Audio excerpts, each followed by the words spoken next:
Hello, guys and gals, and welcome. Welcome, welcome, welcome. I need to redo my note thingy. Do, do, do. Do, do, do, do, do, do, do, do, do, do, do, do. Was it P2 Necro Mancer Roderick Q Ole. Bink. All right, so we're gonna hop back into the Necromancer today. Um, that's the thing from PoE 2 reveal. A lot of stuff going on. A lot, way too much. Apparently, Metroid Prime 4 was confirmed to be released this year. They haven't put an exact date on it, but I'm assuming that they're just like rushing to get it out for Christmas, which makes sense because, like it's a big seller for Christmas, and Christmas is a big time where people buy stuff. So, like that's a really smart move on Nintendo's part. Hollow Knight Silksong got freaking announced, um, like stealth dropped. Like the announce date was stealth dropped, and not only is it stealth dropped, but it's literally like 2 weeks away. It's like it's on September 4th, which is not very far away at all. That's only what is it? Counting today, that's 1, 2, 3, 4, 5, 6, 7, 8, 9, 10, 11, 12, 13, 14, 15. Yeah. So just over 2 weeks away for the Hollow Knight Silksong, which I'm super excited about. If you guys couldn't tell from the fact that I actually have a Hollow Knight doll, like how often do you see somebody with a doll of a specific video game character? I literally have a Hollow Knight doll. I love Hollow Knight. We'll definitely be playing Hollow Knight Silksong. Unfortunately, Path of Exile 2 Third Edict is on August 29th, which is only like 7 days away from the September 4th. All right, so like the 29th, the 30th, the 31st, the 1st, the 2nd, the 3rd, the 4th. It's like 6 or 7. I don't know. 1, 2, 3, 4, 5, 6. Yeah, so 6 days. It's like 6 days away. I'll get 6 days of Path of Exile 2 Third Edict in before I hop onto Hollow Knight Silksong. This is going to be stupid. I really don't want to miss it though. I've been waiting 7 years for Hollow Knight Silksong. I've only been waiting like a couple months for Path of Exile 2 Third Edict, so I guess there's really a no-brainer there. Hollow Knight is a really good game, by the way. I don't know if I still have like old copies of my Hollow Knight playthrough. I originally was trying to post them on like my channel, and I think they were doing like absolutely horrible or something. I can't remember. I don't even know if I still have any.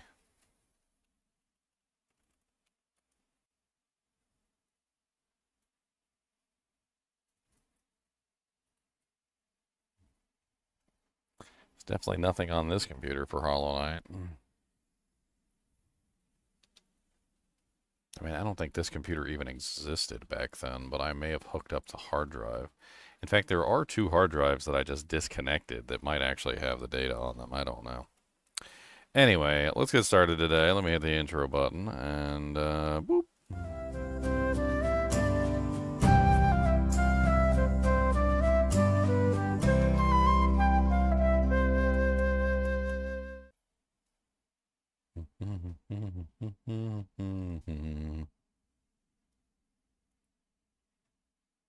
Bink.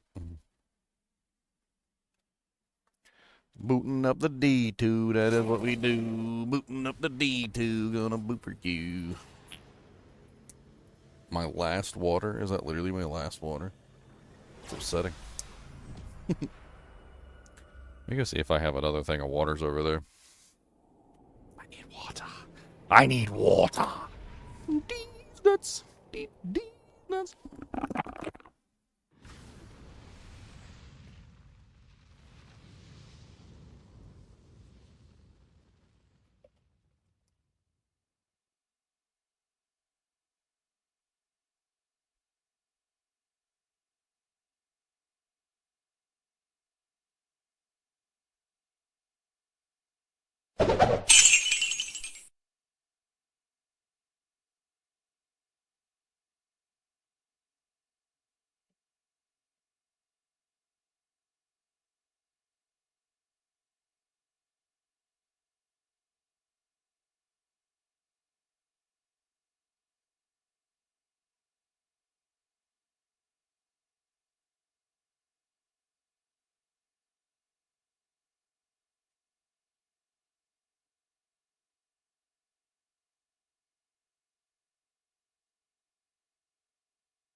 All right. Hollow Knight. Hollow Knight. All right, let's hop into easy. It's gonna be easy. I believe we're doing cow level farming when I left off. I think that's what we were running on, right? Just cow level farming. Not even death can save you from me. Farming all the cow levels. This is what we do.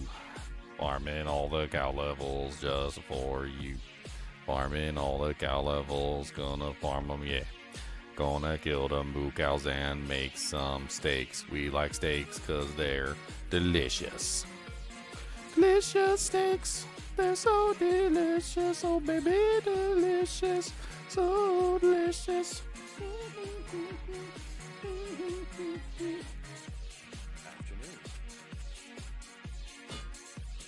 Man. I wonder if I even have my old Hollow Knight playthrough. I might have to dig around for it. It'd be fun to dig around for stuff. I have to check and see what hard drives I have. It would have been a pretty big file, one way or the other.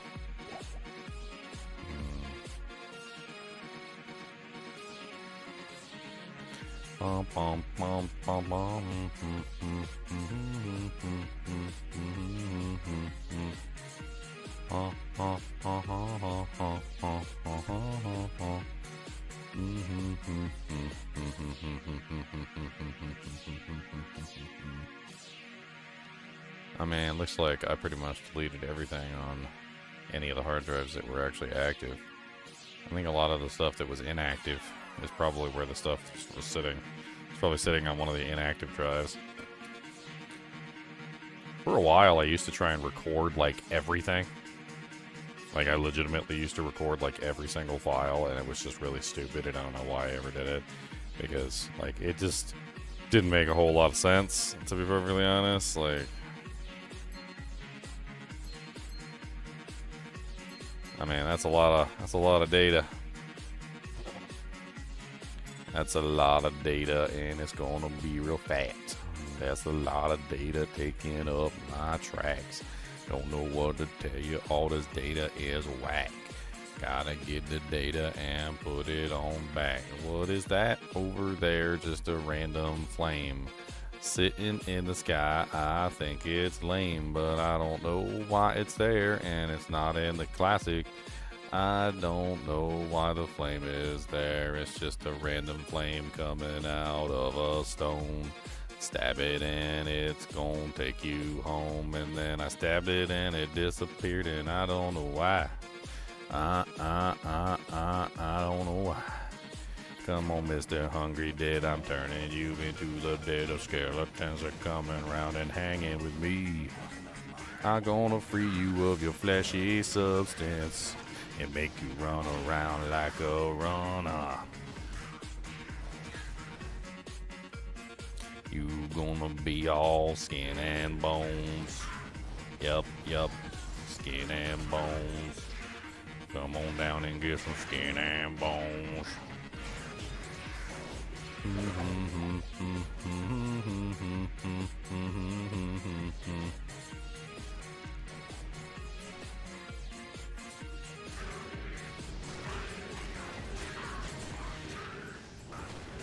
Bum, bum, bum, bum, bum, bum, bum.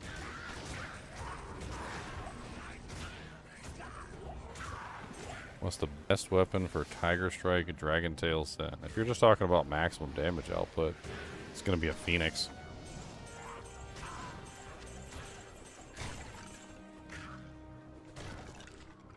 A faux Enix. Maximum damage would be a faux Enix.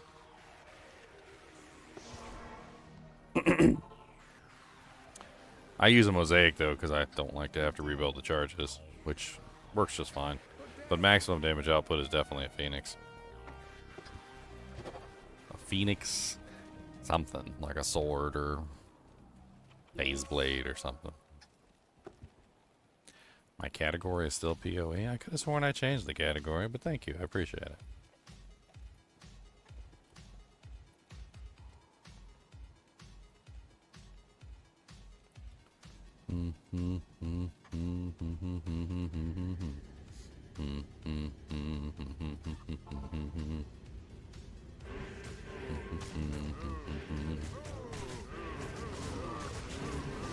Get him. Murder. Murder. Let no other cow king before me. Ow.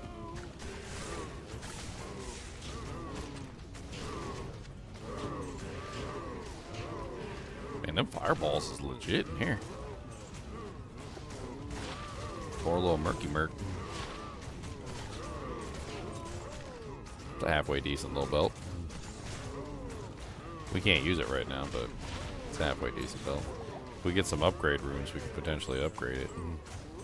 That is a possibility.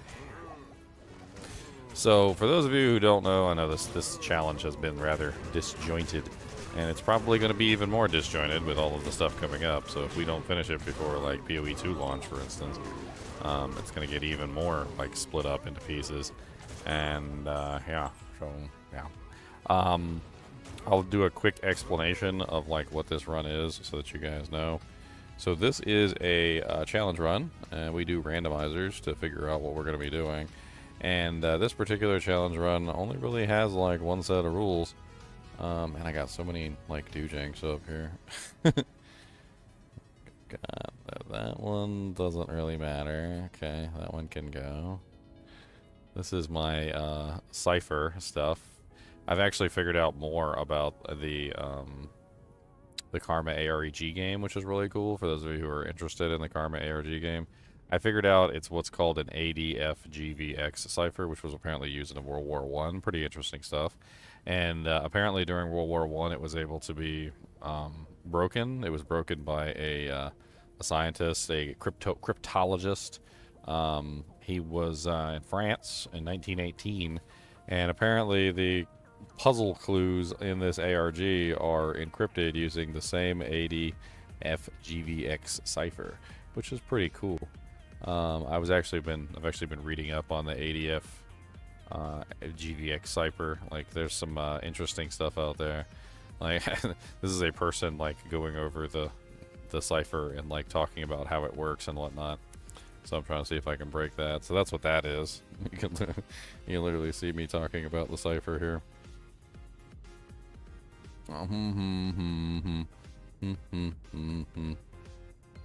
Wouldn't a claw do more if you max claw mastery? Why would a claw do more? Kicks or damage are not based upon your weapon damage. Kick damage is based upon your boot damage.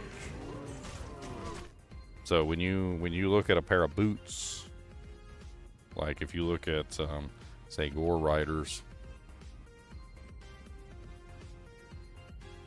in D2R, they have a boot damage. Your boot damage is the actual damage that you're getting on your kick right here.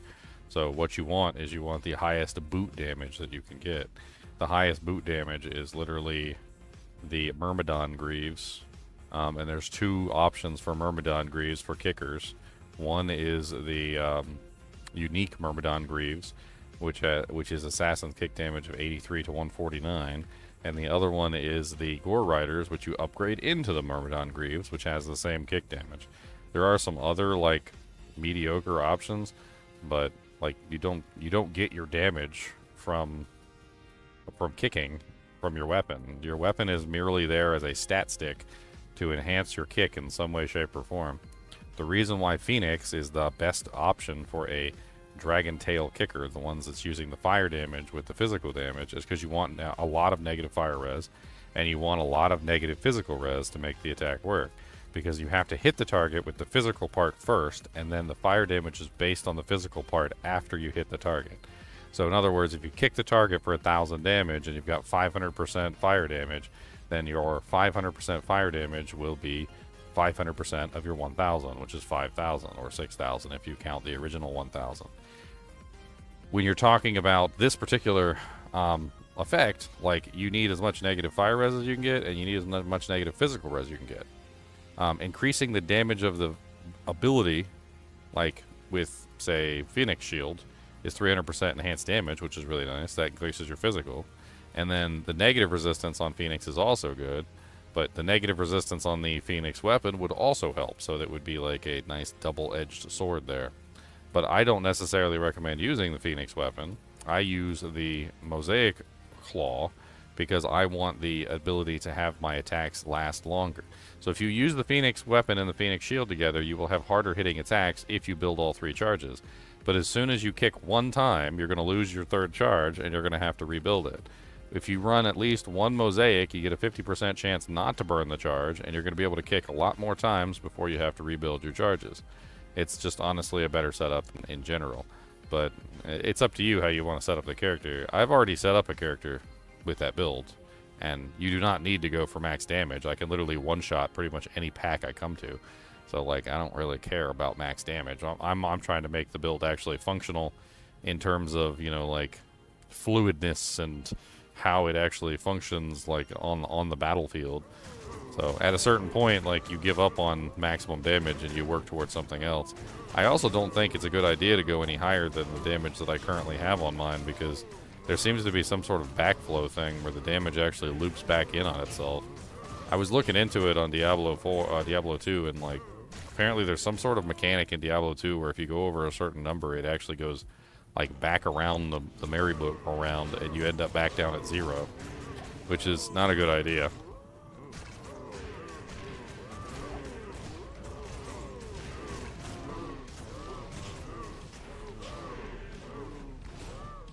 Is not a good idea. I mean, my girl was already hitting like 84,000 damage or something like that, if I remember correctly, or like almost close to 100k. It was somewhere around there.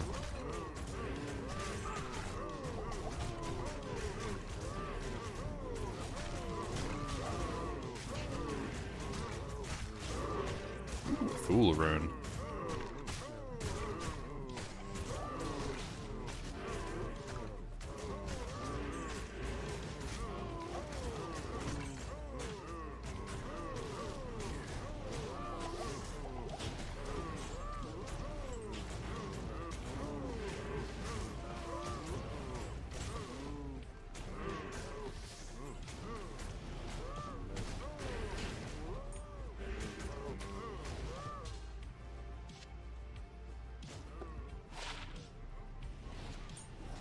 Wish I could use that.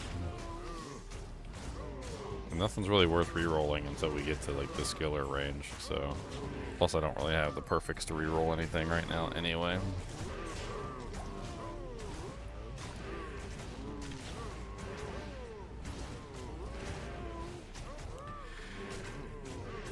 Really? What skeletons are slapping some cheeks?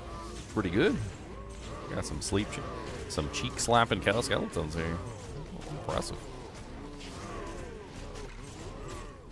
Cheek slapping skeletons, come on down, get your skellies. Cheek slapping skeletons. Get them. Yeah, get them.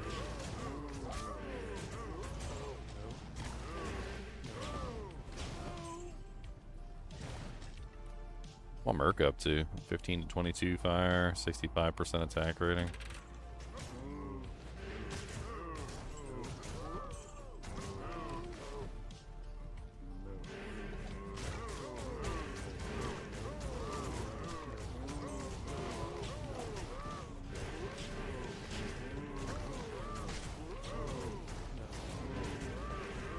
Get him.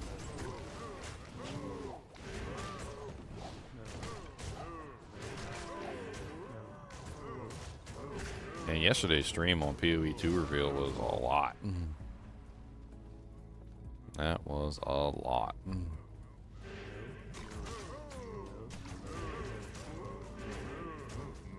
I've been trying to think about what kind of character I want to make for PoE 2 launch, and I'm not entirely sure. Wow. He is kicking butt. That fireball is hitting like a Mack truck in these little low tier areas. I'm kind of impressed. What level fireball does he have? It's only 160 to 200. It's not even that high. But I mean, this is normal difficulty, so. I really wish you didn't buy PoE 2. I like PoE 2. What's wrong with PoE 2?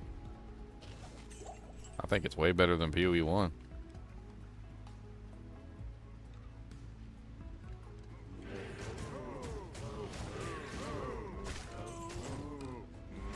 Always welcome to come play with us on the season start. I'm sure we're going to have a lot of fun. And they made a lot of fixes to the game too this season. I was actually pretty impressed. Yeah, I hated PoE 1 too. I don't think PoE 2 is the same though. PoE 2 feels more like Diablo 2 than PoE 1 does. Although you never know, that could change over time.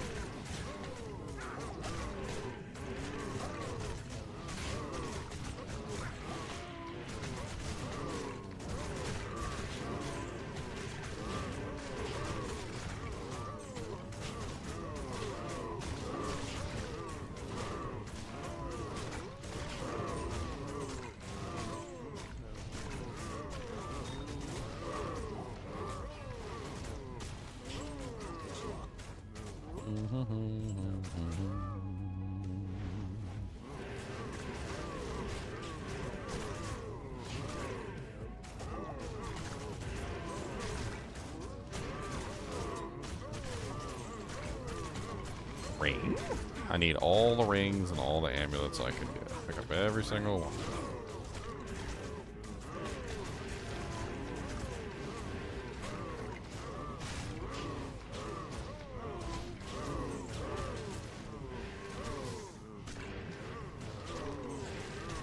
Keep on shooting, don't stop. Oh, I lost all my skeletons? What the hell?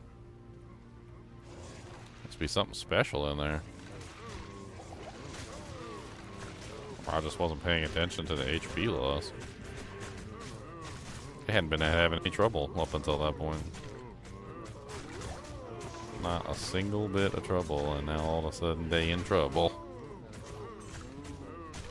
Let's kill these guys so I don't get ambushed at the portal. It's locked. Go get my merc back. I need my merc back. I need my car back. I need my best friend's wife back. I need my dog back. I need my house back. I need my cat named Anima back. Can I help you? Cause that's what you get when you may play a country song backwards. That's right. Alright, we got some more chippies. We got some more rubies. I could potentially upgrade this belt and use it. I'm not sure. I'm gonna hang on to it for a second.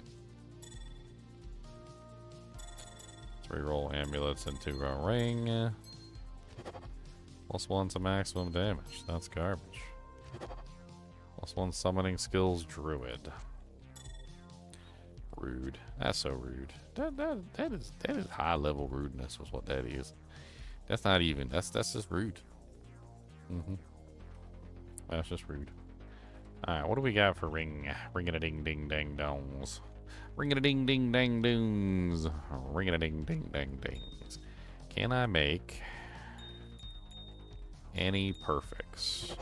We need perfect gems, like tons and tons of perfect gems. That is the goal at the moment.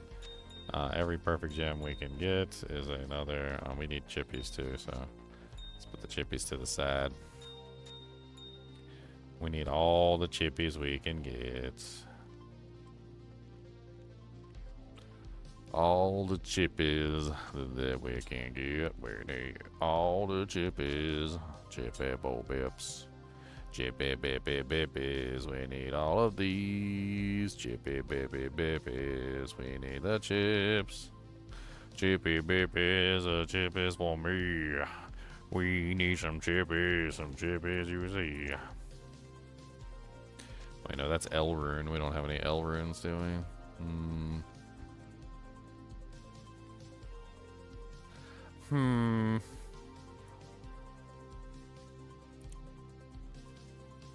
Man, not a single vote on Metroid Prime 4? Wow. Tough crowd. I think Metroid Prime 4 is the thing I'm excited the most for. Man. Really? Nobody's excited about Metroid Prime 4? That's so bad.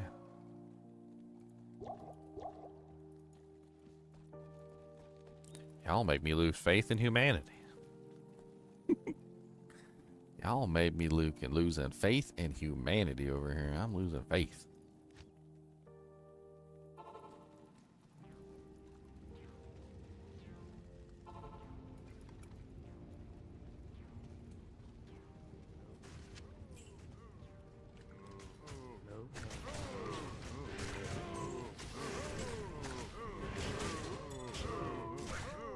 Ow.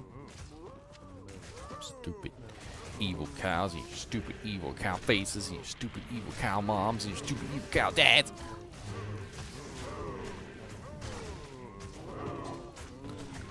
Rune Scepter. +1 to cleansing. That is worth money. And money is what I need.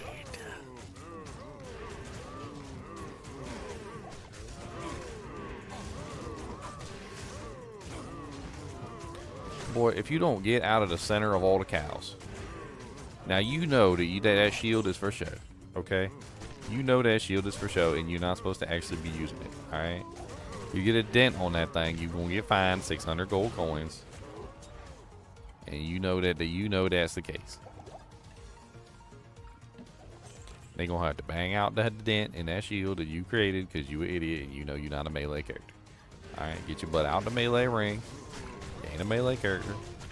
Alright, no, you got a sword, and what? How many times do you swing that sword?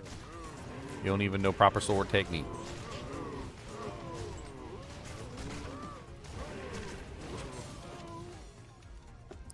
You don't even know proper sword technique.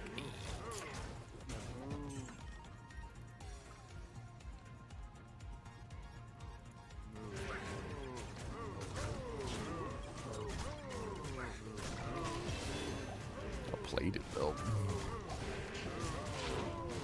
Ugh, it's kind of disgusting. I got a level though.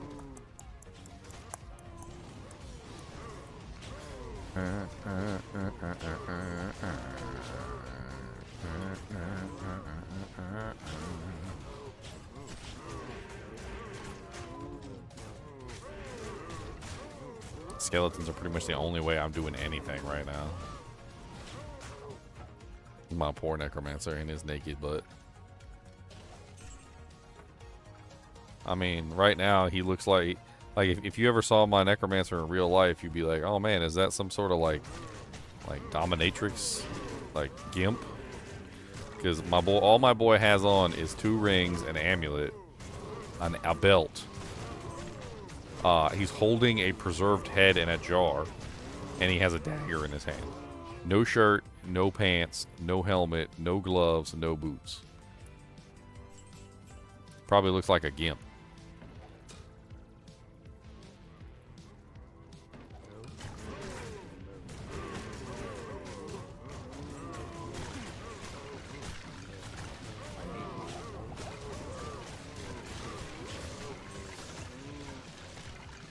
Refresh the army with the new skill level.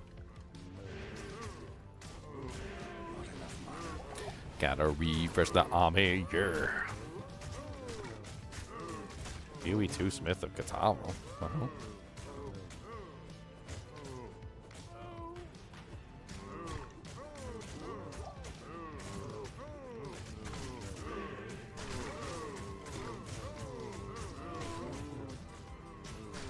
And what jar is the head preserved? Lead crystal. Okay, lead crystal. Only the best for my heads.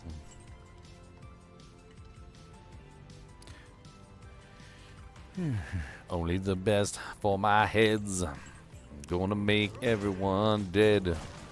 Gonna put them in a freaking jar. Gonna throw them really far and then they won't break 'cause it's bulletproof glass. Come on down and take a look at the butt cheeks. Ah, you thought I was gonna say ass.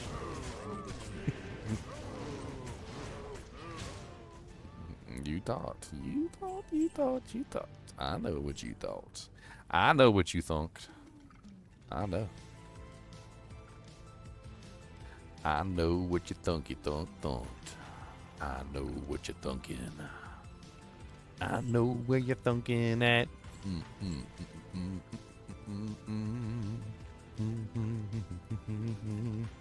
What is the recipe for blood rings? Or blood? Sorry, not blood rings. Blood ring. Maybe we can make 2 rings. I don't know. We got soul runes, so no, we can't make none of them.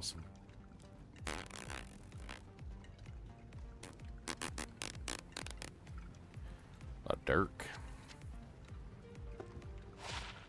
That is poopy. That is a doo-doo dirk. That is a DD. A doo-doo dirk.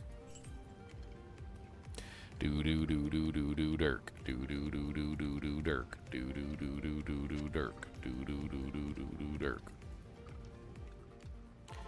That's fun to say. That is very fun to say.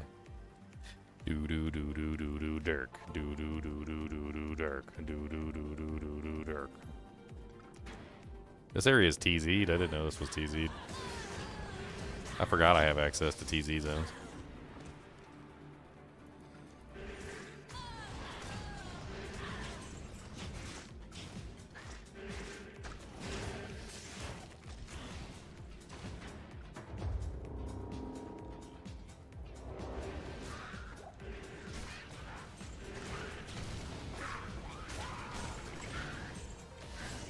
Might get some good stuff from the TZ zones. Could be better to run than the cow level, honestly. What is this, level 36?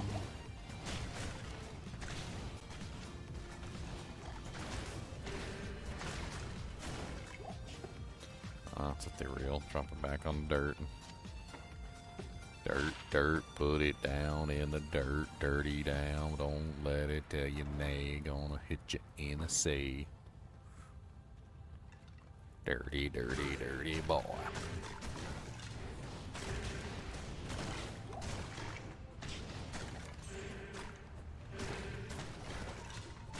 And I need to get snacks and stuff for like all these events coming up.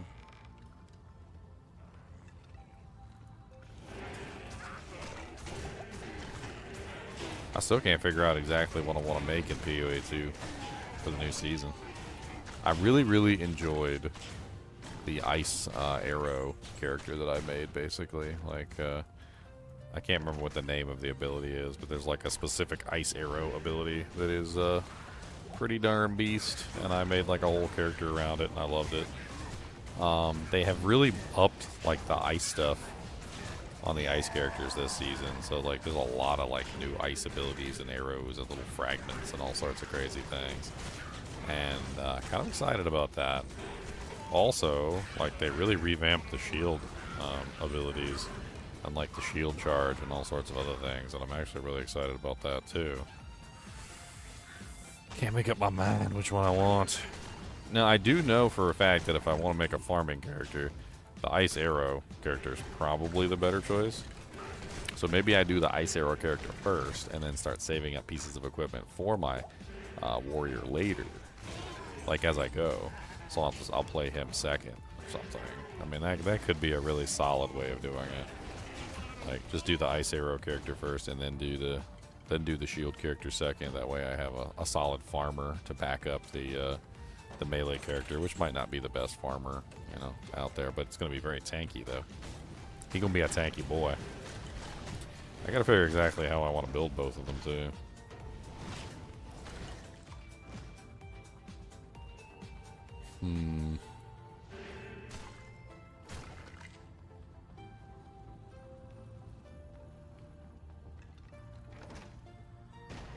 They also added this really neat, like minion that counts as frozen.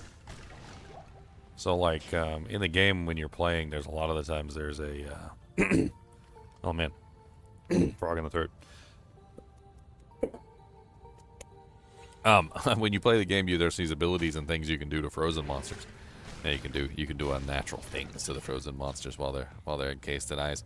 And the interesting thing is that like there's this minion they added. It's like the Ice Mage or whatever. And they gave the Ice Mage the ability to be counted as a frozen monster, like for cases of like shattering and things like that. So you can literally use that ally as a frozen monster, which kind of sounds crazy. So you basically just you would use them as like fodder, so to speak, and you'd summon them and then like pop them like zits.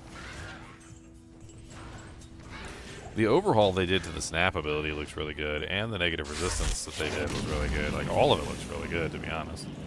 And definitely interesting indeed. I'm kind of excited about both of them. I like it. I like it a lot, yes.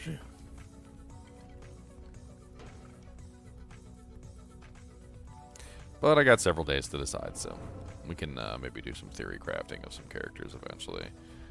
Maybe there'll be like a website I could go to with some of the changes. I don't know if they have all the changes, but they might have some of the changes. Start trying to theory craft some stuff.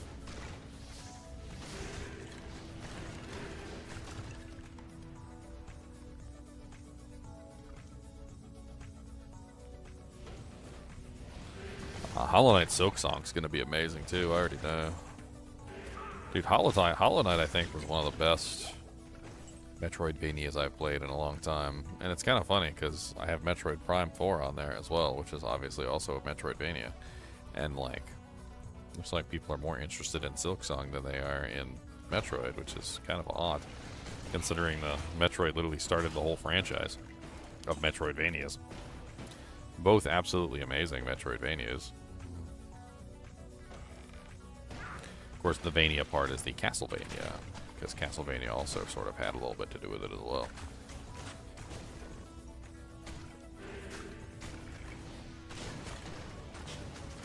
I always felt like Hollow Knight kind of like went in its own way. A lot of Metroidvanias just follow the formula almost exactly. And I feel like Hollow Knight was just an amazing creation of Team Cherry. I think Team Cherry is the name of the company that runs it.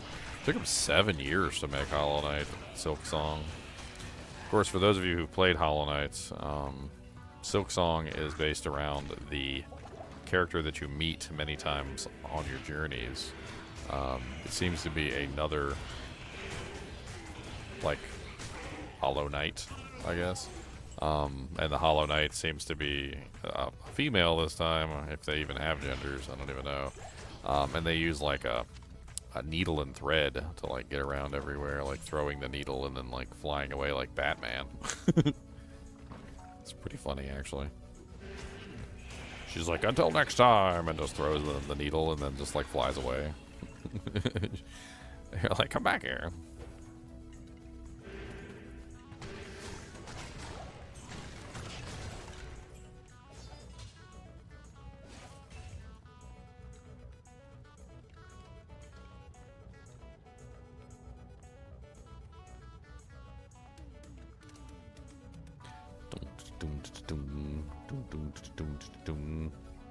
Got 50 stat points remaining.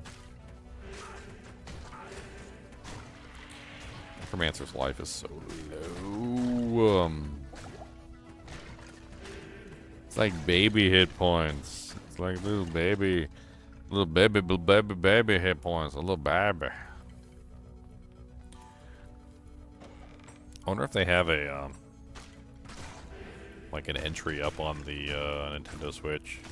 I'm probably gonna get it on the Nintendo Switch, by the way, not PC. Like, Hollow Knight is one of those games that's best played on a controller, and honestly, I'd love to be able to play it like on portable as well while I'm at work and stuff. So, like, if I'm gonna buy it anywhere, I'm gonna buy it on the Switch. I'm not gonna buy it on the PC. I could buy it on the PC, but I'm not going to. I think a Nintendo Switch 2 is the best place to grab it. I saw the dumbest, like the absolute like dumbest thing on Twitter the other day. Somebody like compared the teraflops of like all the current gen systems, like the PlayStation 5 Pro and like the Xbox X and the Series X and the Nintendo Switch 2, and like added up how much money they were and like divided it by the teraflops, and were like, this is how much you're paying per teraflop or something, and look at how people are getting ripped off by the Nintendo Switch 2, and I was like,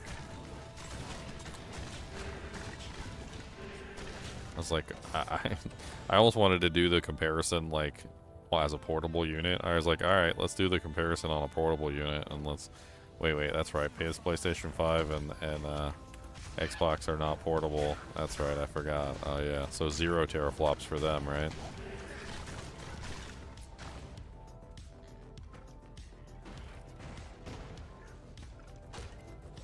I was like, do you not realize that the Nintendo Switch 2 has a screen built in, a controllers built in, speakers built in, like freaking, like it's portable and you can take it with you. Like, I don't know how you can compare the two in such a linear fashion, ignoring like everything that makes one thing special.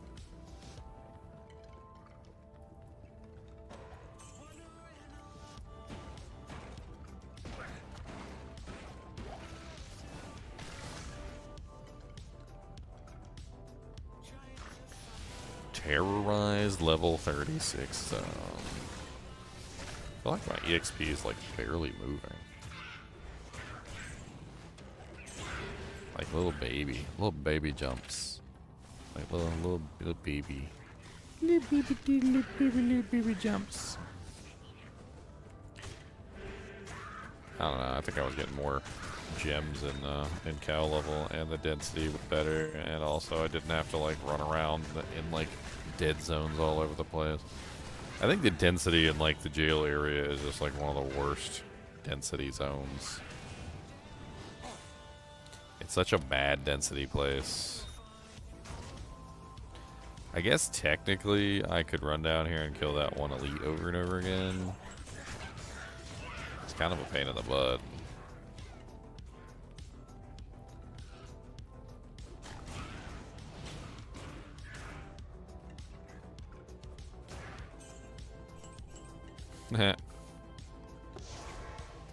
Can't put any metric on being able to do a trav run while taking a deuce. Taking a deuce. Deucing in the toilet. Deucing on the toilet. Deucing in the toilet. Did I just destroy a mana leech ring? I did destroy a mana leech ring, didn't I? Because I'm an idiot. Smart, Ginger smart. He's not very freaking smart. Scored low on the IQ test. He is probably going down.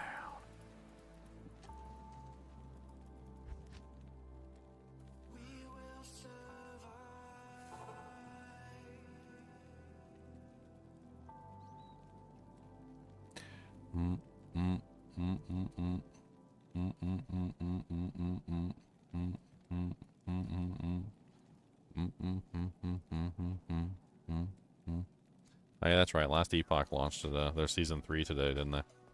I have no interest in that. I have no interest in Last Epoch season 3. Not even a tiny bit.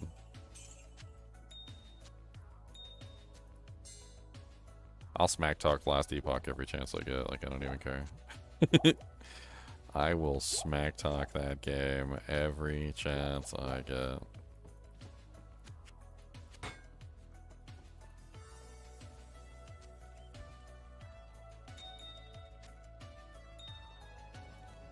Smack talk.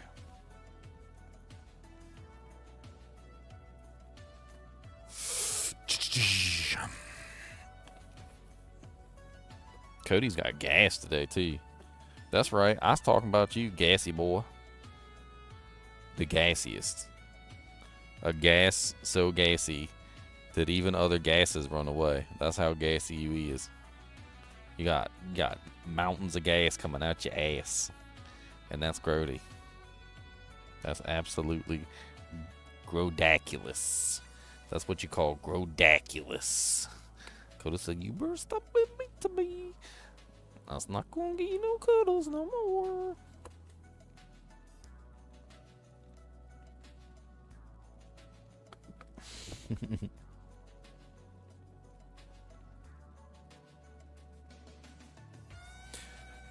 No cuddles.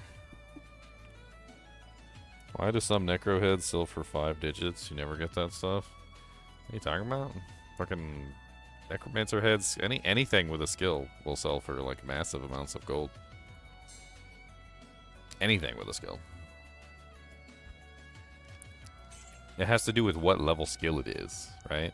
So, like, if you wanted to like chart it out and understand what was going on, I mean, we could chart it out and I can show you, like. So when you look at a skill panel, like let's go to the curses, right? So your level 1 skills, these are the skills that you can get at the beginning of the game, right? They're basically worthless, right? Then you get up to your level 6 skills. So your level 6 skills aren't worthless, but they're cheap, right? Then you get to your level 12 skills. Your level 12 skills are worth more. So level 12 skills are decently valued, right? Then you get to your level 18 skills. Your level 18 skills are doing much better. Like, this is like your silver tier. Like, now we've gotten to the silver tier of money. This is your level 24 spells. So like level 24 gives you pretty decent money as well. These are your gold tier skills. And then your level 30 skills, this is the gold standard, or rather the platinum standard. So level 30 skills equal your platinum tier, okay? Now, the thing is that this is not the end of the equation, because it also matters how many of those that you get. So you can also get +1, +2, and +3, which have different values. So +1 is the lowest. +2 is the middle. That's your middle ground, and +3 is the most valuable. Right? So when you have an item, like any skill item in the entire game, and this includes claws, barbarian helmets, druid helmets, sorceress wands, sorceress staves, paladin scepters, paladin shields sometimes. Some paladin shields can have some weird skills on them, but not usually, etc. Like, anything with these skills count. Now, it's also important to note that plus all skills is worthless. Don't ask me why. Plus all skills is worthless. But for some reason or another, and this is very strange, tab skills valuable. Probably somewhere around like silver tier. For some reason. I don't know why tab skills are worth more than all skills. All skills apparently are worthless, and tab skills have some value. But all skills and tab skills are not what we're talking about when you talk about the value of an item for your skills. So when we're talking about skills, we're talking about straight skills to a specific ability. The specific ability is what gives it value. So if you find an item with lower resistance on it, then lower resistance is going to be a platinum tier skill, and it's going to be worth a lot. If you have +3 lower resistance, then it's a guaranteed 35k in the bank every single time. However, if you were to have a +3 amplified damage, +3 amplified damage is worthless. So you get basically nothing for that, because that's in the worthless level skills.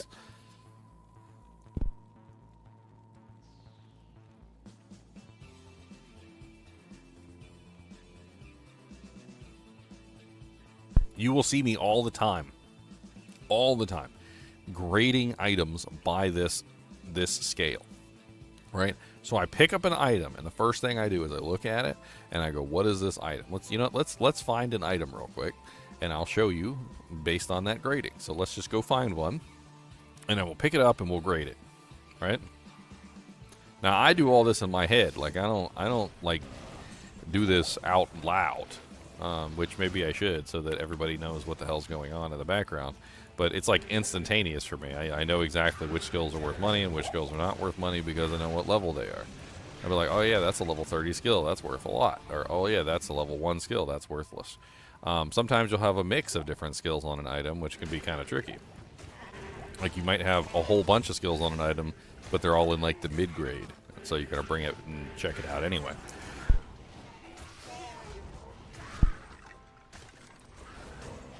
In my experience, 2 open socket heads with 3+3 skeletons and +3 skeleton mastery hard to find. If you slam cows any better, place to look, in your opinion. So the interesting thing about that is you can actually just re-roll to try and get those. It's actually a common re-roller.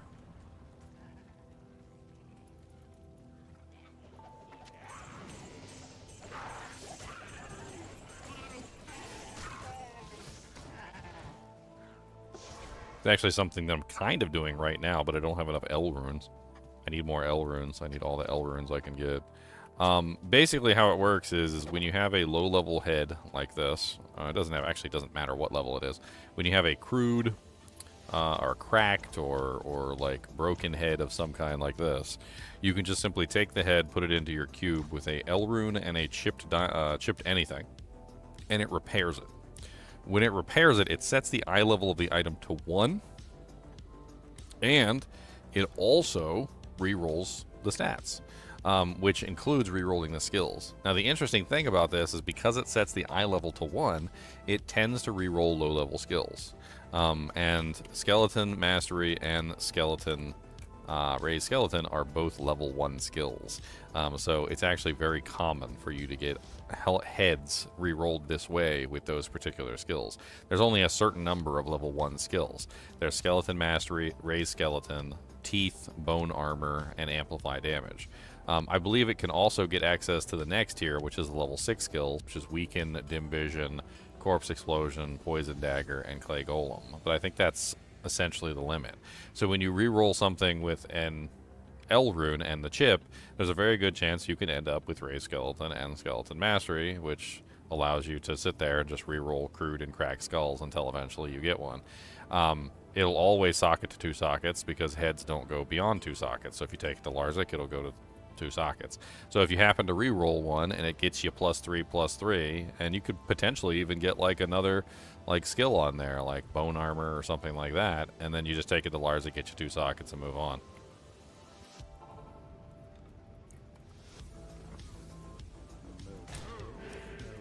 Gonna need a lot of L runes though. I need a lot of L runes right now.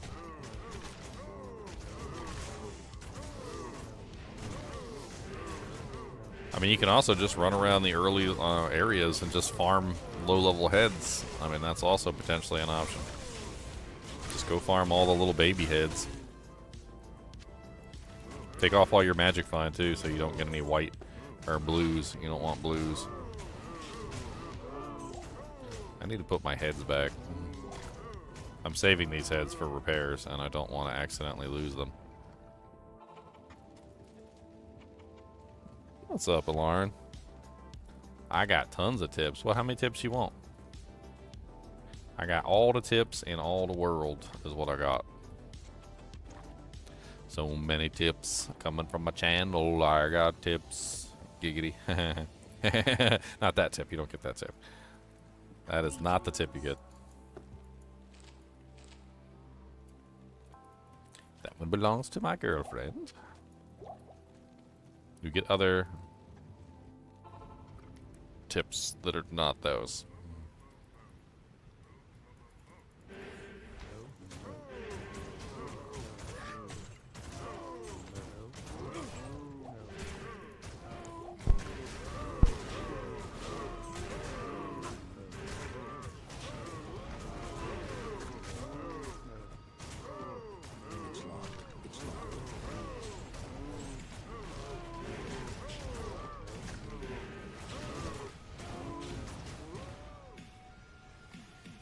Boom, boom, boom, I need some keys. I don't want to run around without them. Who's the thief in Act 1? It's always Akara. She's a thief. She's a thief, thief, thiefy, thief, thief, thief. She's a thiefy, thief, thief, thief, thief.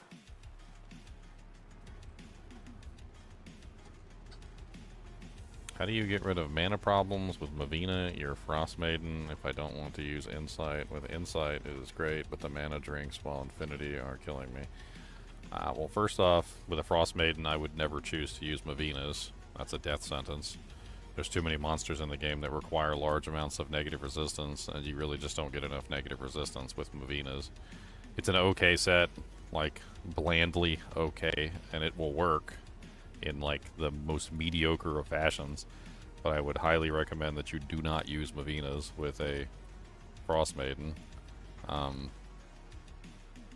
It's just a bad choice overall. But secondly, that's another reason why you don't want to use Mavinas, because to balance a Frost Maiden properly so that you have the mana steal to actually be able to continue, you cannot use Mavinas. It's not an option. Like, you need massive amounts of mana leech, and you also need massive amounts of negative cold resistance, and you need everything that you need does not come from Mavinas, unfortunately. I can show you my Frost Maiden. Like, I already killed the Cow King. We can just make another game and I'll kill her again. I have a Frost Maiden that I leveled to level 99. You actually came to the right person, because I love the Frost Maiden. It's one of my favorite characters in the game, and it always upsets me when anybody tells me that they put Mavinas on that character, because it's a terrible choice. It upsets me greatly.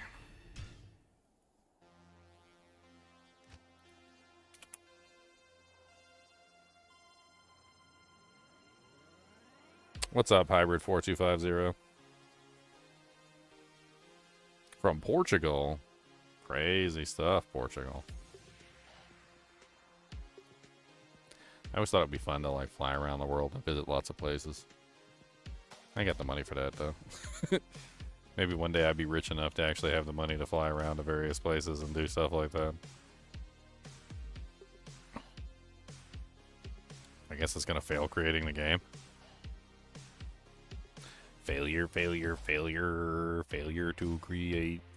Come on now, failure, failure to create.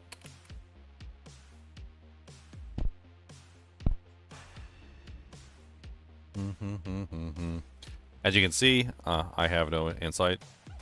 I'll go over my equipment with you real quick. She's actually using some equipment that I actually would not normally put on her. I think I stole some of her gear.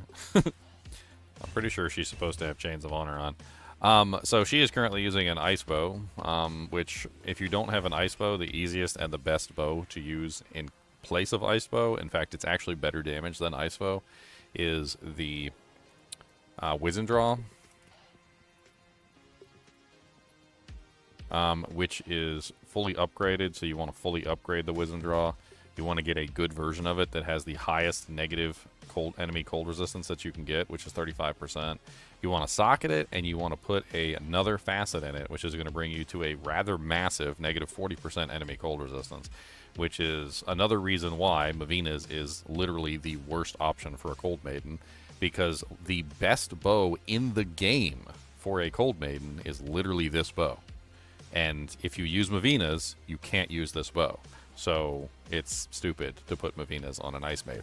Anyway, this bow is dirt cheap. You can pick up a 35% enemy cold resistance bow, usually from Tradery, for pretty cheap.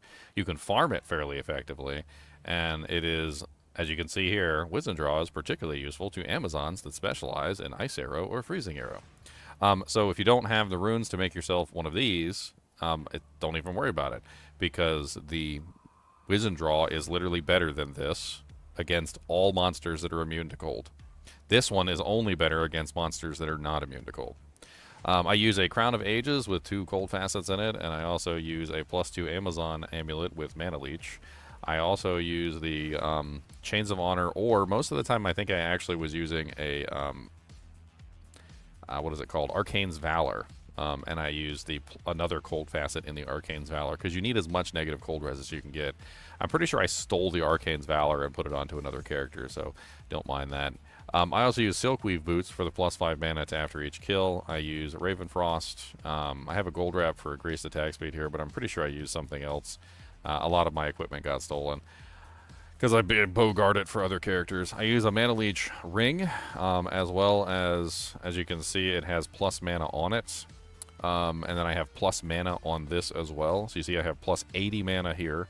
I have 7% mana leech. I have plus 22 mana here. I have 6% mana leech.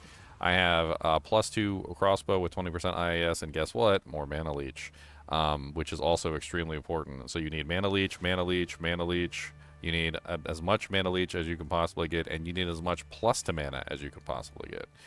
My mana pool over here, as you can see, I'm currently at 408 mana, which is particularly kind of high for a character that is not an Amazon or like a sorceress or some sort of caster. 408 is a lot, and the reason why you need a lot of mana is because the more mana you have, the faster your mana regenerates. And I'll take you into like somewhere stupid. Let's go to Far Oasis. And I'm going to show you how this character functions.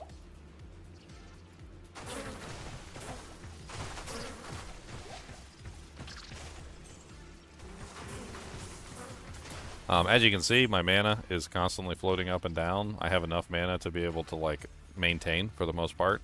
The mana leech allows me to hit a high amount of physical damage. It's one of the reasons why if you use Wisdom Draw, you need to make sure that you upgrade it 2 times to its elite form before you use it, because you need the physical damage to be able to dish out the damage. What a lot of people make the mistake of with these builds, especially any of the elemental builds, is they run to the conclusion that they don't need attack rating. And this conclusion that you don't need attack rating is a very bad conclusion. Because the thing is that you still have a physical component tied with Freezing Arrow. You still have a physical component tied with Exploding Arrow. And you can utilize that physical component to steal back mana. But if you don't have like any leech and you don't have any physical damage, or even if you have leech but you don't have physical damage, you won't get any leech back. So you won't actually leech anything when you hit a target.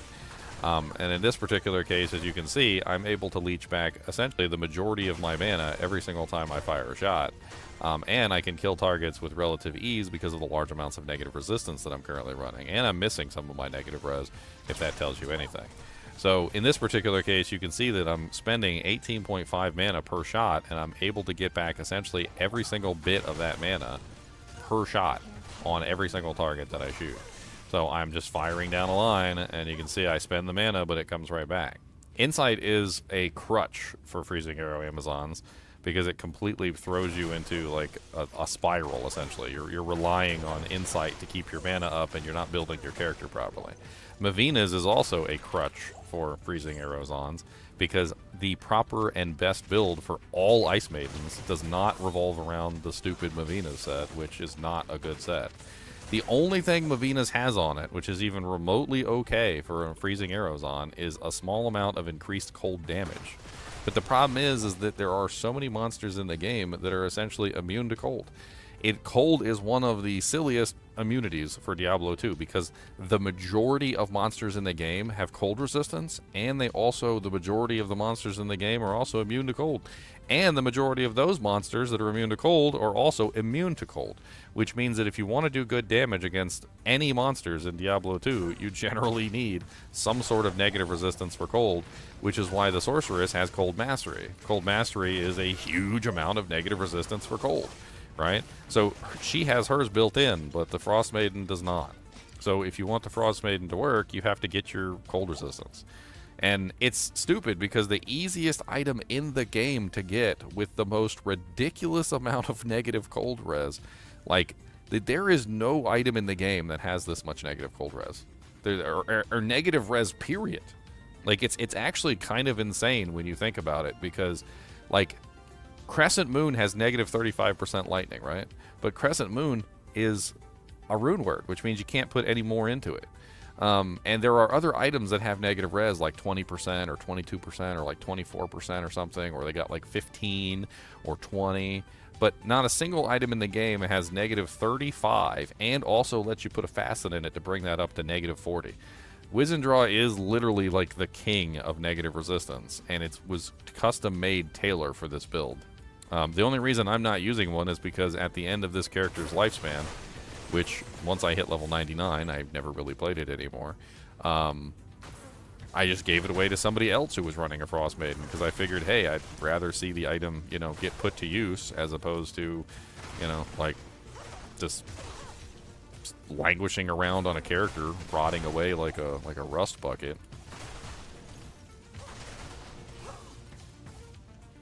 It's one of the reasons why I absolutely hated the change when they took away this as a terror zone. Maggot Lair, because Maggot Lair is one of the easiest places to farm as a Frost Maiden. Like, you literally just fire a shot down a hallway and everything explodes. Like, that's how crazy the Frost Maiden is. Just absolutely nutso.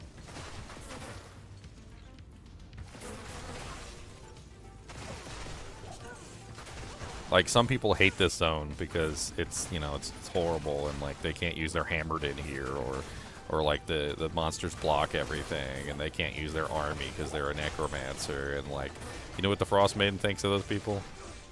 Fart faces. That's what they are. Fart faces. I come here and absolutely just destroy everything and laugh about it. I can't carry anymore.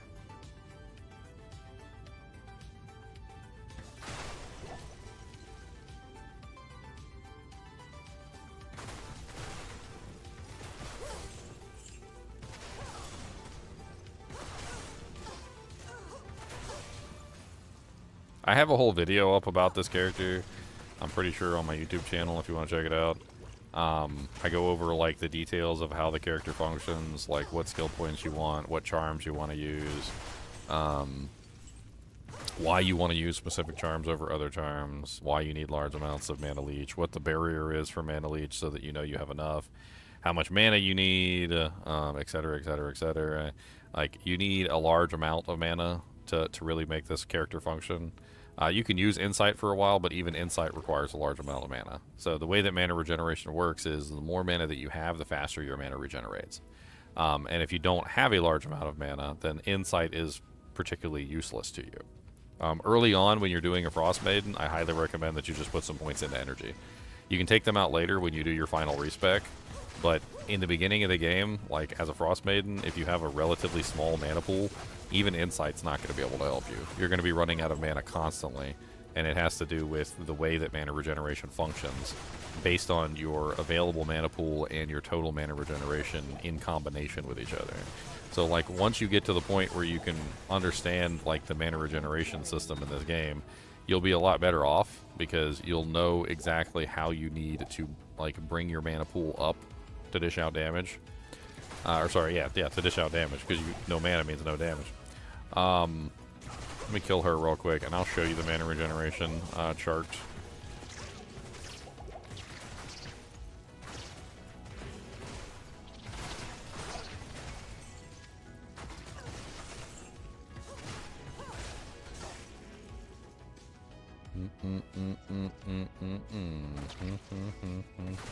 Get out of my way.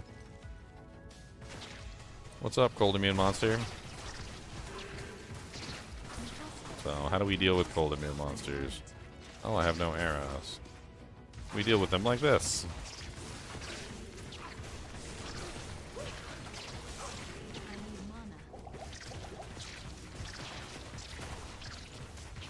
She's not just cold immune, she's got, like, massive amounts of resistances. Hey, a demon machine. What do you know? That's random. I don't really care, but this is non-ladder, because this character fell to non-ladder a long time ago. Let me show you the mana regeneration chart real quick so you can understand better how mana regeneration functions. That way you'll have a better understanding of how to fix it.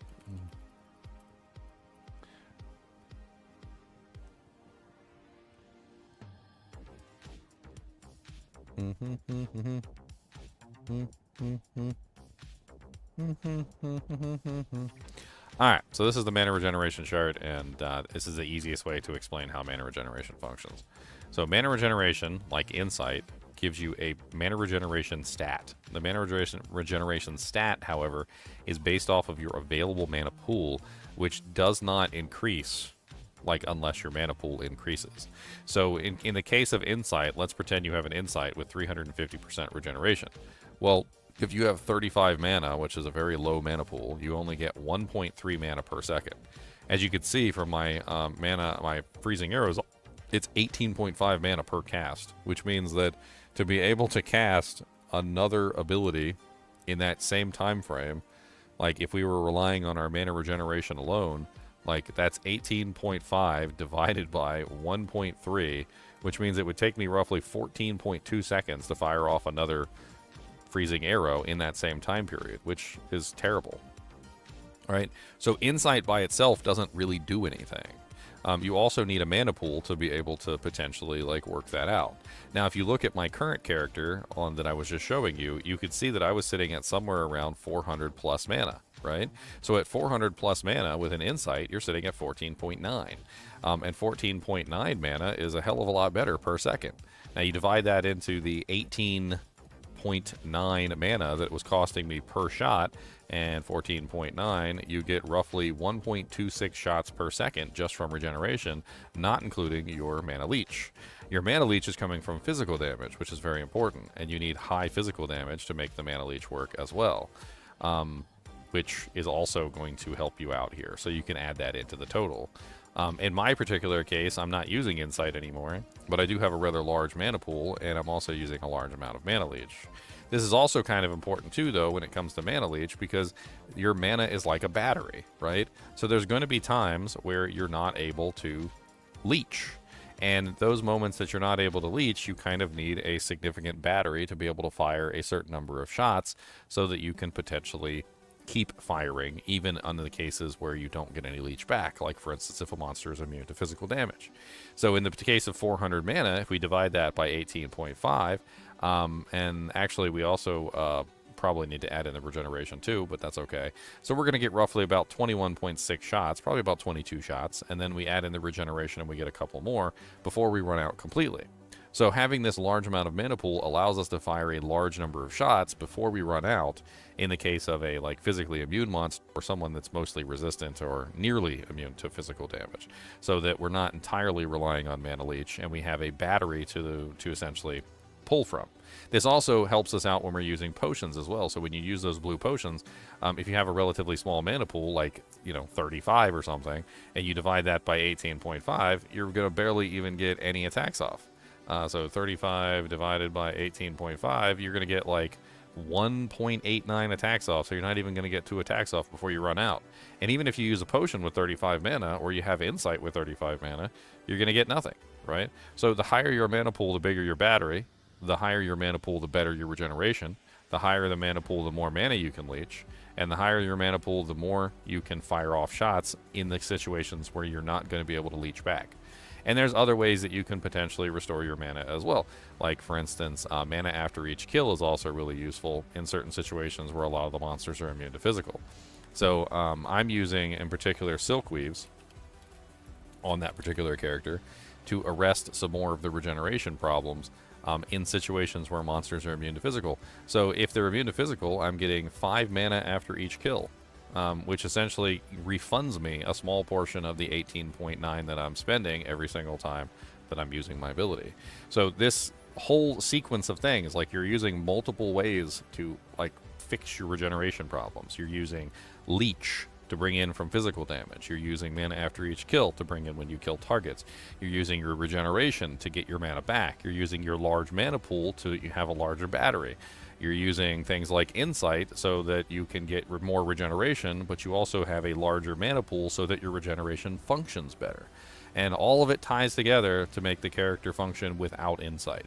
And once you can function without Insight, then yeah, you can use Infinity.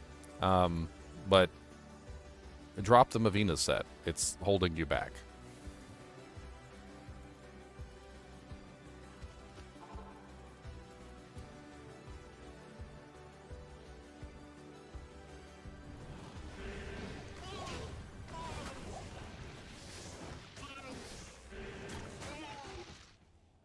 I mean, technically, Insight holds you back, too. Insight and Mavina's set are both holding you back. And if you're using Mavina's and Insight, then you're just double held back at that point. You're like an 8th grader in 3rd grade. Oh, I never saw that before. What the hell was that? It was like the portal made like a... What the hell was that? That was weird.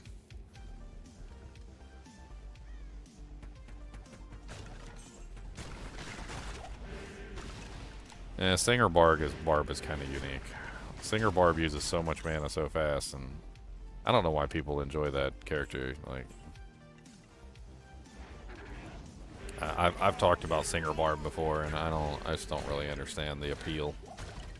It's all of the negatives of being a spellcaster with all of the negatives of being a melee character. Like, it's literally the worst of both worlds in both directions. Like, it just doesn't... I don't understand why people enjoy that character. Oh, wow. The hell was that? I just heard a pop. The power, like, flickered there for a second. My lights turned off and then turned back on at, like, maximum wattage, like the surface of the sun.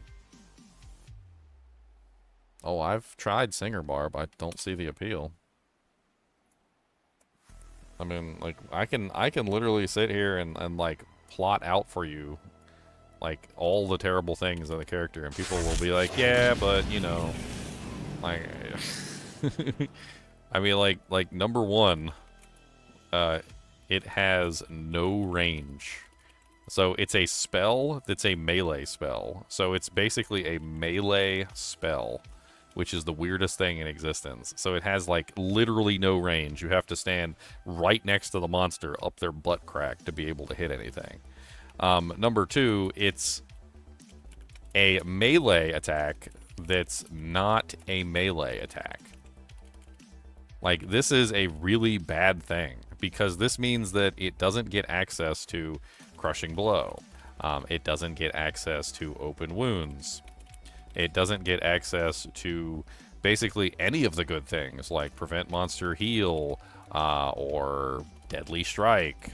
It gets access to none of the good things that make a melee attack, but it also gets access to all of the bad things that make it a melee attack, like monsters' ability to block your song. Yes, they can block your attack.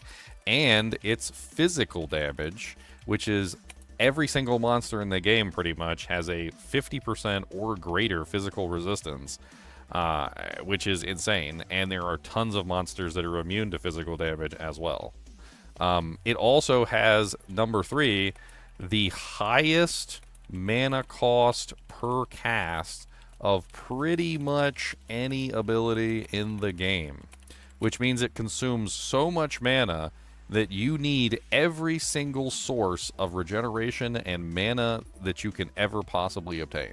Like, you need an insight, you need all the mana in the world, maximum shouts, you need everything just to bring your mana up to a level where you can cast it at 200% FCR without literally, like, breaking your mana pool every single time you hold down the button. Number four, you are ridiculously weak while using it. While it does have a stun, the stun does not work versus the majority of monsters in the game that you actually need it to work versus.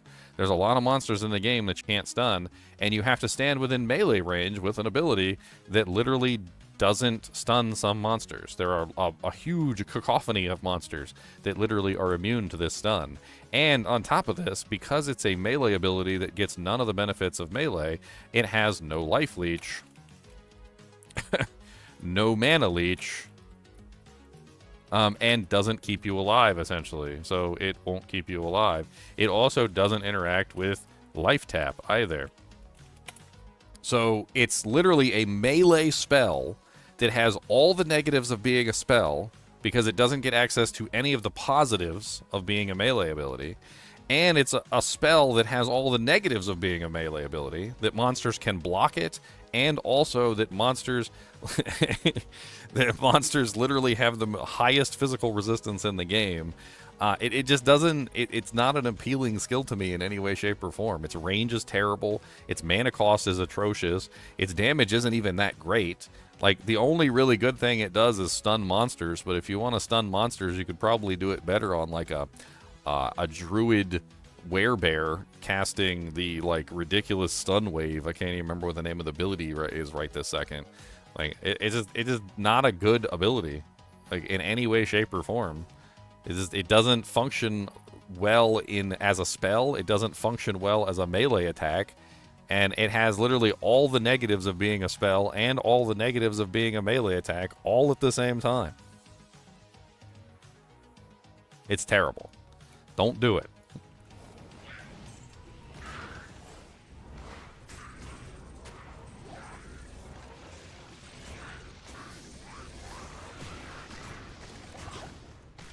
It's like building an Inferno Sorceress or building a or building a Poison Dagger Necromancer. Like, I mean, like, yeah, can you do it? Yup. Like, does it work? Yeah, it's okay. Like, should you do it? No, probably not. You should not do it. Don't do it. Don't do it.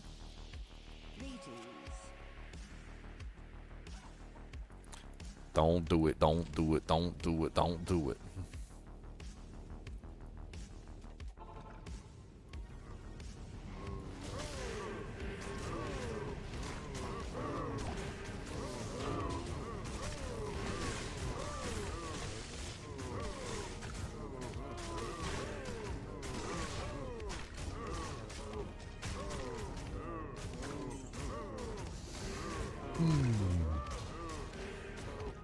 I kind of want to look outside and see what the hell that shot pop was. It kind of sounded like it might have been a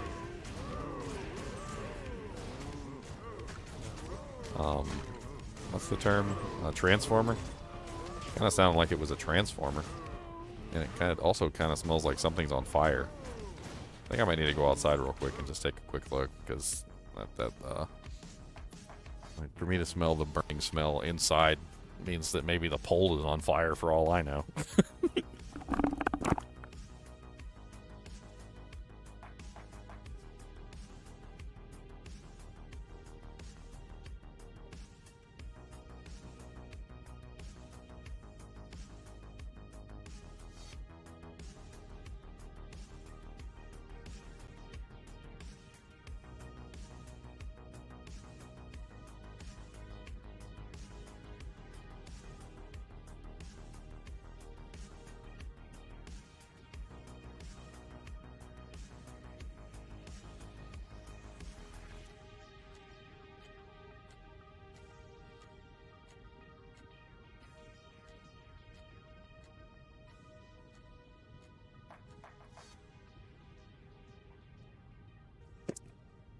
Oh, finally.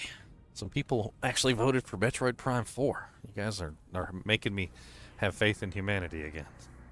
For a little while there, it was at 0% Metroid Prime 4, and I thought I was going to have to, like, go serial killer and murder all of humanity,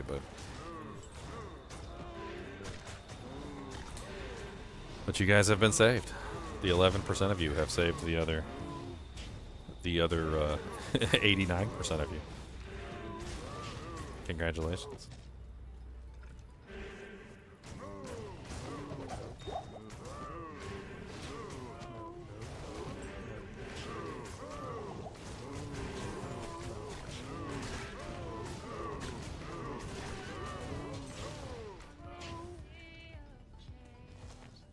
Boom, boom, boom, boom, boom.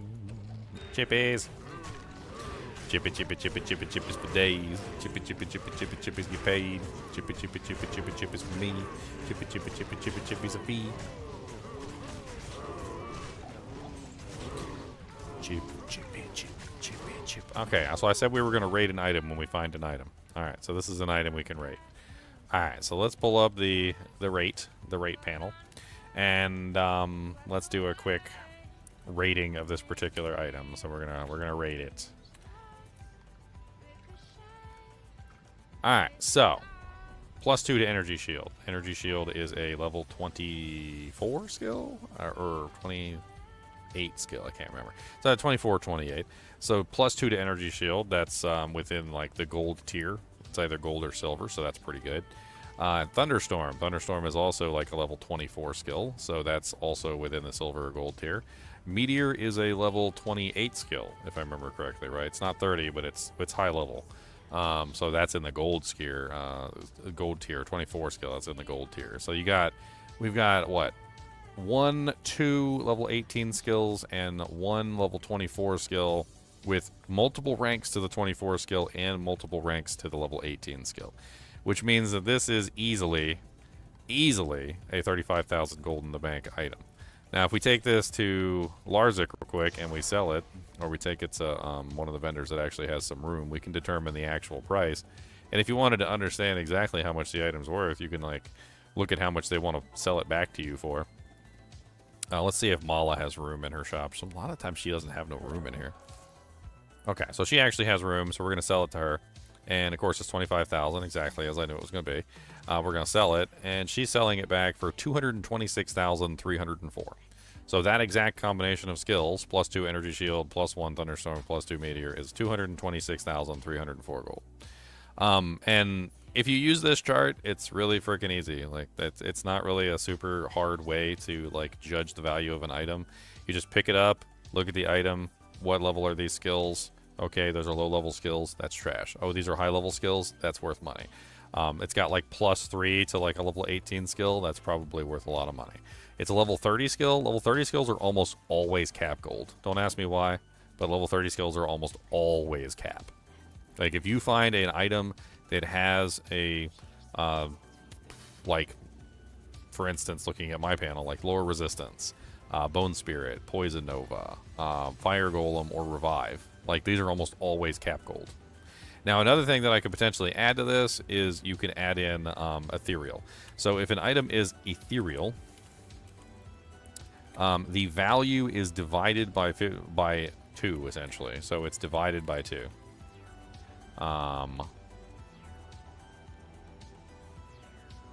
So you're going to divide that by 2. And so, for instance, if you had an item that was worth 226,000 and you found an ethereal version of it, it would only be worth 100 and like whatever thousand, right? This can drastically reduce the value of an item, like insanely. So if you happen to have one of those items, which is like super duper duper duper high money, but it's ethereal, it can bring that below 35k. So I always take that into account whenever I'm looking at an item. Like if it has a bunch of these like lower tier ones and it's ethereal, it's probably not going to hit the cap. However, if it has a bunch of these, it could still potentially hit the cap even while ethereal.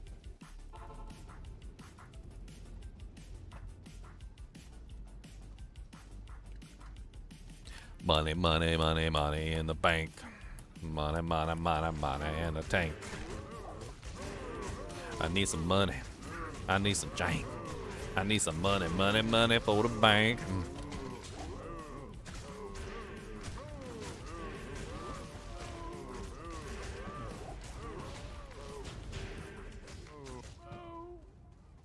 We should probably do some gem shrine farming too so we can actually start crafting up some equipment.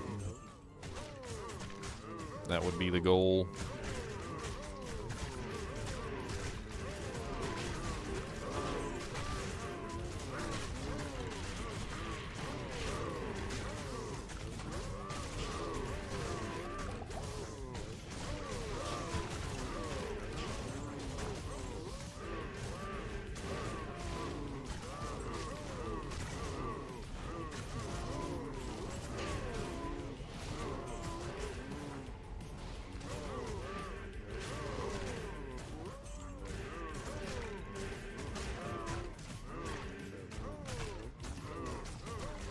Bom, bom, bom, bom, bom, bom, bom, bom. Bom, bom. Boom, bom, boom, boom, bom, boom, bom, boom, boom, bom. All these evil monster cows looking at me. Got their halberds and they're swinging their knees. Said they're gonna eat a tasty necromancer, and I told them that I'm not a romancer. I do not want to be eaten by you. You evil cows just smell like the poo. You drop the cow pies everywhere. I'm pretty sure that some got in my hair and I don't like you. I don't like you. You're really gross. I'm probably not even gonna eat your meat. I'm pretty sure it probably smells like feet.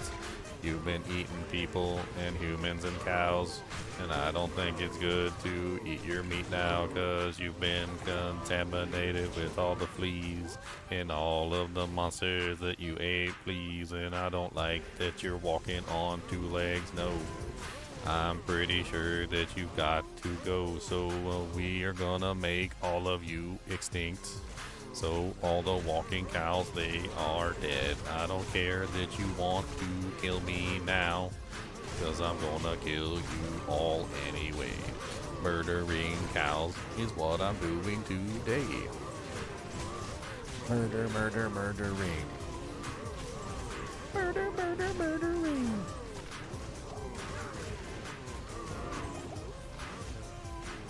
They got like their own language system and everything, and I'm just like murdering the entire cow culture. Hey, it was worse in the past. We used to leave the Cow King alive, so. It was even worse. We're like, leave the Cow King alive so we can come back and do it again.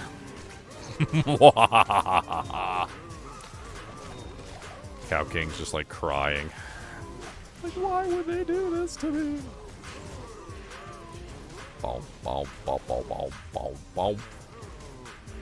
Hey, here's another item. So let's pull it on the sheet.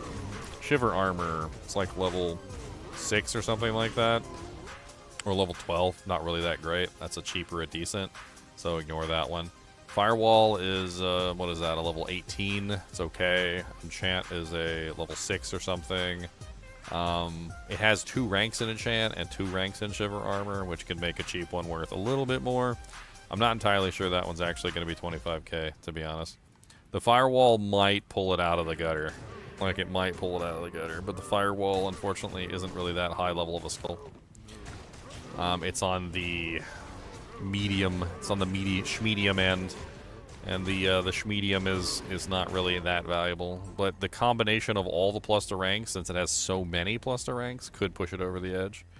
If it was just plus 2 firewall, it might be like a 15, 20k item, but like with the other stuff in there, it could hit 25k. So there you go, 25k.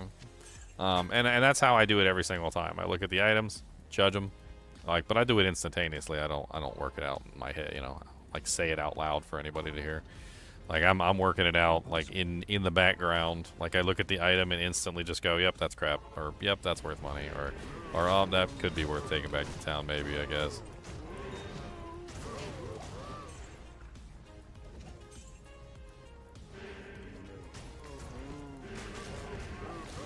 Get all these gemmies. That's what I'm talking about. I need all the gems. All the gemmies. That's what I need is a gem. I need all the gems.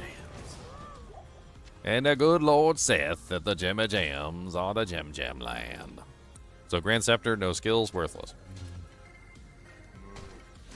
Has 0 value if it has no skills. So no skills is just trash. Boom, boom, boom,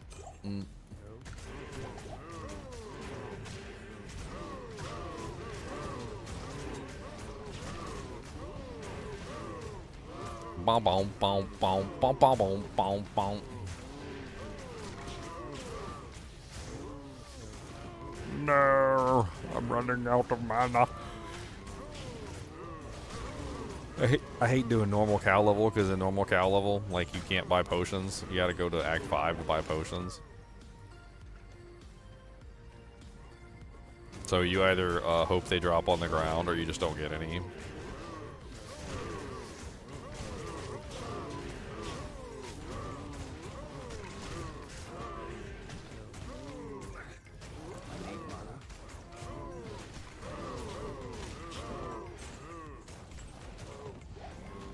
Mana pot, they saved me. Hurry, give me.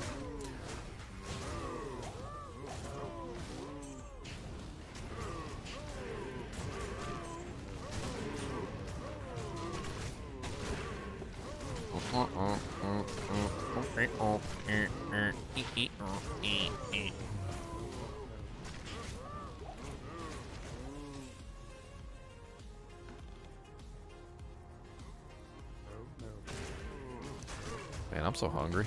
I tried to eat before I came up here.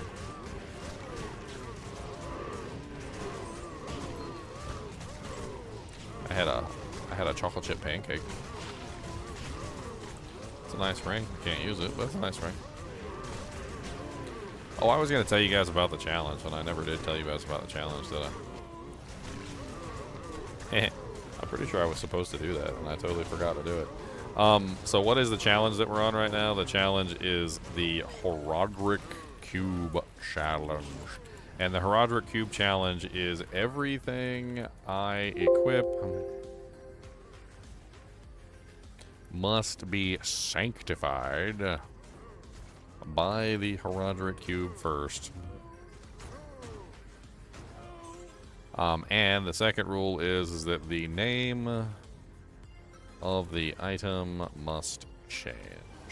That's the second rule. So these are the only two rules. That means that anything that I put on has to be processed through the Horadric Cube in some way before I'm allowed to let it touch my flesh.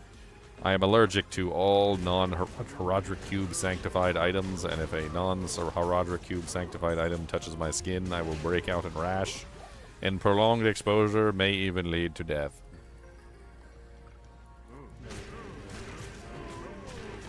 Sanctification is required. Bum, bum, bum, bum, bum, bum, bum, bum. So I'm not going to sell this item, but I can tell you already this item's not worth anything. So going by our list earlier, so if we look at this, Corpse Explosion is a level 6 skill, which is cheap. It's relatively worthless. It's only +1, so again, the lowest value. So it's a level 6 lowest value, so it's probably worth like 2k. I would say maybe like 2k, if that. Like probably not even 2k. We can go check it, but I would probably gauge it somewhere around 2,000 to 4,000 gold. Some of the gold is actually just the value of the item itself, which is like 300 to 400 or something, or like 400 gold.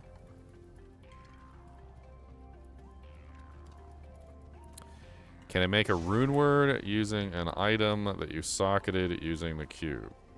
So the name of the item doesn't change, I don't think, when you socket an item with the cube. I could be wrong.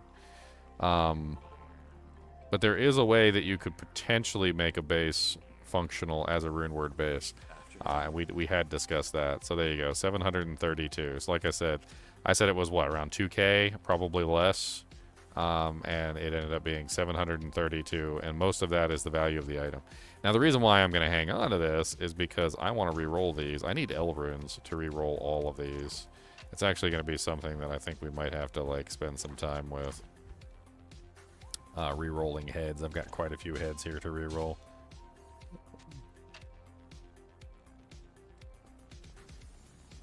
Yeah, Horadric Cube's better than Soap. Kills 100% of germs. 100% of germs and allergens. In fact, it doesn't just kill them, it transmutes them into something useful.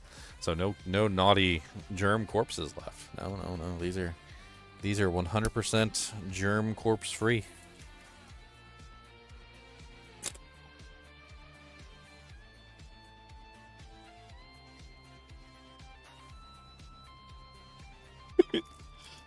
Go to be dead sleep, and all I gotta do is just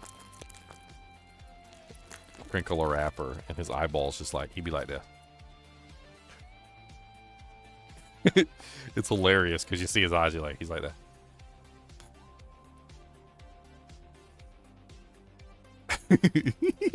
He's like, I heard you crinkle on the wrappers, I heard a crinkling of a wrappers, sir. What skill is a bad melee spell? Warcry. We were talking about Warcry. It's basically a melee. It's a spell with all of the bad things about melee and all the bad things about spells. I don't know who decided to make a spell that literally had like encapsulated every bad mechanic of every spell in the game and every melee ability in the game. They were like, like, how do we make the worst spell imaginable? And they did it. They succeeded.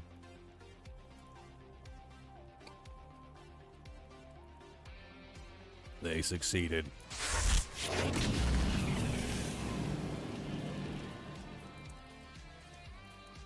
Frickin' Elemist made a Warcry Barbarian to level 99. Afterwards, he, like, quit playing the game for, like, it was like an entire year before he finally came back. If that doesn't tell you how excruciating his journey was to 99 on a Warcry Barbarian, I don't know what to tell you. I think it might have made him mentally unstable.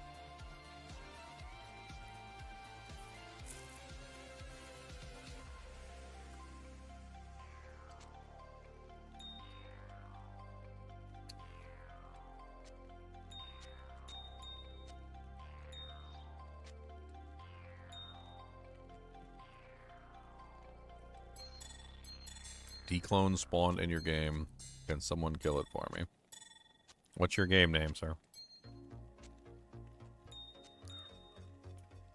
Give me the game name and I'll come show up and murder it for you. I will murder-tize me, Captain. Also, are you on ladder or are you on non-ladder? So I know which character to bring. I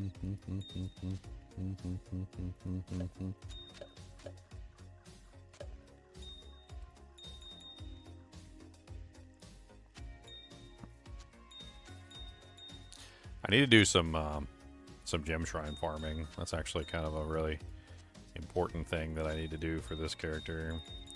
I need a lot of perfects, a lot more perfects than any normal character is ever going to need, and I don't even want to transmute up my flawlesses to perfects because I need that many perfects. So I think it's probably a better idea for me to just keep them as flawlesses and go gem shrine farming for the time being.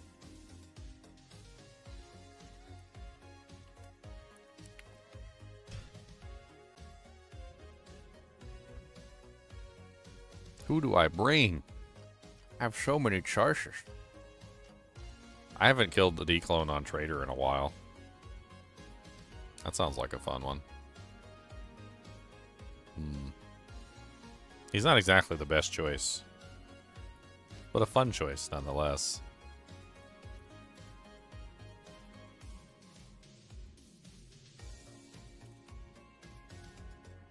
Oops. He's not the best choice, but he is a fun choice. Let's go thwack Uber Diablo in the head. Your character is really named Amazon? This is a nightmare game, buddy. You don't have Uber Diablo in a nightmare game. You can't get Uber Diablo in a nightmare game, my friend.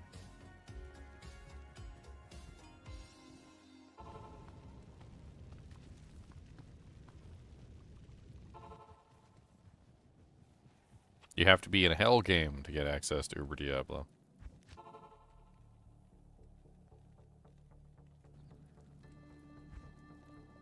Man, the way that Uber Diablo works is that once a certain number of soldiers are sold, you go to the nearest super unique monster, and once you get to that super unique monster, the Uber Diablo essentially replaces that super unique monster. Like I just have Fire Eye right here, and I just murdered him out of existence. So, like, I know for a fact that, like, if he hasn't spawned yet, he's obviously not going to spawn.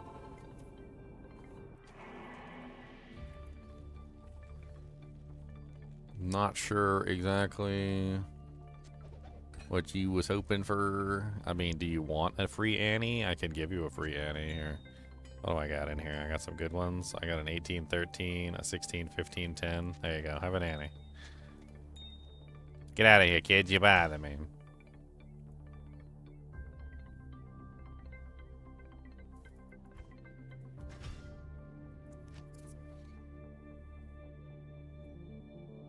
You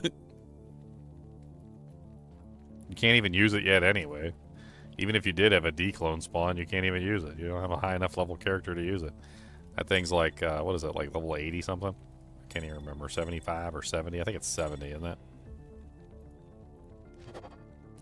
22 mana. That's kind of poopy. Damage reduced by 3. That's kind of poopy as well.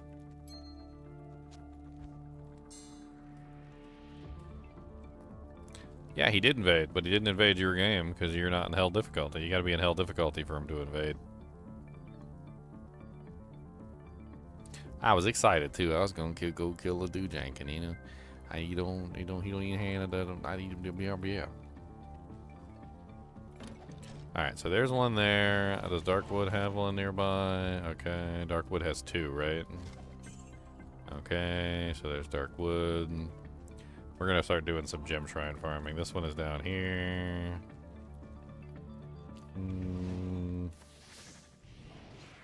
Any other? Let me see if there's any others, because it would be better if we could do like multiple areas if possible, but they need to be near the waypoint, because I'm not running a bunch of different places to try and do this. I also don't want to have to rebuild my army every single time. So we'll do just a short circle, 2 wells, most likely no then. Because 2 wells essentially means nothing. Flawed Emerald. Palace, I don't even think there is any, like in Palace. I don't see any. Not here near the waypoint anyway. Check up this way just in case. Okay, so that's a nope. Canyon maybe. Do a quick circle around Canyon to see if there's any shrines near the waypoint. Health Shrine, those don't turn into gem shrines, so that doesn't work.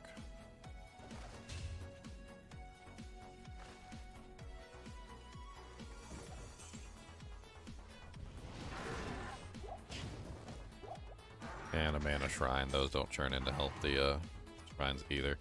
Alright, so this isn't gonna work. Let's try Act 3. Flare Jungle. Sometimes there's a shrine right next to the waypoint. Does not look like there is one this time, so nope. Lower Kurast. I think there is actually one, but I don't know if it's close enough for easy access. It's right here. So maybe we could do Lower Kurast.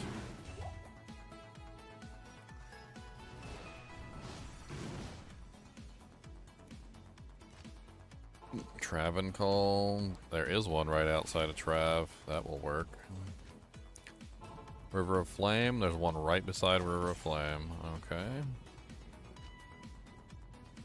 There's never one near Frigid Highlands, so that's a stupid one. Crystalline. There is one right next to Crystalline. Okay. Frozen Tundra.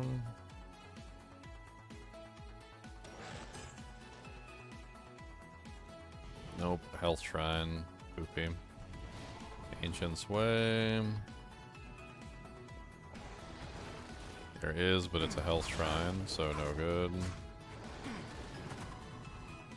Alright, so I think we have our list here. It's a short list, but it'll work. So we're going to leave and join over and over again. We're going to check each one, and we're going to see if we can find the gem shrines. We've got a bunch of gems that we can potentially upgrade here. We kind of want to upgrade all of them. We need all of them upgraded. So first one is Stony Field, directly south. That's an EXP shrine. Second one is Dark Wood. That's the 2 north. Armor Shrine and Experience Shrine. No good. Then Black Marsh is directly south. That's Stamina Shrine. These were all stupid. I don't think any of these really worked either. Travancore was definitely one. One right outside the door, and it's a monster shrine. River of Flame had one directly next to the thing, another monster shrine, and also a hidden stash that we can click on. And then it was Crystalline Passage, had one right by the door as well. And that's a mana recharge. So then we just save and exit and do it again. We'll probably end up with like 1 to 2 gem shrines per like 5 or 10 runs. After like a certain period of time. Like we can go backwards, we can go forwards, it doesn't really matter. The hidden stash keeps moving around, it's kind of neat.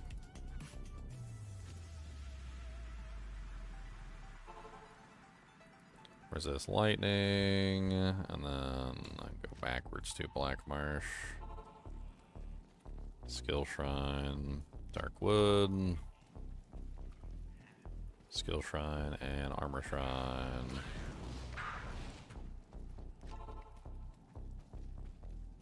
And mana recharge. Again.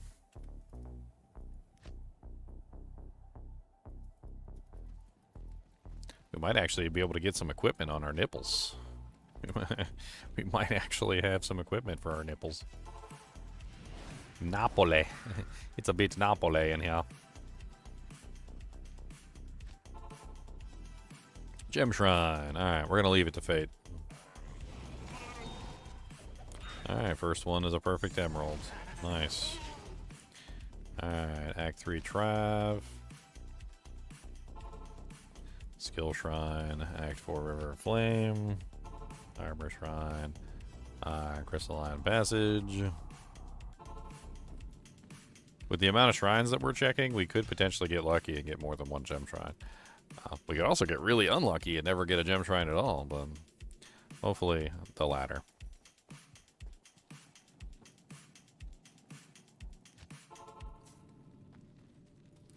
Combat Shrine. Mana Recharge. The ones that are directly next to the waypoint are the easiest. Like, those are the best. Some of them you gotta run a little ways to actually, like, uncover them, which is unfortunate. Dark Wood is probably the worst, but there's 2 here, which is good to at least check. And then Stony, you gotta run a little bit for 1, which isn't too bad. Jammy, jammy, jammy gems. I need all the jammy gems. Give me all them jammy gems. Perfect gems and chippy gems. I don't care, I like the gems. Put them in my jammy bag. I'ma take them to the hag to get all my jammies upgraded. Jimmy's upgraded. Jammy, jammy, jammy gems. Look at all my jammy gems. I need all the jammy gems. Give me all my jammy gems. I need a couple jammy gems. I need a couple jammy gems too. I need a couple jammy gems. I need some jammy gems from you. Cause I can craft some clothes for my skin. So my nipple and my winters ain't hanging out again. It would be nice if I had clothes. So I could be normal person instead of wearing a bunch of crap. It would be nice if I had something on me.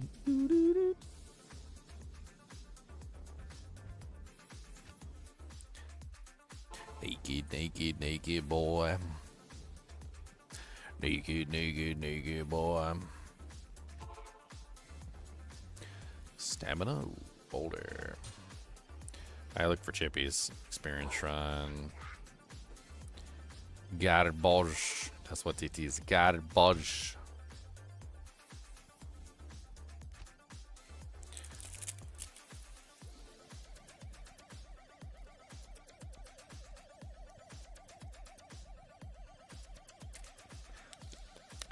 There's only been one public game.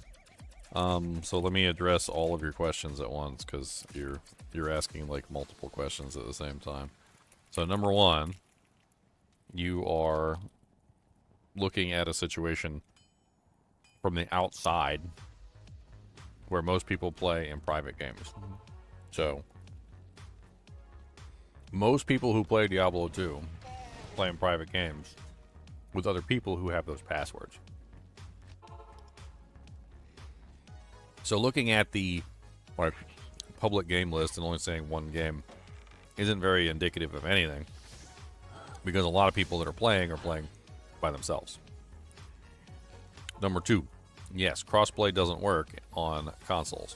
So you're not going to see Xbox players, you're not going to see the Nintendo Switch players, you're not going to see the Diablo 2 players on PC. I'm not entirely even sure that the PS4 and the PS5 players are together. I don't really know the answer to that question. Maybe somebody who's in the Sony architecture could tell me. So, like, whether you see a public game or not doesn't necessarily mean people aren't playing. On top of that, like, whether or not you can join other players, like, it's not as easy to make a public game as it is to make a private game.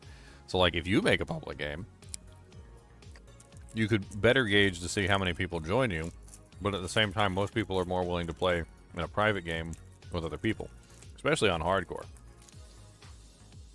Like, hardcore is one of those places where you barely see any public games at all because nobody wants to risk getting PK'd by other players.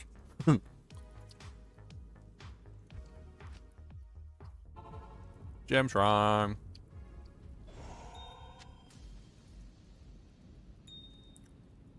Two gems down.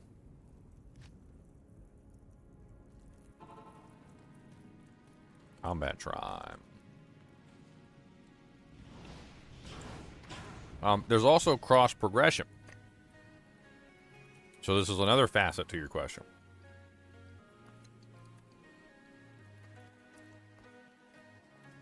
Trying to chow down my fruit snacks. All right. So let's say, for instance, you have somebody who's on PlayStation, who plays on PlayStation, but they also have a PC, right? Cross progression allows them to play their PlayStation 4 character on PC, and vice versa.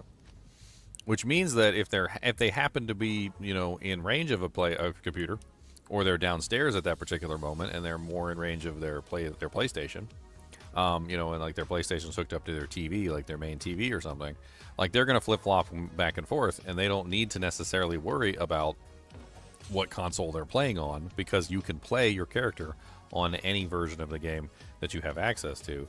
You just can't play with other players. So like a PlayStation character cannot play with a, you know, PC player, but you can, however, log into your same account on your PC and play with other people with your PlayStation character that you made on PlayStation, because the cross progression is there.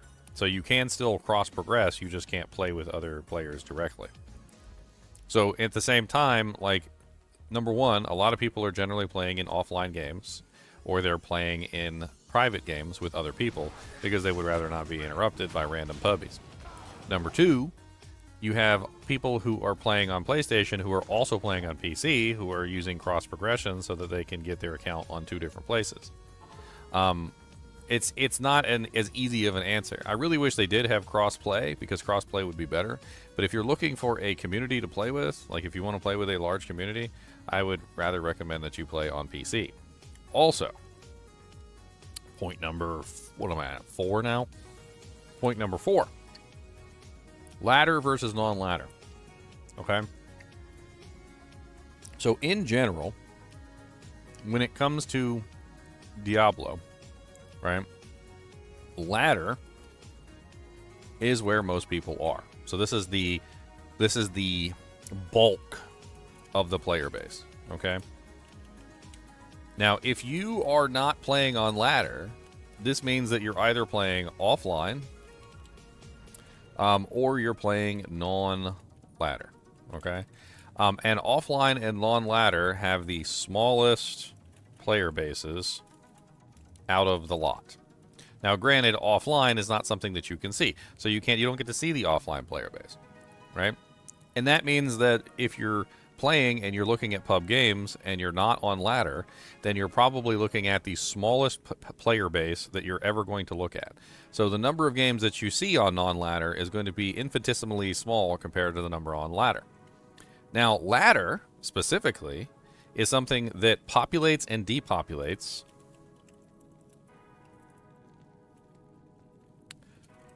based on seasons, right? So this is a very important thing. Seasons, right? Seasons are essentially where the entire player base shows up for a specific season, and then they all leave once the season is over. They come, they conquer, and they move on, right?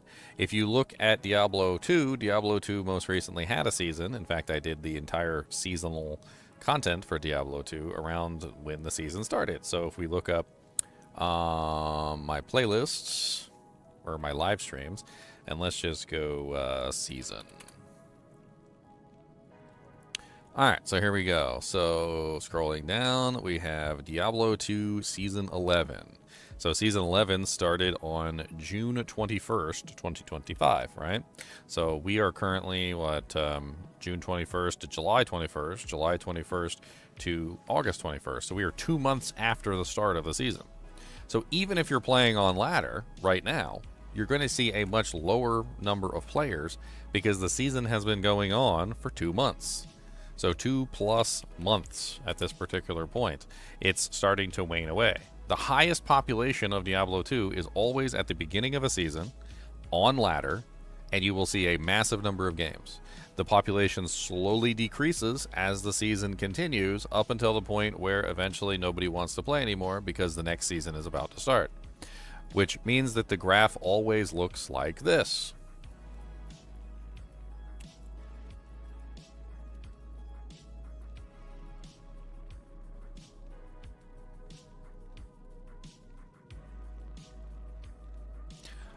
Boom, boom, boom, boom, boom, boom, boom, boom, boom. I'm going to pull up the actual graph, and I'm going to show you the actual graph and how the population wanes and rises with each season. So, for instance, this is monthly. We need, well, I mean, I guess technically this would work, but I wanted more than this. I wanted to show you, like, the entire year. So here you can see that before the season started, so what did we say? It was, like, June 21st or July 21st or something? What was the new season? I literally just had it up, and then I just closed it like an idiot. Was it June 21st? Okay, it's June 21st was the first day of the season. And this is January, July. Oh, this is 2022, 2024. Yeah, this isn't what I want. I want, like, yeah. Okay, this is better. All right, so this is the start of the seasons. So as you can see, this is the population of Diablo 2 at the start of a season. And as it wanes as you go forward into the season and eventually hits a plateau of essentially nobody watching or nobody playing, and then spikes back up at the beginning of a season, and then eventually wanes back down toward the end of the season, and then spikes back up. And you can see these. They look like heartbeats, right? So every season is like a heartbeat. Beep, beep, beep, beep, beep, beep, beep, beep, beep, beep, beep, beep. Beep, beep, beep, beep, beep, beep, beep, beep, beep, beep, beep, beep. And this is how Diablo 2 has always been. It's always been a seasonal thing where each season is where everybody returns, and as the season goes on, they lose interest, and then they always come back for the season, and then they leave, and so forth and so on. And the general time period of how long it usually takes is somewhere around like 2 to 3 months into a season is usually enough that the population has died off almost completely. And of course, it also gets affected by outside sources. So like if other games show up during that particular time period, like if you have like another game show up, it can artificially kill off the season sooner, and so forth and so on. So when you're thinking about Diablo 2 and you're going online and you're like, oh man, there's like nobody playing the game, but it's, you know, 3 months into a season and you're playing non-ladder, that's the reason why. Like, nobody really plays non-ladder anyway, they play ladder. And on top of that, you're 3 months into a season where the interest has waned significantly. On top of that, it may be something like a launch of another game that is making the number of games go down even further. Like, for instance, right now is the launch of Last Epoch Season 3, and most of the players who would be playing Diablo 2 might be going over to try out Last Epoch Season 3. I, however, despise Last Epoch and have no intention of going over to play Last Epoch at all, so you won't see me over there, which is why I'm still over here playing Diablo 2. But that's just me. I don't like that particular game. I think it's poopy. However, when Path of Exile 2 comes out on August 29th, I will be over there playing Path of Exile 2 instead of Diablo 2, because I do enjoy Path of Exile 2, so I'm going to have fun with that. Yakety yak, don't talk back. Ooh, a chippy skull. Apparently I must have already checked this one. Let's save and exit and do it again.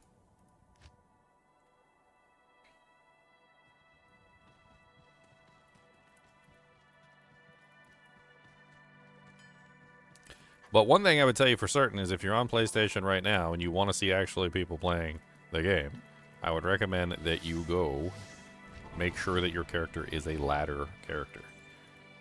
Okay, you don't want to be playing, if you want to play with other people, you need to be on ladder, not non-ladder. Non-ladder is the place where characters go to die. That's what non-ladder is. It is literally the place characters go to die. It's like a glue farm for horses where like the horse breaks his leg and you're like, I'm sorry, Billy. We're going to have to send you to the glue farm. And then he goes to the glue farm and he gets put out of his misery. And yeah, that's literally what you're doing. Like when you play on non-ladder, it's where you go get put out of your misery, or where you PvP. People do PvP on non-ladder, but that's about the only thing really that anybody does on non-ladder at all. And how do you know if your character is a ladder character or not? Ah, that's a question.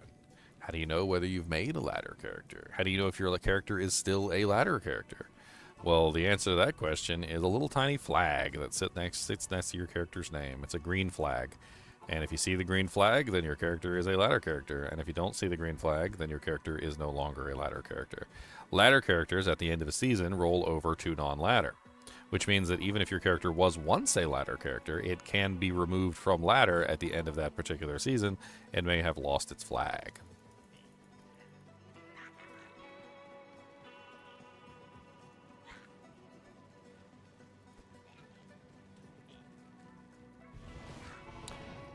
Ilarin, I don't think he's going to be able to get a declone. His character was level 41, and he was in Nightmare Act 1. He can't even make a hell difficulty game. I just gave him an Annie. I just gave him one. I got like a bunch of Annies sitting around on lawn ladder characters.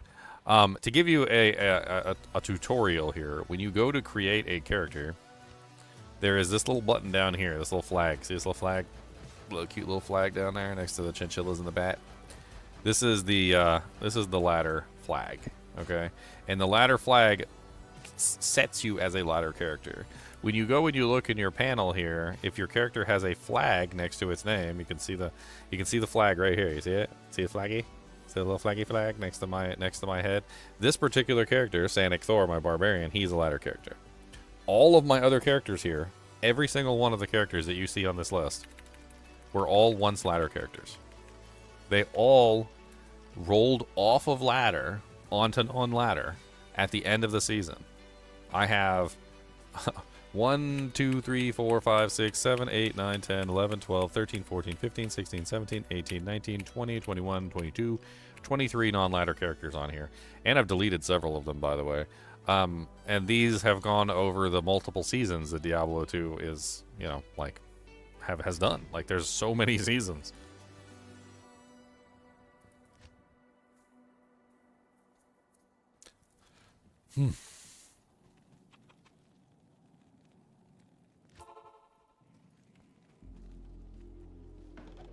Some people tell me they don't want to play on ladder. They're like, I don't want to play on ladder, Ginger. Ladders, I don't want to lose my characters. And like, I have so much stuff on non-ladder, and I don't want to have to refarm everything.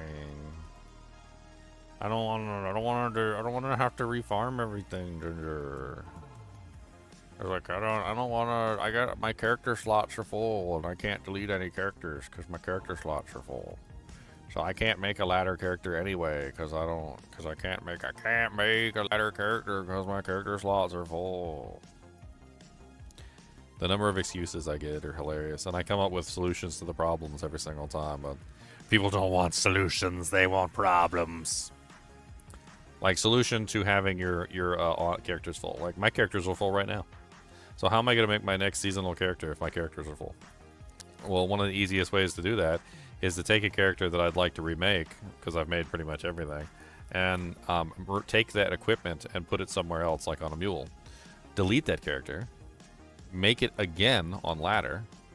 When the character falls over, when he finally, like, converts, you know, he converts over, all I gotta do is take that equipment, put it back on the character, and then I can compare and be like, oh, this piece of gear was better, or this piece of gear was better, or this piece of gear was better. And then my character is even stronger than he was before, because I take all the best pieces from the ladder character and all the best pieces from the non-ladder character and combine them together. Now I have a non-ladder character exactly the same as before, with pieces from both characters.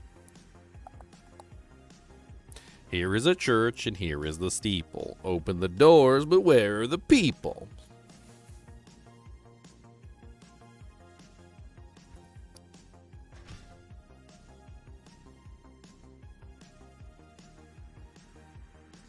Crescent Moon Sorceress. Pretty powerful sorceress. Oh, there's one fruit snack left in here. Cody, would you like this last fruit snack'em? Would you like this last snack'ems of the fruit? Would you like that fruit snack'ems for yourself? He said, yeah, that's only one snack'em, though. He said, Dano, that's not enough snack'em for a big dog like me. He said, that's a little baby amount of food. I'm going to die from starvation because you don't feed me enough snack'ems.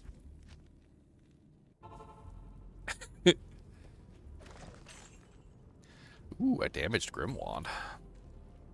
Boom, boom, boom, boom, boom. Boom, boom, boom, boom, boom.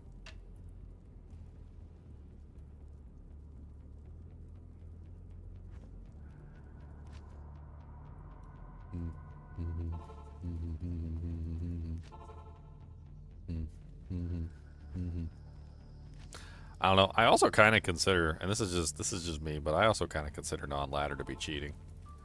Like it's pretty much cheating, it's it's pretty much cheating.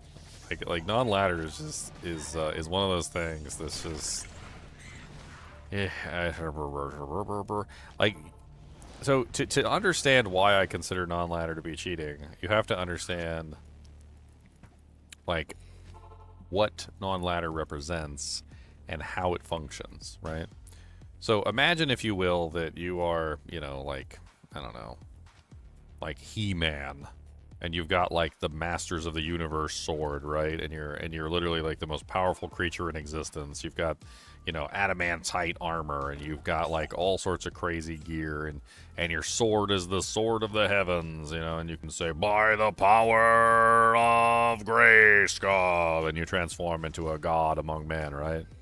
Now imagine at the end of your lifespan, you just decide that you're gonna just, you know, like hand down your god tier equipment to somebody else. That's basically non-ladder in a nutshell. It's literally the most powerful characters in existence on ladder, deleting their characters and dropping their most godlike pieces of gear onto the non-ladder world, and they do this every single ladder. So every single ladder that we've ever had, people have taken their characters and they just go into free games and drop all their most god tier equipment and delete and switch back to ladder, right? And this is literally something that occurs on a regular basis in non-ladder.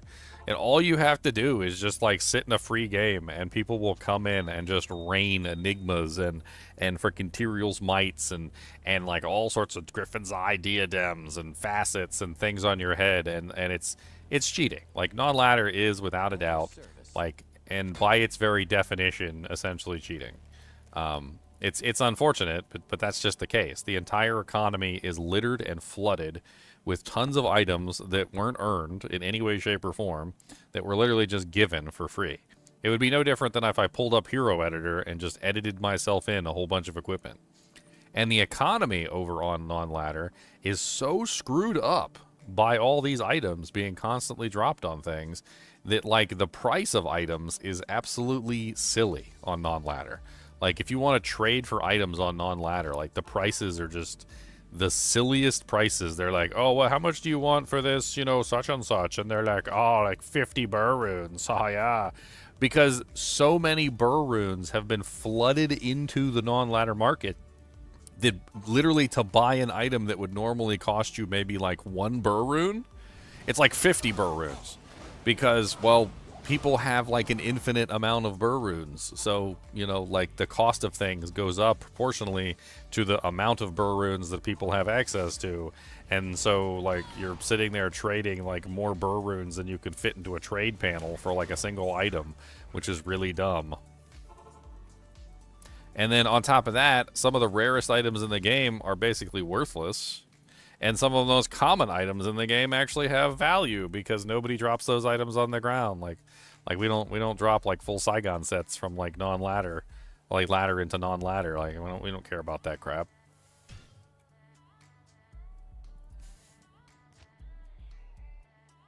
I keep mine for videos. I'm unique, because I'm a content creator, and like I want to make videos on my characters, and you know that's something that is unique for me. So I like to keep my characters specifically for that purpose. Sometimes for testing, but like I usually use Hero Editor offline for testing. So it's mainly just for videos. Like I like to be able to pull up my previous characters and show them off for people who want to see them. Like I just did with my freezing arrows on earlier. That was something that I literally just did like just a couple minutes ago. Pulled up my level 99 freezing arrows on and showed it off to everybody.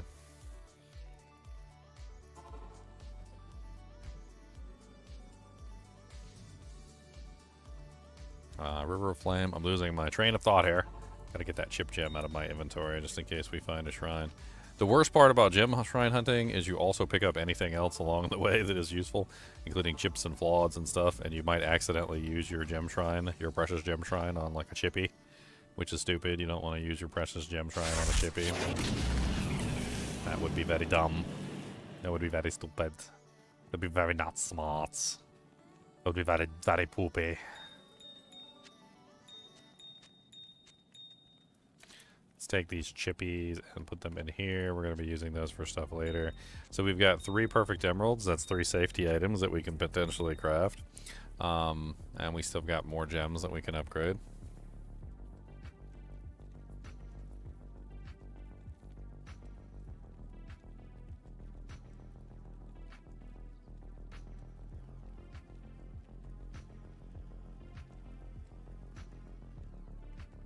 Does anybody know anything about first home buyer programs? I've never bought a home before, Venom. I'm afraid not. It would be nice one day to be rich enough to buy a house. That'd be great. I mean, I know a little bit from like conversations that I've had with some people that have purchased homes. Like, it's pretty invasive, to be perfectly honest. They're gonna look at like your income and like your job history and like a bunch of other things, and they're gonna add everything up and figure out like how much money you make, like pre-taxes or something, or after taxes, I can't remember, and like, yeah, your credit score gets involved and a bunch of other crazy stuff, and it's a lot. And if you're self-employed, it gets even more ridiculous. Like, apparently it's something about it's your take home after taxes or something, and a lot of people who are self-employed don't really take home very much after taxes or something. Like, so like if you have a lot of tax write-offs, like apparently that doesn't count into the equation or something. And so like you could make like 50 grand a year, but you got like 40 grand in tax write-offs, and like then you only have like 10 grand like that you're taking home, and then they'll laugh at you and tell you can't get a loan. I don't know. It's weird stuff. I've never really messed around with it myself, but from what I've heard, it doesn't look very it don't look very pleasant. How? Cody's having a nightmare over there. I don't know what he's dreaming about. Monsters and buttholes, I guess. He said maybe monsters and buttholes. Don't tell me. YouTube is broken. I see you are online, but I cannot see your stream. Well, that's unfortunate. Looks like I'm online.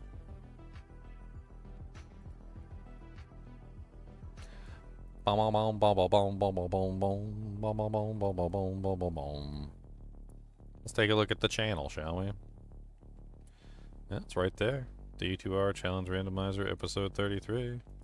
Live streams. There it is right there.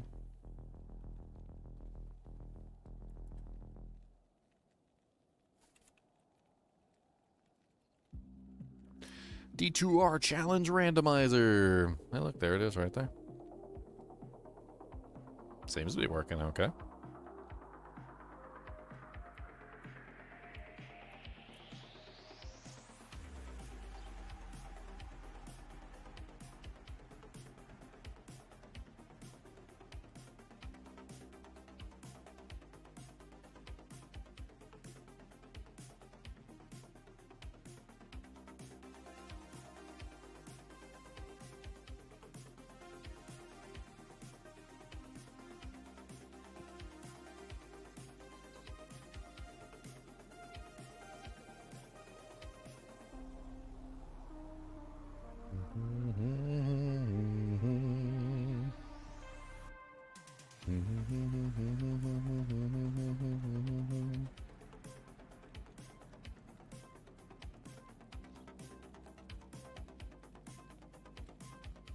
I mean, credit score is only one part of the equation. From what I understand about credit score isn't really what they're going to be looking at when it comes to your home buyership. Like, credit score is important, but it doesn't, like, if you have a good credit score, that doesn't immediately like put you in the running, unfortunately. Well, so if you're buying a car, that's one thing. Like, but we're not talking about a car. We're talking about, you know, like a fixed or a variable interest loan for, you know, like hundreds of thousands of dollars. They're going to be looking for substancity, if I think that's the right word. Substancity. They're going to be looking for essentially not like how good your credit rating is. They're going to be looking for how much money you can put out within a certain time period, like the volume of cash that you've been able to like provide. Like when you look at a payment structure, like you get credit rating for just paying off a loan. Like, I mean, that's no big deal. You can go to a bank and you can just get a loan and then pay it off, and that'll increase your credit rating. But like, it might not be a particularly very high loan. Like, you might be talking about small amounts of money by comparison. Whereas what they're looking for is somebody who can pay off, you know, like a large amount of money over a long period of time. Which can show up on your credit, you know, report in various ways. Like if you've had multiple cars in the past at the same time, like that could be an indicator, because you have to pay like multiple high car payments.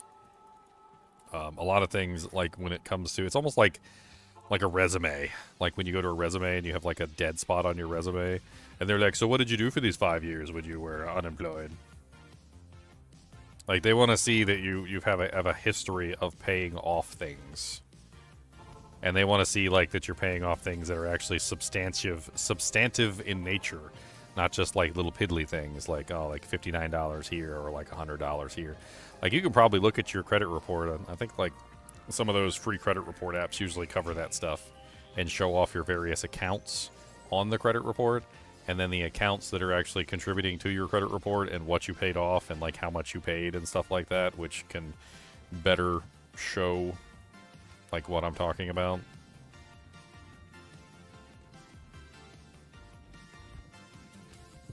I don't remember which one I have on my phone. I have one like the free credit report thing or something. I don't remember exactly. I don't pay for it at all.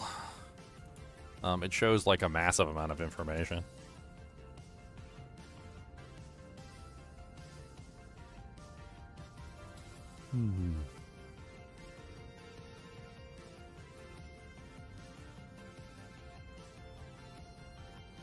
Let me see. What the hell is that one called?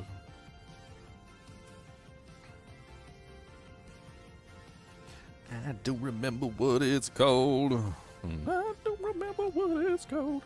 I haven't logged in a long time either.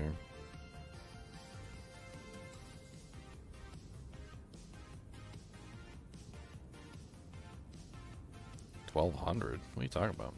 I think credit rating only goes to like 800 or something. Credit Karma. That's the one I use. Credit Karma. Intuit Credit Karma.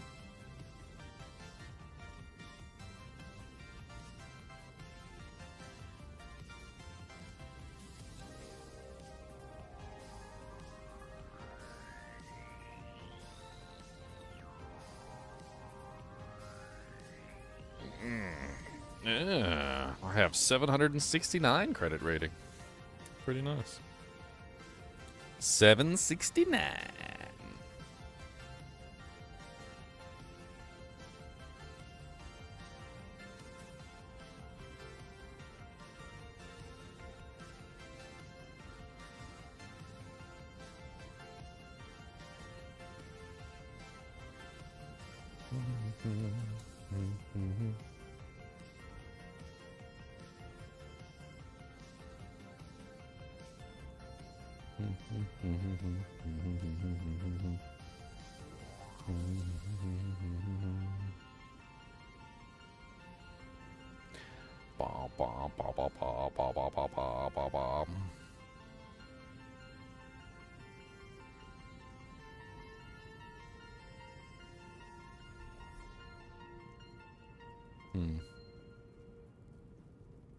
Oh yeah.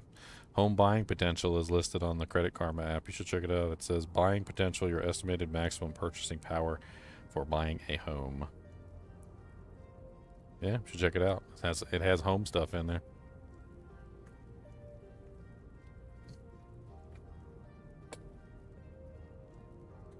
You still don't understand transferring items to non-ladder.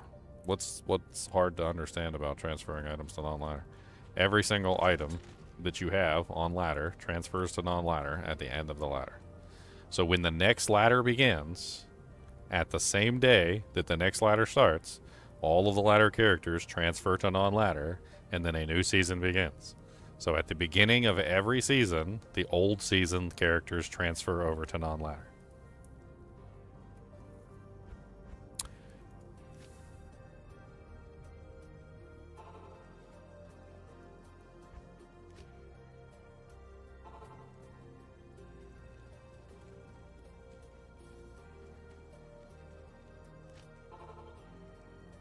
It's such an odd place to ask a question about house purchases. You're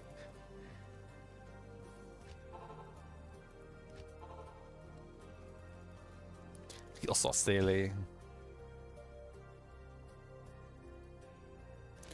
Is there a time frame of when you can transfer items?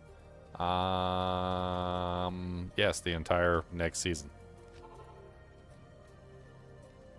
So you have the entire next season to transfer items until the next season comes and everything is deleted. Your characters are automatically transferred. That happens automatically, so you don't get a choice in that. However, there is your inventory stash, your shared stash inventory, which is set up in a special place. So if you go take a look at like your characters on non-ladder, as an example, and you look up in the top of your shared stash right here, you'll see this little checkbox that says passed. See that? Passed. It says enable this to view your previous ladder season's shared stash tabs. Items can only be removed from these shared stash tabs and will be deleted when the next season starts. So that's your time frame to pull these items out. So you have until the next season starts to take these items out of the stash. These are the previous season's items that you could potentially snatch onto. Like there's a low rune, so let's go ahead and grab that. And there's an rune. And a lot of these items I don't really care about, so like most of the time I won't even really bother. But like these are all the previous season items right here. There's another rune. Snake that. There's only like 16 arachnid meshes. Anybody need an arachnid mesh on non-ladder? Spirit, nothing really amazing in there. There's a Jalal's. That's a pretty nice 9 max with some gold damage on it.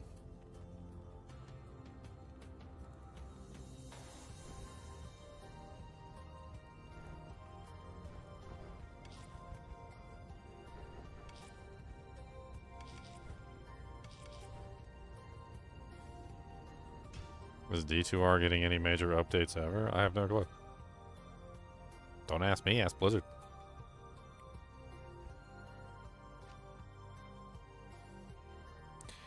Don't ask me, ask Blizzard. Corrupted Tremors strike the secret cow level. Oh baby, we might have to put the gem shrine hunting on hold for a second and go do some cow levels.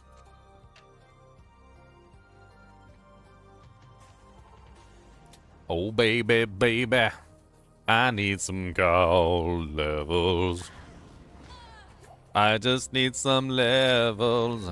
I need some cows in my life. You see, the moo moo cows are coming. Oh moo moo moo moo. Oh moo moo moo moo moo moo. Moo moo moo moo moo moo. Do I feel like it's likely? Honestly, my personal opinion, I think that if Blizzard had stayed in control of everything, that no, I don't think it would ever been possible. I think Blizzard would have never done any more content for Diablo 2.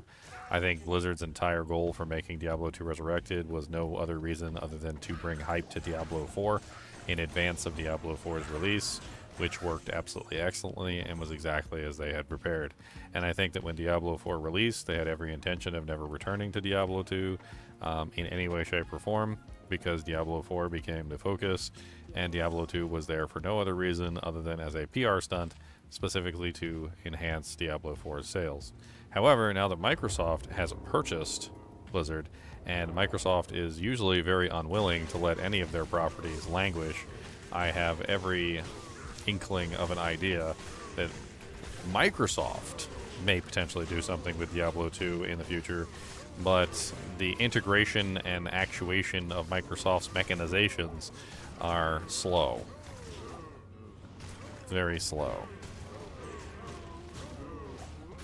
So I wouldn't expect it anytime soon.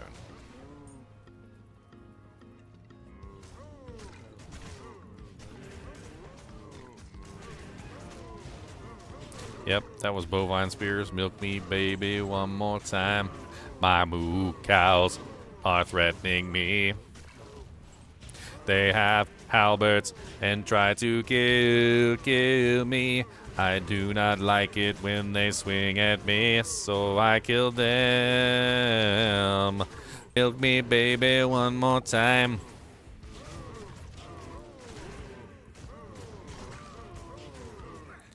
I must confess, these cows are a mess, and they keep mooing. They keep mooing every day, and I must digress, because I confess I murder them every day. Murdering the cows is fun.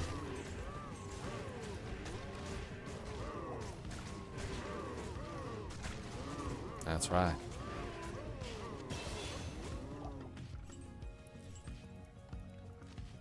Oh yeah? You want Moo, I did it again? Moo, I did it again. I mooed with your heart. I milked your udders. Baby, baby, baby.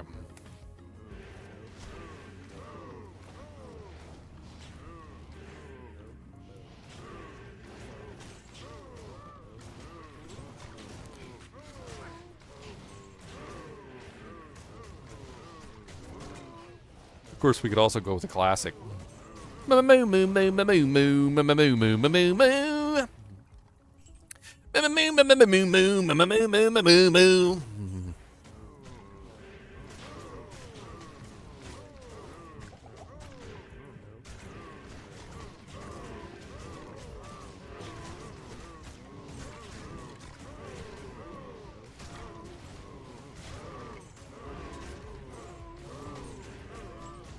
That's right.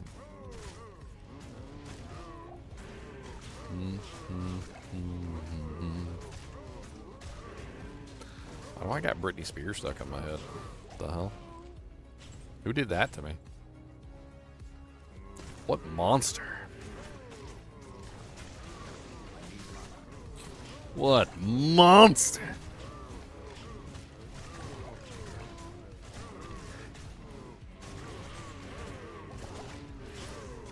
You fiends.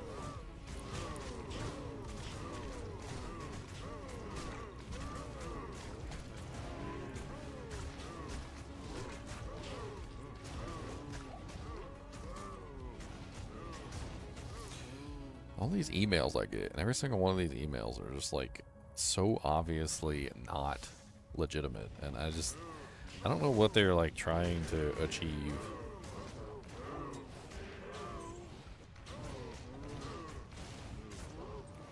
Like this one email from this company that's like apparently like something called Rode or whatever, RODE, and I look at the email and it's like at like azteca.co.pl.sk or some bullcrap, and I'm like, oh yeah, that looks like an official email.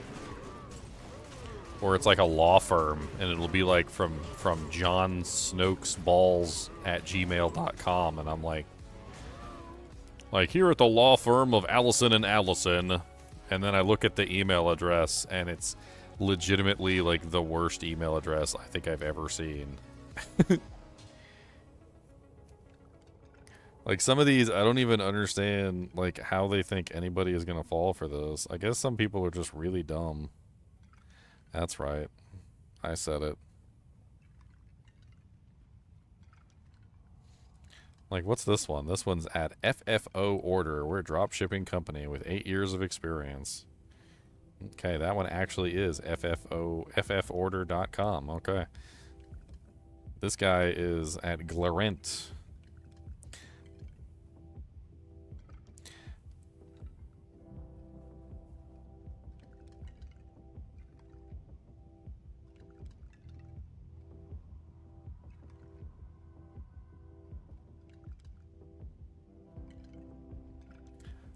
Graphic Impact at Glasgow Prints printstudio.co.uk. What the hell kind of an email is that?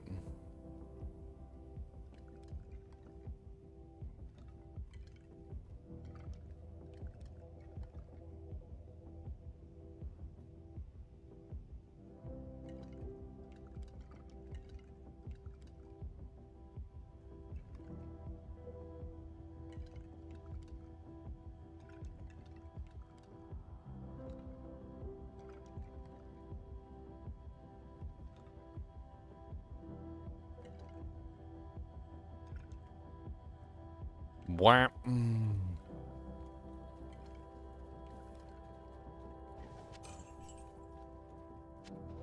An Rune? I didn't even see that fall. Give it to me.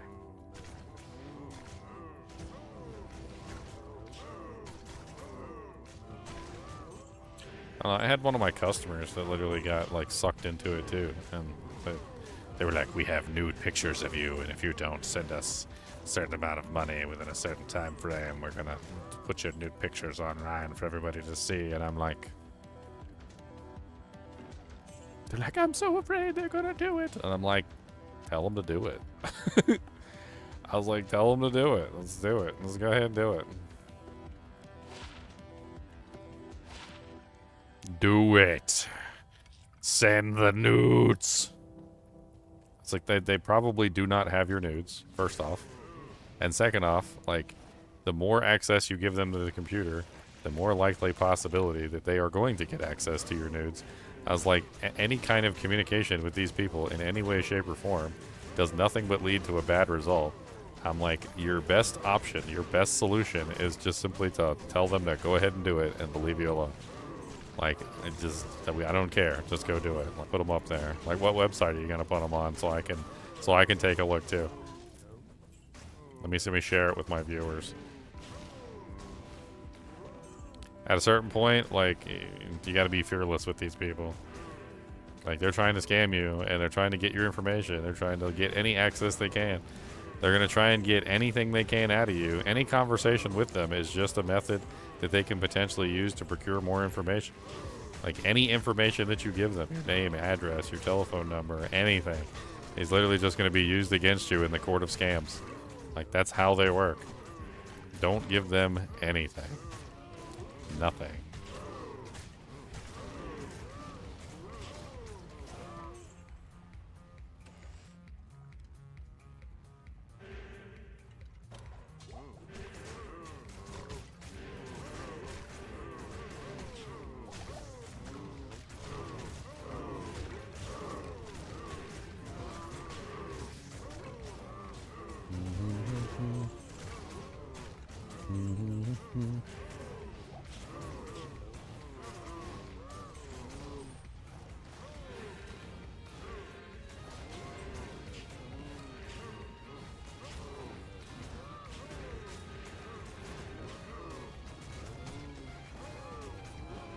My favorite scam recently is all the Facebook like administrator posts they make, where they constantly send you emails about your Facebook account, and they're like you have violated certain policies, and if you don't respond within a certain period of time, your Facebook page will be deleted, and all of your relevant information will be gone forever. We will never restore it again.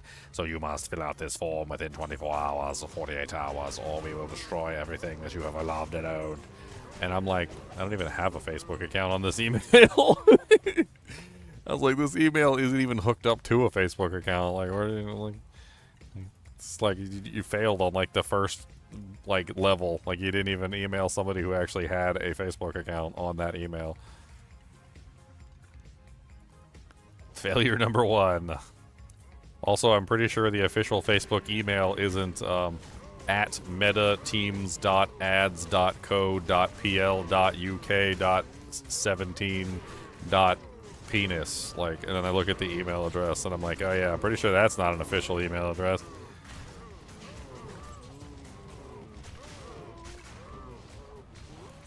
Ooh, look at that. That's our grading. So we gotta pull out our grading stick, right? So we pull out our grader. Let's put all our grading doohickery, right? So we did a little grader, right? So Fire Mastery, +2 Fire Mastery. That is a level 30 skill. So that is a platinum level skill, and it is +2 to Fire Mastery. Hydra is also a level 30 skill. That is a +2 to that is a huge plus to its value. This staff is probably worth like many factors of money. That is 2 level 30 skills and also a level 16 skill with 2 ranks as well. So it's probably, I would guess, like 500,000-600,000 gold if I sold it to the vendor. Of course, it's capped at 25k in normal difficulty, so I don't get anything more than that. But like if we check it afterward when on the buyback, it's probably worth a lot. In fact, I got a lot of stuff to sell. Let's go sell off some crap.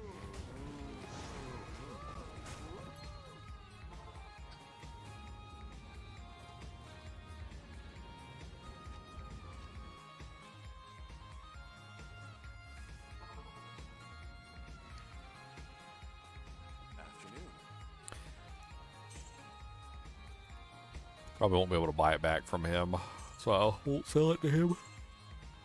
I wanna.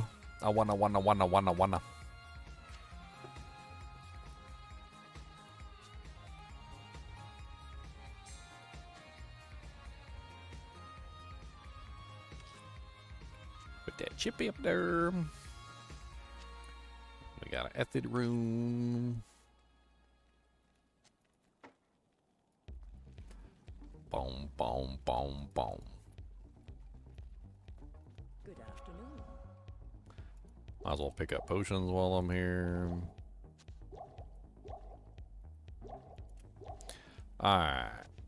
So, the staff, 25,000 gold. Yep. Okay, let's see how much it's worth once we sell it. So, it's worth 25,000 gold now. 306,176. Spicy.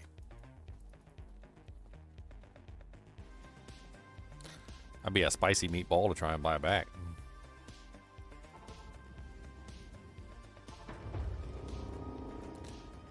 I didn't mean to go in that portal. I'm gonna go in this portal.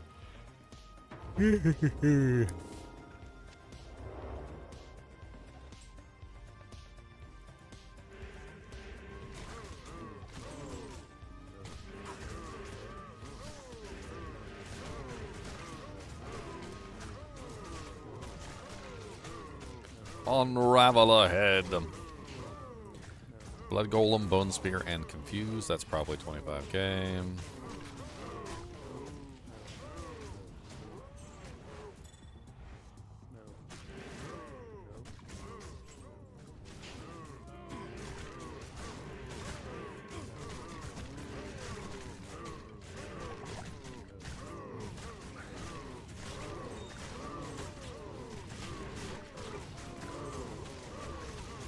No corpse explosion.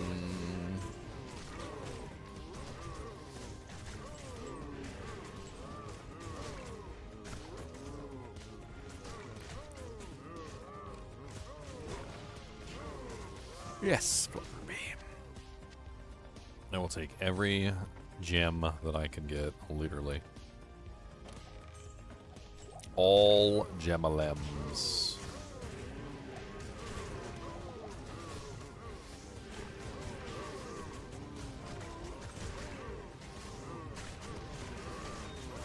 Sapphire, nice.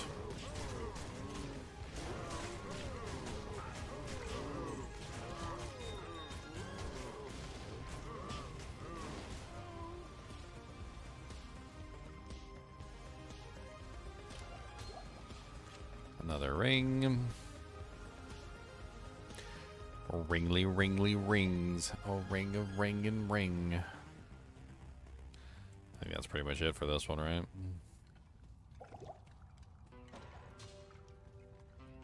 Yeah, looks like. Alright.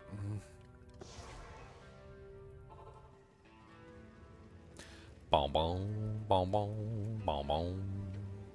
Let's check all the doojanks real quick, see if we got a gem shrine.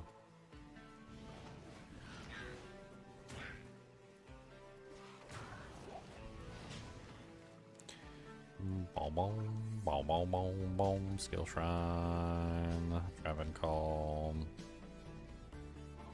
Armor shrine. River of Flame. Combat shrine. Crystalline Passage. Resist Cold shrine.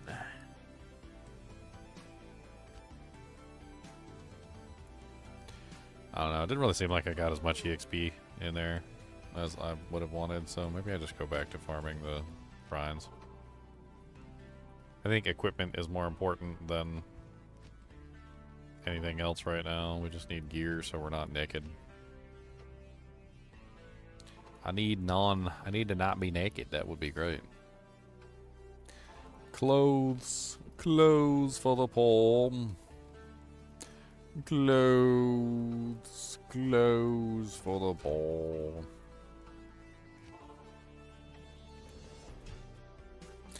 I remember I had no idea what alms was until I watched one of those movies. You know, where they're like, alms for the poor.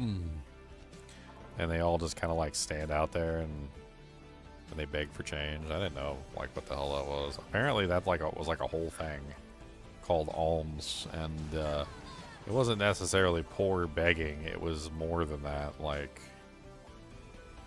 it's kind of hard to explain.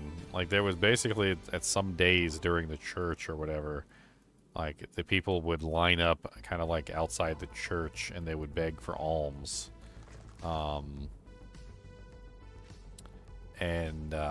It was usually very pious and very, like, interesting. Like, you would basically, like, wait until the church was about to be let out. And you would, like, get down on your hands and knees and hold your hands in the air. And you would basically, like, beg for anything that they were willing to give you. I mean, when I say, like, they're begging, I mean they're basically begging, like usually on their knees begging for the currency, like in like a prostration essentially. Like, it's very different from like a guy sitting on the side of the street, you know, like drinking a beer while he's got like a cup down there or something.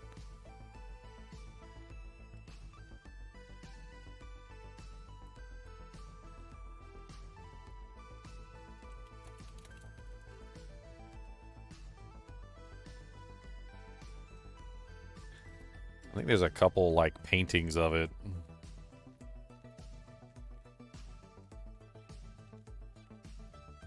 And it's weird, too, because it's like they would line up.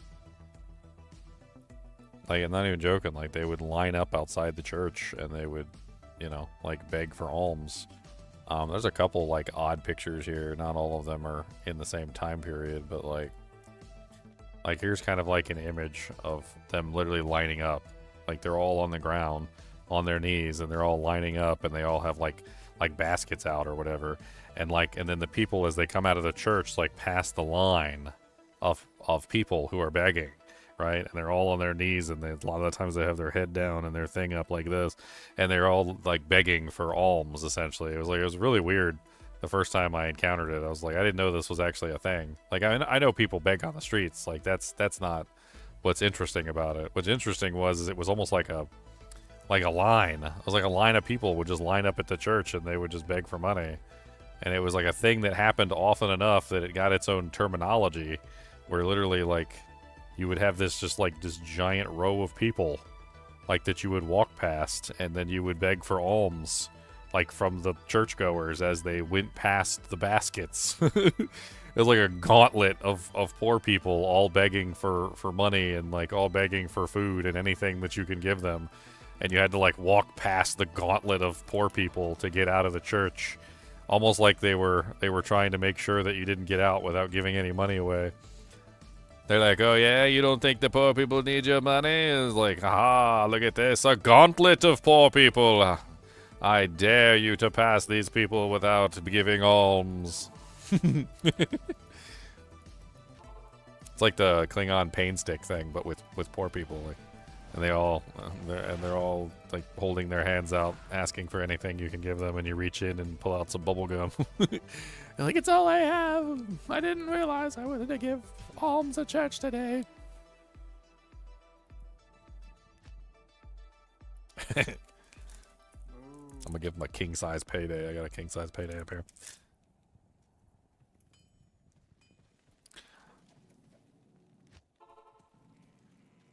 Delicious. Oh my god, that reminds me of one time I was at the grocery store. I used to work at the register a long time ago. I haven't worked at the register in a long time. But sometimes they would pull me up to the front for like Christmases, you know, like when it was really busy, like Thanksgiving and stuff like that. Because, you know, they would have overflow and they wouldn't have enough people on the registers to actually help. So they would just pull like the entire store forward to help. Anyway, there was this one day. There was this lady had like one of those little carts that it's like a, you know, like the car shopping carts with the little kids in the car, and she was going through the register, and the little cars are really low to the ground. And I'd never thought about this before, but I mean, you're putting like a little kid inside this little shopping cart with a car on the front, right? So like shopping cart car. Right. They look like this. Like a lot of the times you see them in grocery stores, and they look like this, right? So the interesting thing is that the kid's really low down, right? And the candy rack is right there in view of the kids, and the parents don't really realize this, and so the kid just reaches over, grabs a candy bar, and I'm sitting right there and I'm watching it. He just grabs the candy bar. He's like 2 or 3 years old. He doesn't even know to open the candy bar yet. And he just goes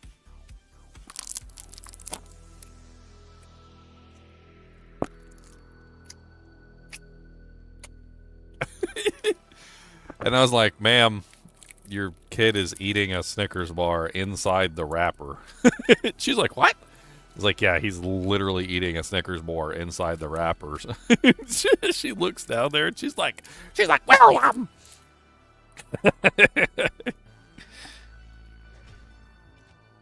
I'm dying laughing over there. I'm just like, freaking kills me, man. I'm like, I wonder how many times he did that before he got caught. Maybe every time they went to the grocery store, that was just something he did. Like they're going through the register and he's like, all right, candy time. Just grab some random candy and start eating it. Doesn't even have a kid, doesn't even know to open it. He's just eating it wrapper and all. Like he don't care. I'm surprised they don't find like a whole candy bar still in the wrapper in his diaper.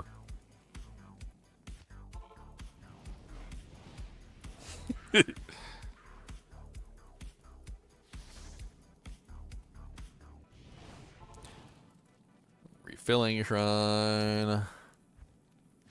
Did I already check drive and call? I don't even remember. Whatever, let's do it again.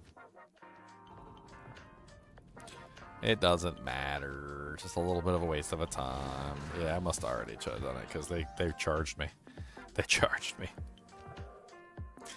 Is that considered shoplifting? I mean, obviously, because the little kid is eating something that doesn't belong to him, but the parent can pay for it. So, I mean, she paid for the candy bar.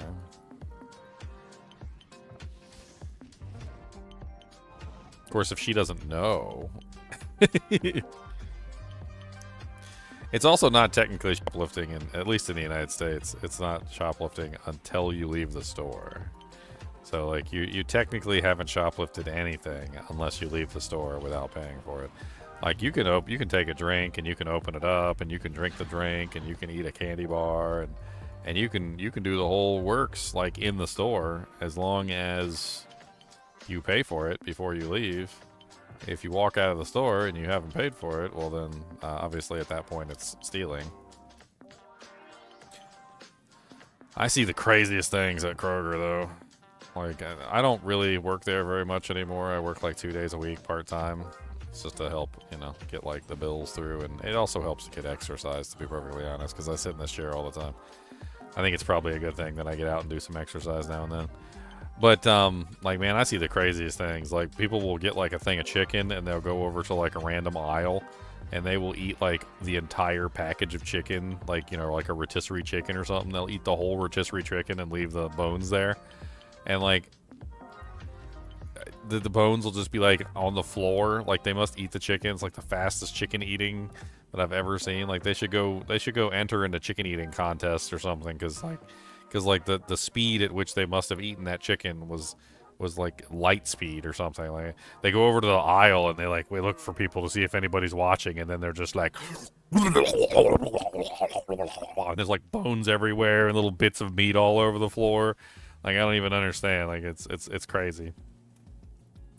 Apparently that's just like something that people do now. They just go in and eat the food and then run.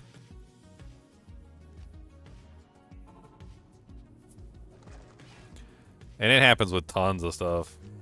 People are downright nasty in grocery stores too. Like, I don't understand, like, who taught these kids how to be like a member of society. Like, I've seen some of them literally put like a rack of ribs. Like, you guys ever seen like a rack of ribs before? Like at the grocery store? Like something like this. Like a whole rack, like wrapped up in plastic. Let's see if I can find like a grocery store picture of like a rack of ribs. Yeah, like something like this. Like a big giant rack of ribs like this that takes up like the whole thing. Like, but even worse than that, like a bigger version than those, and like an expensive one. Like, I've seen somebody take like an entire rack of ribs and just like leave them somewhere unrefrigerated. Like, they're like, I don't want these. And then they just take the whole thing and then just like drop it in like the chip aisle or something.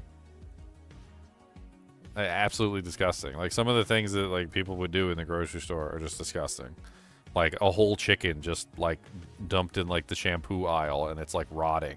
And they like hide it behind something too. Like, because they were too lazy to go bring it back to the deli department, or too lazy to bring the meat back to the meat department. And like for weeks you just smell like this rotting foulness. Like, and finally somebody manages to find out where they hid like an entire rack of ribs over in the corner of the store. This is the dumbest stuff ever.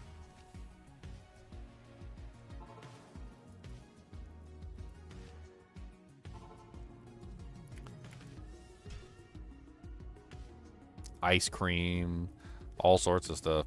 I saw one time somebody went to the seafood department, got like the shrimp or whatever, like steamed. It was like steamed lobster or steamed shrimp or something like that. It was some ridiculously high price too. It was like $120 worth of shrimp, of lobster or something like that. And I guess they didn't want it. And after they asked the person to make it, shoved it in the freezer section. I'm like, okay.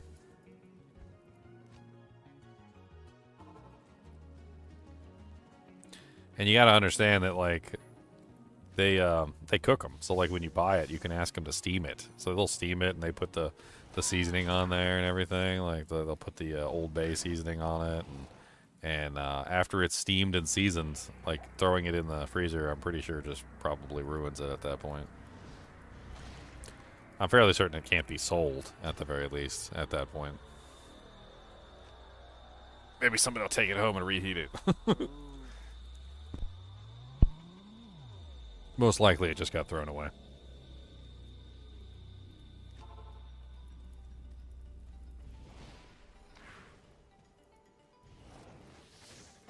Remember that whole thing where people were going to the grocery stores and opening the ice cream tubs and licking the top of them and then putting them back in the thing?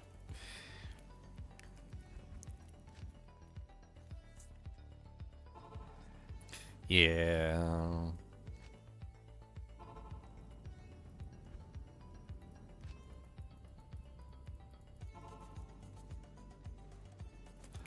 Yeah. Boom. Mm-hmm.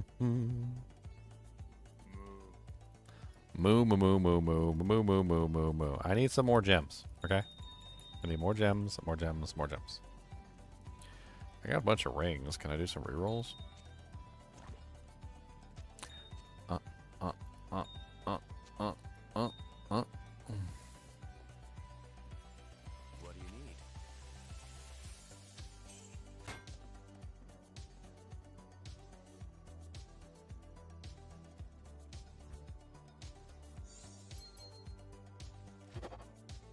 disgusting.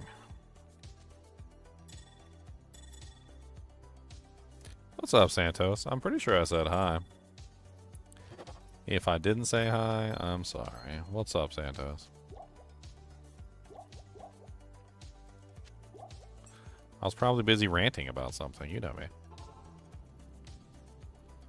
You know me.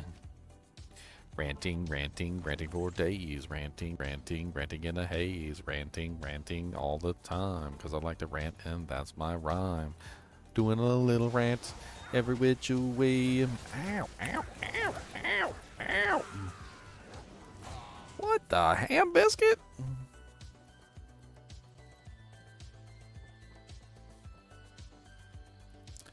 Bom, bom, bom, bom, bom, bom, bom. That was rude. I got ambushed. And my perfect gem is sitting on the ground. And another gem shrine. Fool of a Totk.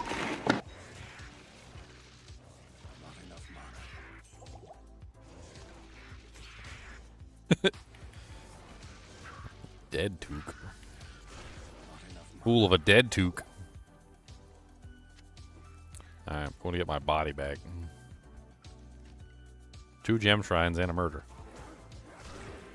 There was a lot of monsters that collapsed on me really fast. Like, holy Jesus. They collapsed on me faster than I've ever seen in my life. They were just like, ah, get him. Get him. I didn't much appreciate it at all.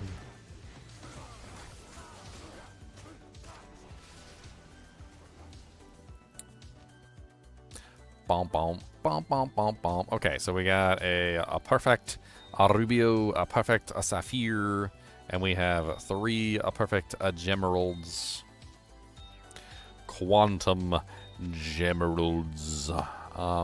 These might be good too, the Flawless Amethysts. We could hold off on the diamonds. I'm not like super duper excited to upgrade the diamonds, although they will be useful in the future. Definitely.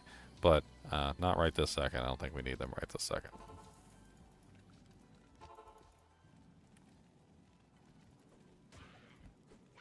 Holy gem shrines, Batman. 3 gem shrines in 1 game.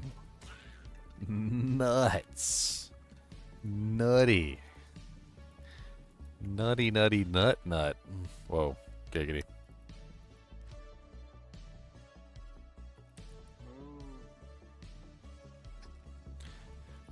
Ba ba ba ba ba ba ba ba ba. Need another gem shrine, la la. Man, I don't think I'm gonna get that lucky again, ever. Look, we got gem shrines at home, Mobius rocks, okay? There are gem shrines at home, alright? We don't need that gem shrine. We've got gem shrines at home.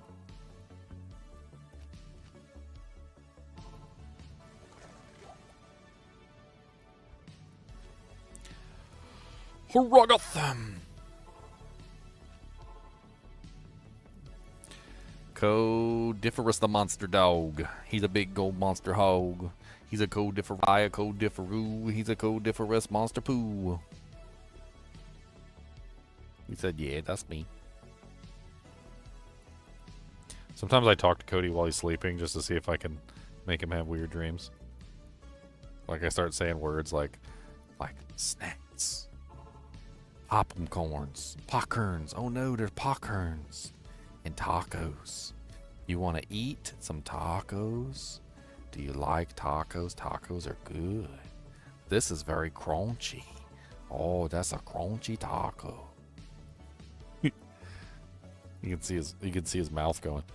Yeah, look at this. We're gonna eat some tacos, and we're gonna go for a ride down at the park, and then we're gonna see all of the monsums. And down there's gonna be a bunch of squirrels and possums, and then we're going to see the other dogs at the park, and they're gonna have also some tacos and some snacks, and those tacos and snacks are gonna be delicious. They're gonna be delicious.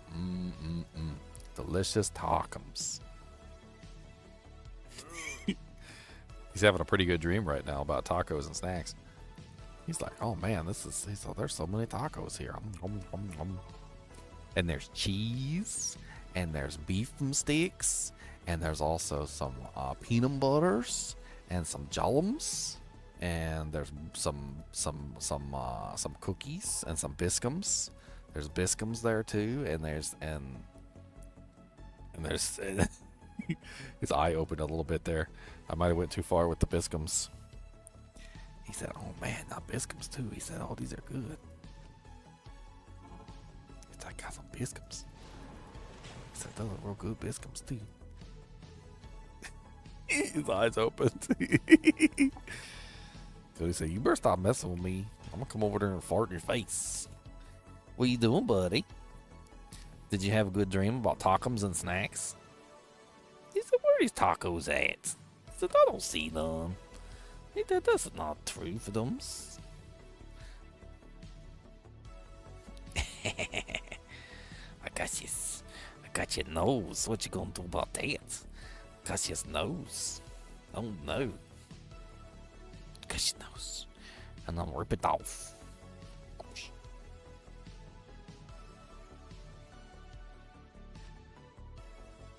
Sometimes I just make up a story with lots of words in it that Cody knows, just so his head goes side to side. I'd be like, once upon a time, there was a mama. And mama decided that she wanted to go for a ride. Mama went outside and collected her cat named Mama Fat. Together, Mama Fat and Mama went for a ride. They decided that they wanted to go for a ride down to Taco Bell to get themselves some tacos. I got him. He said, wait a minute. He said, where's this taco ride? I said, I like that too. He said, why ain't they taking me? I was a good dog and I deserve tacos as well.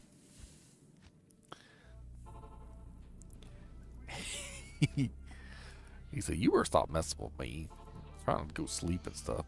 Oh wow, there's no shrine here. It's just a stash. That's weird. Did the shrine move? Is it behind me maybe or something? Like, what's going on? That's the first time I've ever seen that before.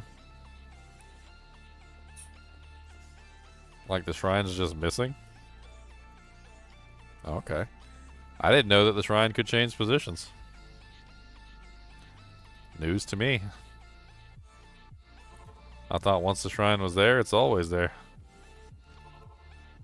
At least in that seed code.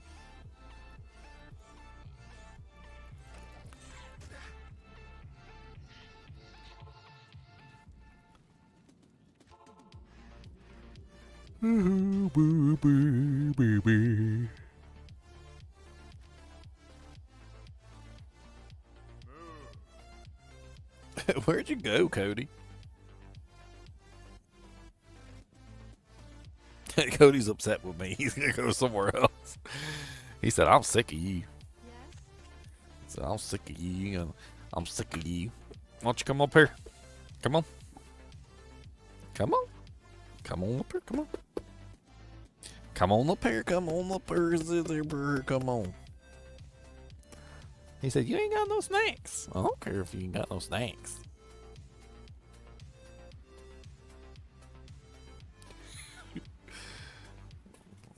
How about a Pop-'em tart? You want a Pop-Tart? You gotta come over here. Nah, that's cheating. Because then they can't see you. This is payment for services rendered. Get your butt over here. Come on. Payment for services rendered. Oh, goodness. Okay, this is a blue barrel. Yeah, that's a blue barrel. You better leave it. That's right, you better leave it. Don't stop licking it. Who said you could lick it? That's not allowed.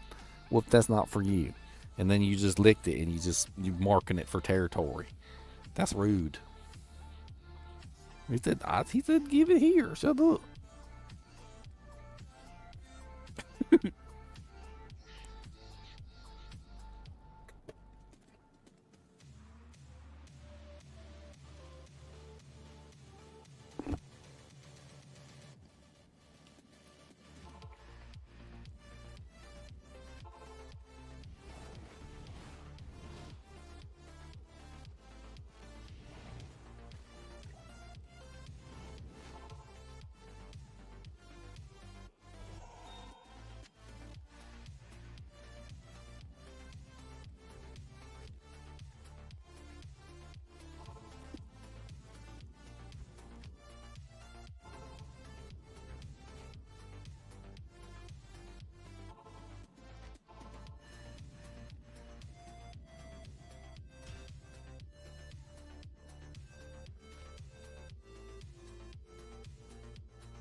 And what am I making with all these gems?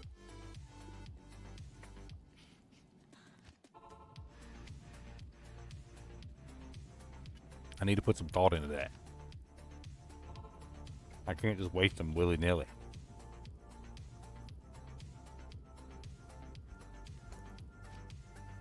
This mine.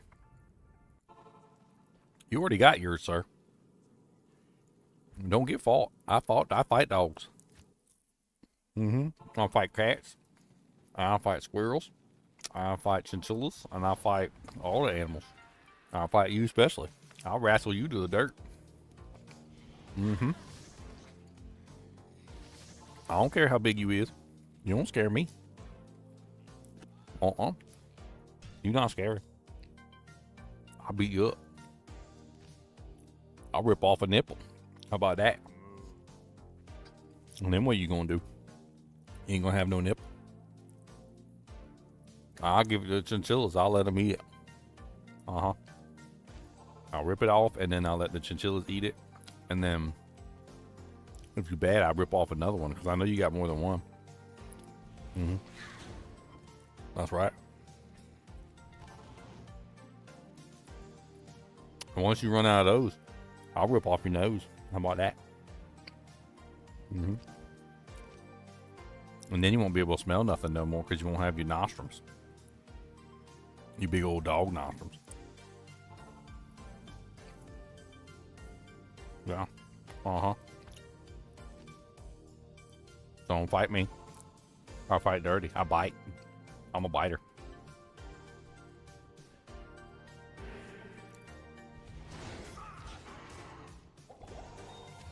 Oh no, I didn't have the gem in my inventory? Oh, okay. I already finished upgrading them all, I guess. Alright. Well, Chippy's still good too. I like Chippies. I could have done one of the diamonds though. Alright, so what do we have to work with? We've got 2 perfect amethysts. We've got 3 perfect emeralds, 1 perfect ruby, and 1 perfect sapphire. So, a pair of blood gloves would be nice. That would be good. So we could do an F. Whatever. Blah, blah, blah, blah. Where my jewels at? Okay, so blood gloves. A pair of caster boots would be really good. I think caster boots would be really nice. Let's pull up all the crafting recipes.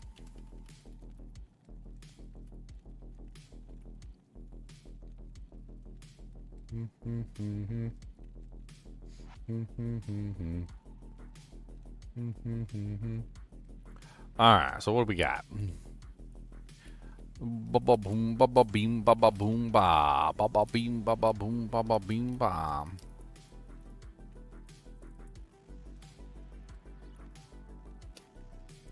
So boots are demon hide boots, Thull Rune.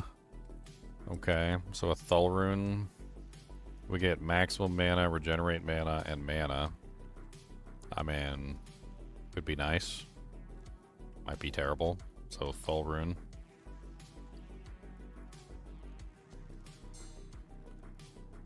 Quit huffing in my face. Quit huffing in my face. Quit huffing in my face, Mr. Monster Dog. I don't know why you gotta be smaller like a log. Been like dirt in the earth and the rocks and the birds. Everybody knows that you got to herd. And it's a big old awesome boy. He's a big old dog and he wants a toy. But we not gonna give him anything, cause we're gonna punch him right in his weentum. That's right in the weentum. In the weentum.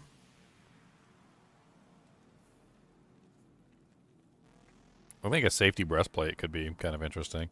Have freeze duration, MDR, increased defense, reduces damage 3 to 9.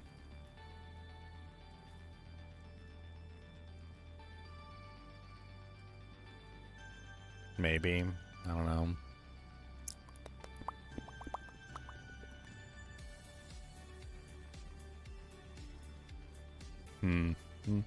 What are the other armors? We've got safety armor. We also got hit power armor.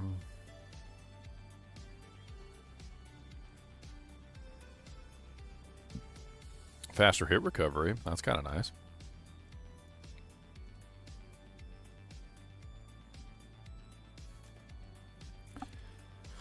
That's a Nef rune?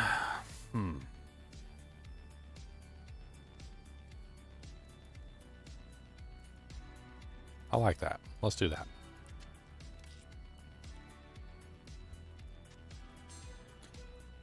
So we still got, what? 3 emeralds and 1 perfect amethyst.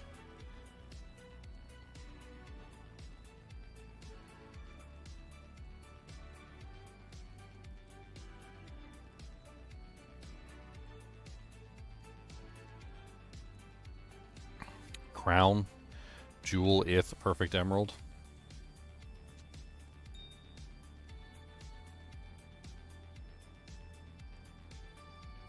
I don't have an ith.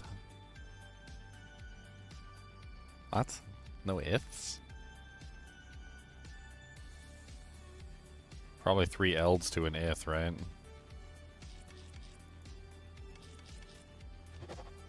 Nope, that's tier. 3 tiers to an ith? Nope, that's Nef.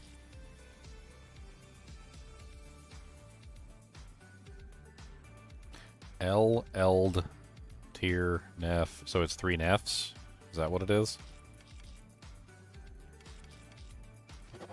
Oh, that's to F. Well, I'm just wasting everything. Could have just looked it up, would have been easier. There you go. There's an F.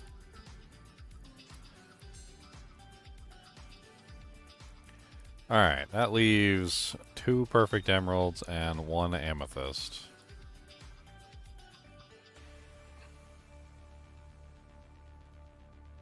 Safety ring is Amrunes. We could try 2 safety rings. We have 2 Amrunes.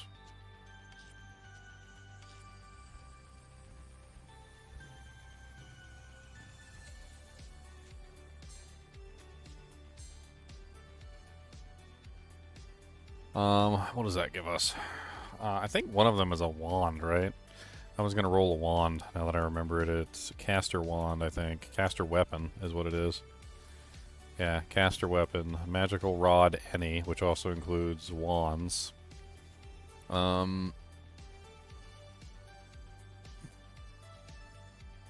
Tier rune.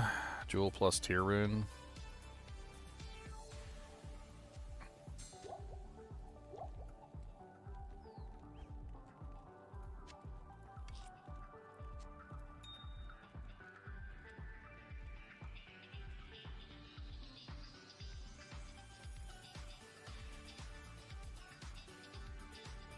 I mean, early on you put some points into energy so that you can actually, like, fire your bow. Like, without energy you're not going to be able to, or without mana, you're not going to be able to actually even fire your shots. Quit digging. We're definitely going to rip a nipple off now. No digging.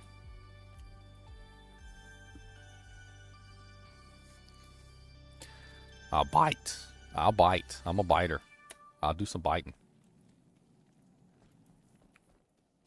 Did that not nice thing? I'll do biting. Mean. That's mean, actually. Yeah. Don't get bit.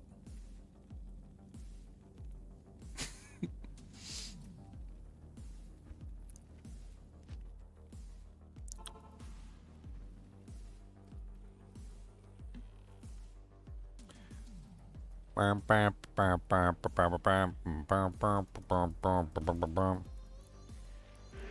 need a blue wand from a high level area.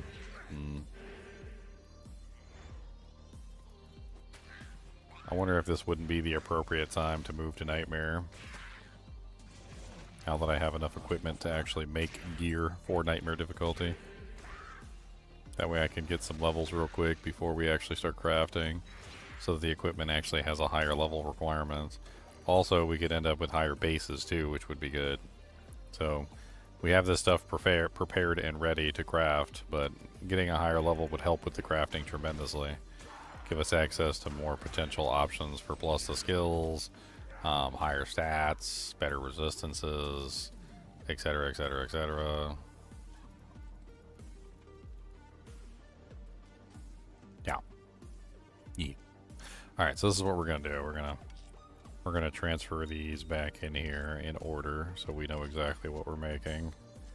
Let's go to Nightmare. Let's have some fun with it.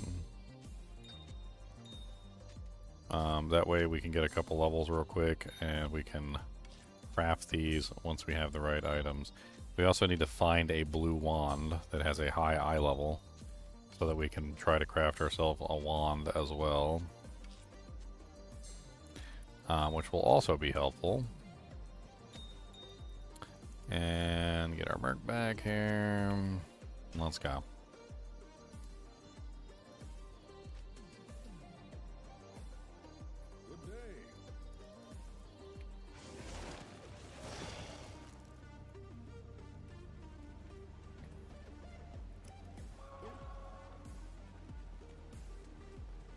We're only level 36. We should actually get EXP here quick. Assuming I can kill anything.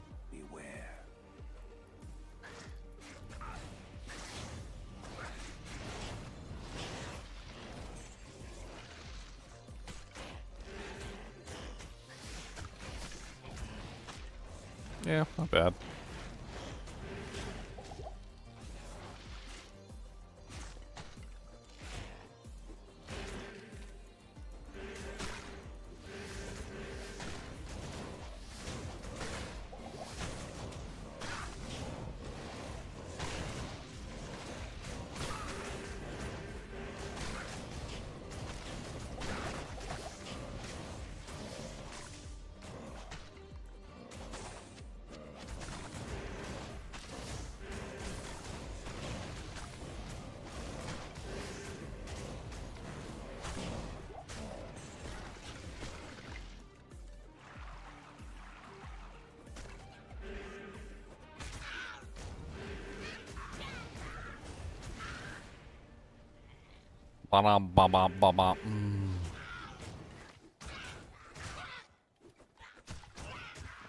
Keep our stat points saved because we don't know exactly what stat requirements we're going to end up with. Actually, I need to look up like the Q level of some stuff real quick.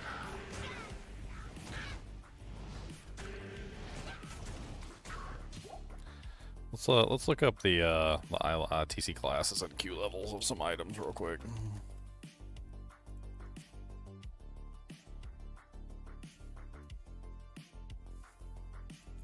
Okay, so breastplate was one of them, right? So Quaras is a 47 Q level, so we're not going to be able to get access to the Quaras. That's unfortunate. What about it's boots, and then it's what? God, what is the one after boots? It's boots, wormhide boots. Is it? Wormhide is, no, that's not the right one. What is the second one up? Demon hide? 36. So we should be able to get the demon hide boots at the very least. So that's an option. The helmet is the crown. I don't think I would necessarily want anything higher than a crown anyway, because the other one is the Grand Crown, which is 55. So yeah. The only one we're really worried about is the armor, because I would probably want something better than a breastplate.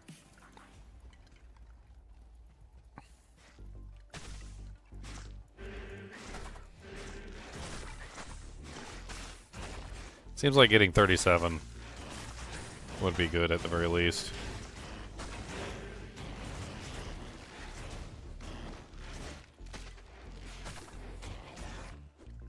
I've never been very good at Excel either.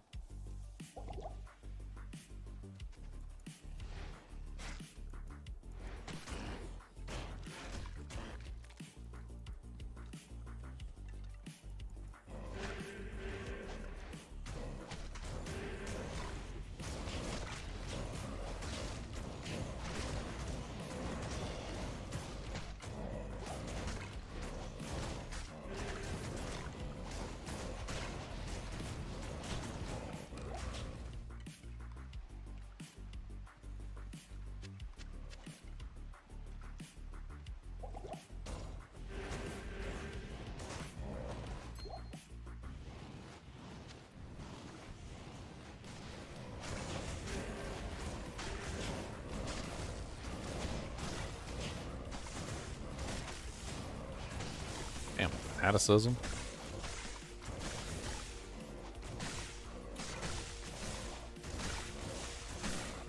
Get wrecked, son.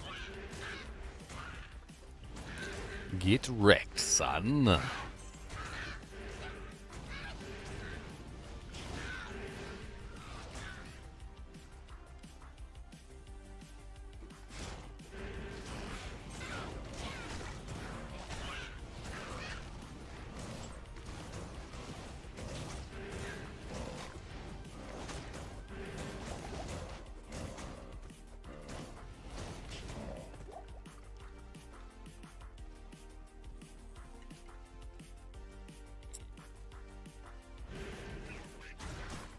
Almost leveled. I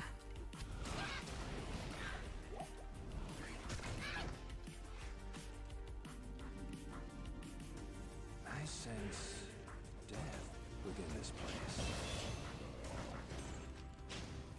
Nice. 8 skeletons to rule them all, and in the darkness bind them.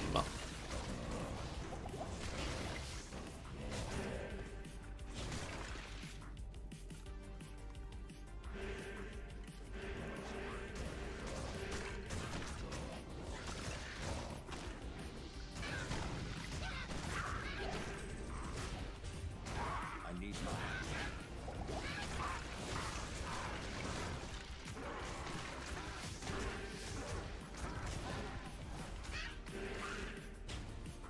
I have a random armor on? No, okay. Oh, I do have random boots on. Stop picking up random boots. I've got my feet chafe.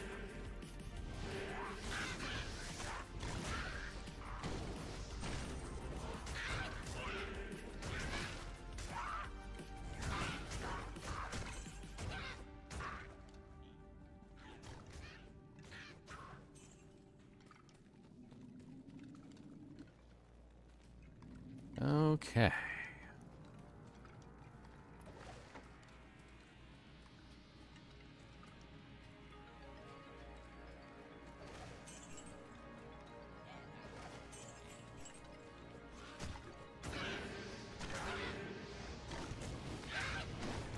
About to craft up a full set of equipment, boys.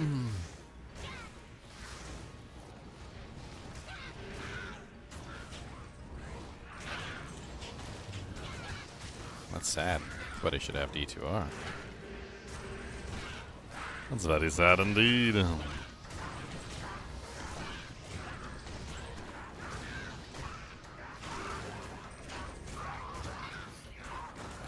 Did you just huff at me? Don't you be huffing like you pay the bills. What bills you pay? And you use huffing. What bills you pay? Did you pay the cuddle bill? I ain't getting no cuddle today. Where's my cuddles? Did you pay the did you pay the cuteness bill? I didn't see the cuteness bill get paid. Where the cuteness bill? You ain't. It says here that you owe at least 3 cuteness cuddle attacks, and you ain't paid a single one. And you huffing like you paid the bills. You ain't paid not even a single bill.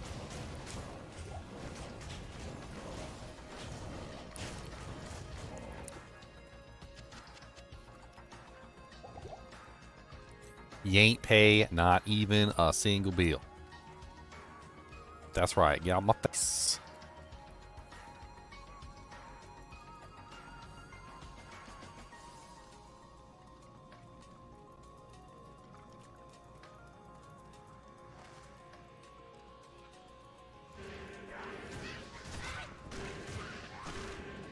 You want to fight? I'm ready to fight today. I'm ready. I'm going to wrestle you to the dirt. And then I'm going to bite your toes. Yeah, I'm going to bite toe. I'm a toe biter. I will bite your toes. I don't even care. Come on, get them bit. That's right. I ain't think so.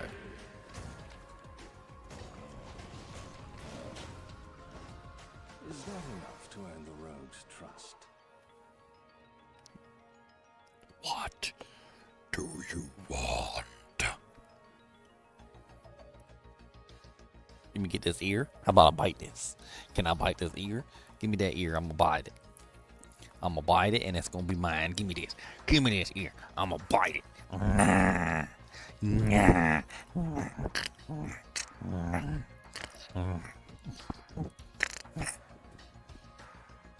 you can't even stop me from biting your ear. I'm gonna eat it. So it's delicious. It's a nice.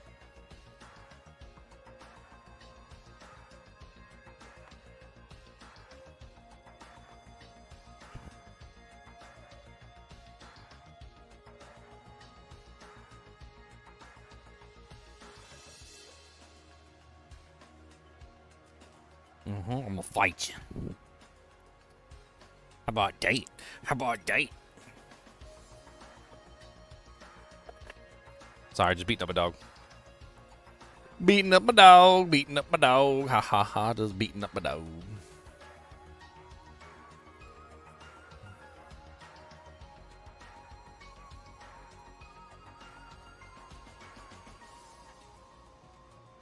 Alright, let's get it crafted. Alright, so we need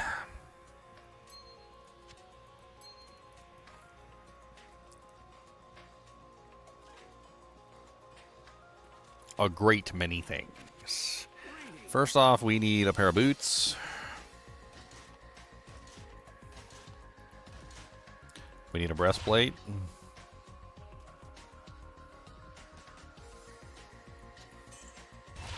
A blue breastplate. There you go. We need a blue pair of heavy gloves. That was not...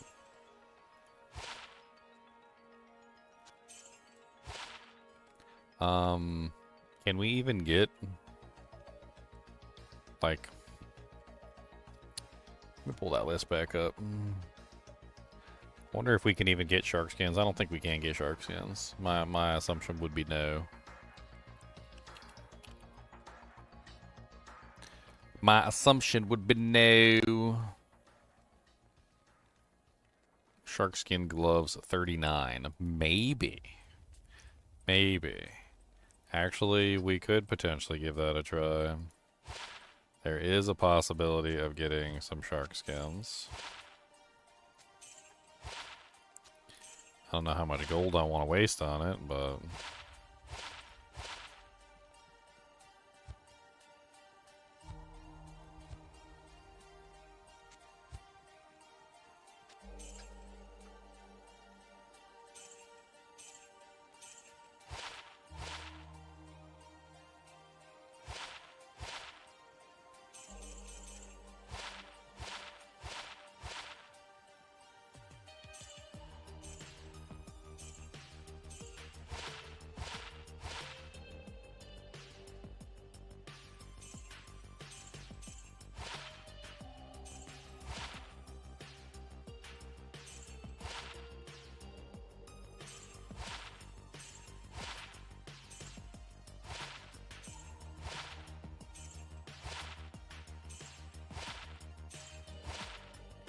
Okay, it's just not happening. Maybe later on we can try and recraft another pair. What else do we need? We need a crown. We also need regular boots. Just pass them.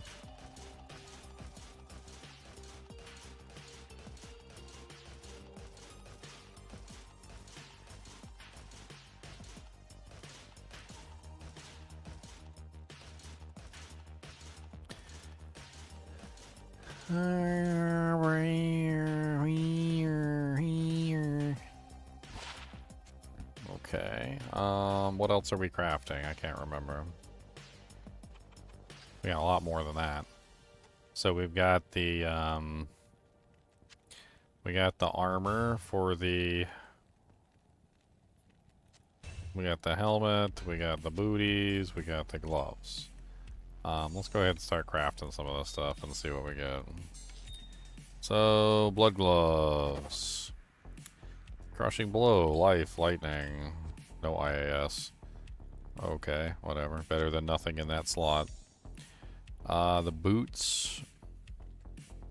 What was the boots that I decided on? The boots was like the, I I think it was the caster boots is what I decided on, right? Caster boots. That's the Thull rune.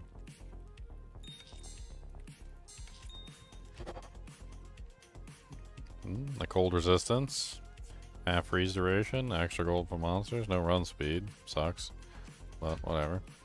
The crown. What was the crown?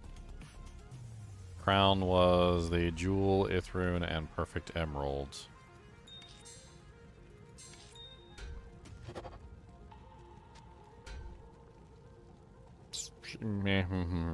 Pretty terrible, to be honest. That's pretty bad. But whatever. The breastplate, I believe, was the safety armor. Jewel, Perfect Emerald. Why do I not have that here? I don't have a Jewel, Perfect Emerald. Did I do the wrong one? I've got a Neff. What is that one? Hit power armor is a field plate.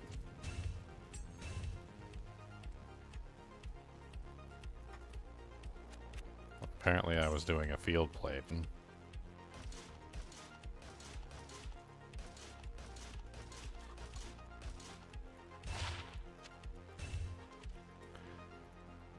God, for the first time ever, I won't be naked.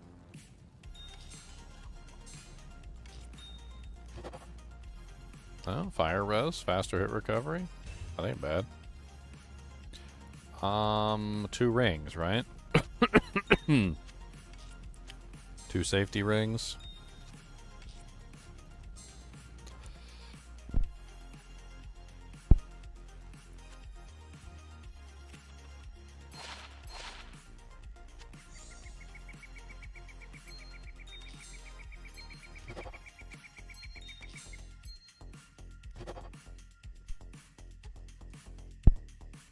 Okay.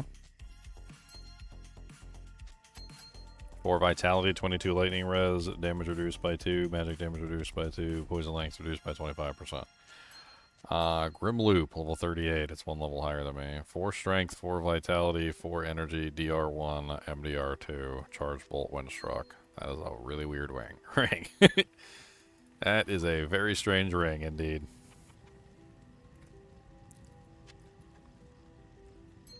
I do not know what to think about that ring.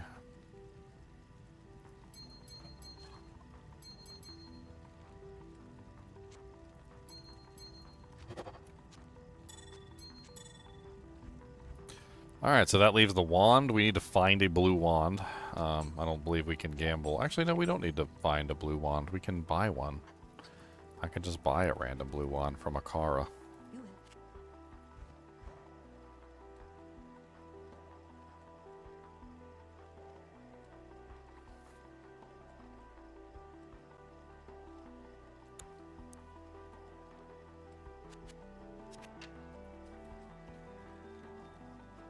Alright, let's roll the wand. Big money, no whammies, no whammies, big money, no whammies, no whammies, big money, no whammies.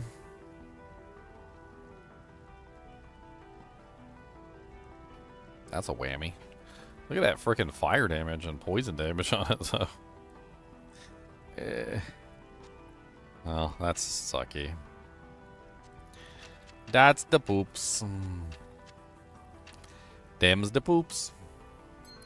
Them is the poops. Them is the poops. Them is the poops. Yeah, them is the poops.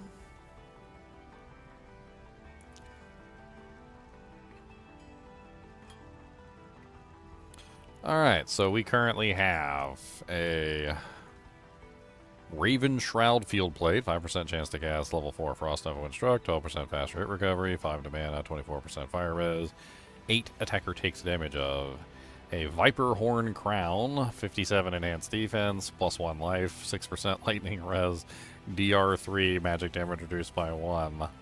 A Eagle Torque Amulet, 7% faster cast, 1 energy, 13 mana, regenerate mana 10%.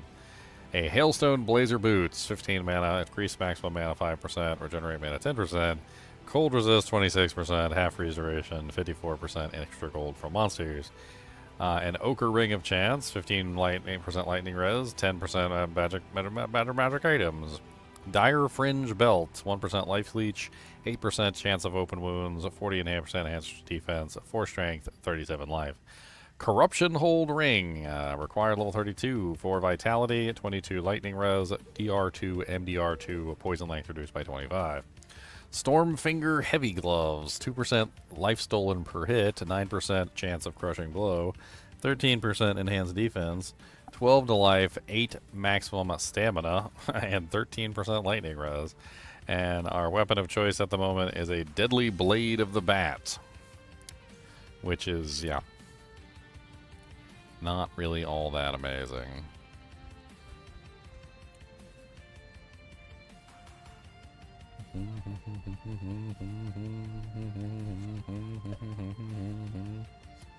I need some L runes.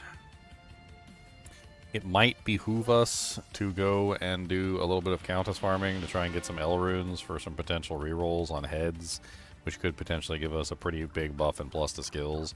So if we can potentially repair, I have 4 cracked heads so far, which means we need 4 L runes. I also have a cracked Grim Wand, so another L rune there.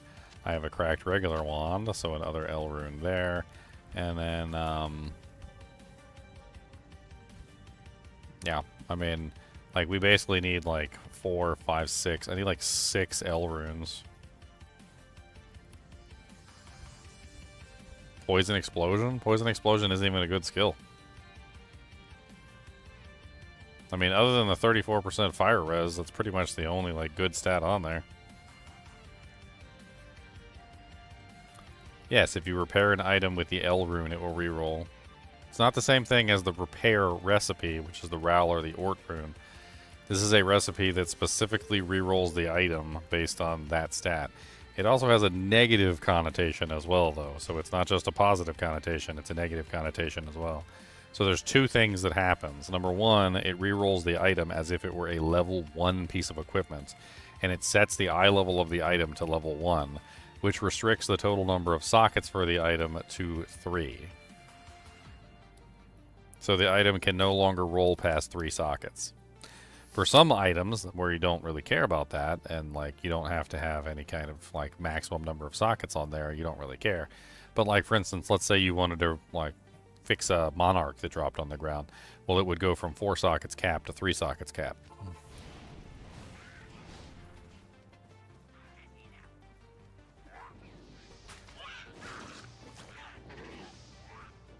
Man, actually having equipment on for like the first time is like so crazy. Look at my character all like snazzy and stuff. He's got a crown. Got some like snazzy bone armor and stuff. Snazzy wazzy wazzy bone armor. Come on down and get a bird. We got a bone armor coming out of every orifice. Come on down, baby, and hit him in the face. It would have been nice to get some run walk speed, but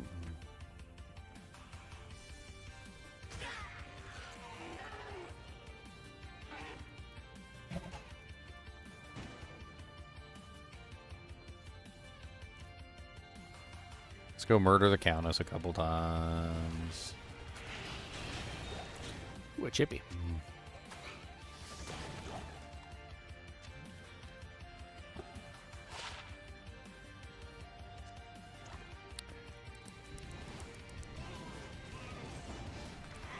It only has +1 raised skeleton. It's not worth me like upgrading, unfortunately.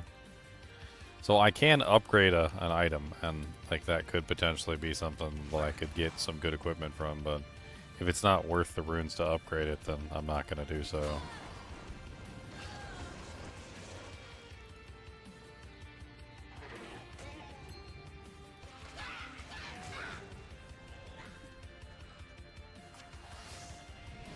Yes, runes level up 3 to get to the next one, and then eventually 2 once you get to higher tiers. That is correct.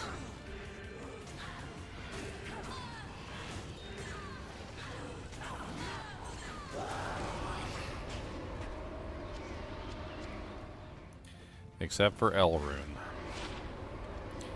Elrune is the one rune that you cannot transmute to. It is the one rune with no transmutation, because it's the lowest rune in the list.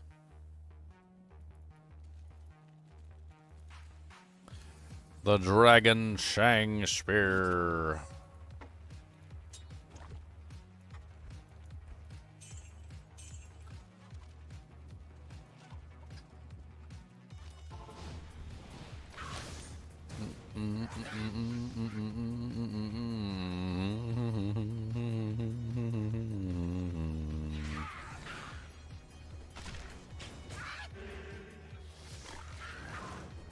Ha. Get wrecked, sons. Get wrecked. Your mama's a hoe. Get wrecked. Your mama's a hoe. Get wrecked, get wrecked, get wrecked. Get wrecked.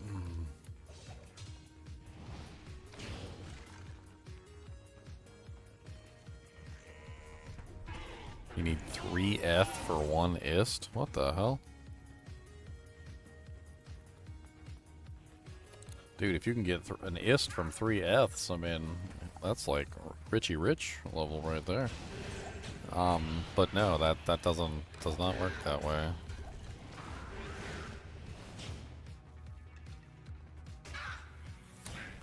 Everything goes in order from top to bottom.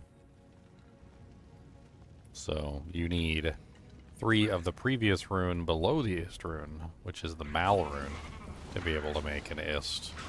And below that, you need 3 of the previous rune to the Mal rune, and so forth and so on.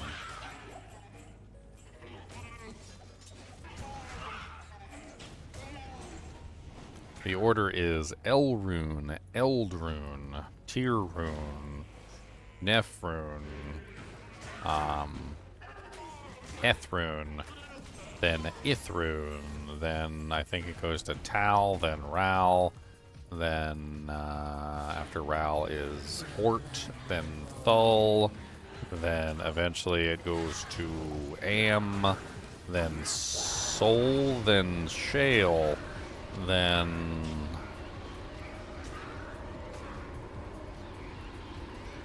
trying to remember what's after Shale. Dole, I think it's Dole, and then Hell. I think it's Dole, Hell. After Hell is Io, I think. And then Io goes to... I'm actually trying to remember all the runes in the right order. I don't know why I'm doing this to myself. I think Io goes to Lum. Lum goes to Ko. Ko goes to... Is it Lem? I think it's Lem. I think Ko goes to Lem, and then Lem goes to...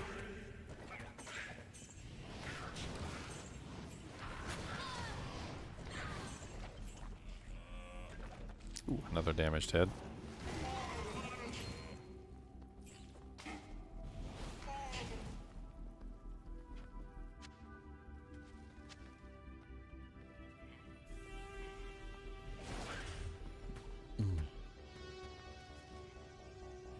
Lem goes to Pull, right? And then Pull goes to Mal. Mal goes to Ist. Ist goes to... what am I forgetting? Ist goes to... My brain's broken. Broken brain. Breaking brains. Broken brains. Gonna make it rain. Broken rain.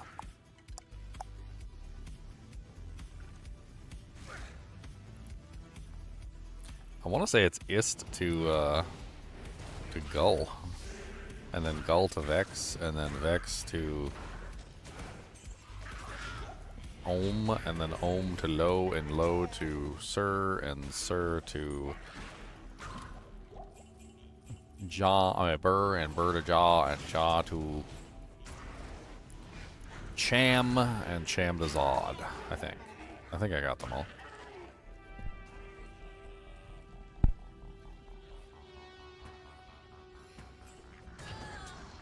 I think so.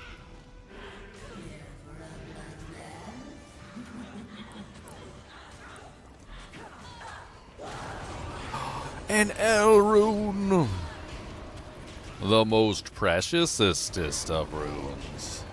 A rune so precious that you need it for precious things. Oh, I missed Foul. I totally missed Foul. That's great. Good job missing Foul, Ginger. Good job, Gingem. Gingem, missed it, Gingem.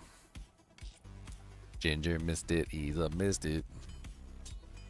Ginger missed it, yes he did. Cause he's such a freaking kid. I want to upgrade a blade, and then I want to imbue it. And then after I imbue it, I want to upgrade it. If it's good. If it's not good, I'm going to throw it away. Blade, gonna upgrade a blade, do the blade. Oh wait, no, it's not. That's right, weapons are elds. That's right, I forgot. It's eld for weapon, and I just used up all my elds like an idiot. I knew I was gonna need those elds for something. I knew I was gonna need the elds. Look at me, stupid poopy face. That's okay, we'll do one of these. Boom! Amplified damage, that sucks. Garbage. It's not even worth taking back to sell. I need more L runes. Yes, I do. Give me all them L runes, you. Need a couple L runes. Need a couple L runes. Need a couple L runes. Need a couple L runes. Need a couple L runes. I need a couple L runes. Need a couple L runes. L runes.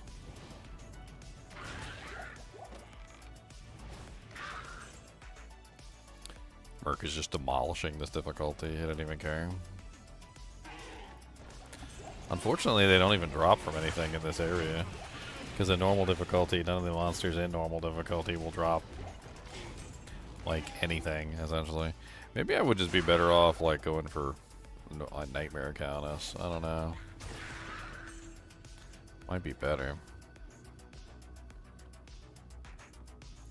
36? No, there's 33. 33 runes. 33 is the number of the rune.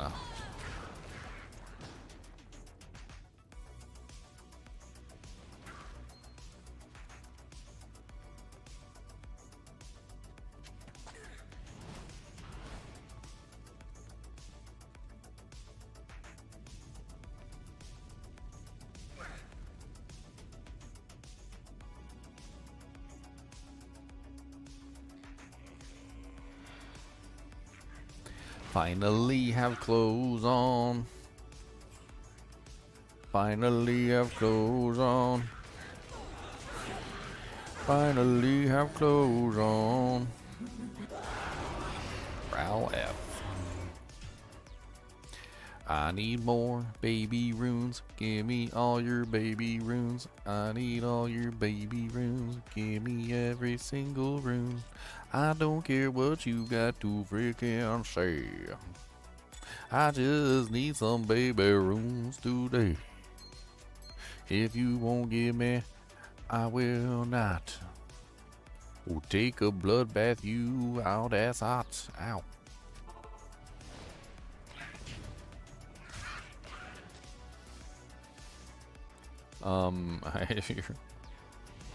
Yeah, you're talking about runes that got renamed eventually. Also ones that were removed. It's 33 runes. Most of those runes don't exist anymore, or they're just renames of existing runes. Sounds to me like you pulled up a really old list.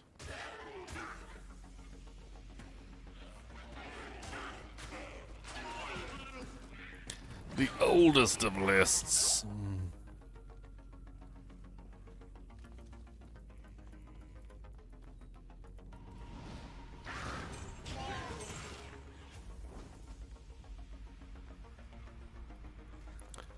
D2 LOT guide? What's an LOT guide?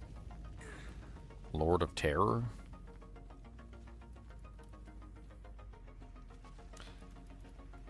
I mean, even in Lord of Destruction, those runes don't exist anymore.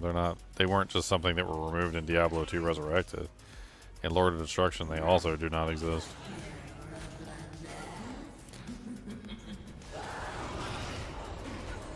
Nice. And a set item. That actually could be useful for the mercenary. Poison length reduction comes in very handy for the merc. We have to upgrade it first, though, which means we need a Shale rune. Shale Tau Perfect Diamond, but that would be a solid piece of equipment for him for the time being, just to give him some kind of defensiveness. A little bit of poison length reduction goes a long way on mercenaries.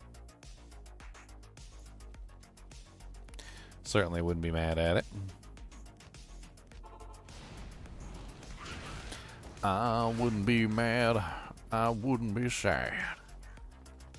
Wouldn't be mad. Wouldn't be sad. I should change my category on Twitch to Last Epoch so the Last Epoch players can see what a real ARPG looks like. They're like, you're in the wrong channel. I'm like, am I though? Am I? We need to have a conspiracy where I stream on the Last Epoch and play Diablo 2, and then like everybody comes in so I can get the top spot on the Last Epoch channel as a Diablo 2 stream.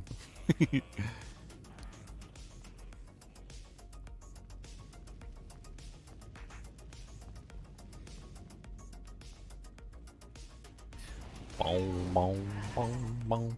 Need all your runes, Countess, please. Give me all your runes, I'd like some, please. Give me some of them. I forgot to check my player count to make sure it was set properly. Okay. It is. Woo.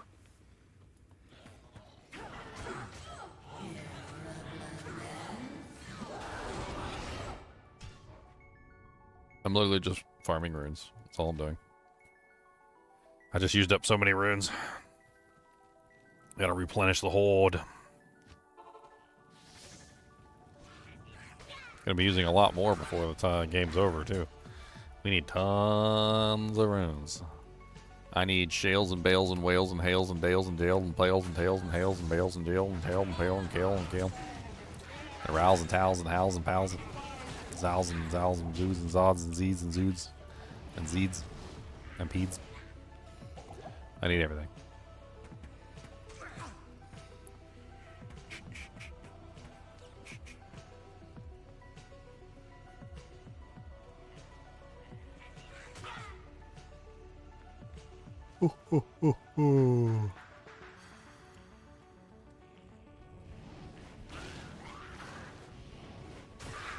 Hota. I should have gotten endless burr runes. I mean, can't do that until I hit hell difficulty, so. I don't normally do that on challenge runs, though. But even if I did, what would I do with the burr runes anyway?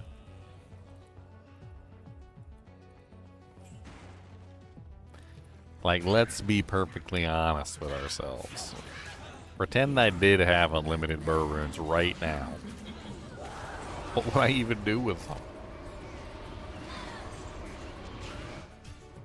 What would I even do with the burr runes? Like, make an iron golem? Get like a 4-socketed shield and put 4 burr runes in it and make an iron golem out of it? Like, what use does a burr rune even have to me at this particular point in time? Maybe later on, when I'm much higher level and I have the capability of actually putting it in a item, maybe it might be useful in some way, shape, or form. But like, not right now.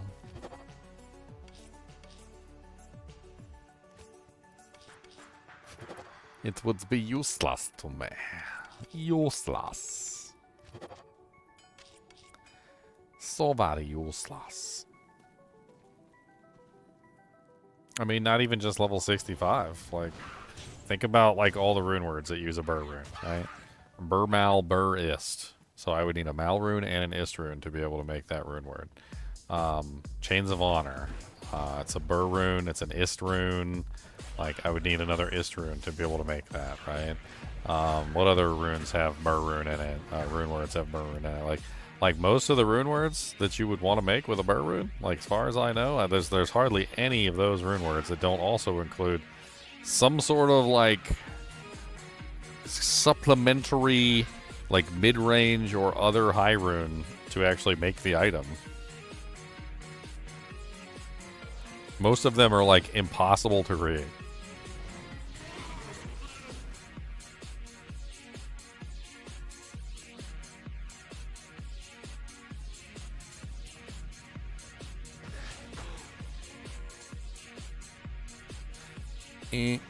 Impossible to create, that is for sure. Because I don't have the runes I need in the door, and when I open up the drawer to check for more, there's nothing there because I have nothing that I need. L rune and a club. I found a club.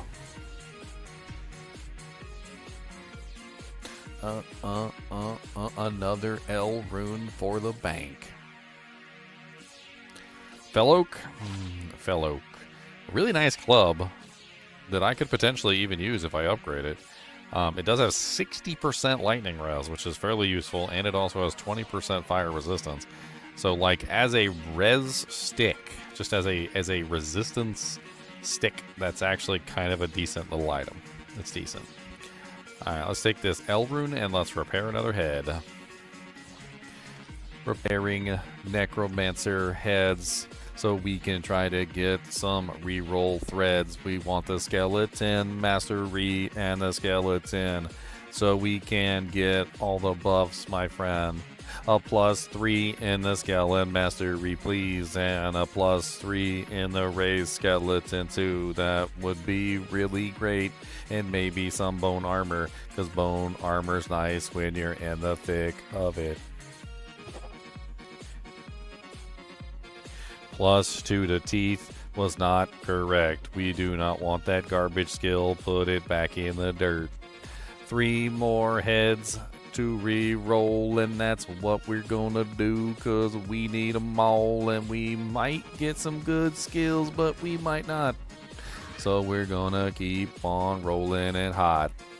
Rolling and rolling and rolling, rolling and rolling and rolling and rolling and rolling, rolling and rolling and roll. Rolling, rolling, rolling hot. Rolling, rolling, rolling what? Ooh, another low quality preserved hit.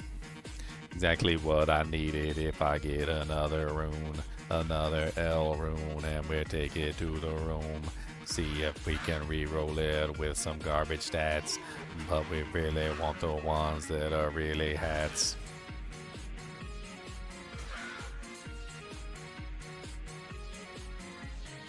Boom, boom, boom, boom.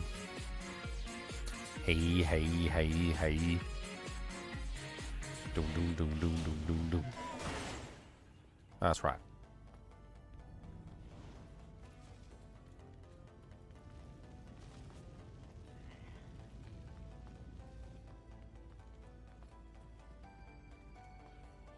Thanks for showing Savage / Mill around. I think you have a new fan. Oh, great.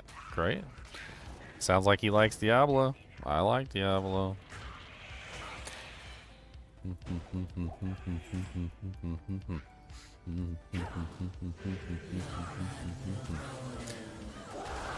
Tal and a Raft and an amulet. Ooh. Gathering runes is what we do for fun. Gathering runes and run up runes on the run. Don't tell me what to do, son. Gotta transmute up, transmute a run. We're gonna make a couple orty, blorty, porty, badorts. Look at all my orty, porty, rorty, bajorts.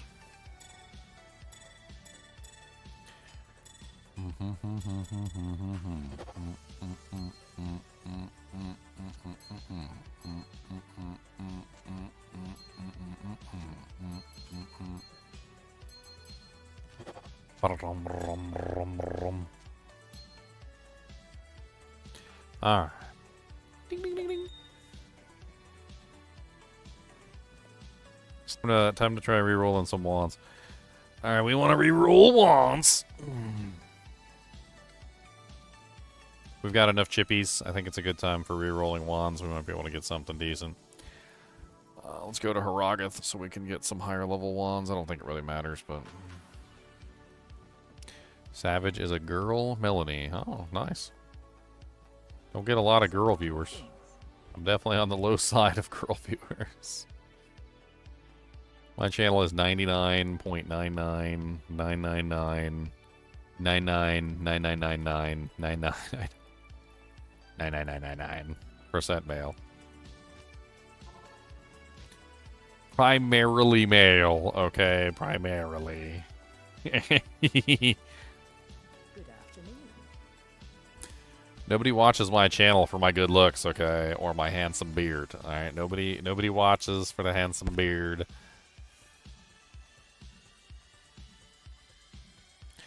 She watched me for like 4 hours. Oh man, that's a lot of ginger. She's probably tired of me by now. She's probably sick of me by now. My boobies aren't big enough. Oh man. My milkshake brings all the buzz to the yard. My milkshake is better than yours. I teach you what I do charge. Jesvin watches me for my big manly beard. Alright, I got one beard viewer. You'll have to find me on Beardly Fans. Beardly Fans.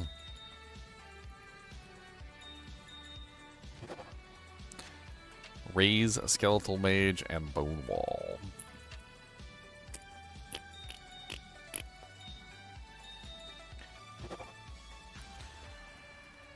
One to Decrepify, one to Life Tap, and one to Confuse. Mechanics Bone Wand of Self-Repair.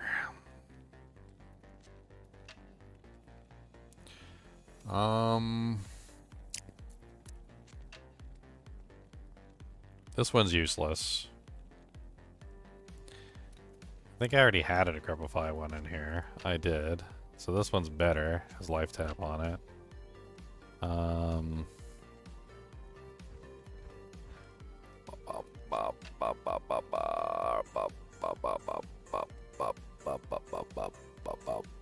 Gotta show more cleavage. All right, let's see. All right, we gotta do the old shirt thing where there you go. Yeah, there you go. How's that? Oh baby, gotta get the key out. Yeah. Can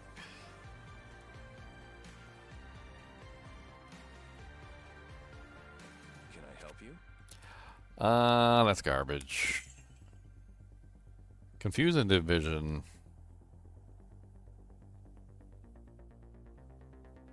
It's not my fault we come from the Hairless Wonder. That's my dad. He has like no hair. He's got like no chest hair, no back hair, no leg hair, no arm hair.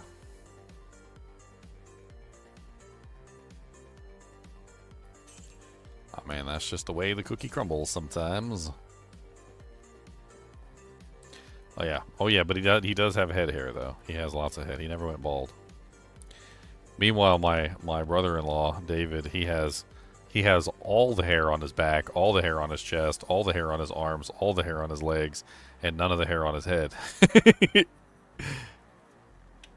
Frickin' his son, my nephew, had like ridiculously hairy legs when he was like 8 years old. That was like thicker than that hair on my legs.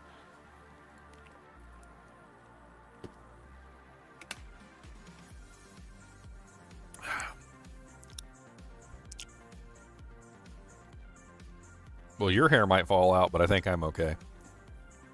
I got the redhead gene, so like, I think I'm insulated. But you're probably going to end up with the male pattern baldness from mom's sides of the family. Sorry. Male pattern baldness. Don't wish that evil on me, Ricky Bobby.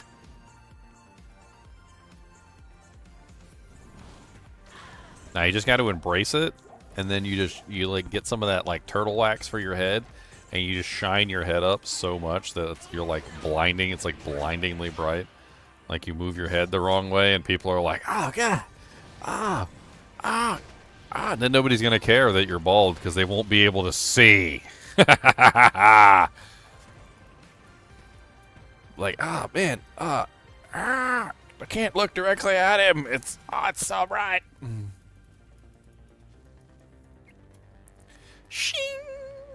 Makes like a sound effect. Kind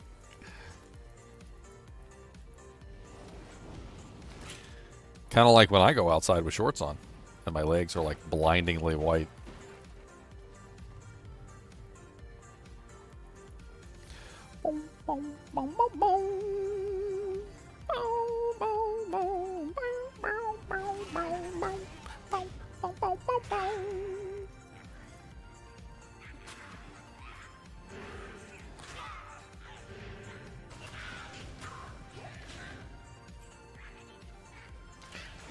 Get out my way, you suckers. Smuckers. A tier rune and a chippy?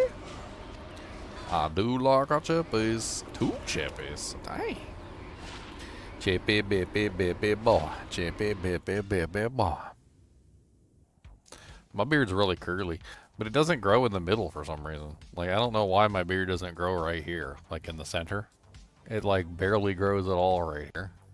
And then, like, right here, like, it doesn't grow right here either. Like, I don't know.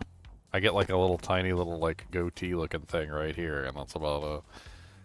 I have no clue. I see some people, they've got beards, like, so thick and, like, rah, rah, rah, rah. My beard just doesn't grow in specific places. It's like, yeah, we don't grow there.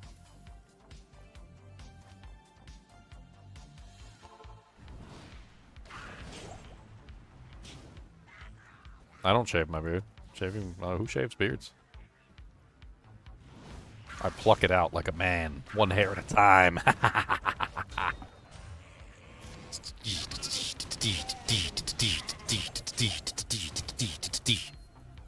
That's the way a real man trims his beard. You just rip it out 1 hair at a time.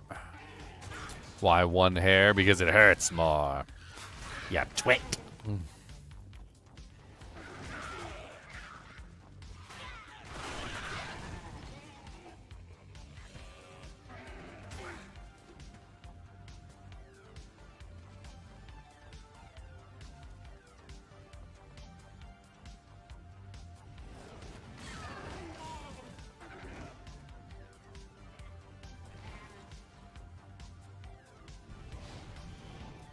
Oh, you got a widow's peak? I used to have a widow's peak. I used to have a widow's peak, but mine went away. 'Cause I fell down and I hit my head on the baseboard heater and got a big scar.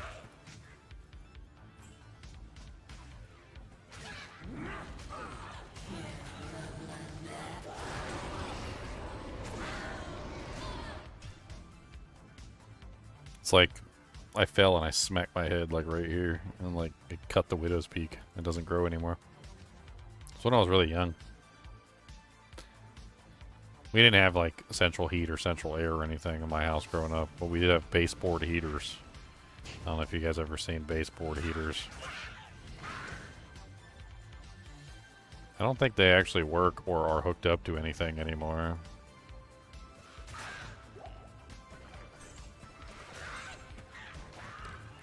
Definitely an interesting form of heating a house.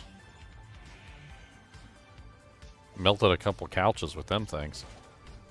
Push the couch too close up against the baseboard heater and the couch would like start melting. Depending on what it was made out of. Out of that, it would catch on fire. I remember in the wintertime, sometimes I would put my socks on, like 2 socks or 3 socks thick, and I would stand on top of it and like bake my toes.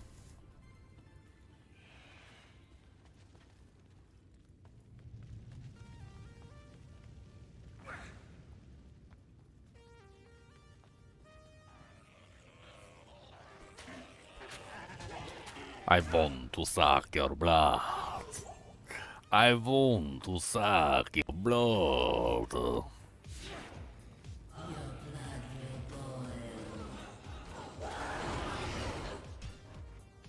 Blood, blood, blood, blood.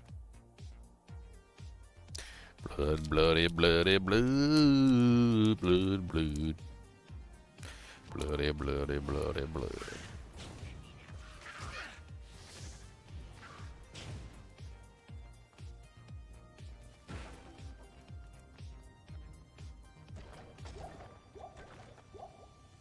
Clicking on everything.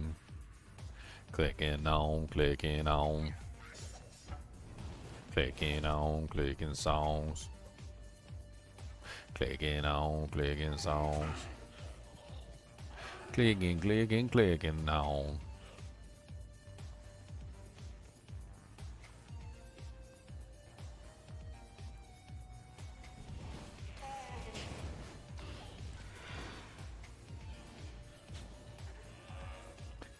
Transylvania Castle? What the hell? Santos is gonna get his blood sucked out.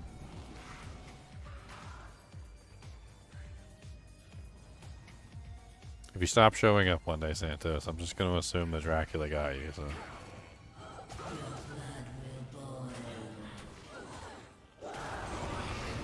FF.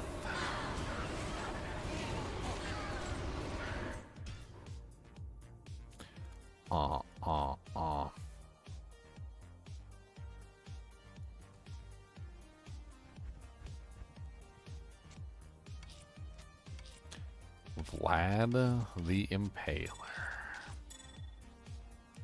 You know, it's funny about Vlad the Impaler.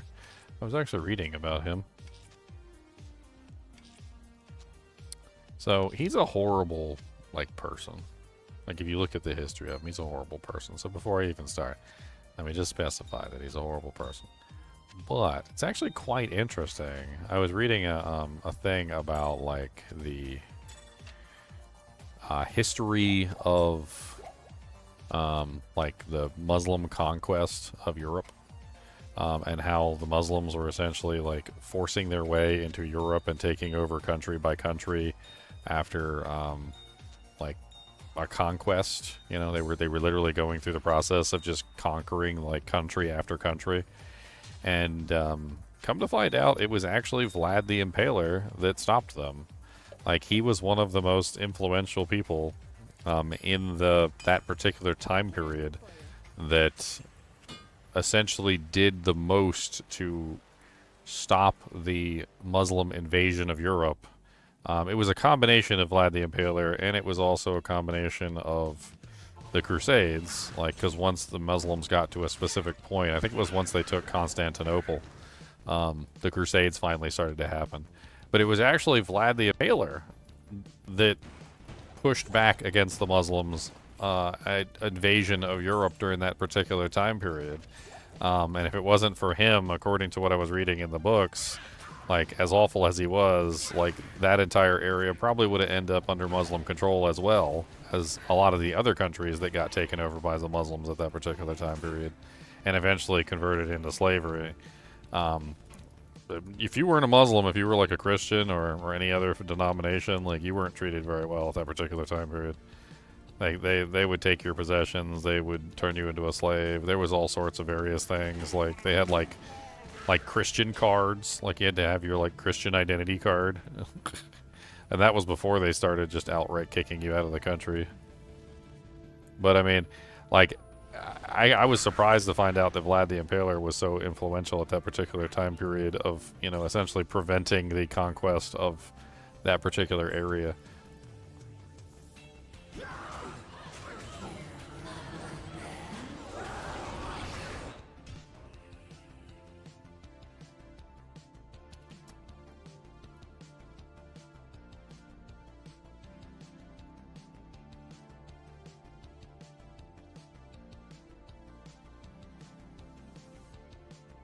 Boom, boom, boom, boom, boom.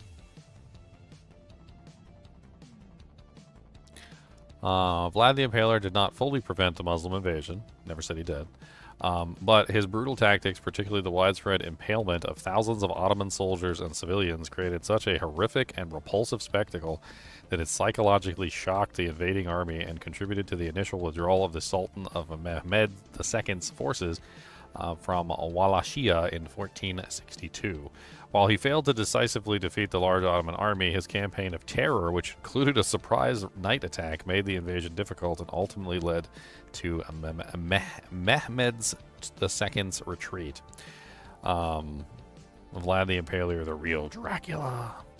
Yeah, they during that particular time period, the Ottoman Empire was a very, like, invasive force. I mean, they were constantly trying to take over everything. And they tried to take over that particular area as well. And they were going to. Like, they probably would have if they kept at it. But Vlad the Impaler, like, freaking, like, literally, that's how he got the name, impaled thousands of Ottoman soldiers on spikes and civilians and created this, like, horrible scene of, like, death and destruction, apparently demoralizing the army and causing the Sultan to eventually retreat. Yeah, I'm not glorifying his tactics at all, but, you know, like, I was interesting to find out that he was influential in preventing the Ottoman army from continuing in that direction.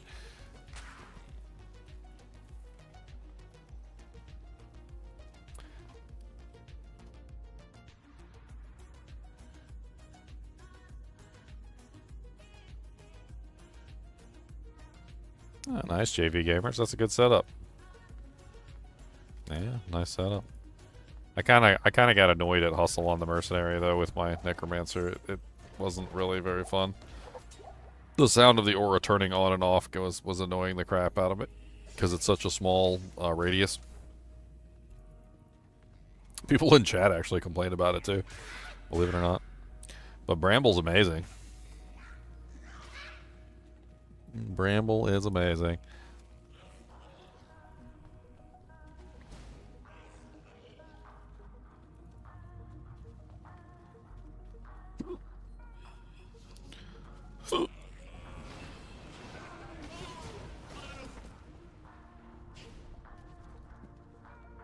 Oh, that's crazy.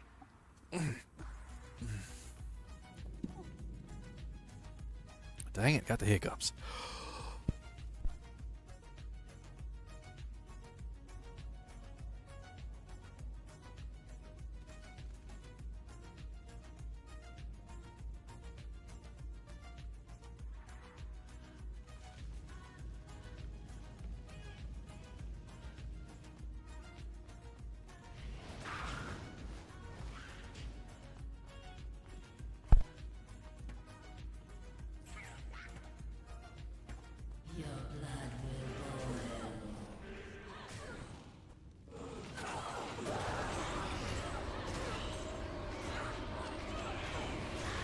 What would be good?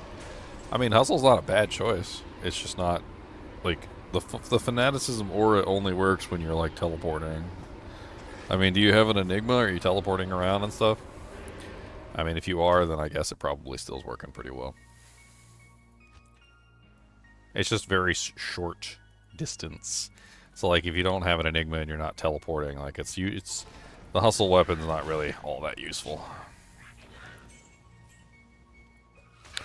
Infinity is usually the item of choice for most Necromancers, because it reduces the defense of the monster, makes it more likely that your mercenary or your minions are actually going to hit the target, and your elemental minions, you know, get more damage from the lower resistance as well, which isn't bad. But overall, it's really just about that negative target's defense, which makes it much more likely that your minions will actually connect.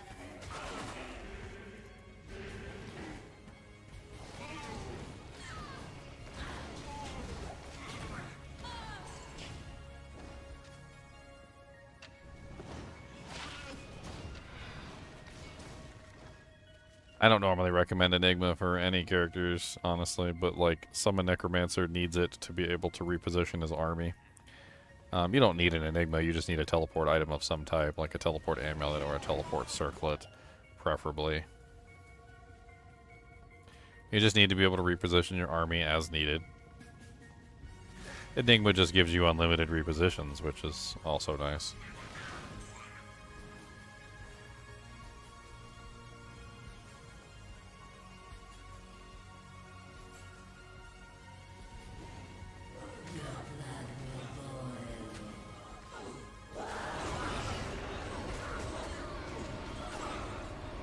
Are jewels working the same way as LOD, or have they gotten better? I mean, they're the same. I mean, they're still good. Like, are you implying that they're not good? Is that what you're trying to imply? Because they is good. They is goodums. They gooderest as best as boys.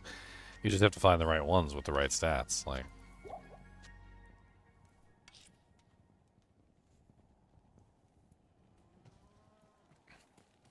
oh yeah. We need a transcribe of all of the other documents, so that I can feed them into the machine and see if we can try and set them up.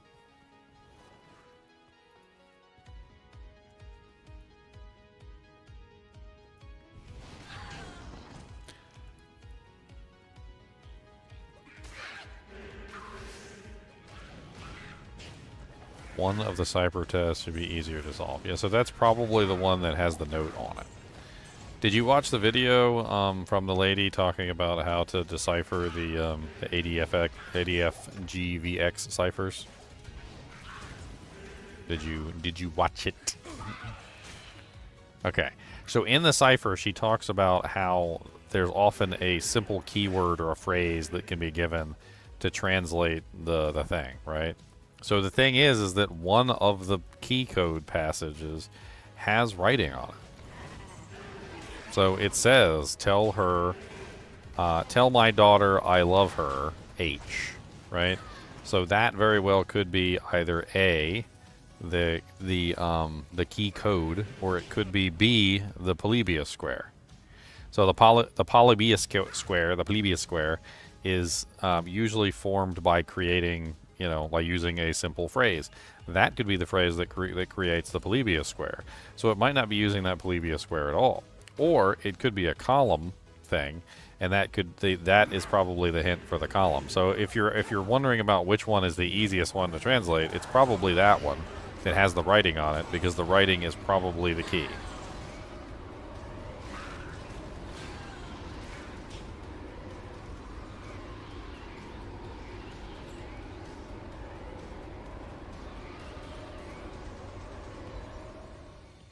Yeah, I'm in Discord. We can work on the puzzle. Ain't very many people in here today anyway, since last Epoch. Season 3 is today, so everybody's too busy to come join Ginger today. So, we ain't got nothing better to do. We could spend some time trying to figure out the puzzle now that we actually know what's going on. What up? What's up? Yeah, Parker didn't like the translation because it used 56 characters instead of 54. He said that was wrong. What translation? The one that the AI gave you. So it filled in letters, is what it did. Okay, so there's a post. It gave me the translation without the letters that it filled in, and I looked at it, and it still looks exactly like what it says. So I can only assume that that's what it was supposed to be. I think I posted the I saw all the stuff, but no. So this one that shows the X's. So there you go, right there. So you see the one that shows the X's. It's TH.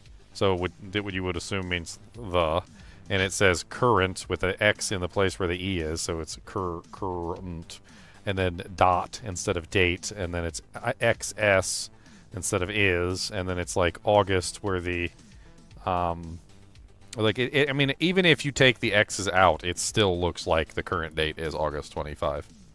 Like it's but that doesn't mean anything. No, it doesn't. It doesn't give us. No, it doesn't. And if you scroll up right there and you click on your black thing, it says 56 characters. Why did it use 56 characters?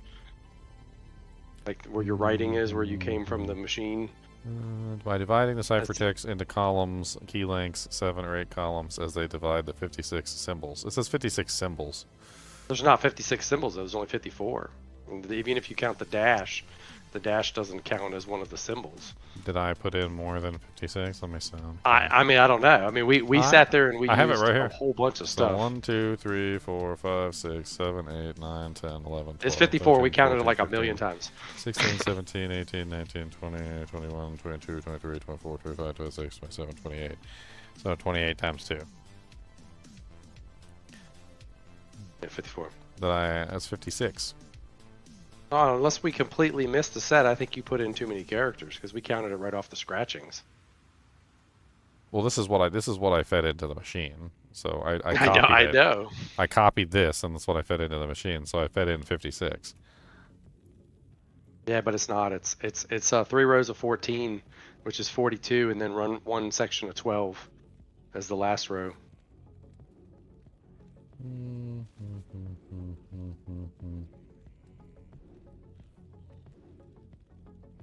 It's 7 times 3. Or whatever it is. 7 times 2 times 3. So 14 times 3 It says is 27. 42. I get 27 when 42. I count it. So 27 times 2. I mean, so yeah, I must have just added one. I don't know which one I added. But the other problem is like we first we watched the first lady's video and she's wrong. So then she makes a second video to correct her own problem because she discodes the thing the wrong way. So she makes a second video. That's fine. The second video is correct. Obviously, we're using the square that they give us because that's what we're assuming it is. Now, but hold on. If you go to their Discord page and you actually like read on Karma and you go to the updates category, this guy Michael is actually telling people what to do. Like, okay, so this one guy Sky keeps talking to him and he's like, well, you know, your stuff is so hard, you know. And so he basically says we did do a third drop, but no one seemed to manage to figure it out. Yeah, so I he saw posted that. this on the 4th of March. So the drop was made in December. Mm-hmm. Like, so nobody figured it out by that point. And he's like, well, we did make a drop. You know, you just didn't notice what it was. And he says the drop was basically the extra login. And then he tells you, you know, I'm sorry it wasn't clear enough, but there's the ciphers, you know, in the new login. He says the easiest one is, it says, and the true path of progression. So whatever that's supposed to be. And then this guy dude gets pissed off at him and he's like, yeah, you know, maybe if it wasn't so hard, we would pay attention to it. And then he kind of like makes fun of the fact that he says it's kind of like building up for the game to be released is what they were actually doing. But when the second guy comes in, the Gary guy, like, I don't know if this is any hint. He goes, so stepping in for Michael here, it's a bit of column A and a bit of column B, but he's supposed to be describing like what the game is supposed to be. And then he tells you what the game is supposed to be. I thought there was something else in here that I was looking at.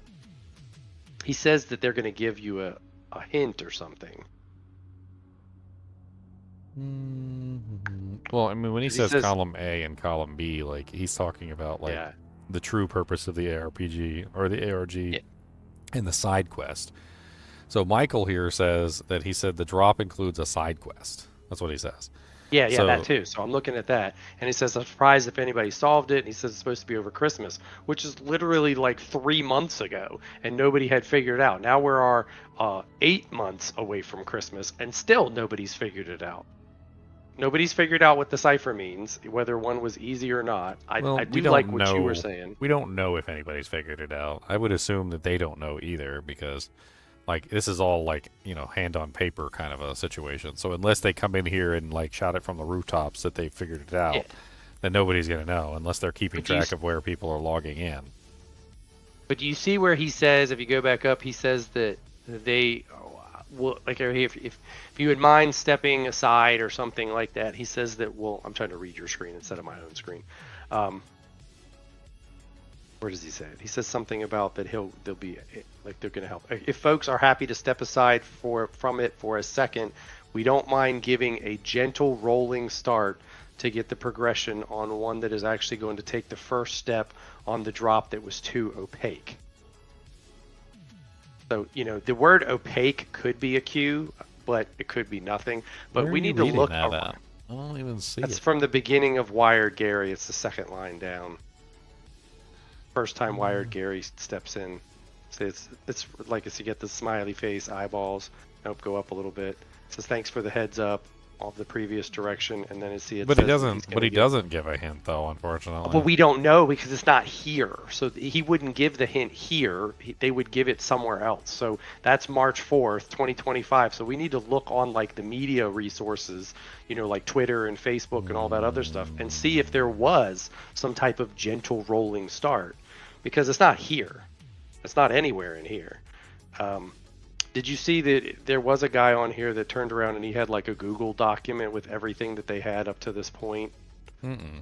Where the hell Where's did he he at? put that on? It was like a whole Google Drive. I downloaded it at work and went into it, and it Sky. went. I see Sky. Yeah, maybe he put it on there. So it goes all the way to the point.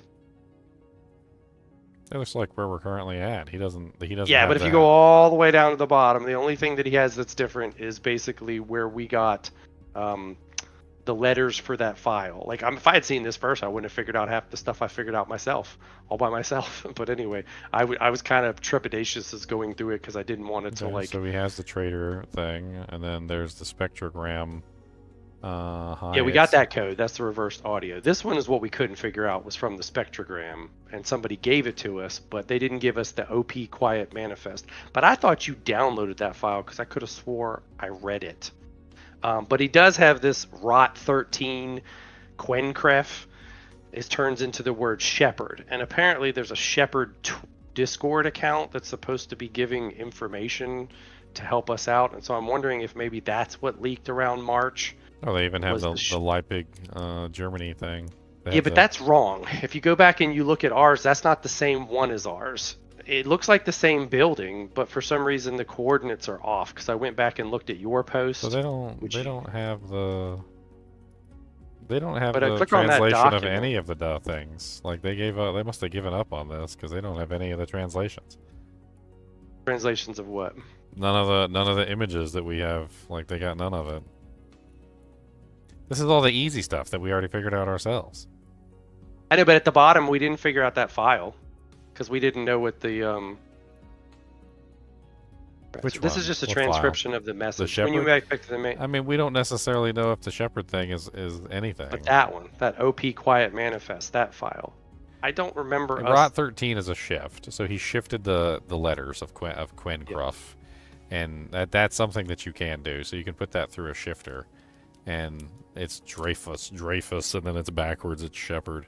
So I mean, So if we need a that could be keyword, it could something. be shepherd, right? There's no letters that repeat themselves in shepherd. So if shepherd is, you remember the lady's video where she uses a word, and that word, so that's 7, which is actually divisible by the 54. That would give us columns, equal columns, to turn around and translate one of the ciphers. But I don't remember, like I said, I don't remember us getting that OP one. So I don't know if you didn't already look at that document. We might need to look at that one, because that's the last document on the list. All the rest of the stuff we had, we did all this stuff. I mean, this is unfortunately like there's nothing new in here that we didn't already know, with the exception Except for Shepherd. of the Shepherd thing. That's it. Well, we didn't have the spectrogram. Also, so if he's we didn't do missing the he's spectrogram- missing some of the things that we already have in here, though. well, obviously, yeah. Well, like the beeping thing on the thing. So I mean, yeah, they did a spectrogram on this, but I think there's something to the beeps as well, because several of the videos as well as the recovered audio files have beeps in them, and it seems to be like he doesn't even have that here. Like, Well, what's the other one he with beeps? 'Cause recognizes- Maybe we need to spectrogram that one. I mean, there's a couple of them that have beeps. The video file, the one that has the thing that he also already did in here. That And one they has have the wrong beeps in it. coordinates. Actually, they, do they even don't have the coordinates that we have. They don't even have the video file. The video file playing backwards, it's got to be because it's the code for the. That's how we got the code. They got the file that gave us the login for Maria. Unless they figured that out from somewhere else. No, Maria's login is the code the that, file. that the Oh, agent yeah. gives you. The agent gives you the code. So when you talk to the agent on one of the emails, she says, "I found some code or whatever, like unable to verify its authenticity or whatever." It's right here. It says, "I found the corresponding password to that account, though I had a chance to check it out for authenticity. It's all up to you." That's an early one. Like No, that's she in the, doesn't that's give it in the to you lamb. in the Yeah, password, she though, literally does she? gives you the password. She just doesn't give you the account number. Account Well, name. what's that file that when I found the poster? That's and the we had trader. That's the trader thing, and I think I saw the trader thing in here, but I don't know how they got the trader code. Oh, There it reversed is right there. There's reversed the code. audio. There it is. Okay, Reversed yeah, audio. So that's the video. So they did transcribe the video. Okay. But in both the video and the file, there was both beeps. Special Oh, beeps. was there beeps in the video too? Yeah, there was So then beeps in maybe both that's- of them. And the beeps in the funny thing is the beeps in the video with the reversed audio, the beeps are also reversed. Well, do you think you can do the spectroscope? I couldn't find. It says spectrogram. I couldn't do that with the program that I had. I was mucking around with it. I don't know what a spectrogram even is. Well, yeah, I don't know either. Okay, I don't know how you spectrogram an audio file. But where did they get those coordinates from? It says found with the coordinates found within a point to a building. So that's a different file. That OP quiet manifest PDF. You just put it in with no spaces in the Leviathan portal. OP. It's all capital letters. OP. Yeah, do we have that? Don't we already? You downloaded it, but I don't remember ever finding it. That's the whole thing. And what I seem to have a problem with is when we just take information from somewhere because it doesn't quite get us what we're looking for. OP quiet manifest. I think I'm pretty sure I got that from the Discord, if I remember correctly. Like if I go to the Discord, I think there was a guy in here. He says, I have a question about one of the ARG documents.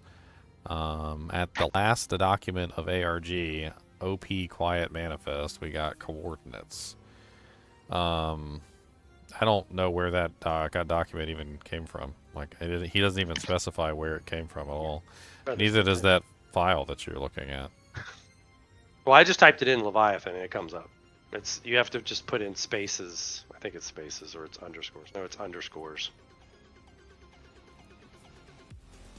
Yeah, I'm not exactly sure where the OB manifest comes from. I mean, I could try searching for OP. No, it comes from there. So it says it comes from the beeps, the spectrogram. It says if you take that BC, all that stuff, and you put it through the shift, it actually comes up to the OC quiet manifest. Oh, so it comes from the spectrogram. The only thing that we really didn't do. Yeah, but you said there was the same beeps in the other video, so that's what I'm saying. Apparently, there's a piece that we're missing from there. Well, so this one has beeps in it, and then it turns out there's a spectrogram. The other one has beeps in it, and it turns out that it has reversed audio. But I'm not talking about the spectrogram or the reversed audio. I was just simply thinking that maybe the beeps were something else entirely. That's what I'm saying. But we didn't run that particular file through. I mean, you already had the one that you did reversed. I don't remember. Spectrogram is a visual display that represents how frequency components of a signal like sound change over time. It uses an x-axis for time and a y-axis for frequency and pitch, and the color or intensity to show the amplitude loudness of each frequency at the specific moment.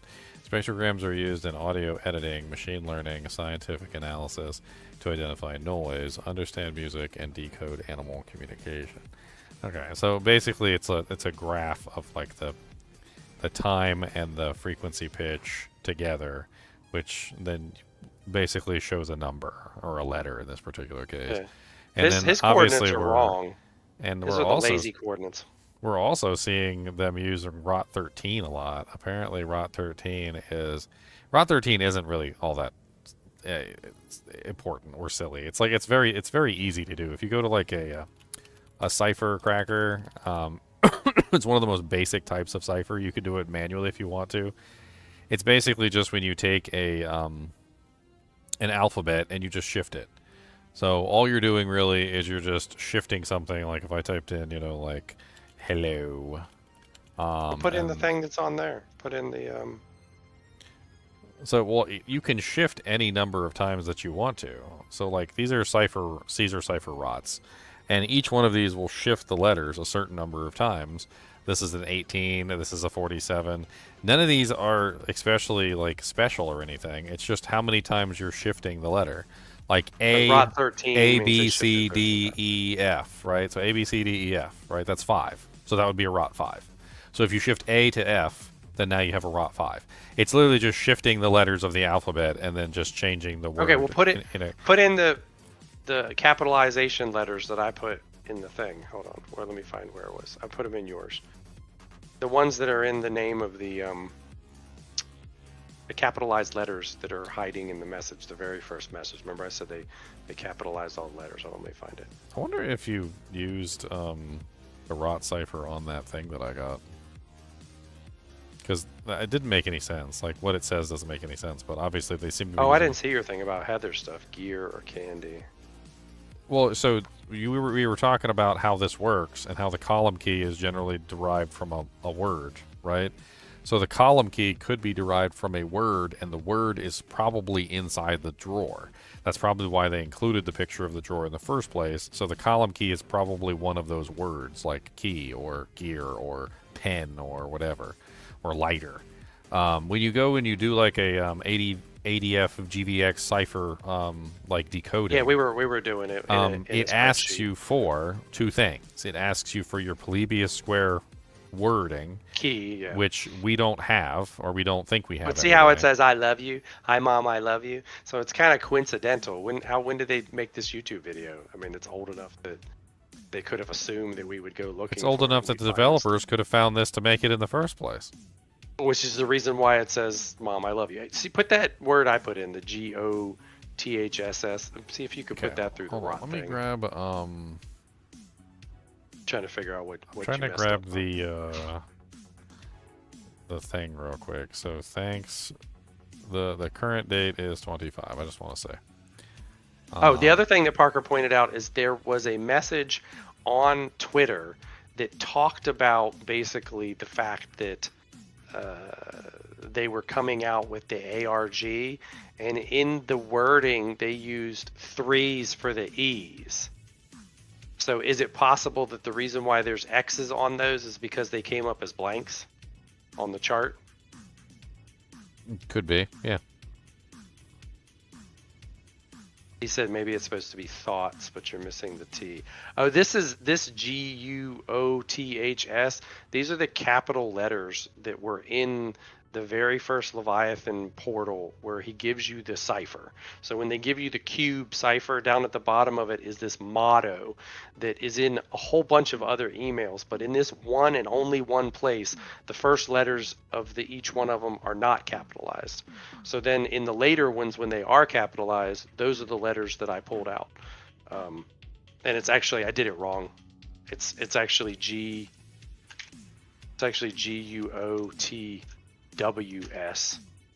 I was wrong when I put it in there, and that's why I kept typing it in there wrong. Parker's like, it's supposed to be a W. All right, Not so an this H. is a rot cipher, and you can basically just control the number of rotations. They're saying it's like a 13 rot cipher, but you can do any number of cipher It's like changes that you want. And changing this, the current date is August 25. Like, I'm not seeing anything pop out. no, I didn't mean for the rot cipher there. I mean, it could be a file name. So the current date is August 25. Could just be a file name. So like, Just write August 25. no, I mean, it could be a file name, as in like you go to like rot 13 and convert it into like a bunch of random characters, and then maybe it becomes. Maybe that's exactly what it becomes, is the actual user or the file name of the file. I mean, it could be.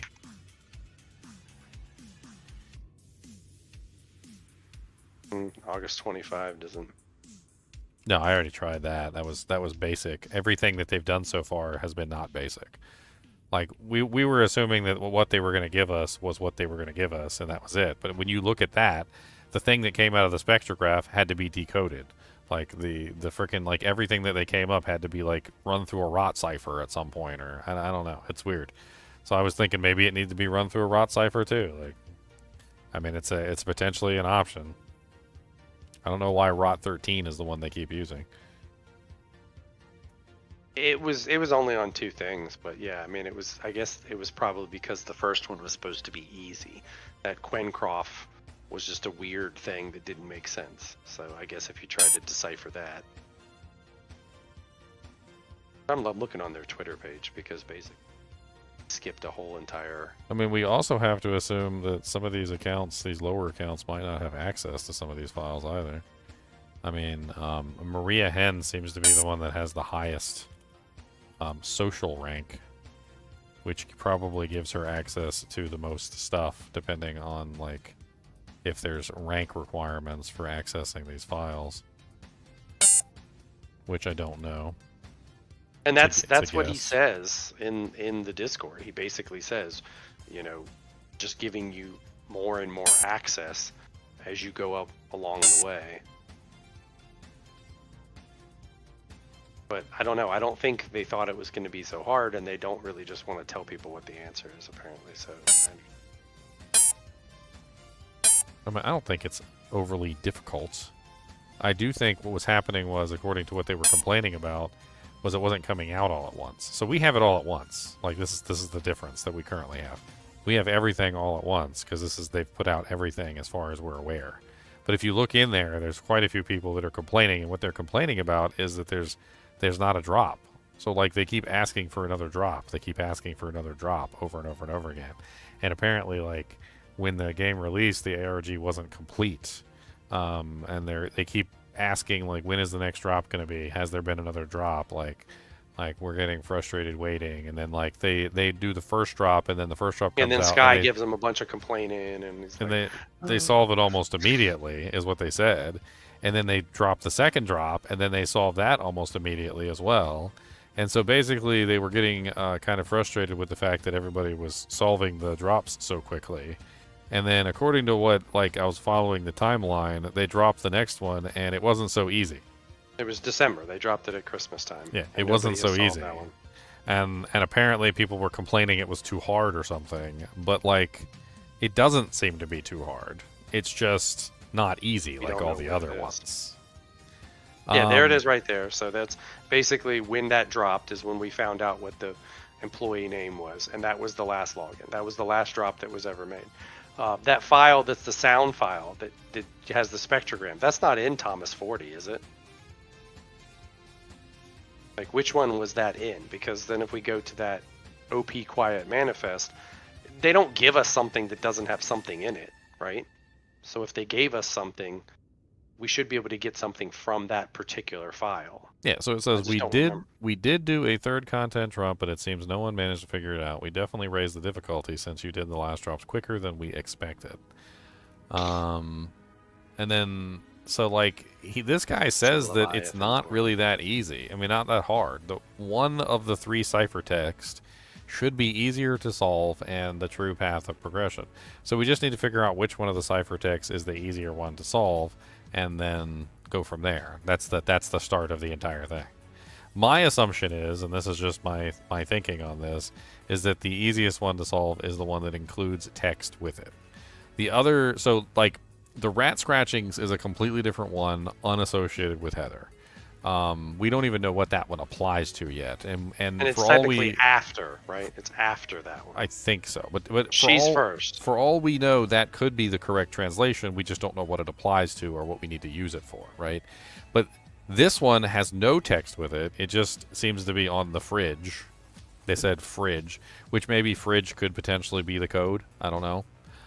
But this one actually has writing with it, which makes me think that this probably has something to do with the column key or the Polybius column. I don't know, one or the other. We don't know exactly what's going on. According to what they're saying about the Polybius square, like if we go back into that video and watch it, you clearly see that what she says is that like you can have multiple translations from one square, essentially, where the problem is that you have like a this different one might column not have key. a code at all. So you Did have you a try different... it with no code? Like, I don't know. You put it into the square. You put, you just basically the E repeats, so the E's not in there twice. The L repeats, the L's not in there twice. There's a website that you can do it. Hold on, let me see if I can find it. Oh, I've messed around with a lot of this stuff. I need to actually get all this stuff translated into the ADVX so I can translate it properly. The fact that they converted it into like triangles and squirrel circles and hearts was to hide the fact that it was an ADVX. Alright, so this is the one that I used. The thing is that like with the ADF GVX cipher, that is literally the name of the cipher, and it's also what you put on the Polybius square. So yeah, I converted it. So if they had left it as that, it would have been extremely obvious to anybody looking at the code that it was a ADF GVX cipher. So that's why they changed it, though. So that's why they changed it from that, is because they were trying to hide the fact that it was an ADF GVX cipher. And now that we know that it is one, like, and you go to all these websites that solve it, like, it doesn't help us that it's in the wrong key, so you have to convert it over. And it's difficult to convert it over because there's crap in the way. So, like, with the stupid tell my daughter I love her, they got the stupid strap in the way, which makes it difficult to see the key. I mean, the numbers. You just have to guess the other ones, and the problem is that they're not gonna. But you don't know if there's anything there. That's the problem. Like right here, this is the biggest. This is the biggest issue. You don't know if there's anything underneath of this right here. So I guess you're gonna have to assume that there's nothing underneath of here. That's the only assumption I can make. But if you count by twos, so you go like 1 2, 1 2, 1 2, 1 2, right? This one is extra, so this one has to be pulled to the next level. So 1 2, 1 2, 1 2, 1 2, 1 2, 1 2, 1 2, 1 2. 1 2 1 2 1 2 1 2. I mean, yeah. I mean, we can do that real quick. Let's just draw lines on it. Because you know this one's a circle, like in between the two hearts is a circle, because that's definitely what that is. There is a R underneath of daughter, so we know what that letter is there. But I can put it into this Polybius square thing. You just start up here and you go T, E, L. Skip the L, right? So then the next letter would be M, Y, and then D, here's the other thing that's interesting. So going by what she says about the Polybius square, the Polybius square is populated by a phrase. What if the Polybius square that they gave us is actually the first clue? What if it's not the codes? What if the Polybius square is the first clue? So how she explained it is that if you're designing a Polybius square, and some of these things will actually show you this if you go to like missing the websites. Letters is what you say it is, but it's missing the extra letters. Well, here, like, so let's ADF GVX decoder, right? So if we pull up an AVX DVX GVX decoder, one of the things that you can do down here at the bottom, I was playing around with this. So like if you write a phrase, you go like Diablo 2 is the best game that ever existed, bar none, right? Or something like that. And this is what you end up with. You end up with Diablos the GMVRXN, right? Oh, that program does it automatically for you. Okay, yes. That's nice. I didn't know that. So the interesting thing is that if we look at this Polybius square, and we assume that this Polybius square is written in that way, then that means that it is a phrase itself and may be the first clue that we're looking at. But it doesn't have any like context to it. Like, well, let's it write can only be missing letters, and it's not missing enough letters to say anything. Well, let's write it out. Okay, so let's do it real quick just for fun. See if it actually writes anything. So we've got WJI, a number. I'll just put a number sign. HAP, a number. QE, number sign. M, number. YU, number. ZG, NBT, KS, number. C, number. XRO, number. VF, number. LD. Okay. So looking at this, assuming that these are all numbers, they're usually in order, but they could not be in order. I mean, they might have placed them in any order that they wanted. I mean, right off the bat, I see HAP, which would have immediately lost its P, because when you type in more than one letter 2 times in a row, you're immediately going to delete that. So that very well could be HAP. Q doesn't exist without U, so it very well could be that a U preceded it somewhere along the line here, which explains why there's no U here. And then you have an E. But the U is after it. See, it's right there. So the U is after it. So, okay. So that's what I'm saying. Even if you look at it that way, it doesn't make any sense. Like, that's a good idea, but I don't know. It's either they gave it to the thing because it's a key, or they just wanted us to see that it was an ADX cipher. That's why they throw the symbols on the side of it, so that we know that the symbols... The other thing is you guys were saying earlier that the 3 could have represented an E, and that definitely makes sense from that standpoint if you think about the numbers taking up specific places. But where did your thing give you? See, the problem is the AI solved it for us, and I don't think we're necessarily supposed to use it. So an AI didn't solve it. An AI just used a method that was used to solve it that anybody can do. So apparently there was a guy in World War One. So the World War One guy that solved it was named James. Hold on, ADF GVX.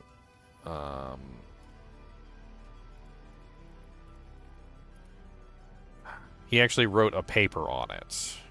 And what I did was I actually gave the AI the instructions that he used. So he's a French army lieutenant named Georges Panvin. And apparently he actually had instructions on how to decipher the ADFX cipher. So like I looked up World War One ADFX George Panin decoding method. And there was actually a specific method on how to decode it. He talked about essentially using the fact that, like, how like sometimes when you're doing cryptography, you can use the fact that there's two letters that are the same. Well, basically he used a kind of like a side-by-side coding method to decode the fact that some of the letters were the same and use that to like backtrack over how the code worked. And using a 4-step method, he was able to completely do it. I think I have the 4-step method on Grok. Let me pull up Grok real quick, because I gave him the 4 steps before I did anything else. Yeah, no, I read that too. But you could basically find the substitution. Yeah, it was in your thing. It was basically the AI gave you back the same information that it used to find the problem. Here it is. So determine the column vectors are adjacent in the array. Determine the relative order of the pairs of column vectors. Recover the substitution.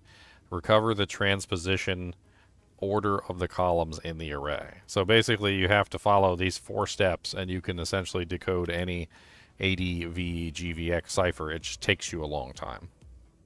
Well, if you fix your extra characters, maybe it will give us a better translation. I don't know, because you gave it more characters than it was supposed to have. Where did I mess up? I don't know. I downloaded it. Hold on. I have it in my thing. I can probably share the file. I put them in my Google Drive. How do I share these with you? I just like put you in there. Oh, there you go. Share. Just copy the link and like you can make it so that anybody who looks at it can be a viewer. Like you can just share it and put it in here, and then it's a view file, and only you can edit it. Share, copy link. So if I copy the link, you should be able to get it. Yeah.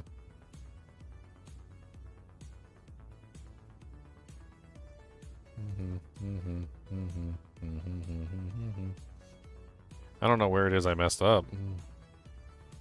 I don't know. Let me download these two. One of these has it in there. I don't know if that means you can get it because I copied the link, but let me know.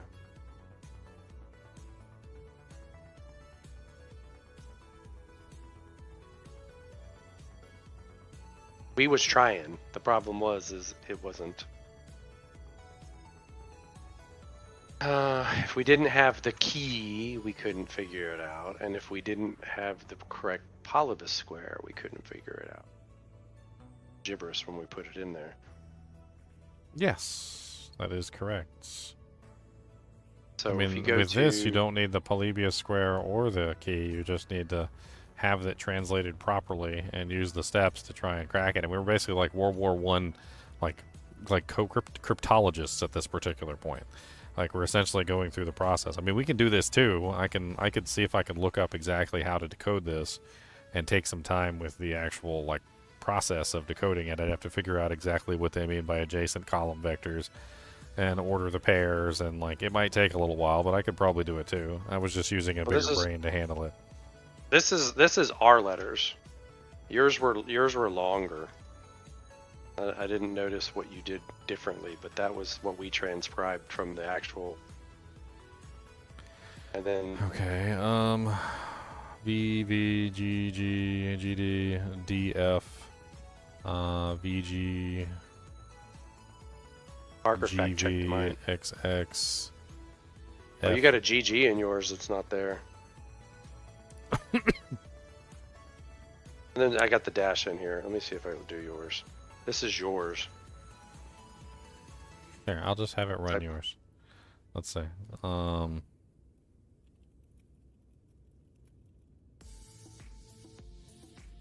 mean, I have the dash in there. You can just take the dash out.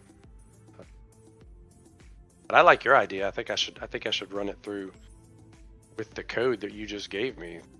But that's her code. So maybe her code works on ours. Maybe it doesn't. Why? Like, shit. Thank you.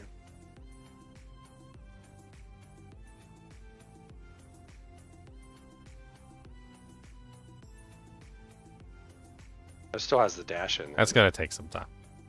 Yeah, the dash might be important. All right, so if I put it through with your information, let's see. I know the key. Valid characters empty. It says yours is 56 characters too. So maybe I just Gino messed mine liked it. up.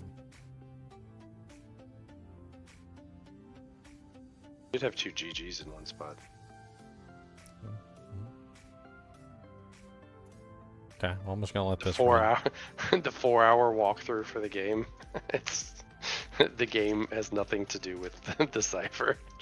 Like, I mean, it does and it doesn't. Understanding seems to be understanding what it's like a- Leviathan Corporation is and like how the Leviathan Corporation works and like the mother and the whole like authoritarian regime, like it kind of plays into things. So like if you've played the game, you understand what's going on in the way that the game functions. But like there's no direct link between the two. I'm assuming there No, they said eventually it was will to be hype though. it. Is what they said. They said this was supposed to hype up for the game's arrival, and the problem was nobody solved it before the before the game came out. Now the game's already come out and been beaten. It very well could be that there's a prize at the end for all we know. Like a console or something, like a code for the game or something stupid like that.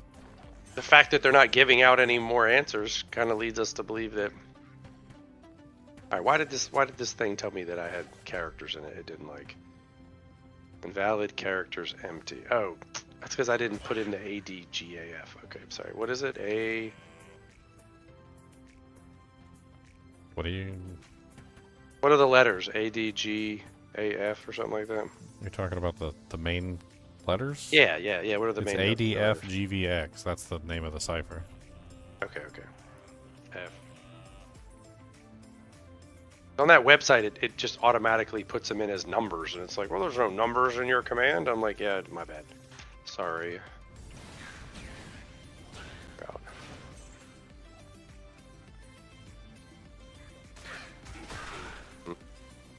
It's a file. Like, it's got numbers and stuff in it. It doesn't give a code. Rune!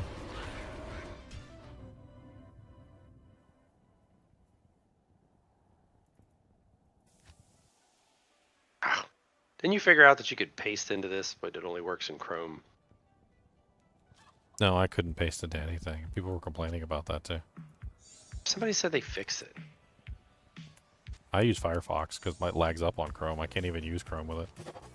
Every time I even try to use Chrome with it, it immediately just like dies and has a heart attack and like lags up and then comes back to life like Lazarus. It's the weirdest thing ever. It doesn't work on my phone either. Alright, stop getting bigger. Just move out of the way. Thank you. That's what she said. Good day.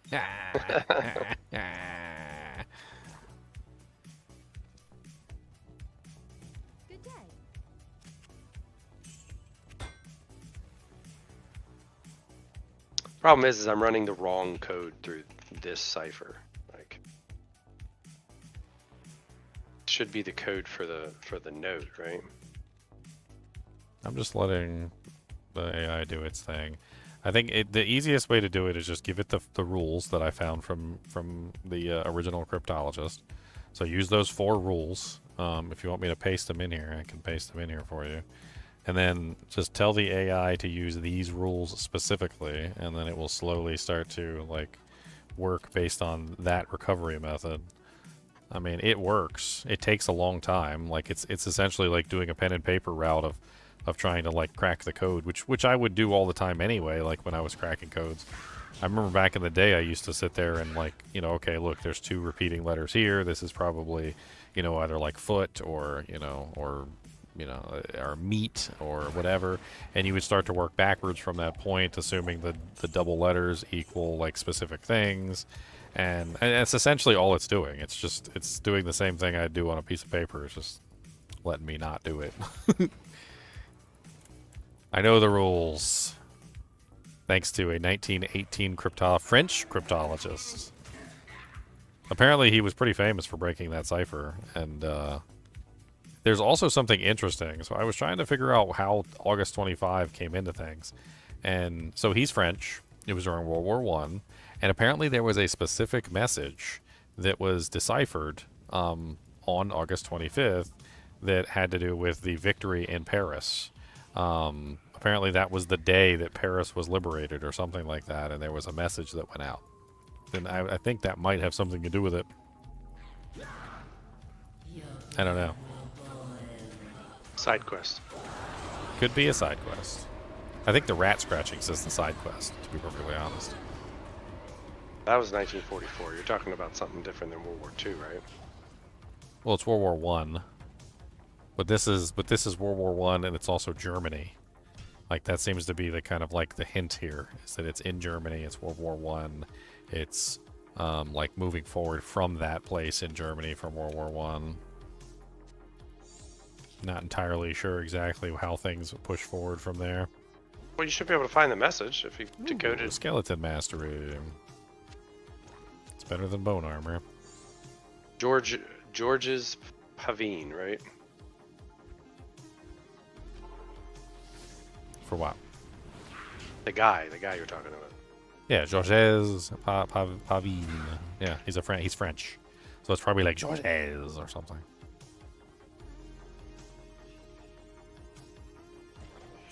Yeah, he was the one that pioneered the method of breaking the cipher. Apparently, it's not a new cipher in World War I either.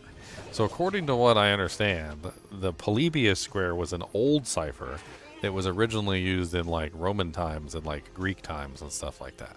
So the Polybius square itself originated from a long time ago. The ADF-GVX cipher specifically comes from Morse code in World War I, where they adjusted the letters at the top to be indicative of Morse code, because apparently ADF and GVX were the easier to recognize Morse code numbers. And then they added the layer of shuffling the with the column, the text with the column. So that's the part that was added in World War I, is the column shuffling. The Polybius square itself is really old. It's dirt old. 26 hours of work. He successfully reconstructed the encryption grid in permutation. So he realized that the Germans had expanded the Polybius square from 5x5 to 6x6 to encode more characters, which is what we have, a 6x6 grid, right? Yes. So the Polybius square has been modified at this point. So he realizes that it's an old method that's now been modified for a new purpose. So you think that they're giving us the side quest, which is the Polybius square, because they give us a Polybius square, which we're told that Leviathan is using. Well, it's and so definitely... we're supposed to go figure out what a Polybius square is. Well, the other thing that makes me worried that the Polybius square that they gave us is not the correct one is that in the thing where the guy actually gives you the Polybius square, he specifically states that it doesn't work.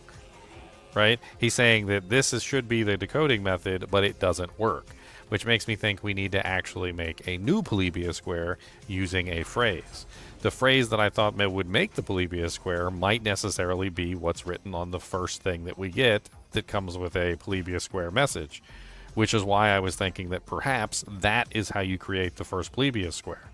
So probably her message that says, "Tell my daughter I love her," H. That could very well be the first Polybius square creation. You mean where he says, encoded using a method we have no idea? Yes, so he specifically states that that's the code that they have, but it doesn't work, right? Well, that's from Anton, though. Mother is the one who gives you the first Polybius square. Says, "Good morning, employee," and they basically give you that attachment, which you're supposed to use for your own code. Yeah, and she says, "Please ensure that all passwords are encoded using this this Plebia Square or something. Or you shouldn't say Plebia Square because that would give it away. All employees are to use when setting codes for their desks, is what it says. And they call it a password correspondence matrix is what they call it, which is not what it's called, right? Okay, so I fed it back through Grok and it came up with an answer. It took 8 minutes and 48 seconds. It still comes up with the current date is August 20. Well, it doesn't say 5 anymore. It says 22. It's changed. It's changed to 20. It's changed to 22. I'll post that in there. We could also try. We're trying to get a file that was 5, not 2. Is August 22nd? Does that have anything to do with this message that was decoded? Don't know. Said August. Hold on, I'm trying to find it. Says they were in the Eiffel Tower. It was 1918. A significant event on 25th. So the thing is it might not have been the 25th. It looks like I had the message wrong, and that's probably why it decoded 25 instead of 22. Oh, he just found it. Look, August 22nd, 1914. Is the deadliest day in French military history, with approximately 27,000 French soldiers killed during the Battle of Frontiers as a result of the Chiffon Plan, which led to 5 French armies engaging German invaders independently across various battlefields. Interesting. So that could have something to do. Maybe there's a file there. Maybe you type in like Chiffon Plan or like Battle of the Frontiers or something. Well, there's also it's wartime, so there's probably like a date everywhere in August. Like, did this happen today? Does this happen tomorrow? But let's see. What else? Anything else? August 22. I don't know. Let's try requesting some stuff. So let's try There's a movie called August 22. SCHLIEFFEN space plan. File not found. Okay. Let's try it together as one word, because sometimes it does seem to be one word. Alright, Well, you're in Maria's account. Don't the letters go backwards? So D would be a higher rank than C, or would A be a higher rank? It's it's A, B, C, D, E in that order. So A is the highest. He has social rank C, weapons division. Thomas does, and Thomas was the most. The Frontiers. Let's try all one word. Try August 2022.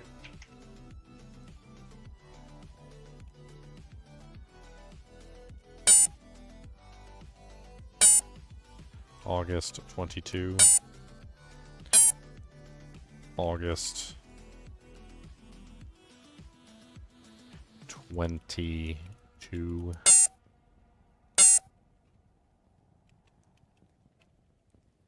I mean, even after you put something in there, I mean, whoever this guy is who hasn't give a crap for 5, he probably not even in this Discord looking at any of that Sky dude.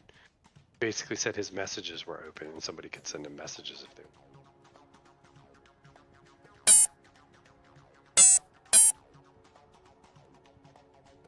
I mean, do you have any of the other ones pasted out? I can feed them into the thing to see if it can come up with any other answers. No, I didn't type any of the other ones up yet. I was thinking that was the easiest one, but you're correct. It's probably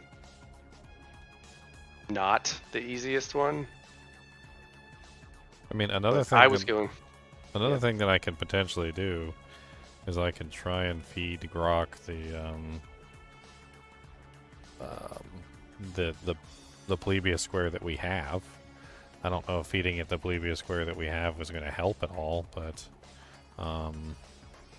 here, I'll just insert the plebia square that we do have, and I'll ask if it helps in decoding the file. I mean, we don't know how it's. You said we know how it's decoding it. We just don't know exactly how it's decoding. Assume that it's. We gave it to it in AD. I mean, you gave it rules. What were the rules you gave it? Just the 4 rules. the 4 rules that Georges Palavin came up with.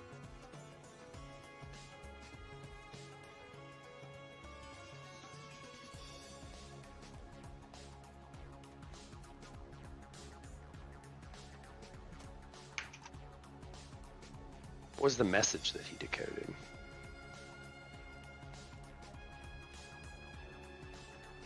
Haha, look, there's a V. A V? V for victory. The message is distinct from World War II V for victory campaign. Okay. During World War I, they intercepted. Telling me stuff that don't make any sense. Well, if we want to try and decipher the other message, I'm gonna have to like slowly decode it. So, I guess let's start. Let me pull up the message in Paint. Let's put some lines on it. Let's figure it out. I think that's the one that we're supposed to start with naturally. Did you figure out an easy way to put it in there? Like type it in there, or you just have to type the letters one at a time? I'm gonna have to type it. The AI absolutely sucks at doing any kind of like reading of images. Identifying anything? Like unless the image is very clear and very obvious, like it's very difficult for it to do anything. It's like I had already done red lines on this one, so. Well, the refrigerator one is the other one. Okay, so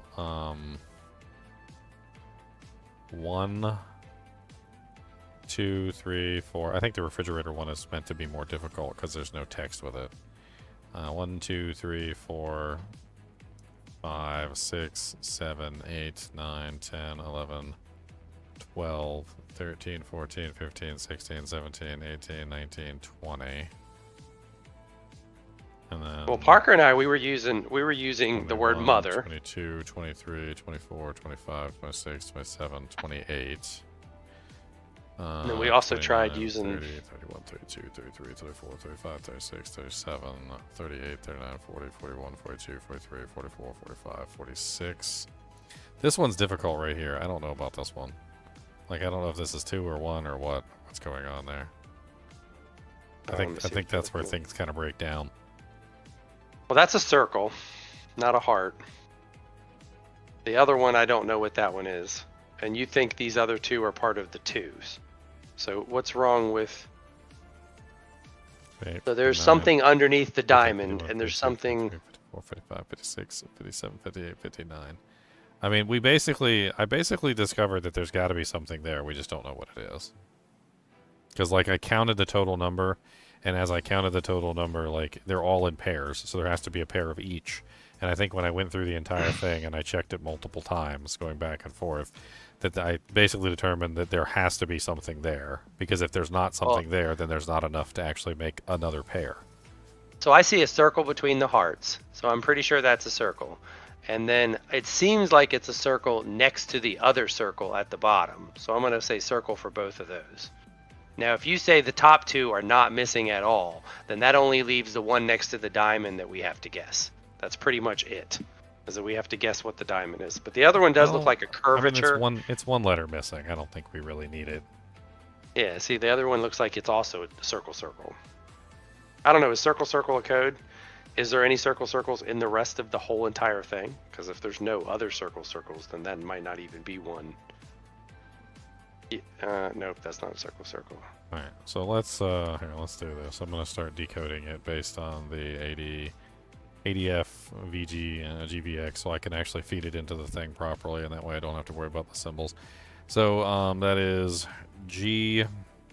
Circle is D, and then it's X, D, D, X. Yeah, that's where you would start, right? Yeah. VA, and then A.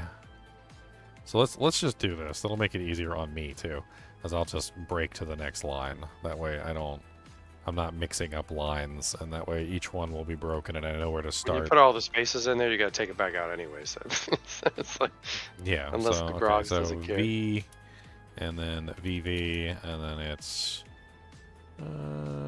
Well, I mean, Rock will add it in there, but It's GD again. oh my god, no. An XA. Ah, you messed it up.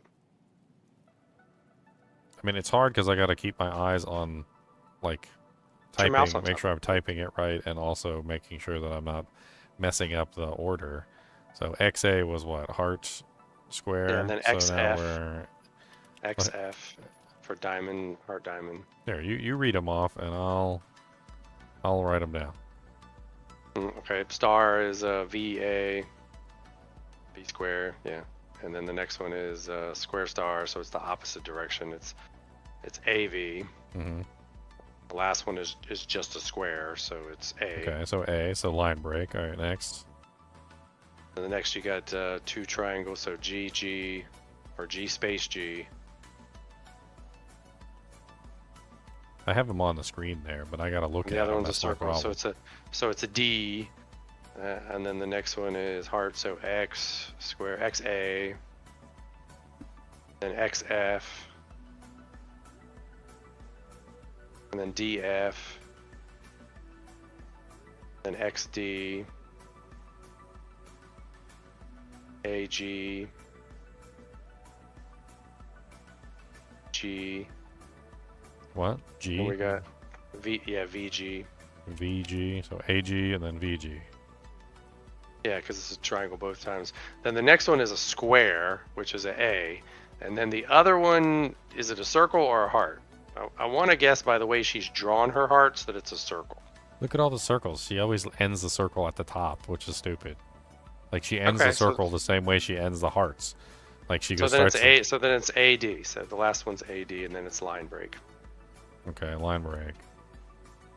All right, and then the next one you got VG, and then VV, then AA, and XA.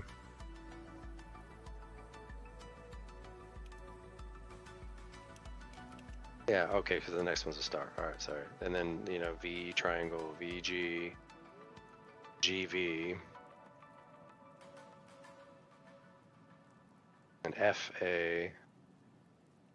Then we're assuming that's a space, so that's. What?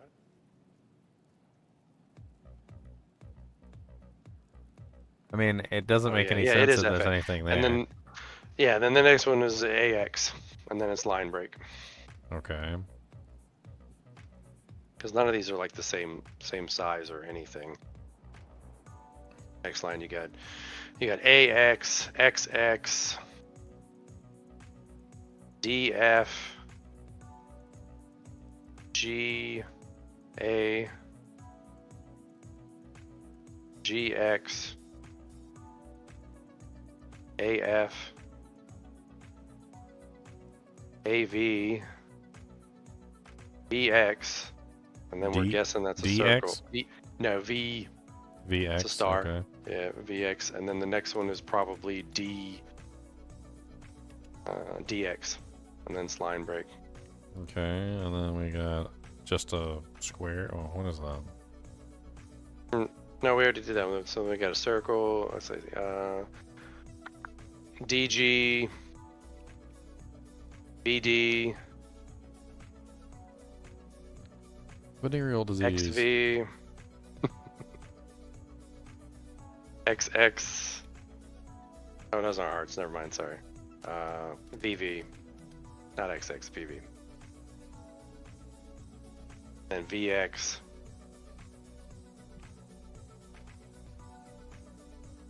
And AG. DV. AX. And then I guess we can't see that other one, so we have no idea. So then it's a diamond, it's a F, and then a question mark.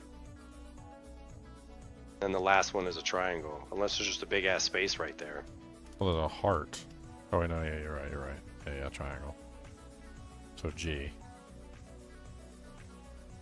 So I mean, it could be diamond triangle, or it could be diamond something else, because yours says you go to the square on the next one.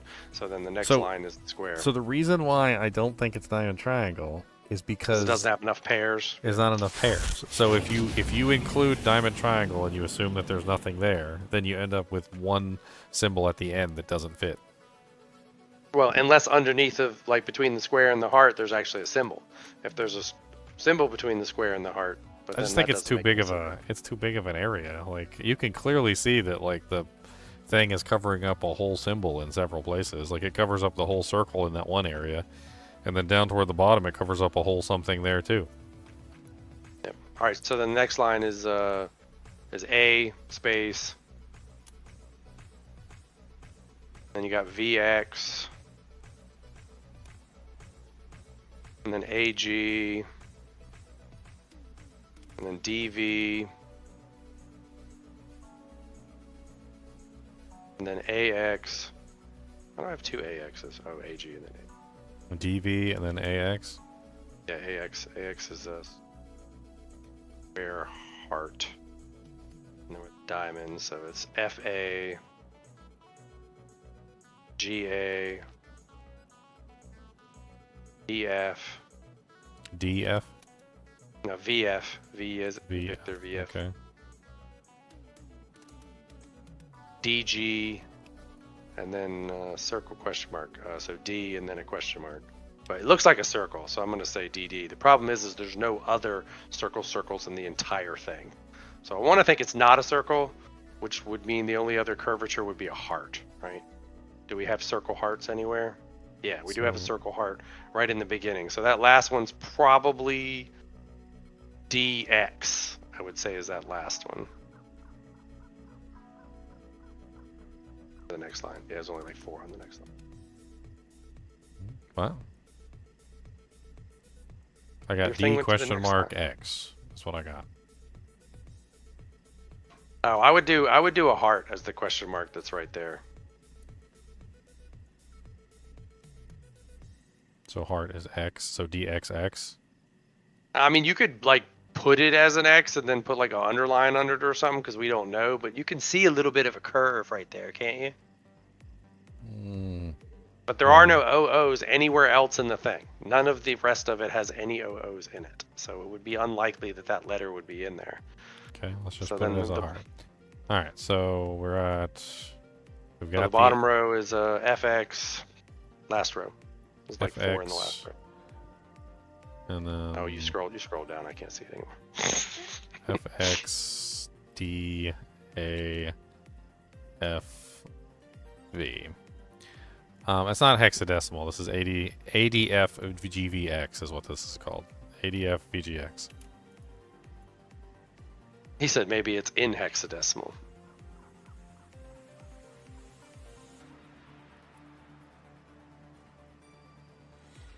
I mean, it only took like 8 minutes for this to tell us, and if it's just garbage, then it's The garbage. deciphered message is the current date is August 22. To arrive at this solution, we follow the 4 steps. Oh, okay. The diagrams from the order. I don't think it even used the Polybius square. I think it just decoded it again. A new message decode the same way as previous.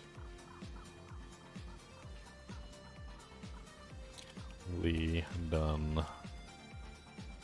Let me go ahead and put this. These guys together. haven't posted anything in over 4 months. Why That's do I have crazy. an- I do.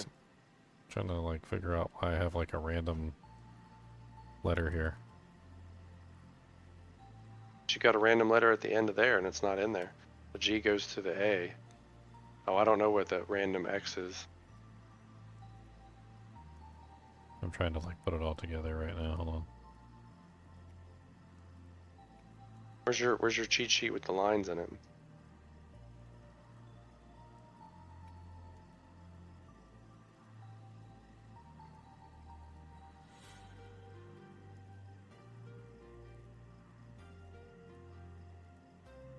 I mean, I put an X there for the heart, but Well, if it's hex code, what is hex code? I mean, looking at it, where the one that's missing, so we don't know what's here. Like, that's a symbol there, right? So that's a heart, so that would be an X. You assume that this one is a heart, which makes it another X, so that's XX. So where did we mess up here? You just put in the same X twice.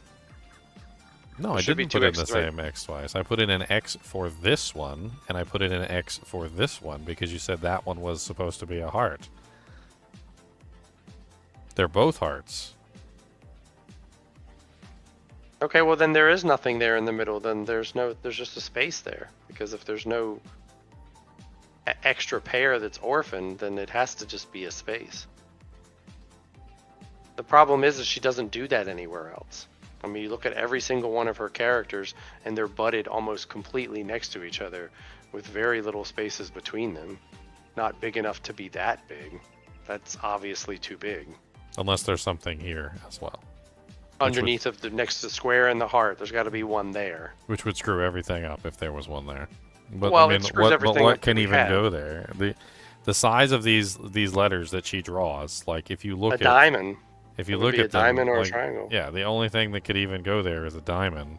Well, she drew like a little baby square over here, but you would think if you were drawing squares, you wouldn't change direction. But there's a little baby diamond over there that's big enough to fit in there. I mean, if you It doesn't look like. if you look really closely at this one, there definitely is something there. So like if you zoom in and you give it a good look-see, there is obviously either, unless that's just like a fray of the strap, like there is There's a curve right obviously there. a curve right there, which seems to indicate something. The fact that it doesn't go all the way down makes you assume that it's got to be a heart. So that's Well, the, we that's just the have to put in assumption. letters for every single one of them because it's not going to work if we don't put anything in. I mean, I can run it multiple times and we can see what the multiple conclusions are, but I don't know why they would give us a code and then cover up did some you of the copy- letters. Did you copy it with all of the lines separated so that we can put them back where they're supposed to be? Yeah, well, I mean, hold on. Let me do a quick count real quick and see like where we end up. So 1, 2, 3, 4, 5, 6, 7, 8, 9, 10, 11, 12, 14, 15, 16, 17, 18, 19, 20. 21, 22, 23, 24, 25, 26, 27, 28. 29, 30, 31, 32, 33, 34, 35, 36, 37, 38, 39, 40, 41, 42, 43, 44, 45, 46, 47, 48, 49, 50, 51, 52, 53, 54, 55.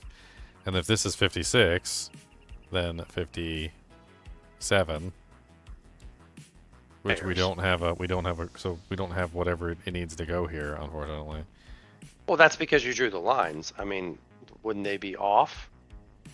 Like, what did you expect to happen with the square and the other square? Like, the square goes with the little curvy one, and then the square just goes with the heart, was what our assumption was? They were ending things by putting a single one there before. So, like, here, you can see they clearly didn't have enough. So 2, 4, 6, 8, 7. So it continues to the next one. And here, same She thing. just ran out of room on the page. Exactly. Like, it seems like she ran out of room on the page. She didn't want to draw this star. Look how big her damn star is. That star wouldn't have fit over there. So she puts it over there. But what I'm saying is your lines would have to...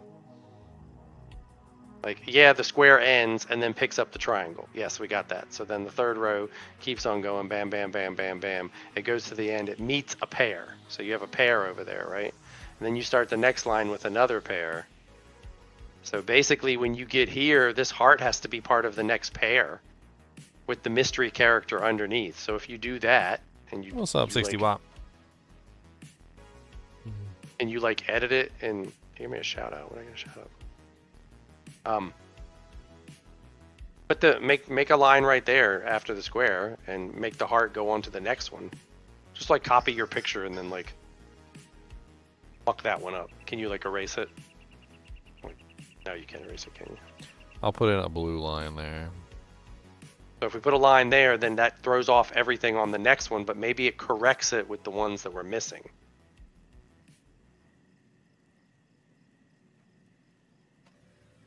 The whole thing is, as long as we have the right number of characters, it's just going to screw up a couple letters. The letters that are screwed up will be just like your other message. There'll just be some letters that are wrong, and it won't really like throw off the whole message. But if we're missing like 4 characters randomly in the line, it will definitely mess it up horribly. I mean, if we assume that, what is that? That's 1, 2, 3, 4, 5, 6, 7, 8, 9, 10, 11, 12, 13, 14, 15, 16, I wrote numbers 17, on them. 18, 19, 20, 21, 22, 23, 24, 25, 26, 27, 28. So at the 28th space, where the square is, everything would just shift by 1, is essentially how this works. So 1, 2, 3, 4, 5, 6, 7, 8, 9, 10, 11, 12, 13, 14, 15, 16, 17, 18, 19, 20, 21, 22, 23, 24, 25, 26, 27, 28. So 28, the square is what, A? Yeah, so the square is A. So in this particular case, you would just space, delete, space, delete, space, delete. And you would just do that all the way through the entire thing, because this changes, of course, the pattern, what everything is pairing with.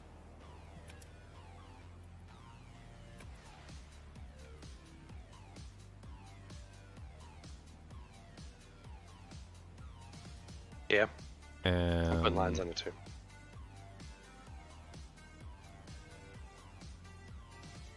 Well, this makes whatever is underneath. Let me see yours. Do you have the mystery character paired with the heart, or do you have the mystery character paired with something else? Oh, never mind. I screwed it up just like you did. Hold on.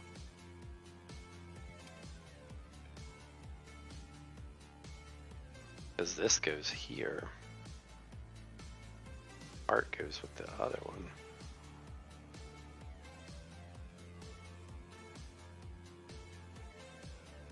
A couple times I just had to like start over again. Stuff like that. Heart goes to the next line. Okay, there you go. Setting him to Check it. work. Well, it's the only thing that makes sense, because after we finished all that, we ended up with 1 extra character, so we have to go back and change the characters. Oh, check.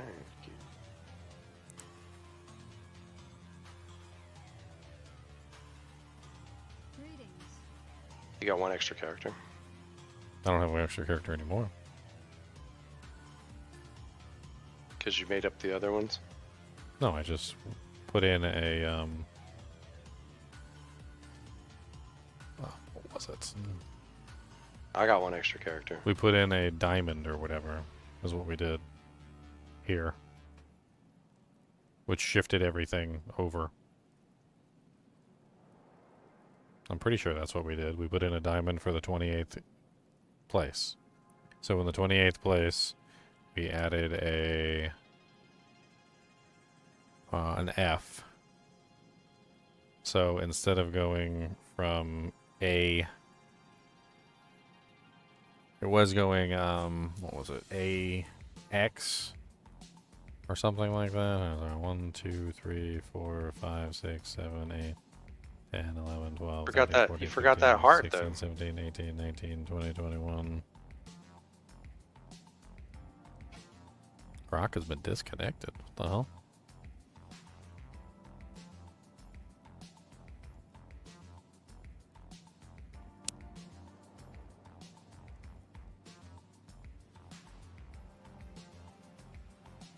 Mine look different than yours.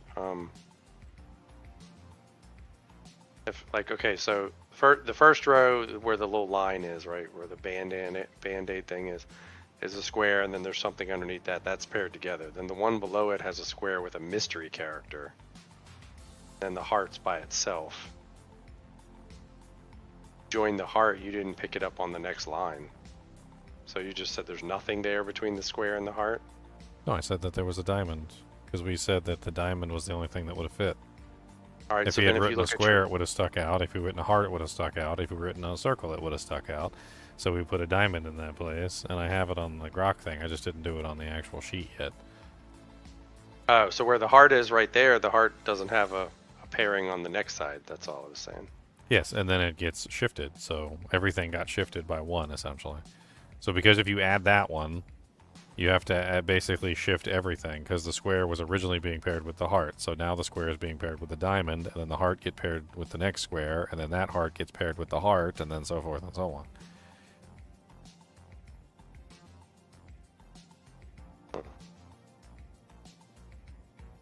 Mine, I have that heart going with the square on the next line, and then that throws off all of those. And then when I get to the end, I got the heart with the mystery circle underneath, which makes that other heart extra. And then that goes to the next line. I'm gonna let Grok see what he do, and then we'll go from there. I don't know. It's Complicated. just letting us see if what it comes up with. It might come up with something interesting. Yeah, but I like your idea that maybe that's the cipher at the bottom. Well, I think it's either the cipher or it's the Plebeius square. So it's either the column cipher or it's what was used to make up the Plebeius square itself. Oh, paste it into the thing so I can put it in the cipher on the page. Okay, hold on. Let me get to a safe spot. Because I have tell my daughter I love her H with the, filling in the rest of it with letters and numbers. I have that into the square. I just didn't have the transcription of the letters. Okay, there you go. Which is going to be like, what kind of TOS is this? Shh. Talking in code. I wonder if the ADF-VGVX cipher was actually the original, origination of hexadecimal, because he says it looks like hexadecimal, and he's not wrong. It kind of does. Maybe hexadecimal is ADF-VGVX cipher. Could be interesting to do a search. Maybe. Maybe they're more linked together than it seems.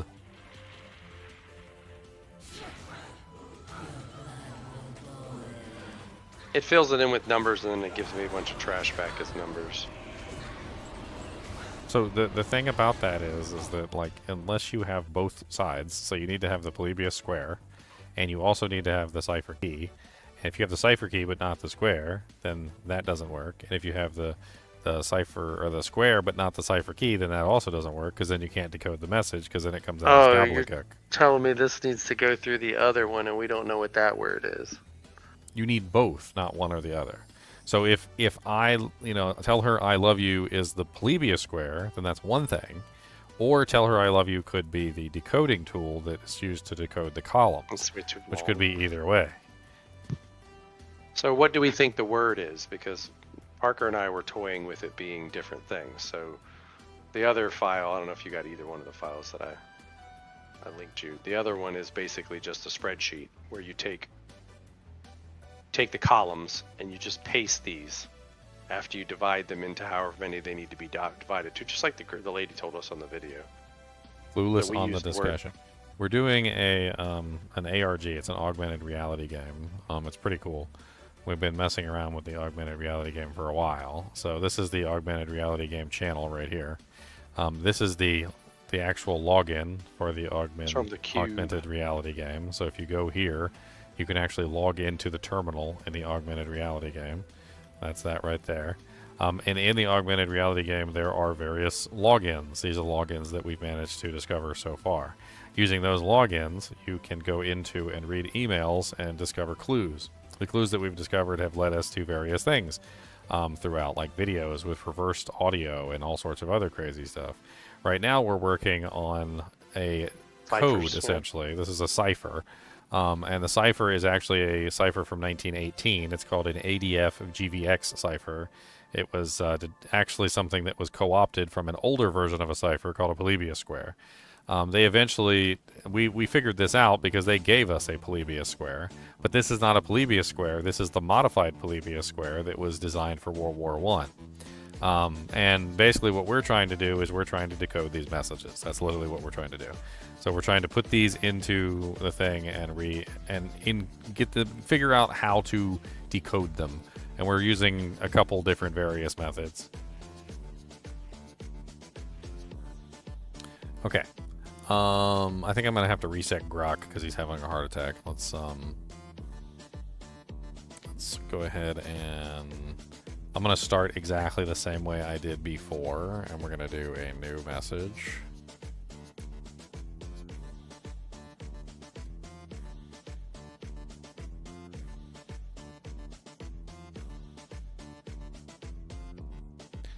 And then I'm gonna take the text and we're gonna paste that in there.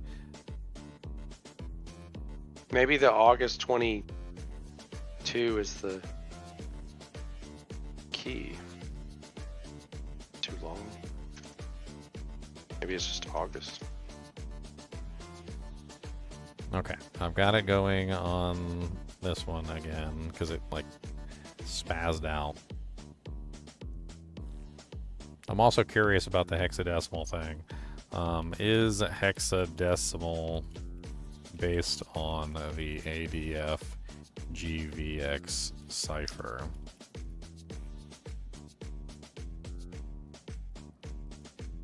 Hexadecimal is a base numbering 16 system. Uses computing to represent numbers using 16 symbols. The ADF cipher cryptographic method, blah blah blah, uses a 6x6 grid. So there doesn't seem to be any link between them. I think it we might need that just polymer transposition is what we need. I think it might just resemble it, but it's not necessarily it.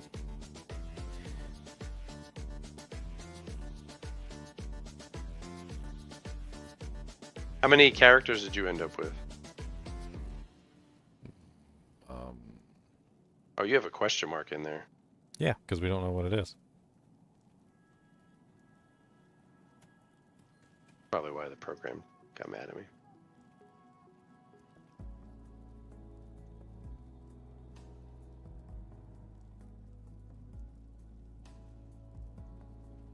Oh, no problem. We're having fun with the ARG. Have you never played an ARG before, Rags on the Run? There was a pretty famous ARG for Diablo 2 that actually came out, and that's how we actually ended up getting into ARGs in the first place. So the Diablo 2 ARG, I actually did a whole video on the Diablo 2 ARG if you want to take a look at it. Let me pull it up for you.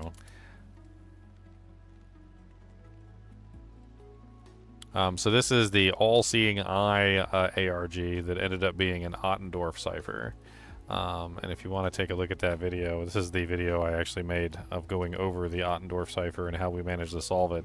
This was in Diablo 2. So this was actually in the Diablo 2 cipher. And we spent a long time solving this one, and this is literally like just the same thing as what we're doing right now with the ARG that we're working on right now. It's just another cipher. We've been having a lot of fun with it. On the Discord, we have the channel set up with all the information that we have so far. We're kind of sharing it back and forth with each other so we can try and figure this out. Any help that you guys want to give would be appreciated. Like we're basically just working on it like when we have time, like whenever we come up with something, we're going through the process of figuring stuff out. They gave up on it back 4 months ago. If not longer than that. Everybody just stopped working on it. Continue. Why? The guy on the Discord, he basically said that they gave us this drop, which was the login for Thomas 40 back in December of 2024. And the people kind of complained about it and were like, oh, is there any more drops? And they were like, well, you didn't solve the one that we gave you in December. Like, nobody has solved it yet. I mean, there's no guarantee that nobody solved it. No guarantee. Well, I mean, that's what he says. So he says that there were 3 ciphers. And he said one of the ciphers is easier. And decoding that, what was his exact words? Give you the way or something like that. The first one leads to the natural progression. He said it was a progression. So, like, one cipher leads to the next, which leads to the next. So the clue for one cipher is in the previous cipher, but he didn't necessarily say which one of the ciphers was the first in the list. Yeah, I still think this was a clue. Where he says, if folks are happy to step aside from it for a second, we don't mind giving a gentle rolling start to get the progression on that one going. if actually taking the first step on the drop was too opaque. I still think he's giving you, like, hints of some kind. You're right, I do have one missing on the line. When did that happen? Somebody's fact checking you. No, I mean, it's good. There's a... But then it needs to be screwed up even more. Well, yeah, it means it's screwed up, yeah, exactly.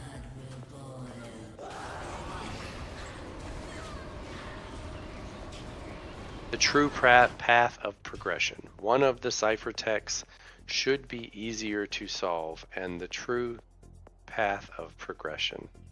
So essentially, no one has been able to go further. If they have, they haven't given us any information to say that they did. I mean, So did it's basically... Does that happen in the original before I changed it? Let me see. I never did, like, remove the line breaks. So, removing the line breaks.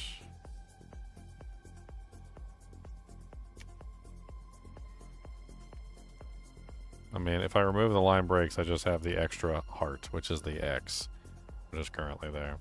So I told you there was an extra. So it must have been something that I messed up when I shifted everything. That's probably what happened. So I shifted everything, and I must have messed something up when I shifted it, so we're going to have to shift it again. Okay, so we need to find the 28th one. So 1, 2, 3, 4, 5, 6, 7, 8, 9, 10. I could just, you know what? Let's just number these. It wouldn't hurt to number them.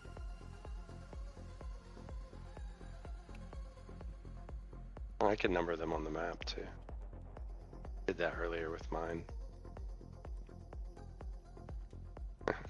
Font too small.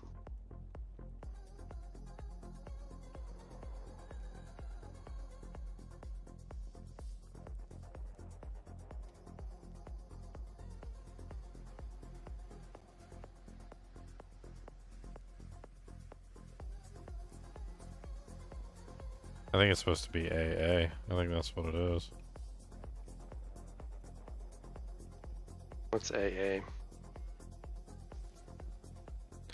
I'm just double checking everything. Hold on.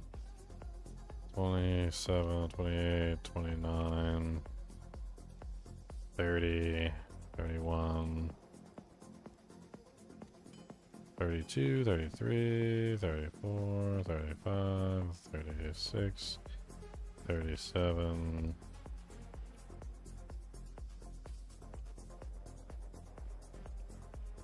I don't know, my count said that we had one extra.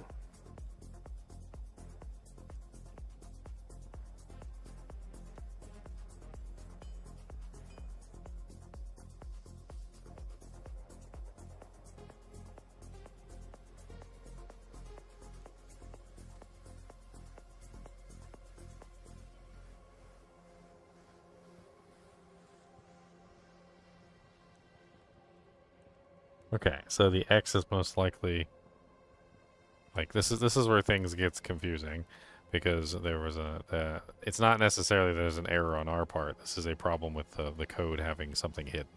But since we came up with an odd number, we have to assume that there has to be something here underneath of this. We assumed it was a diamond, and this was the 28th spot, if I remember correctly. I mean, I can... But then we turned around and added, we added more extras. Because we were then saying, okay, every single one of them has to be hiding something because of the extreme spaces. So I think we went from one odd number to a bigger. I always had one here. So I always had one here.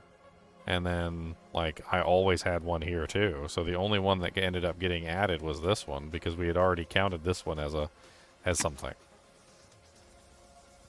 So the only one that we ended up adding was just this one, the blue one. But on your sales, like I said, on Or your the red heart. lines, the heart doesn't go with anything on the other line.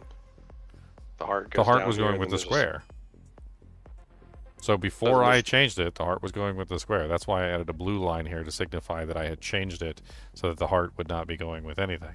Which means that's why I shift everything. So from this point, if you add a diamond here with the square, the heart now pairs with the one on the next line, which is the square.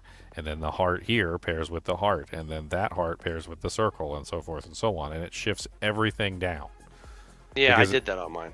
And drew so it that's on mine. basically what I'm doing. So this, I'm pretty sure this is the 28th. So 1, 2, 3, 4, 5, 6, 7, 8, 9, 10, 11, 12, 13, 14, 15, 16, 17, 18, 19, 20, 21, 22, 23, 24, 25, 26, 27, 28. Yeah. So the 28th number changes from square heart, so square X. So it changes from square X, which is AX, and it changes to a diamond. So this is where it changes. So we go to an F here for the diamond, and then the X gets orphaned.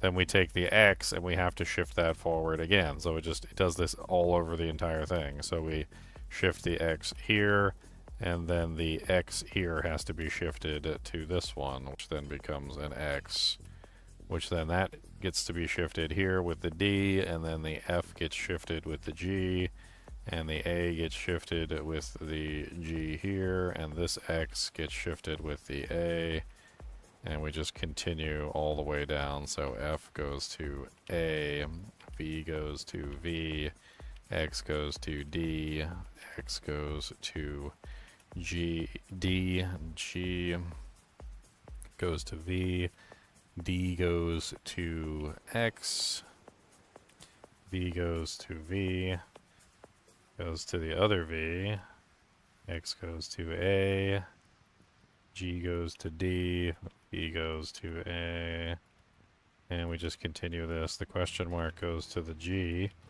the A goes to the V, the X goes to the A, the G goes to the D,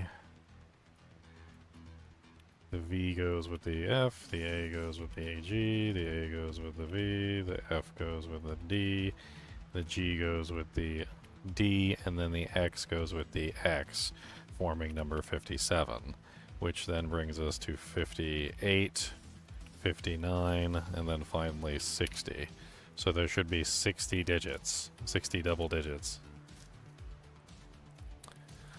Did you get 60? Hmm? So you end up with 60? And with 60, yes. Once you add in the missing one and shift everything, it ends up being 60.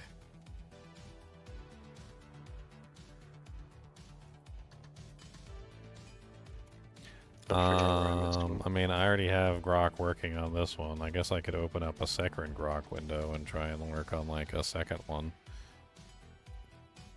See if I can get both of them working at the same time.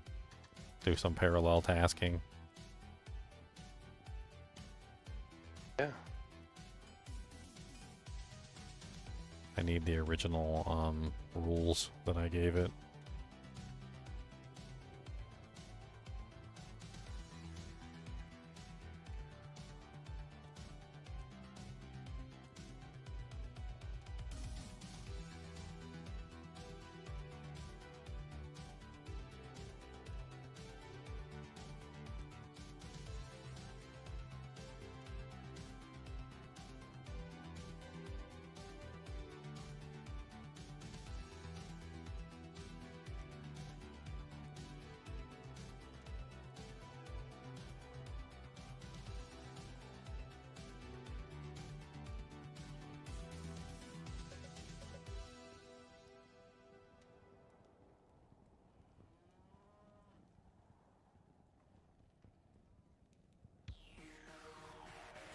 Well, I would assume if they solve something, there would be another login. I don't think anybody knew how to solve the damn cipher. I honestly think that whatever clue they gave that we're supposed to solve the cipher, first off, people were probably working on the wrong picture. That would be the first assumption. Second off, they were probably working on the right picture with the wrong information, which was probably also an issue. And then, like, it ended up probably being a situation where they messed up a, like, the order. So nobody knew exactly which photo to work on. And, you know, it ends up being this really silly situation where you have multiple people working on the files, but nobody has the correct thread to pull. It's like I used to tell all the time. I used to pull on threads until I find the right thread to pull. And like if you don't know exactly which thread to pull, well then like you're never going to be able to start the thread of information. So without knowing exactly which one is the right one, you just don't know.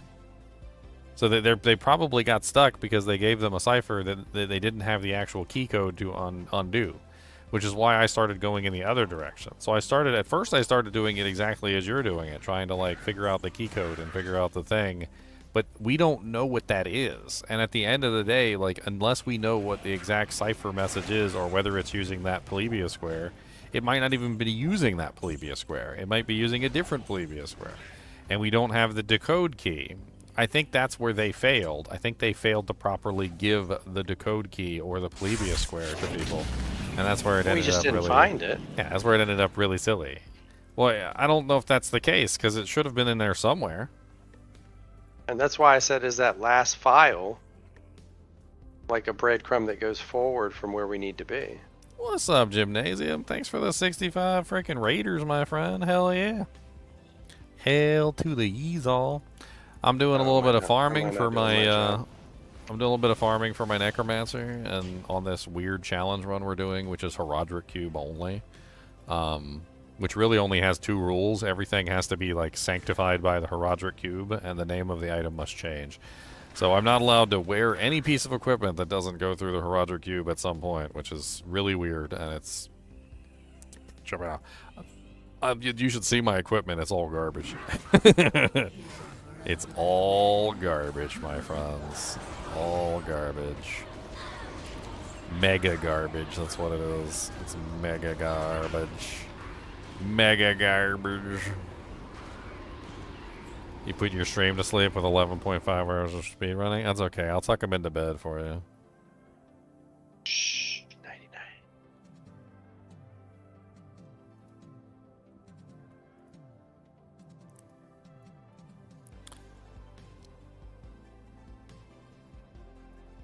Yeah, I found my mistake.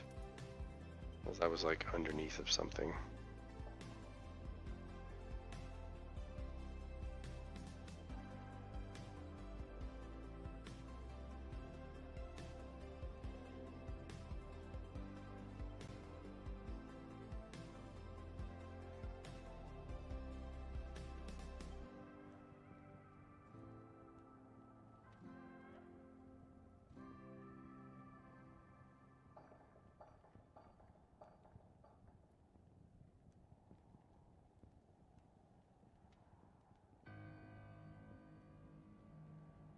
So that spectrograph thing, that was in the voicemail, right?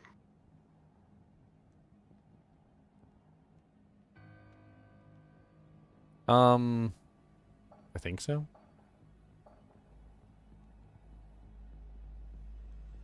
I don't think anything they gave us was useless. I mean, So I think we don't know what it is that they gave us. We're trying to solve this really crazy like ARG, by the way. Like it's really neat. Augmented reality games aren't the first time that have touched our realm. In Diablo 2, there was an augmented reality game that had to do with the chat gem. So if you guys are unaware of the chat gem ARG, the augmented reality game that they put out, there was a huge augmented reality game in Diablo 2 where clicking on the chat gem would give you a code, and you had to like put the code together, and it ended up being an Ottendorf cipher, which is what I figured out. And then we slowly managed to piece together the Ottendorf cipher and all the code pieces, which gave us a very interesting message. There's actually a video of me going through the process of doing all that. And I'm sure I could link it if you guys are interested in that sort of stuff. It was a very interesting thing, and it was a very interesting message. Let's see. Solving the puzzle. Oh yeah, when you get a chance, recopy that string of code that you fixed so I can put it in my thing. So this was it. This is the solving the puzzle. This is after we actually solved everything, if you guys are interested in the Diablo 2 ARG. Diablo 2 ARG. But we're doing a different ARG from a different game that came up when I was playing Saturday Horror, and it's pretty cool too. We're trying to solve like all the details on the ARG. One of them is like a cipher, similar to Diablo 2's cipher was an Ottendorf cipher. This one is an ADF GVX cipher used in World War II. And it basically involves using a phrase which generates a board, and then you use a key code to essentially get your solution.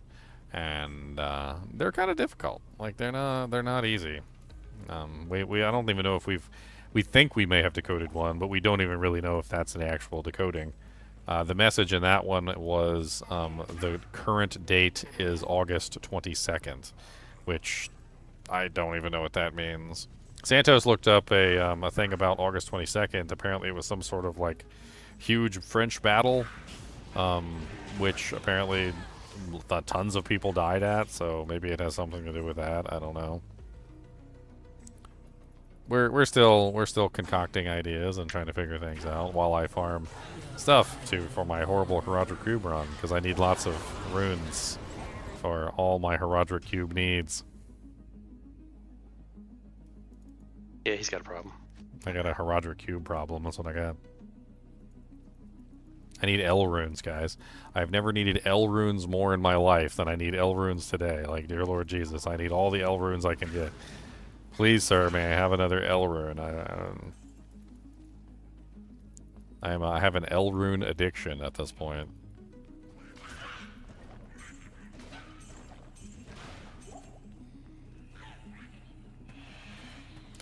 One little L rune is all I need. One little L rune for the knees. I got a little L rune, give it to me. Countess is being relatively nice. She's being relatively nice. She's not being super mean to me this time. I gotta figure out the pattern for endless L runes. It's not gonna be enough. It's never gonna be enough. Like, I need more L runes than that. I need infinity L runes times infinity L runes, okay? I need, like, my infinity L runes that are stacking up to multiply against my L runes that I'm getting from another infinity, and they need to, like, multiply against each other infinitely. Like, that's how it needs to work, and then, like, then maybe I might have enough.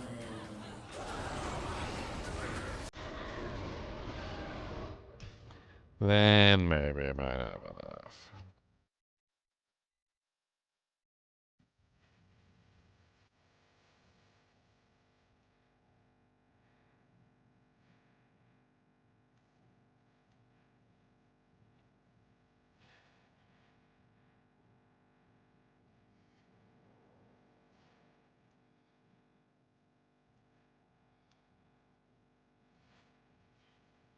Pair 47. It's getting mad at me because of pair 47. Is that the one that I put a question mark for that we don't know what it is? Mm-hmm. Or you gotta put something in there.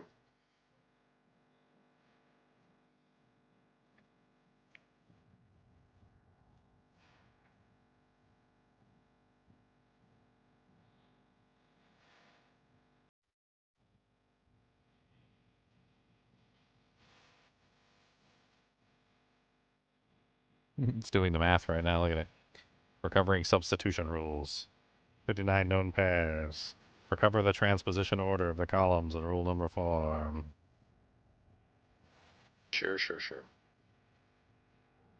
Read row by row. Apply substitution. The output TASIN or IAR doesn't form a clear English. No clear words emerge. Try 10-letter word encryption. It's just trying random words for the key. That's what it's doing.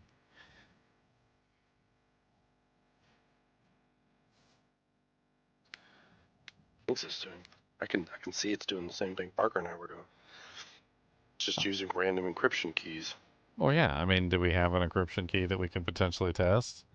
No, but I think it might be simple to find that. It's supposed to be there. It says it was simple, which means the word that we need to make the polyvis square or the word we need to encrypt it should be there. Let's see. On the message where this is encoded is the words "Tell my daughter I love her H." Could any of these words be the key? Sign up with Grok to continue. No, Grok.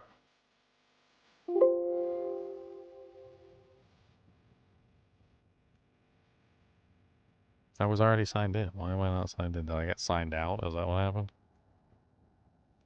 That's rude. It would be nice if it gave us the cipher word, because that would make sense. Because we ain't decoding the second one without knowing what the first one is. Well, this is stupid. I guess it logged me out at some point. Yeah. That doesn't make phone any locks sense out. because I pulled it up from the account. That's so dumb. Why would it log me out? That's so rude. That's what you get.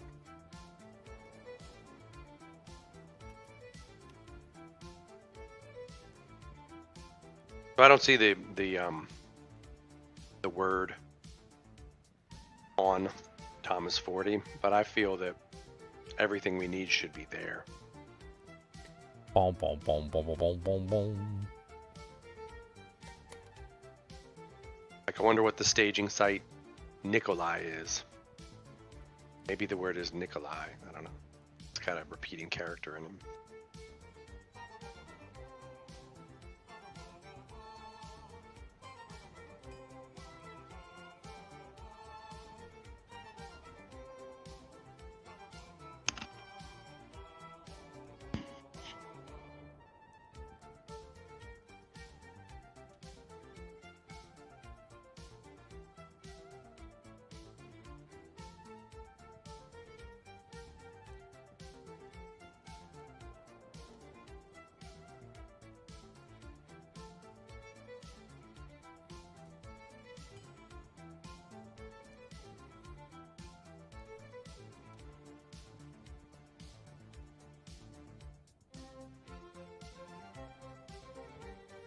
Trying again now that I have it logged in.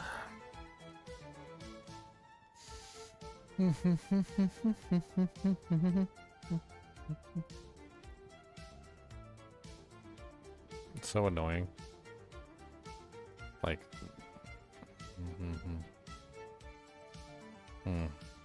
sometimes when you do stuff like this and then it gets messed up and then you gotta redo it, and it takes a long time for it to figure it out. Also, I noticed that once I get it programmed properly, like, and it figures it out, then I can, like, just simply ask it more questions, and it does it quickly because it already has the methods. Like, for some reason or another, like, if it gets closed out and you go to a different panel, like, it has to rethink everything again, and it has to, like, create a new matrix or something, and then, like, then it's got to go all the way from the beginning, which is annoying. Like, it's like you already have the method. Like, just stop. Why do we need to rethink the whole method? Just use the same method on the same thing. Like, we already did it once. It just likes to be difficult. It does.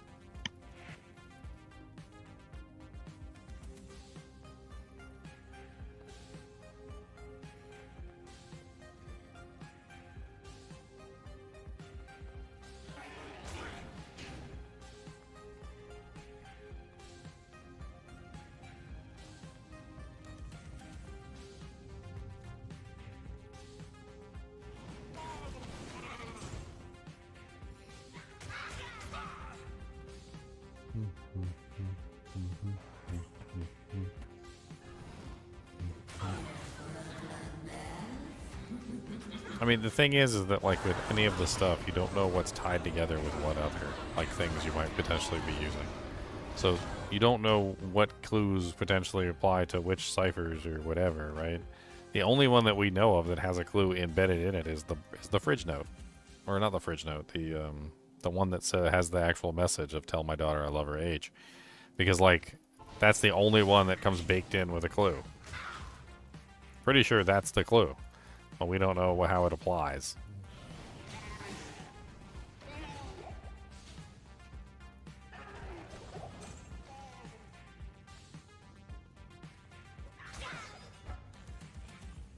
They could all use the same cipher. Like, maybe when you figure out the first one, maybe that's the entire point. Is when you figure out the first one, then the other ones become easy to figure out at that point. Like, you have the cipher and everything. Maybe it's the same one for all of them.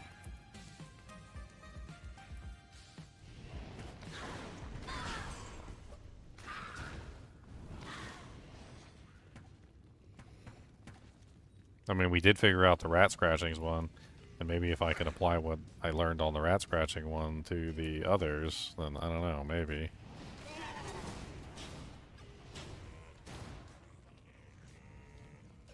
I didn't realize I wasn't signed in earlier. That's probably why it wasn't using. I don't know why it signed me out though. It's freaking weird. Hey, another L. Yes. Let's do a wand this time. Actually, do I want to do a wand? Or do we do another head? I mean, I suppose we could do a wand. Doesn't necessarily hurt anything. Let's go. Bink. Oh wait, the wands are Eldrunes. That's right, I forgot. No, never mind. Can't do a wand. +1 to amplify damage. Yuck. It's disgusting.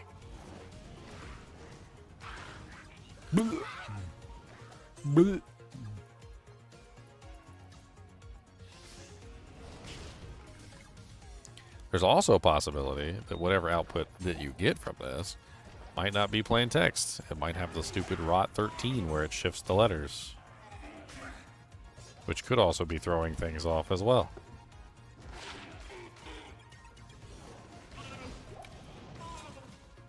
Yeah, that makes perfect sense. I mean, take everything that we get out of the machine and put it through rot 13. I mean, it seems to be the one that they're using a bunch, so, like, yeah, try and put it through rot 13 and see if it comes up with anything. For those of you who don't know what we're talking about with rot 13 is basically where you just take the alphabet and you shift it over. So, like, if you shifted it by 1, that would be rot 1, would be, or rot 2, I'm not exactly sure where it starts. That would be like A becomes B, and C becomes, you know, D, and so forth and so on. So you just change the letters of the alphabet to represent something else. You just shift it. Well, rot 13 has been used in a couple of them, so it's a 13-digit shift. So A becomes 13 alphabets later, and all of the letters correspondingly shift the same number, and then you basically just shift them back, and you get an answer. Well, copy the corrected shifted thing back in there, so I can put it into this with the tell mother thing. Tell my daughter. I don't know if I should put the -H in there because it ain't gonna work anyway. The program's just gonna trunicate it out. You know what I mean? Yeah, it'll delete it. Wait, what am I? So should we do 0, 1, 2, 3? Copy the one that you because when you copied it in chat before, you changed it. Remember? Yeah, I did. That was the changed one. Where did you put the changed one? I needed to delete the. Yeah, give it to me again so I can put it back in the machine. I just posted it in the Discord. Oh, in the Discord, okay. I see it. But you have to take out the question mark because the question mark's just going to piss it off, right? I mean, you could just put a random dojank in there, but I wouldn't put a random dojank in there because if you do that, then it's going to assume that that's what it is, and it's going to use it for the decoding. I don't know what you put in there. I don't know. I guess you just put a question mark in there.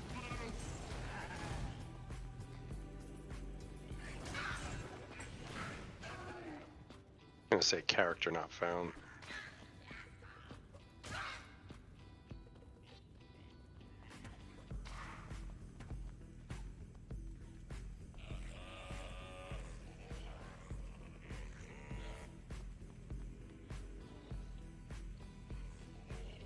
So should we go 0, 1, 2, 3, or just 1, 2, 3 with 0 at the end?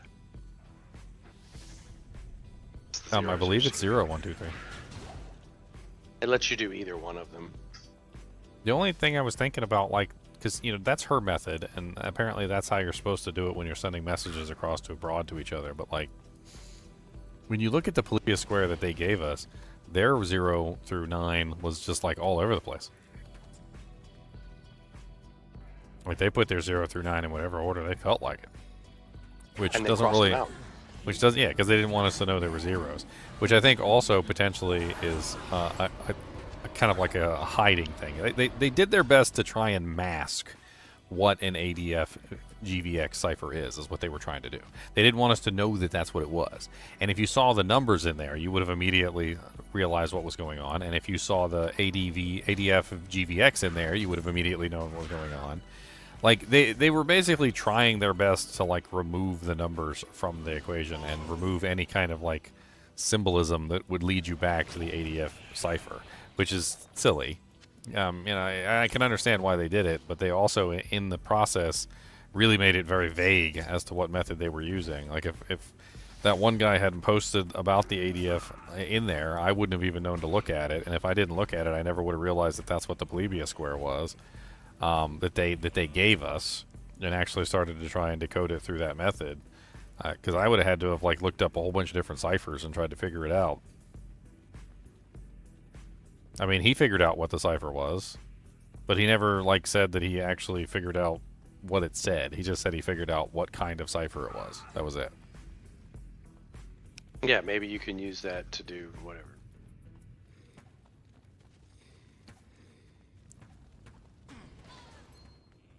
But it's not in Sky's information, is it? No. Because Sky's information stops before the Thomas login. When did he post? When did he post that anyway?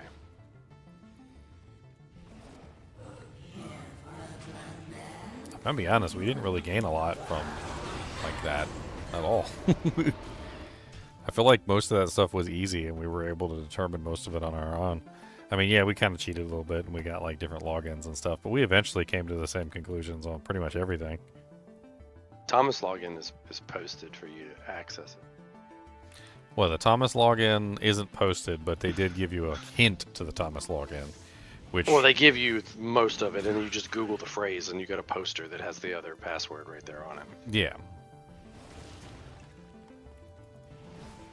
I was trying to find where he shared all that stuff. I know I told you it was in there. And then Oh, apparently it's called a transposition key. That's what it's called. So it's either the Plebia square or the transposition key. both. She used both in the thing. In the video she used. I added it this time into Grok to see if Grok could potentially use it to try and solve the Plebia square, because I can't, like... There's too many variables and variations like to play with. I mean, you could sit there for hours messing with it and trying to figure out how they're typing it in. I think that's another problem with it, is that like we don't know exactly how they typed in the Plebia square in the first place, whether they put in 0 through 9, or whether they put it in randomly throughout the entire thing. Did they use 0 through 9 as spaces? Like maybe that's what they did. Maybe they took the numbers and they put them in as spaces. So like tell number, my number, daughter number, I number, love number, her number, dash H number. Like we don't, because that's honestly kind of what it seemed like they did in the original Plebia square. So everywhere there's a space. So if I put in here and I put 1, 2, not enough though, 4. I mean, I don't even know if we can assume they all have the same solution, but maybe. Like maybe they do have the same solution. And then there's a dash, so you would be 7. And then she signs it H. Then there would be an 8. It's just going to put these Well, all H is together. her name, right? So Heather. She signed it her own name. So we Yeah, know so it's then if so I we take know it this- was Heather that wrote the message, essentially.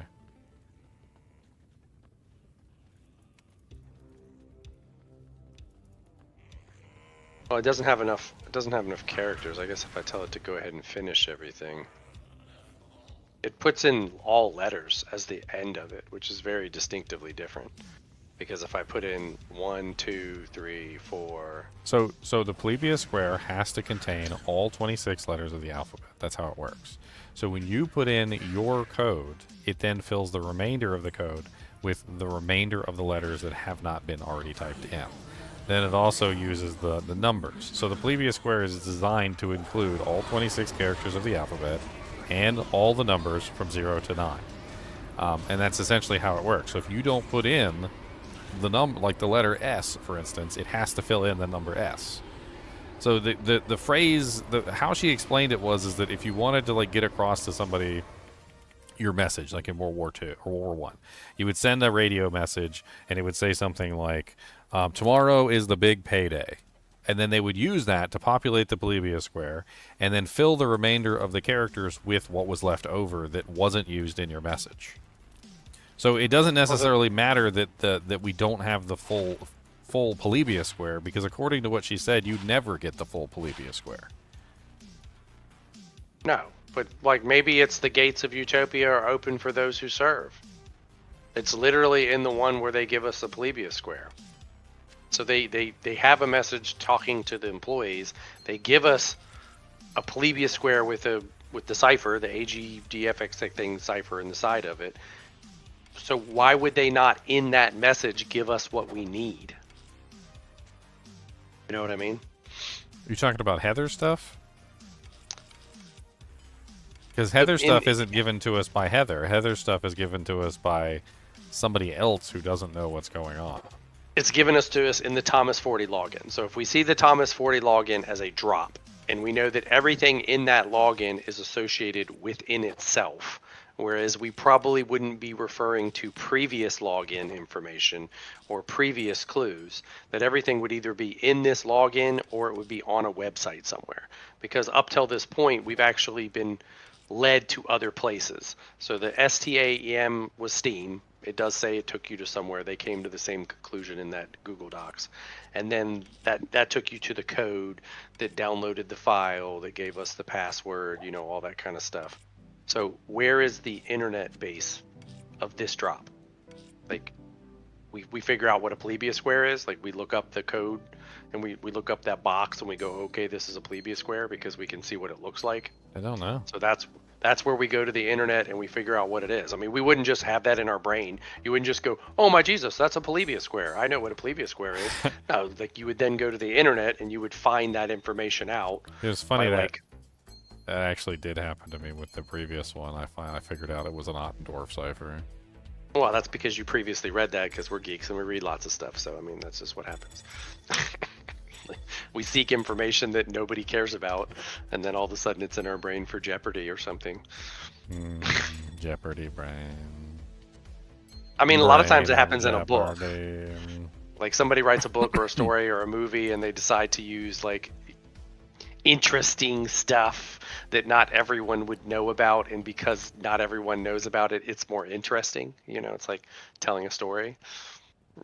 If you told a story and it was like, yeah, Hansel and Gretel, yeah, I know that story. Yes, the witch dies at the end. Yes, I already know that. Like, nobody would be interested in it because they already know the story. So you're giving information that is unique. So it's pointing out, Grok is pointing out that DA is used like 3 times. It's just a letter. DA being used multiple times means it's a letter. But it's a common message. letter. So the way you decode things is you look for commonalities.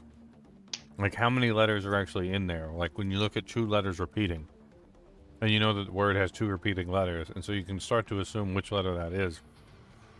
And that kind of decoding actually opens the door to understand how the message is decoded in the first place. Similar to bitwise structure. I'm looking at it decoding, I'm watching the process.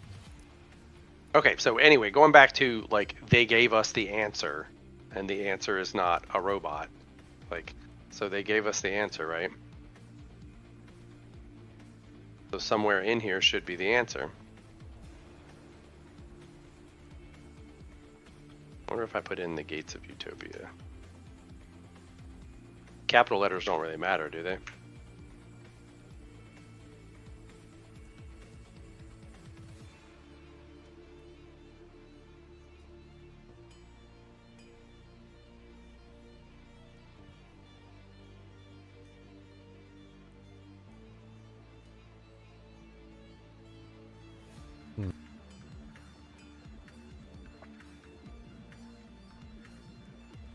I mean, capital letters matter in the... Yeah, but not if we're the putting file them into names the and stuff. Plebia square, right? And the password.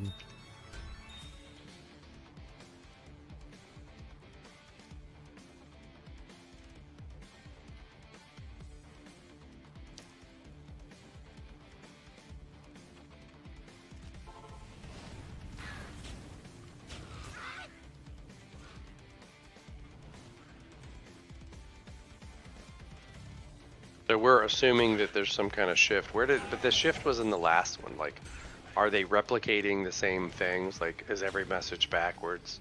Does every message have the same thing in it? No, right? Well, the first drop was easy, and they solved it fast. The second drop, they started doing the shift. The third drop, we don't know. They freaking did crazy plebeian squares. Maybe. Well, yeah, that's what I'm saying. So we're going to assume that they're not repeating the same.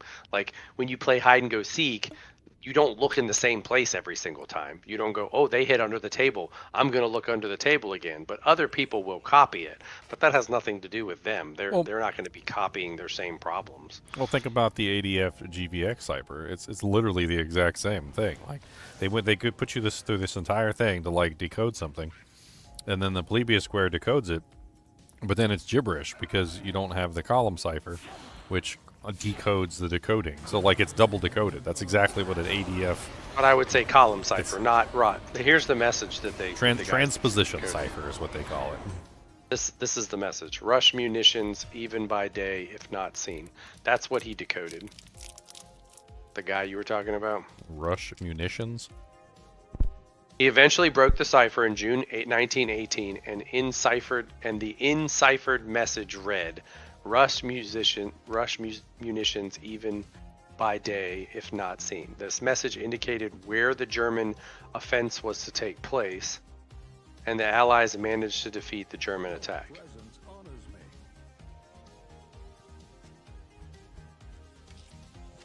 me. I guess if he broke the cipher, was that the word? Was that like the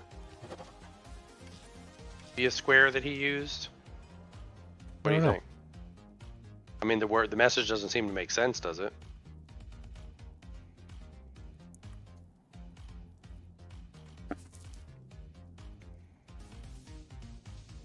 But yeah, I guess the biggest problem is every time we go one step into decoding it. He just put out a message that like doesn't make any sense. What is it?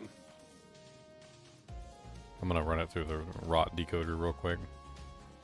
Yeah, I've been doing that too, but it just gives me more gibberish when I. But I mean, I don't know that I'm even decoding them with the right.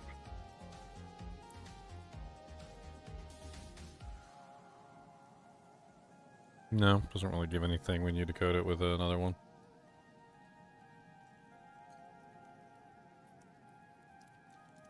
I mean, the numbers just kind of like mess things up. They don't like, really show up like anything. Well, And then the numbers won't work for the rot anyway. Like rot 13 is just A to Z, so if there's numbers in there, it doesn't work.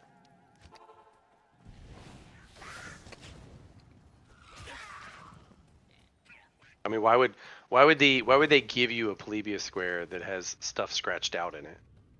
because they don't want you to use the numbers.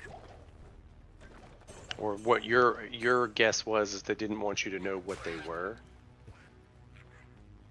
Well, I think it's obvious they didn't want us to know it was an ADF cipher. Do you notice that some of the scratches are the same and some of them are not? Hmm. So there's like 4 of them that are the same, and then one of them just goes in the opposite direction, and then one of them is upside down. Like 2 of them are backwards, 5 of them go in the same direction, and then like one of them is different, smaller.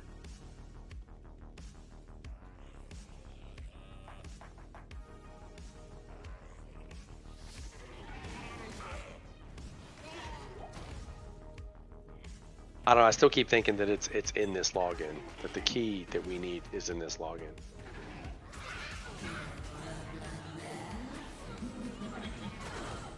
That's why I thought it was Mother.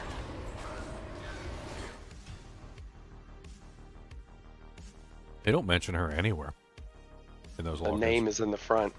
It is it is. A friendly reminder, Monday 8:59 from Mother. Manufacturing defects via Mother. Oh, okay. I never looked at the headline to see who it was from, I guess.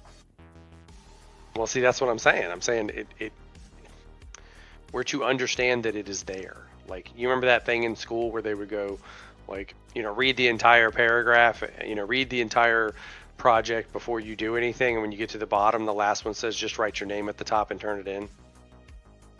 Like, and that's what you're supposed to do. You're supposed to read the entire thing before you do anything, and nobody does that. They start filling it all out, and they fail because they filled it all out.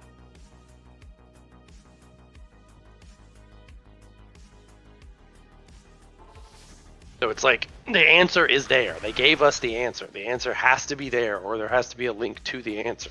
So it shouldn't be as hard as we're making it out to be. I mean, shoulda, coulda, woulda, right? There's too many variables. There's too many variables to guess it. But, you know, it's not a matter of guess it. I mean, it's like... No, there's too many variables in that. Number one, are we supposed to use the plebeian square they gave us, or is this plebeian square they gave us wrong? They specifically tell us that it doesn't work, right? And then No, they don't tell us the plebeian square doesn't work. They tell us that they do not have a method of encoding. If you read that specific message, they never say that their decoding doesn't work. They never even mention their own decoding matrix. They just say that her password is encoded in a method that they do not know. That's basically all they say. well, so we don't know. But they're- We don't know necessarily if that's the square we're supposed to use. No, but that's the start. So if you look at that login and you look at the very first message that they give you, that is the very first message. But what I keep hinting at is I think somewhere in that message where that attachment is some other information that we need. Either telling us to use that, not use it, fix it, change it, look on the website somewhere. I mean, I don't know what it is. That's not helping us out. I don't know what it is, but... If they don't know, how are we supposed to know? No, not saying they don't know. I'm sure they know what it is. Like they're probably sitting here going, the puzzle is so easy, the answer is right in front of them. I don't understand how they can't see the answer. Like it's literally right there. And so why would they give us any more information if literally it's right there? Like I mean, they do capitalize password correspondence matrix. Of course, when you Google that, you don't find anything. So that's where you download it, and you have to actually figure out it's a plebeian square. Maybe password correspondence matrix is the transponder key. Well, we didn't try that. That's what I'm trying to say. Is it seems as simple as they gave it to us, and if they gave it to us, that's what I'm trying to say. Is there's too many variables. What word is it? What word are you supposed to use? Which word is the key? Which word is the plebeian square? Do we use the plebeian square that they have? Do we make our own plebeian square? What word is for the plebeian square? If we have the right plebeian square, do all of the codes use the same plebeian square? Do they all have the same key? That's what I'm trying to say. There's too many variables. If you think about it from a certain perspective, you don't know if all of the messages use the same plebeian square. You don't know if they use the same transponder key. You don't know anything. Like we don't know anything, and honestly, we don't even have the first thread to pull, and that's the main issue. They literally said that the first thread leads to all the others. So one of them is going to give us the answers to the others, but we don't even know which one that one is. Out of the three different keys we have, we don't know which one is the right one to try to decode first. But we do know the answer is there. That's what I'm saying. Like we know the answer's there because they told us it's there. It's kind of like if somebody brings you a broken computer and you're like, was it working before? And they're like, I don't know. Somebody just gave it to me. Ah, okay. Or you're like, yeah, it turned on yesterday. You know what I mean? Like, do you know that it's possible?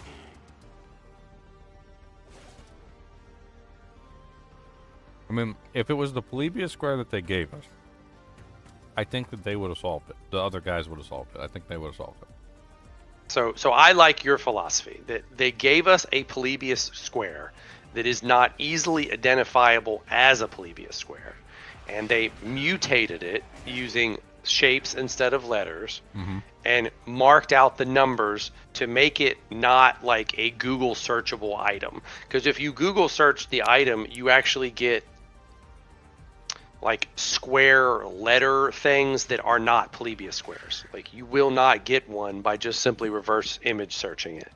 You would have to actually start to look and figure out, okay, it's 6 by 6, you know, what kind of cipher it is.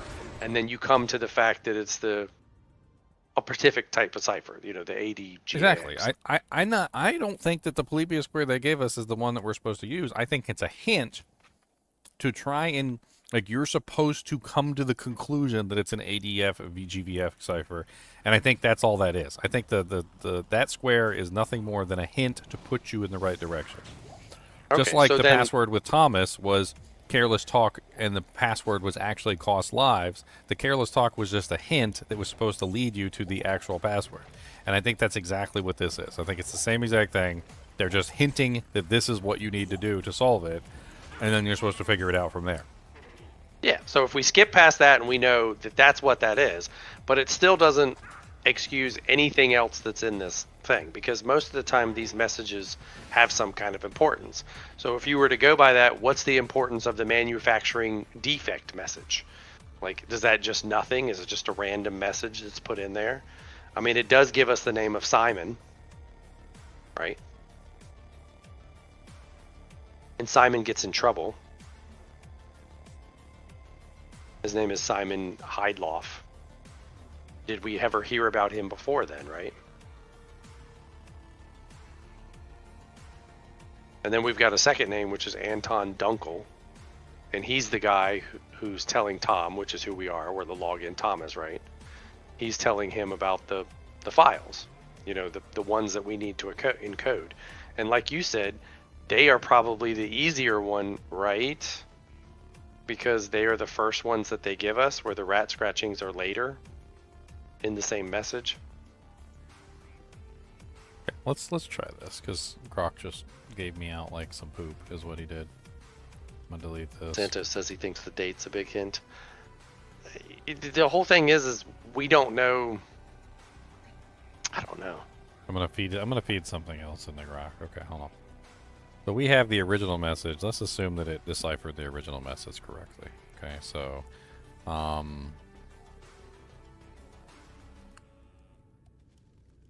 Yeah, that's what I'm saying, Santos. I'm saying somewhere in these original first messages, even before we get to something a little different from Anton Dunkel, maybe it's something a little different because it says ... on it, but it's like thinking around in a circle.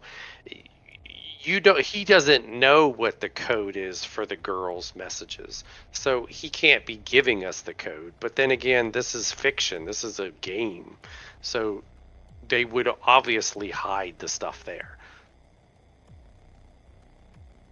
Like if it was really a trick, why would there be a poster publicly, somewhere that has the code at the bottom of it? Somebody obviously defaced that poster and put the information at the bottom of it that gave us the file name, the code name that we needed for the file. That information was, I don't know, so obviously wasn't given to us by Leviathan or people who work there or whatever. didn't we have like an updated version of the code, which is how we ended up with the current date is August 22? Yeah, I sent it to you. On Twitch. You sent it on Twitch, didn't you? I mean, I can redo it. Hold on. I can put it in Impermanence. Discord. I can put it in Discord. Impermanence. Hold on. I'm a slow old man. I gotta find things sometimes. I'm just scrolling up on Twitch. There it is right there. I just put it in Discord in the Karma channel.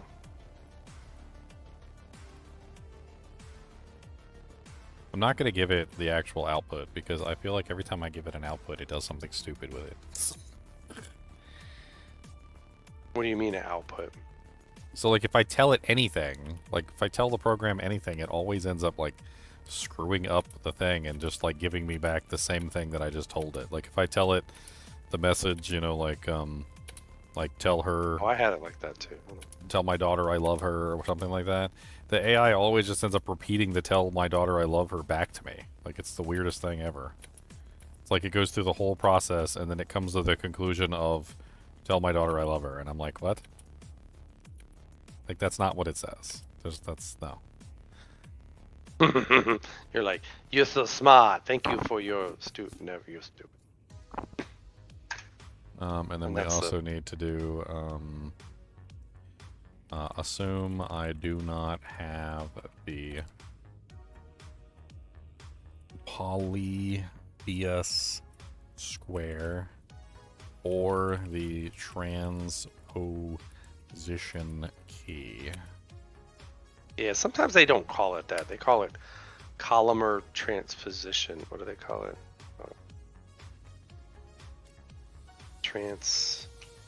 Did I put the shifted code in Discord? I believe I did, yes. It's called a transposition column. Transposition order of the columns. Yeah, well, he calls it all something else. Alright, let's let that work. We'll just sit in the background and it'll just That's do what its thing. So you gave it 2 of them together? Yeah, I want to see so it doesn't seem to have any issue decoding the first one. We get the same message as long as we decode it properly. I've done it multiple times and it still brings me the same message, so it has to be correct. And then, so I was thinking maybe if I gave it first one and then the second one together, maybe it could use the 2 to cross. So this is the other question. This is like I said, it's just too many variables. We don't know whether one is using the same encoding key as the others, right?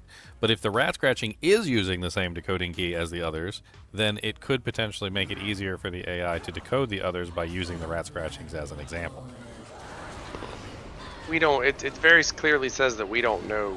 She doesn't know the. What does he say? He says he doesn't know what she's using to do it.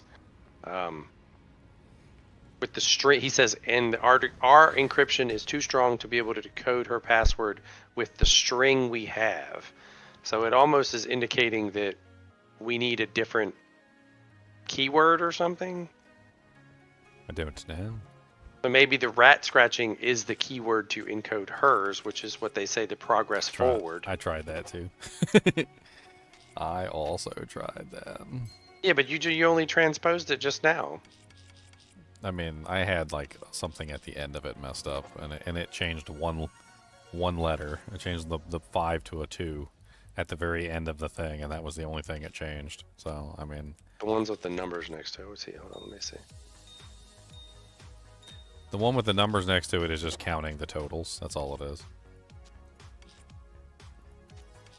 It should be the 2 that are shifted are exactly the same. The 122 and the 156. I think he just copied it back in there again. Because they look the same. Oh no, he said there was one missing. Is one of them longer than the other one? Did I not delete the one that had one missing? I don't know. I thought I had, but... Well, I'm assuming the later one is the corrected one. But...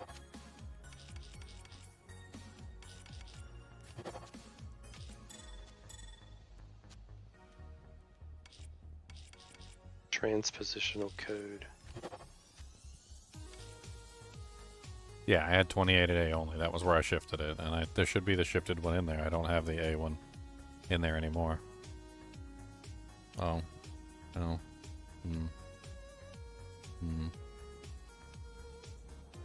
Yeah, there's an A in that one, and there's an A in that one. They both have a letter that's by themselves. Both the one at 156 and the one at 122. Oh, let me delete the one that has the letter by itself then. Hold on. Maybe you took the fixed one and stuck the numbers in front of everything. Yeah, I probably did. Hold on. Yeah, here it is right here. Let me delete this one. And just add the letter. Oh, it's because it's shifted. Yeah, you're right. Let me delete this one, and let me delete this one. There you go.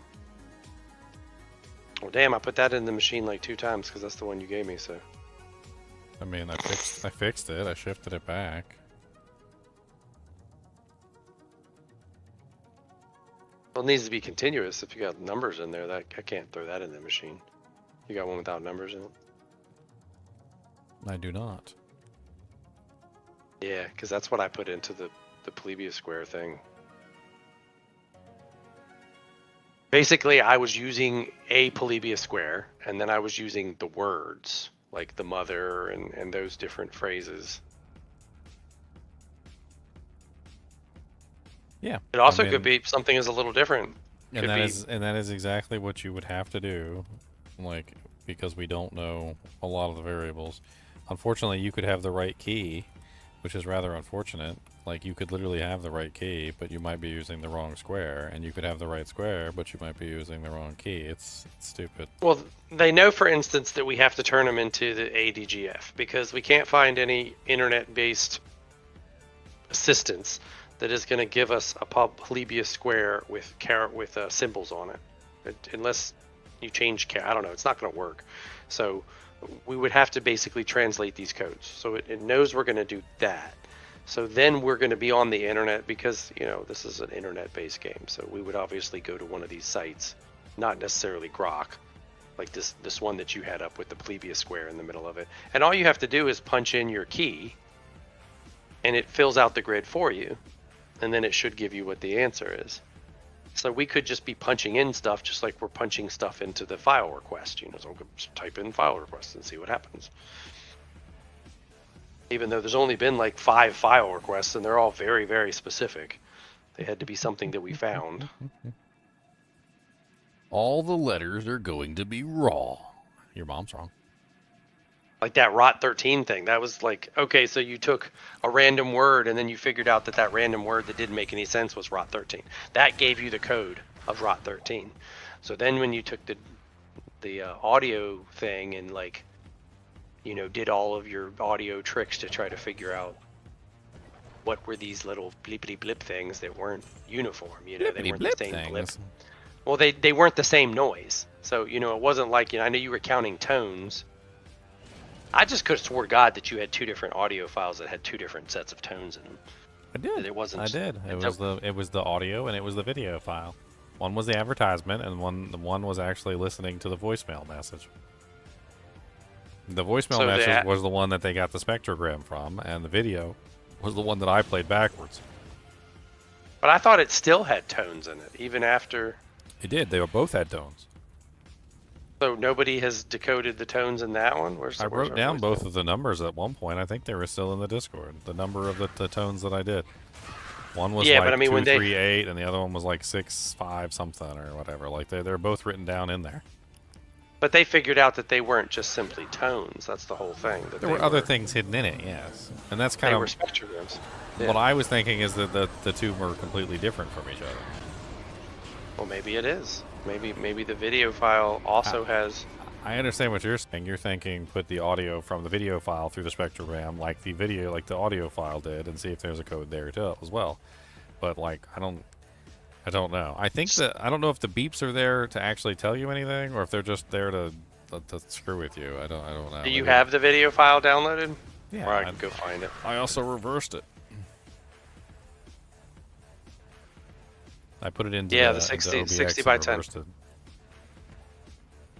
So we were looking, Santos, my son and I were looking for words because say the rat scratchings is exactly a certain number of characters. So we had like a spreadsheet and we broke it up into 6 columns. So we had the word mother. We tried that. We had the 6 letters that are in the one right here where it says the gates of Utopia are open for those who serve when they're capitalized. So in this one, they're not capitalized. So Thomas is after Maria. So in the Maria, like, what do they call this? Like a chant or something, like their motto. Their motto always has those letters capitalized, but in this one, they're not capitalized. So I figured that meant something. So we were trying to find that word. So you're saying it's probably either a 6-letter word or a 10-letter word, right? I mean, all I know is that with the Heather document, they included a picture, and there's no reason for them to include that picture if it doesn't have something to do with the code. Like I don't understand why they would. So you could just write down every single item in that drawer. So you might as well try to get a word that has a 10-letter or a And that also is one of the reasons why it's just too many variables. So like, what did they call it? Did they call it a pen? Is it pens? Is it 3 pens? Is it lighter? Like, what's that thing underneath of it? What the hell is that thing? Well, it's either like a 6 or a 10-letter word, right? Is it a key? Is it a paperclip? Is it a bent paperclip? Like we don't know exactly what word they use to describe those objects. Okay, could well, you have bracelet. Could even be in German for all we know. And yeah, is it candy? Is it bracelet? Is it candy bracelet? Is it broken candy bracelet? Because there's literally a broken piece next to it.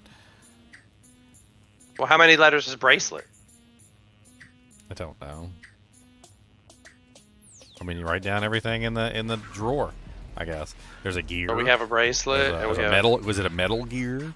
You know, is it like, I don't know, is it a pile? Is it a junk drawer? Is that what they're trying to say? Drawer? Junk drawer? Like, does the candy bracelet have a specific name? You have a good one, Joy. Is that 10? 1, 2, 3, 4, 5, 6, 7, 8, 9, 10. Junk drawer is 10.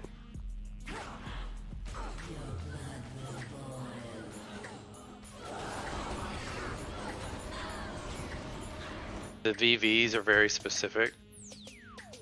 What is VV? So what we basically took the Polybius square that they gave us, and we translated the letters. Which one is V in the Polybius? Hold on, let me see. Where's my picture? So V is supposed to be here. VV is in the corner. There's a O on the one that they gave us.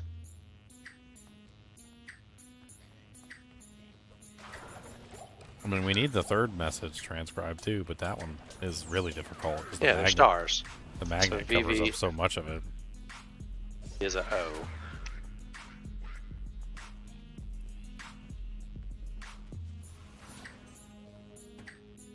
See, I was looking at that too, and I was looking at that too from the rat scratchings, and I was sitting there making these extrapolations and going, certain letters do not go together, like certain symbols don't go together ever.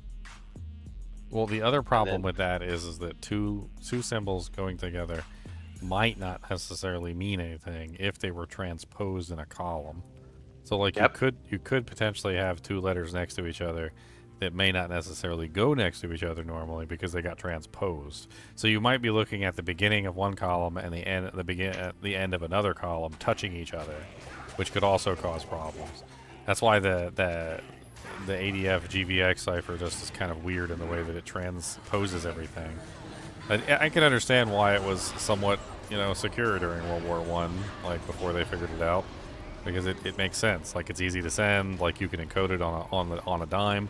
Like, I could very easily just simply send my brother one. I could go, you know, like the toilet is clogged, and then that would be the key, like the actual like Polybius square. And then, you know, I would come up with something else for the next one, and like maybe we would have a transposition like set up already. Like, so between us we would just be like, okay, the transposition is always going to be like, you know, like 5, 1, 2, 3, 4 or something. And then, like, you can literally send any messages across the space to anyone else as long as they have the transposition key, which I'm assuming might even be in, like, a book, you know, like one of those old, like, World War One, like, code books or whatever. Well, what we know about a transposition key is as follows. Is if you use a word, the word cannot have repeating letters. Because the word has to have unique letters so that each letter in the word represents its position in the alphabet. Because the transposition key is essentially not going to be 1, 2, 3, 4, 5, 6. So it's not going to be A, B, C, D, E, F, G, because then that would put it in this almost the same order. It's not the same order because they're going to be columns going down. But Parker did the math and he said on a 6-digit column, there's 7,300 different variations or something like that, or whatever. I don't know if he did that math correctly. So it's either 6 or 10. So he says it's either 6 or 10. So what's in the drawer that would be either 6 or 10 that doesn't replicate? The word scissor replicates, right? Gear is too short. Lipstick. Does lipstick have the same letter twice? I don't know. And there's multiple tubes of lipstick too. So is it? Lipstick has 2 eyes, 3 so lipsticks? that wouldn't be it. No, because lipstick has the same letter twice. So you can't use it as a transposition key because the I would indicate the same thing twice. I see what you're saying. The transposition key is not the same as the Polybius cipher. The Polybius cipher can be whatever the hell you want it to be because you just leave out letters that duplicate, which means we were going by the fact that we were assuming that we were using the Polybius square that they gave us, which is a decent enough assumption. I mean, even if you use the Polybius square that they give you, you can type in a whole bunch of random stuff, and it still comes up with gibberish. So, because you don't have the transposition key. You don't have the transposition key, right? Which is why I tried everything in the drawer. So, like, I tried all of the items, gear. I just typed in everything, and the website actually removes the second digits the same way it removes the alphabet that you have wrong too. So like that's actually part of it. So it's automatically removing that sort of stuff, and you can just type in all of the keys, and you can just try and figure out what the key is. And everything that I translated came up to gibberish. I mean, I don't know. There's like probably like a really large number of transpositions. I don't know like which ones are being flipped. I'm assuming that it doesn't even have to be a full digit transposition key. Like I think you could probably do a shorter transposition key. It just means that it's encoded less. Is that a paper clip or is it a twist tie? Again, too many variables. Well, not too many variables. We just don't know what it is. Like if you look at the reflection in this image where there's a key. Also, which what's is that the thing word behind the key? key? Also, what's the thing? But it's not behind it. It's a drawer. So in the drawer, there's a reflection in the back of the drawer. So that reflection shouldn't be there, should it? I don't know, but it's something. There's something at the back there of the image. Well, it's very common in what we're doing to enhance what they give us. So when they give us a video file, we flip it backwards. If they give us an audio file, we run it through a spectrum. So this is 3 pictures that they gave us. It's impossible to think that we're not supposed to do something with these pictures. I know you tried some of that stuff. I'm just saying, to me, it seems like they couldn't figure it out because they couldn't get past a specific, hump, I guess you would say. Backwards has 2 A's in it. See, like if you keep looking at that drawer, yes, there's got to be something in that drawer that is a word that can be either 6 or 10 letters and does not repeat itself. I mean, it could just be junk drawer.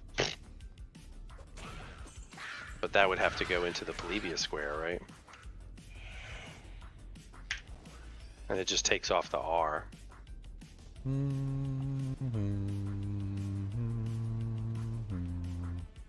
And this just comes up with a bunch of gibberish. With basically numbers in the wrong place. But as you keep saying, it would be gibberish, because if junk drawer is the Polybius cipher, then what's the code on the other side of it? That's why after spending a very long amount of time like messing around with that particular way of doing things, I kind of just abandoned it, and I try to go to essentially brute forcing the actual cipher. So I looked up methods that you could do to actually brute force the cipher if you didn't know the key, or if you didn't know the other part of it, or if you didn't know either part of it. And apparently there were methods to try and brute force the ciphers in those directions. I mean, I could probably try and look up exactly what it's doing, but it seems to be doing the same thing I used to do when I tried to break a cipher. So you would look for the repeating characters. You would figure out how those repeating characters like functioned within the column. Try and figure out words that those repeating characters could potentially have made. It's backwards 10 letters. And if you see the repeating characters, you start to get like an idea of what's, like, and then the single characters too. The single characters also tend to try and give things away. Like once you start figuring out words, because you'll see like an I or an A, and then you know where I and A are, and you can start putting those into various places. I mean, I really doubt it's doing anything much more complicated than that, other than trying to decode the actual columns. So if we gave it all of the random letters that we've transposed to the we've replaced the symbols, right? Every time I give it the random words for the keys, it fails horribly. I don't know why. Because it's not using them the way we think it is. It's just basically going, if we take these and we divide them into an equal series of numbers, and then we take them and we line them up like this, then what does it spell out? But my query is what is it using to decode these letters in the first place? Just the rules that I'm giving it, that's all. I'm trying to make sure that it doesn't do anything. It's hard to clamp down the AI, so it does kind of do stuff that you don't intend, but... Okay, so here we go. He came up with the same message again, so... Likely decodes to the month of August is 20. The month of August is 25. Huh. Why'd you go back to 25? I don't know. I thought I paste yours in there this time, so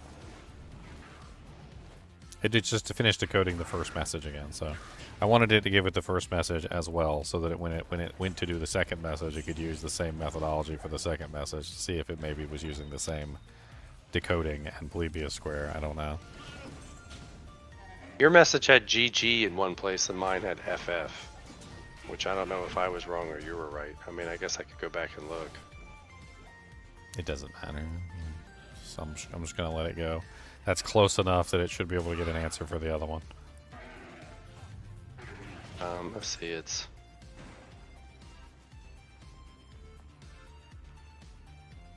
pair.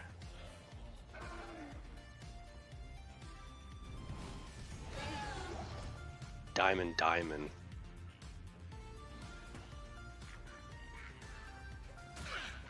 There you go. It's starting to work on message 2 now. Menthers? It says menthers and suggesting partial words. It's using the same decoding method. It's probably going to do the second one much faster. We'll have to see.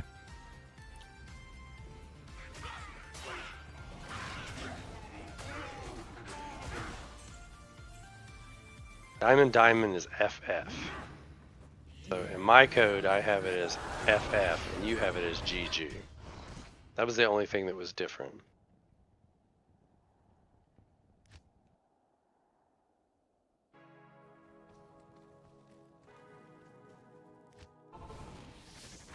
What up?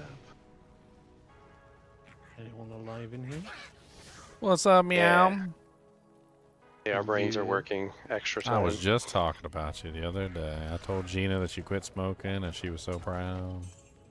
Yep, I'm nearly 5 months now. Getting close. Like 4 months and 2 weeks, something like that. Teddy, my brother, quit smoking too. Oh, nice. Everyone's doing Yeah, like 100 million years ago. it. I was very proud of him too. Yeah, it was the chicks that were keeping me addicted. My problem is just I sit It here does and I'm seem like, like the chicks are always the what ones do that I are wanna do? smoking, doesn't it? Bad chicks. I've had a lot of girlfriends, and most of them smoked, Bad bitches. and I don't smoke.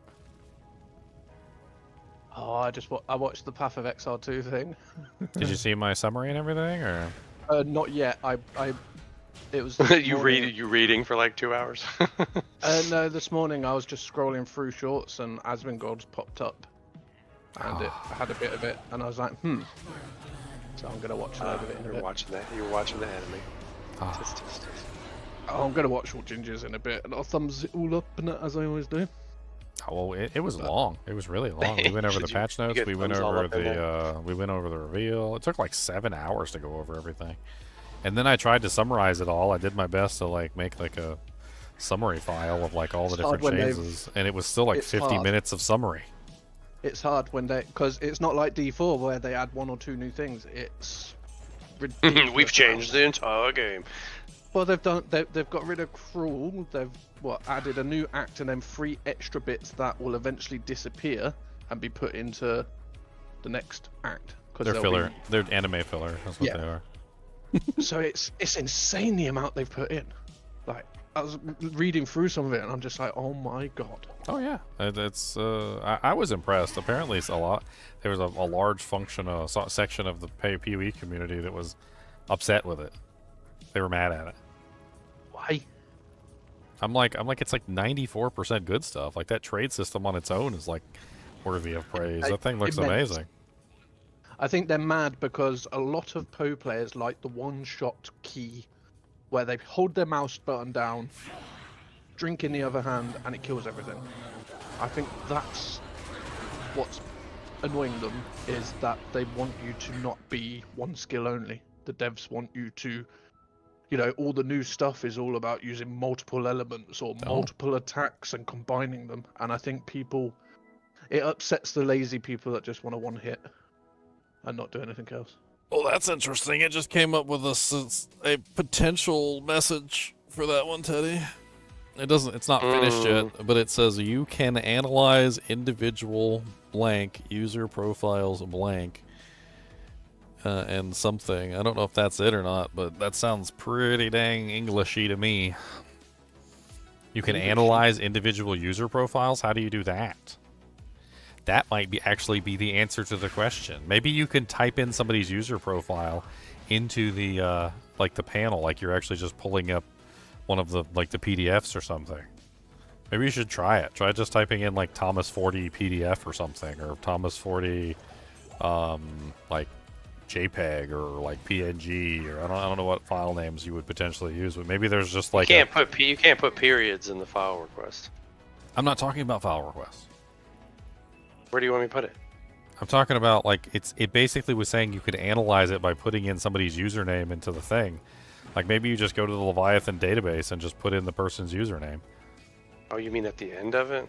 Yeah, like you're putting in an actual web address. Like you just go to the Leviathan database / and then you do like thomas40.pdf or something. I don't know. Thomas 40. It gave me a page not found. I mean, it very well could be, unless we know exactly what to type in. I mean, it could be thomas40.png, could be thomas40.jpg, could be thomas40. Could be a lot of I guess things. his special's name is Thomas. What? Your name is Thomas? No, I'm guessing special's name is Thomas. You keep saying Thomas. No, you're talking about a game. My name is my name is Teddy, do you or remember, Eddie, just like on screen, Special Eddie. And my name actually is Thomas. So. Do you remember the puzzle, the Diablo 2 puzzle with the chat gem and whatnot? And we were trying to decode everything. Yes. The GG was in the first code. So I played a Santos. game for Saturday Horror. It was called Hold on, I'll put it in Discord. It was called Karma: The Dark World. And in Karma: The Dark World, it was a really fun game. But the thing is that like we were trying to learn more about the ending, and we ended up finding apparently an ARG. So there was an ARG that was created, the same kind of augmented reality game as the one that was with the Diablo 2 chat gem, but it's for the Karma game. And we started trying to figure out everything. Like we've basically been spending a lot of time just like trying to figure out like the puzzle. And it's really quite addicting to like sit here and try and figure everything out. Is basically what the problem we're having. In this particular thing, there's like a console, like a computer console, and you can log into it. And there's like specific passwords and usernames and stuff, and a whole bunch of other stuff. I set up a Discord. In the Discord, there's a channel that has like all the information that we've been able to find out so far, and we've been like slowly plugging away at it, like as time goes on. Like we're not like focusing specifically on it, but like as we go, like we're spending the time to do it. It's interesting. Right now we're trying to decode some messages that apparently were encoded using some sort of World War II cipher. You remember the one for Diablo was using an Ottendorf cipher? That was what we ended up finding out, was it was an Ottendorf cipher. This one's using an ADF GVX cipher, which is apparently something that was decoded by a guy named Georges Panvin in France in 1918. Oh, okay. It's all very interesting. Like it's not even really that hard to do the first part of the puzzle. It's really fun to go through. To be perfectly honest, we kind of been like a little addicted to it. Yeah. And you're a lot brainier than me. well, I mean, I don't think you need to be brainy so much as you just gotta like put the pieces together. They give you hints and they give you clues and like. Our brains seek knowledge. When we find things that we don't know, we're like addicted to figuring it out. Yes, like we have to know, like, what is the answer to this? Somebody asked us a question and they're like we have to go find like everything we don't know about that question. We're like, must know. My God, that puzzle. I just looked at that picture and I was like, huh? So that's the rat scratching. So hold on, let me see if I have the Well, if you want to catch up to us, all you really have to do is watch this one video. So hold on. Let me link you the video. This is a lady. She goes through the process of explaining what the cipher is. It's not really that complicated. Like it's really just a matter of having the key and the whatnot. But it's only like 7 minutes if you really want to understand what we're doing. It's just this video right here. I'll link it for you in the thing. If anybody else wants to understand what we're doing too. Is that the right one, or is that the it says old version? That's the first one. See new. Yeah, the first one's wrong at the end. You got to link the right one, because she goes, let's look at the new version. She basically decodes it by putting them in the wrong order. She puts them into the columns 1, 2, 3, 4, 5, and doesn't put them in the order of the numbers. Oh, I didn't So watch the five- decoding part. Yeah. 5, So when 1, she- 3, 2, 6, 4. So when you try to do the puzzle that she gives you, there's no way you can do it because she literally does it It's not in wrong. order. Yeah. Yeah. Well, wait. I mean, here's the new one right there that she did, the updated version. Yeah, so then she fixes it because Barker's watching and he's like, but she didn't even do it right. Because we were trying to figure out how the code worked before we There you tried to do it. There's the updated version. Yeah. And then that picture I put with the rat scratchings was me putting what the letters were. Like what letters they could possibly be in order. Not knowing that you used a program to do it. And, we don't know What's what this the got code to do is. with the chat gem? Oh, it's a similar puzzle. It's not the same puzzle. It's just completely different. It's just a way of them enticing you to do something that's beyond the game. It's kind of like to get everybody talking about it. Because when this puzzle came out, it came out before the game was released. So it came out as a precursor to the actual game itself. But we didn't know anything about it. we stumbled into it and they're stumped. It seems like the people who were trying to decode it and who were actually doing it from the beginning, that they just gave up. So we have these. Yeah, well, this is not Diablo. This is Karma, the Dark World. It was a pretty cool He horror just- game I played. I know you don't watch any of my horror games, so you probably didn't see me play I it. watched a few, not very many. But that one was really good. I liked Karma, the Dark World. I was watching shorts Okay, the other well, day, and well, I did Grok- see. You saw me. What Which one? Oh, Titan Quest? No, I saw a short, and I was like, Ginger should play that. It's called Twisted Gallery. So Yeah, you have Grok, to suggest it so Grok we gave can me play an it. output, and it's stupid. Like, and that can't be Is it. it bad?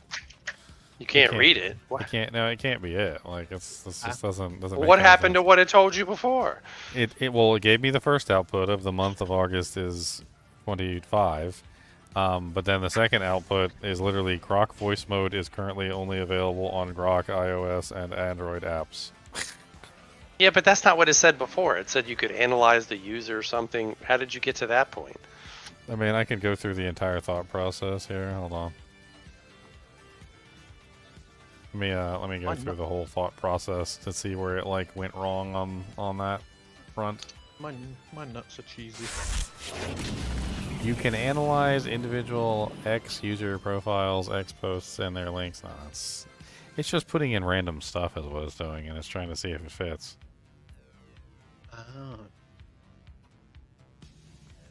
Oh.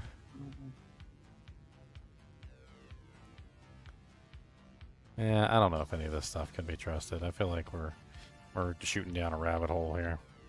Around in circles. Well, that's why I don't believe the first one, even though it seems to give us an answer. It very well could just be saying that the date is August 22nd. Yeah. You It did could it. be totally Guess what random. today is? Guess what today is? August 22nd. Yeah, but I also did it a couple days ago, and it said 25, and it was only like. But the that's what 19th. year it is. It was only like That's the what year it is. I 2025. mean, You take out 120, and guess what it is? The word 20 and the word 5. So basically 25. I'm gonna try. If you added different dude, Jan. Come on, I'm gonna try Chat GPT this time. Because if you added an extra 20 in it, the word 20, guess what year it is? 2025. And then what day was it 2 days ago when you did it? It was August 20. So it's almost like Yeah, but I think why it just would doesn't know It what came to the same conclusion multiple times at multiple different prompts, though, which I don't know. That's I weird. gave you mine and it came up with 22. I mean, it's still the same year. So if it's giving I'm us using yours August this time. 2025, I'm using yours Yeah. this time. I don't. But it only changed 2 letters in the middle of it. Ginger, I mean- do you want to lick my cheesy nuts? No, I don't want to lick your cheesy nuts. Why would I want to lick Oh, your they're so cheesy good. nuts? Why? I went to the store, and it's a coated peanuts, and I was like, oh, they've got new stuff. cheesy and it's peanuts. It's really cheesy coated peanuts. It's like a crispy layer, like a crispy shell on the outside, and it's cheese. Quinky dink. You know, one of the best. You know, the best thing somebody ever gave me. They were chocolate-covered sunflower seeds, and this was a Yes. bag that was like 5 freaking pounds, and like I could not stop eating them damn things. Stuff I like was that like, is just so Moorish. I've never seen anybody selling chocolate-covered sunflower I haven't. seeds. Like, I used to just eat sunflower seeds and stuff like that. Like to- Yes, when he to ran snack it, it came up as August 22nd. Yes, kawinky dink. There is no such thing as coincidences. Parker, the first thing that Parker said is, "This is like, it's not even August. Why would it tell us it's August?" And then I looked up the puzzle, and I realized the puzzle came out in December, so that doesn't make any sense either. Well, I looked for dates. But of course, The first thing I did when I saw it come up with August is I looked for dates on the emails, and I didn't see any dates on any of the emails, which is unfortunate. Like, no, it and shows the you puzzle was dropped. It'll show you the yeah. day, I think, and it shows you like the time or something. I don't know. So according to everything we know, Santos, this puzzle was actually, this drop of the puzzle was released at Christmas time. So it would have come out sometime December of last year. And it was supposed to be like over Christmas break or whatever. So hypothetically, all of the answers have been sitting there for the past 9 months. And we just, yeah. We don't know. We just know that we don't necessarily have the answers, and they're telling us that one of them is easy, so we should have already solved the easy one. And yet everybody else who was working on the puzzle doesn't seem to have posted anything beyond now. Sounds like a conspiracy. No, because the basically what the developers had said is they said this is supposed to be like expandable. You're supposed to unlock more usernames. You're supposed to be able to get to different security levels. We only have 3 usernames, and it's supposed to basically boost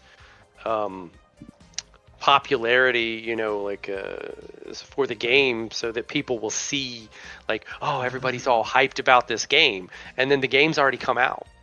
Like the game just came out like last week. Yeah, it should have been done just before the game came out.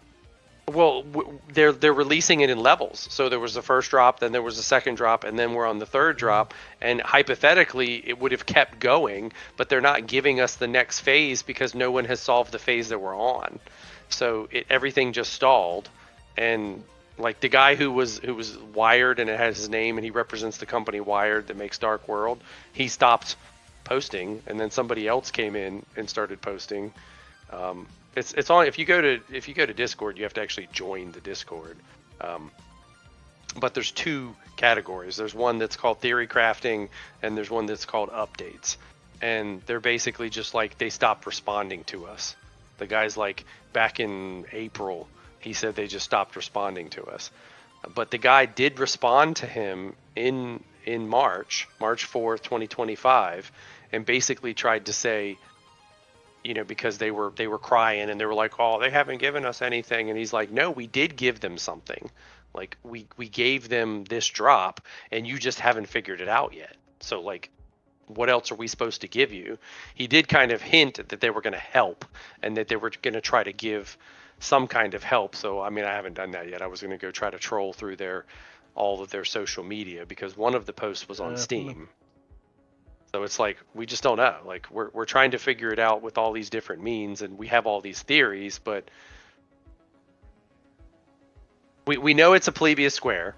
We know that they gave us a Plebius square. We know it's a particular type of cipher, which is considered, what is it called? It's called an ADFGVX cipher. And we know that to decode that cipher, you would need the message, right? So we have the messages. We have 3 messages, and they're in symbols, so we've transposed them into letters. And then when we try to take those and decode them, we need a Plebius square, which we don't exactly have the keyword for that. And then we need a transposition thing. So once you have the code, you're supposed to throw it in these columns, and it changes it. But nobody has anything. So we're trying. So it's like fishing in the dark without, Yeah, so he's taken it and he's run it through Grok, and Grok has given us a message which comes out right as a message. But I don't understand, like what I don't understand is how it got to that message. Yeah, I know it probably was just trying to figure it out, but it seems like there's 2 levels of security. So it's like, you know, can it do it without like even one of the codes? So we don't know. I keep thinking that it's somewhere in this. It's like an old butt computer that you log into, and it looks like an old computer. Yeah, and it's somewhere in there. Yeah, and it has like messages and stuff, and so some of them have taken us other places. Like one of the messages was the word Steam. So we went to the Steam site and we found a poster, and that had one of the codes that we needed. Another one was a World War II poster, which was called Careless Talk. So if you type in Careless Talk into the internet, you come up with this poster that just immediately says Careless Talk costs lives. It was like a propaganda thing that was trying to tell people not to run their mouth. Yeah, don't because- run your mouth, fool. You won't get slapped Yeah. down. Bitches get, snitches get stitches. So basically, like if your husband worked at like the Secret Service and you were just sitting around at the hair place talking to your girlfriends about something that was going on, you could pretty much get the Britain bombed or whatever because you were running your mouth. Yeah, and so that was pretty easy. So the password was told to us as the wrong thing. It said careless talk, and the password was actually cost lives. So that got us into the last one. That's the third drop, and that gets us into his account. And then that's where we're stuck. Like we can look at his account, we can do stuff, but the other ones were kind of cool. Something there that's obviously a clue, Yeah. but you just don't know what it is. Yeah. Well, you can look with us. Like I Jesus said, Christ. the links I'm links like there half and then. blind. Ooh, it could be Thomas Please. 40 zip. Thomas 40.zip maybe. So there's a message system where you're just reading messages, and then there's a document section that's broken. Accordingly, in the logins we have, there's no documents. You can't open it up. And then there's a file request. So if you have the right file name, which is like they're like crazy capital letters and numbers and stuff, and some of them have been other things. You put it in, and then it gives you a file, and you can download the file.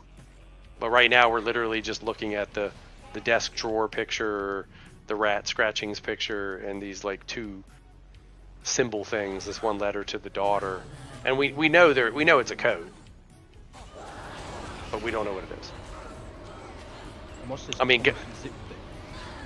He's just thinking of something that we could type in because there is a website, but the website is highly encrypted. The website has no ability for you to just basically like source its table of contents, like access its files. Like that would be cheating. If you could cheat, you could just literally just get in it. Cheaties. I mean, if they didn't protect against that stuff, then that's not cheating. Yeah, it's like if you don't protect your ice cream, then I can say. No, I mean seriously. Like think about it. If we had a hint at some point that gave us a specific file or something, and we typed that file in to the database, and it pulls up that file, is it doing anything different than typing it in? Like, are the files that it bringing up, are they different than the actual file number that we're typing into the requester? Because the requester might just be pulling it straight up from the database. Hey, let's see. So August 25th. What happened? So liberation of Paris from Nazi occupation in 1944. Birth of Linux with Linus Torre. Well, what was the other World War II reference? Was the poster, I was right? trying to see if there was anything that happened on August 25th, because you keep saying that date. It keeps saying that that's the date, which makes you wonder: is it something to do with like a historical thing that happened on August 25th? Well, the careless talk is definitely a World War II propaganda. Because it says August 25th, the liberation of Paris from Nazi occupation in 1944. Well, it could be if it.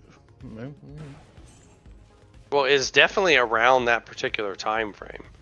So if that was,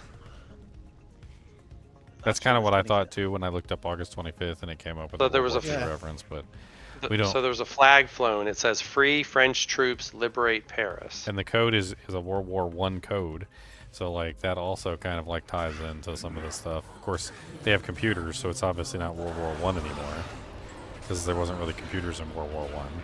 So this is after World War I, but for some reason they're still using the World War I code.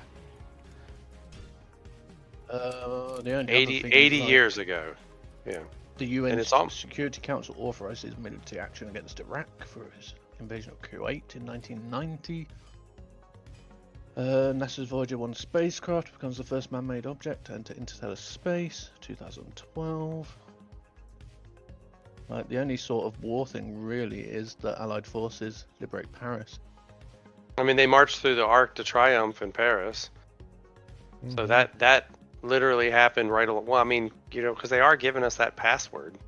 That's like So the that first could be part of the drop. something. That could be something to do with it. If they, because there's got to be a reason why it keeps saying it's August 25th. There has to be a reason for that. Otherwise, why? Like, I don't know. Strange. Maybe it's August 25th, 1944. Could be interesting. What if you type that into Leviathan? What, 1944? August 25th, 1944. Could try.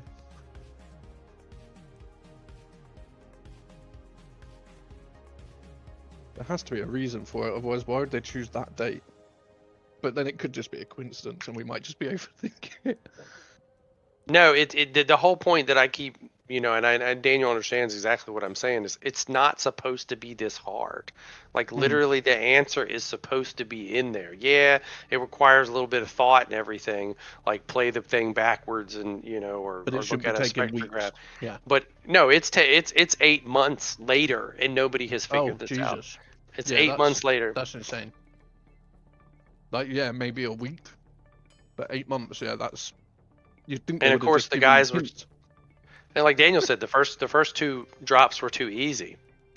So because Yeah, they were but- too easy, they made it harder. 8 months of everyone that's trying to figure it out, that's a bit insane.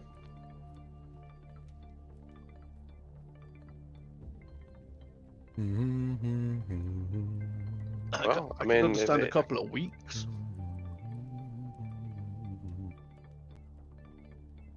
And what's this game called? The game is Karma: The Dark World, but this is different. This is a like a teaser, so to speak. Teaser puzzle. It's called ARG. I mean, it's Karma: The Dark World ARG. It's on their Twitter page, like where they give you the different aspects of it. But I was trying to find where they actually gave you the Thomas 40. I know Daniel found it and posted it. I keep like going, I don't know where this is, and it's literally on his page. The Thomas 40 was just posted by them. Yeah, they posted it. But I wanted to know what time they posted, like what day they posted it. That's I what gave was you the looking at. Facebook post. Put a lot of shit in here, so You pulled it up before. I know.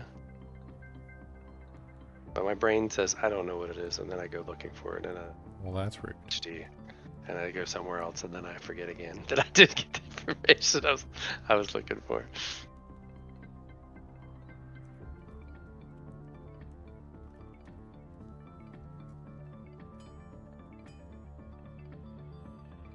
Trying to like direct the AI so it's working in the background while I'm working.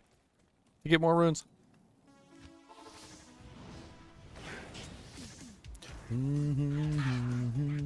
Yeah, we're interrupting your naked run. Well, you're not naked anymore. I mean, hardly nobody watched it when I first started anyway, so I was like, whatever. Make people watch you? What? How many people have we retained from your? There's still a bunch of people from the Yeah. raid chilling in here. Yeah, gymnasium. Bunch of gymnasium people who are interested in ARGs. They just like knowing that I'm eating cheesy nuts. I mean, that could have something to do with it. You are correct. They are very nice. People do like nuts. They like to lick nuts. Cheesy nuts, especially. Well, I bought these other ones, and these other ones are paprika. They had like barbecue and a couple of others, and I was like, And paprika just sounded like paprika and peanuts. Sounds good. And then I had to try cheesy ones just because that's just totally different.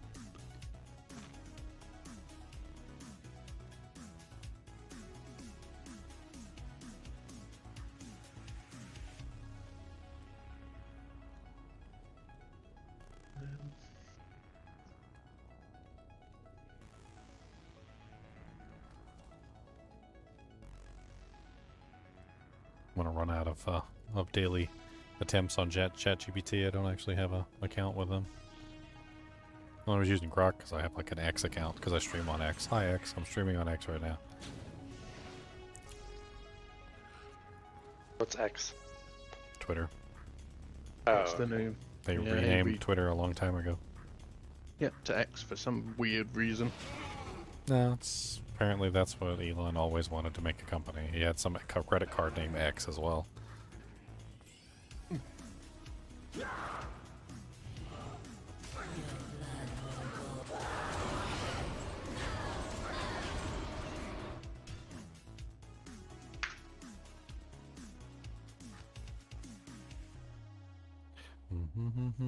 Starts for ex-wife. That's right. What, Excelsior? This is 7 months ago on Facebook. We need January Meow. 7th. We need Meow to use all his So- his government contract contacts. The only Well, one you I got- know is my cat. All right, look, you got this one, Daniel. Let's look at this, okay? The Facebook post, Yeah. which I just shared again since I finally freaking found it. All right, so it tells you very simply. It has a phrase: "Down, down, down. Would the fall never come to an end?" Lewis Carroll. So Okay. what in the world would that mean? I mean, obviously they give us the wrong password, but we can Google it and then we essentially find the correct password. But are we just to believe that that doesn't mean anything? Because I could have swore on the Karma page he talks about the rabbit hole or something. I've Unless that's found just the- a reference. Yeah, Which I'll one? print. Unless that's just a reference to the game. It's a quote from Alice's Adventures in Wonderland, apparently. Yeah. Down into the I'm just rabbit trying hole. to- But do they ever mention it? So on the updates page, where this Wired guy is actually talking yeah, about it's stuff. from Through the Looking Glass. From Adventures in Wonderland. Down, down, down, but never full come to an end. I wonder how many miles I've fallen by this time, she said aloud. I must be getting somewhere near the center of the earth. Let me see. That would be 4,000 miles down, I think. For you to see, Alice had learnt.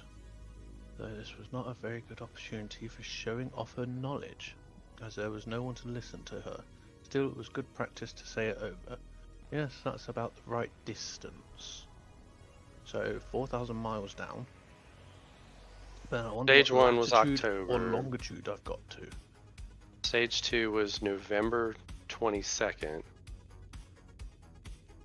Let's see what stage The 3. big thing I take out of this is that she's saying that it's 4,000 miles down. That's the big thing I take out of that. 4,000 miles down. Mm-hmm.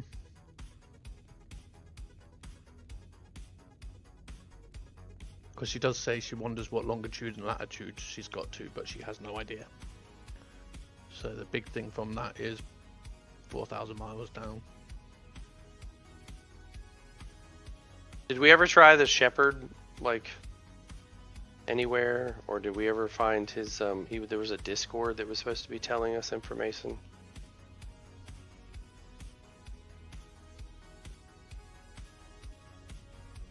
No. I didn't see anything. That if the Facebook post is January, then maybe it wasn't over Christmas. They meant that. What chapter is it? So it's chapter 1. But where? I wonder if it could do with like what line and verse and all that rubbish it is. Because you know what people are like with that stuff. But that could be a lot to figure out.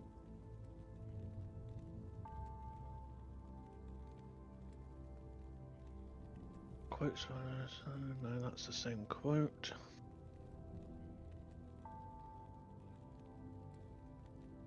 What is the Oh, famous here you go. quote So by the Lewis Carroll? so the guy comes on and it's basically a Discord user, and the Discord's username is Shepherd, and he pops on there and he says, "Notice, it was 12/18/2024." And it says, "Notice, users Thomas 40 pass question mark careless talk notice end." Shepherd. And apparently that's the lit- famous quote by Lewis Carroll is, "Every adventure requires a first step." Apparently that's his most famous quote. And that makes perfect sense if that's the quote that you found, because we need the first step. We don't know what the first step is. I mean, maybe the first step was to decode the password, which we It did says- do, or 'cause somebody else did. At the bottom it just says, people also ask, what is the famous quote by Lewis Carroll? Apparently it's, every adventure requires a first step.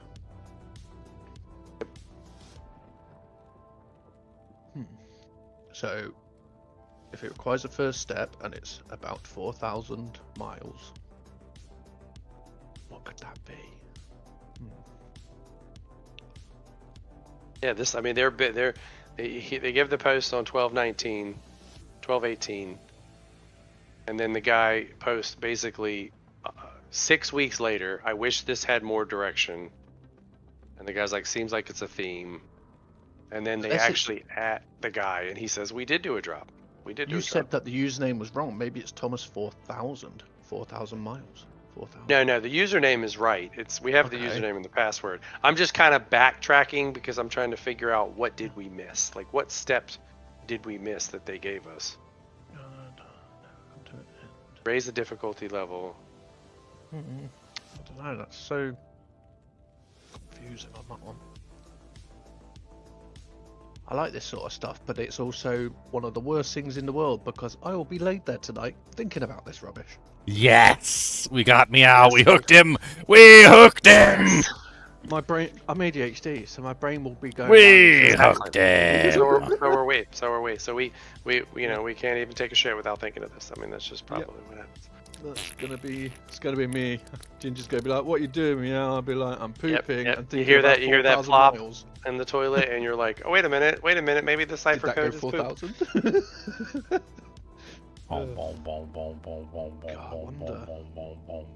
It just makes me wonder. So, if it's Lewis Carroll, and obviously his famous quote is about a first step, but his Alice in Venture, like, is about falling 4,000 miles. So, I don't know.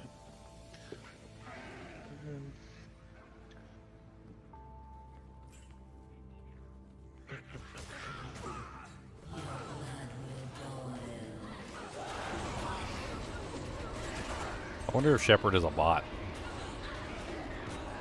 Well, nobody ever added Shepard. Nobody ever asked him anything. Well, I wonder if What it's a if bot. I wonder if you could just talk to No, him. what if it's a Discord bot? We'll send him a message. That's what I'm saying. What if it's a Discord bot that you could just send messages to? You said you found the link to him specifically. It's in the ARGRL updates. It's on 12/18/2024. He literally posted. Because that could be interesting if it's a Discord bot or a bot you can add to your channel. Are you in here, Meow?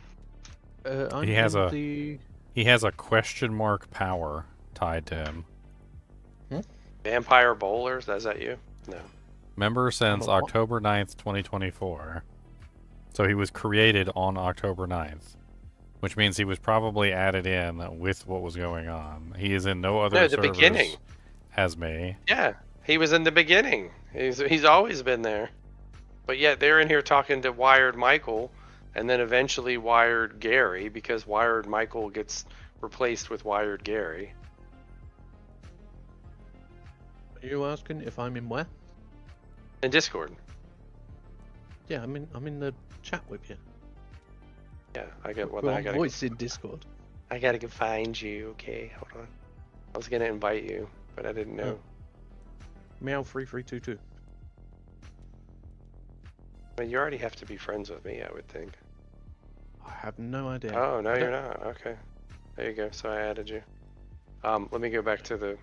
I was going to invite you to the Karma server so you could see what we were looking at. There we go. Right people. See if we can get a clue. I sent a message to him to see what happens. Alright, this is the server that we're on. So on this Karma server, under the Karma area, there's two different ones. One of them is the updates and the other one's the theory crafting. What does TDW mean? Um, The Dark World? Yeah. Robbie. So what I'm in the RL updates section where basically this is all the information. This is it. Updates. Like, Okay. This is the guy, Wired Gary, is basically trying to answer questions to the snotty people who are like, we can't figure this out. And then the guy gets he's like, well, what is the point of all this anyway? I don't know, because we're trying to solve a puzzle. But he's obviously not giving us the answer. We have to find it ourselves. That's what he's telling us. There are clues. I would swear by what he's saying is giving us some kind of clue. I mean, Because you literally decode Shepard's name in one of the emails. Like, if you find his name Yeah, in there. and so if you found his name, then you could Then talk you to him shift in the it. Discord channel, right? Well, that's why I literally just sent him a message. But who knows if he's even still active. That's why I said if it's a bot, then it makes sense, because you can just send him If it's a messages bot. and maybe it just reflects back. And you figured out when he was created, which means he has been here since the game dropped in October. Because the game dropped on Amanda's birthday, October 14th, 2024, is when the Leviathan portal was first activated and you could go on to it. Like, nobody knew it existed before then. Because the portal is, well, actually, it's an adjunct of the Karma's website, so. I mean, I guess you could have just randomly typed it in if you wanted to.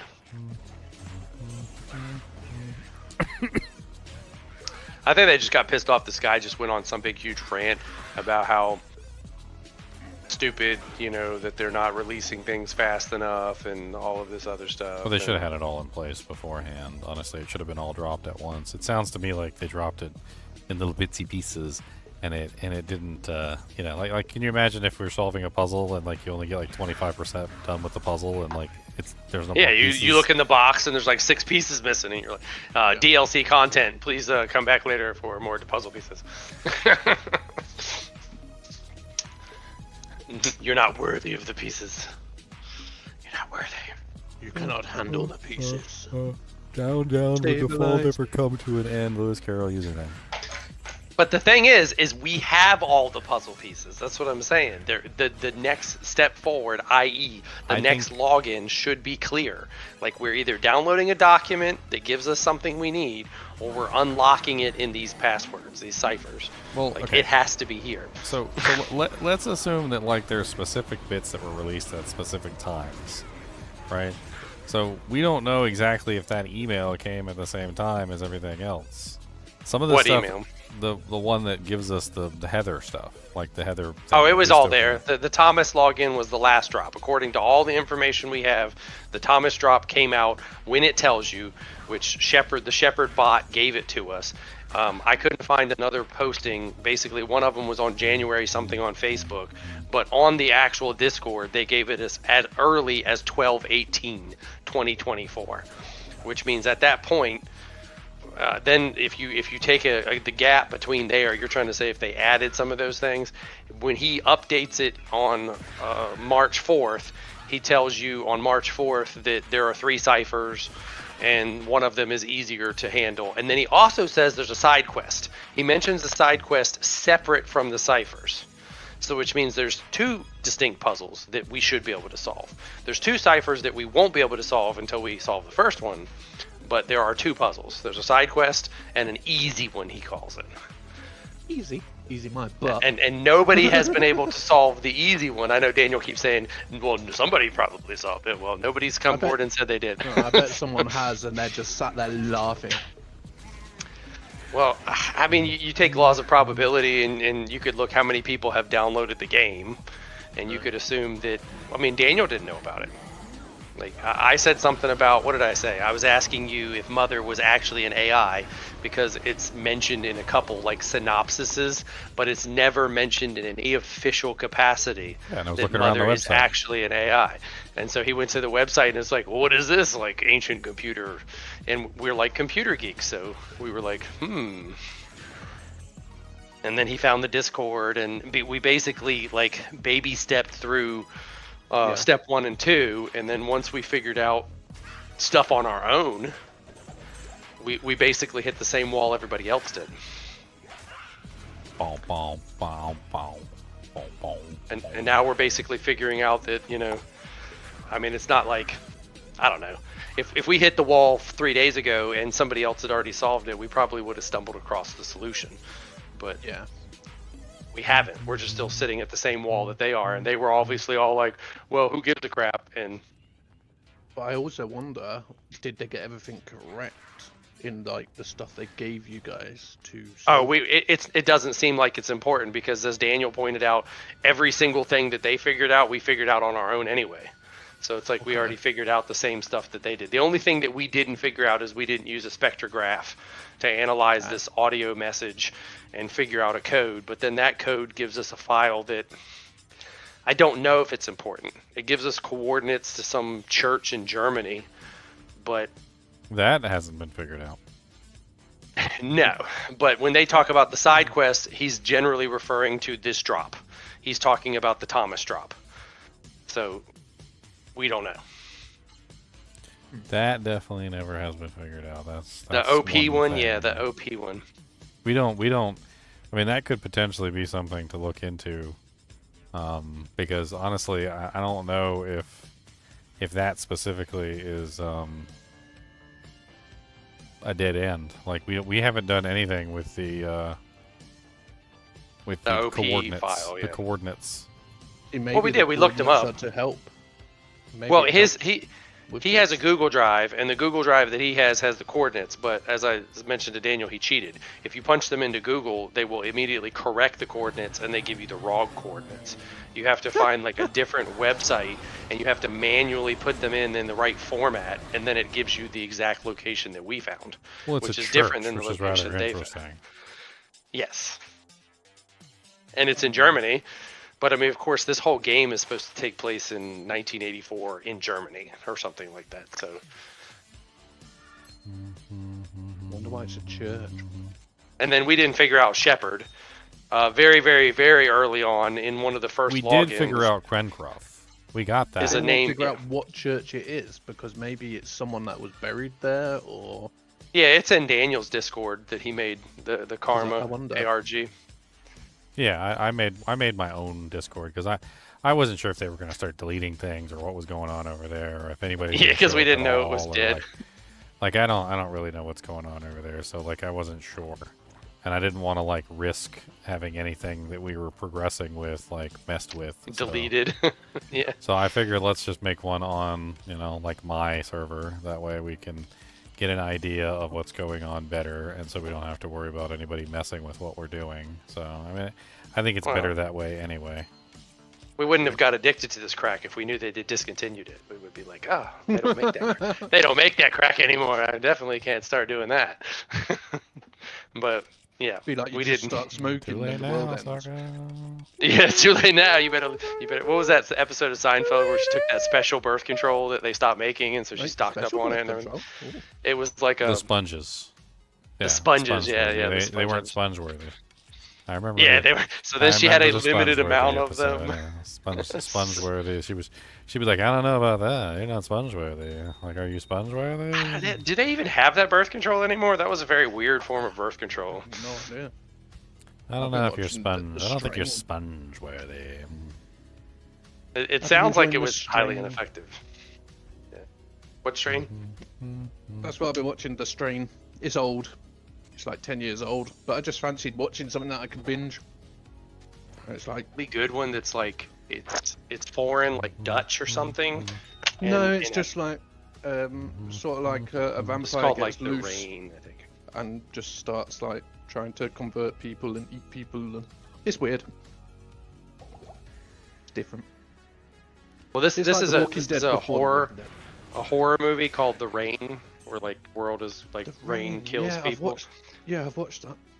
Yeah, and it's so cool because when they dub Dutch or Netherlands or whatever type shows, they look really, really close to English. Like it's really, really hard for them to like give you the Japanese, the Chinese, I got a Japanese. They can, Grand You got a 3-socket Grand Matron bow.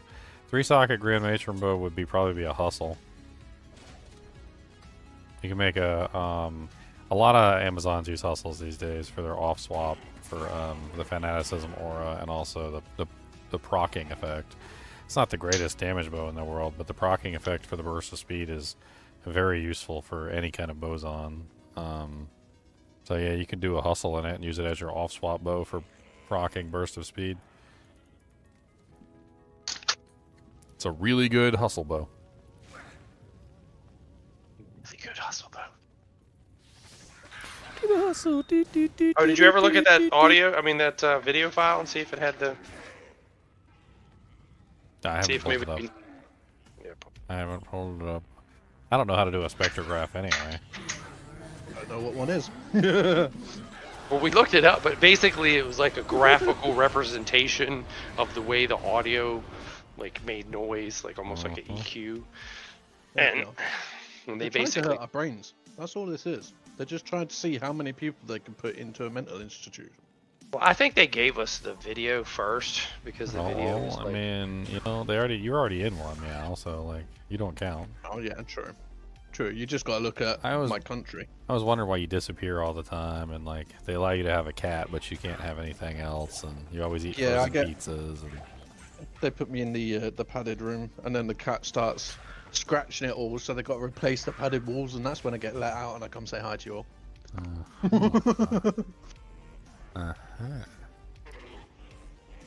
wall replacement. Okay, check. He goes to the bathroom in a litter box. I do. First, I thought he was joking, but I think he's telling the truth. Yeah, I do. Could you imagine if you I- actually did just like walk up to the cat's litter box and just drop a deuce in there? She would. Cat would be like, "You're not even gonna bury it?" They would come and cover it up for you, I bet. I watched a funny meme the other day, and the cats are all like, "Why did you keep taking our poop?" And the other cat comes up to him and goes, "It's how they make chocolate."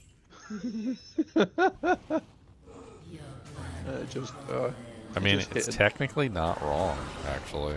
Kind of funny. Did the not- bot talk to you? It's not technically wrong that I don't know what happened to my bot page. It like disappeared. I had it up and it was doing the thing, and like one of them told me it said this is impossible. We can't do this. Like it didn't even try. It was just this is impossible. Yeah, the machines don't like you.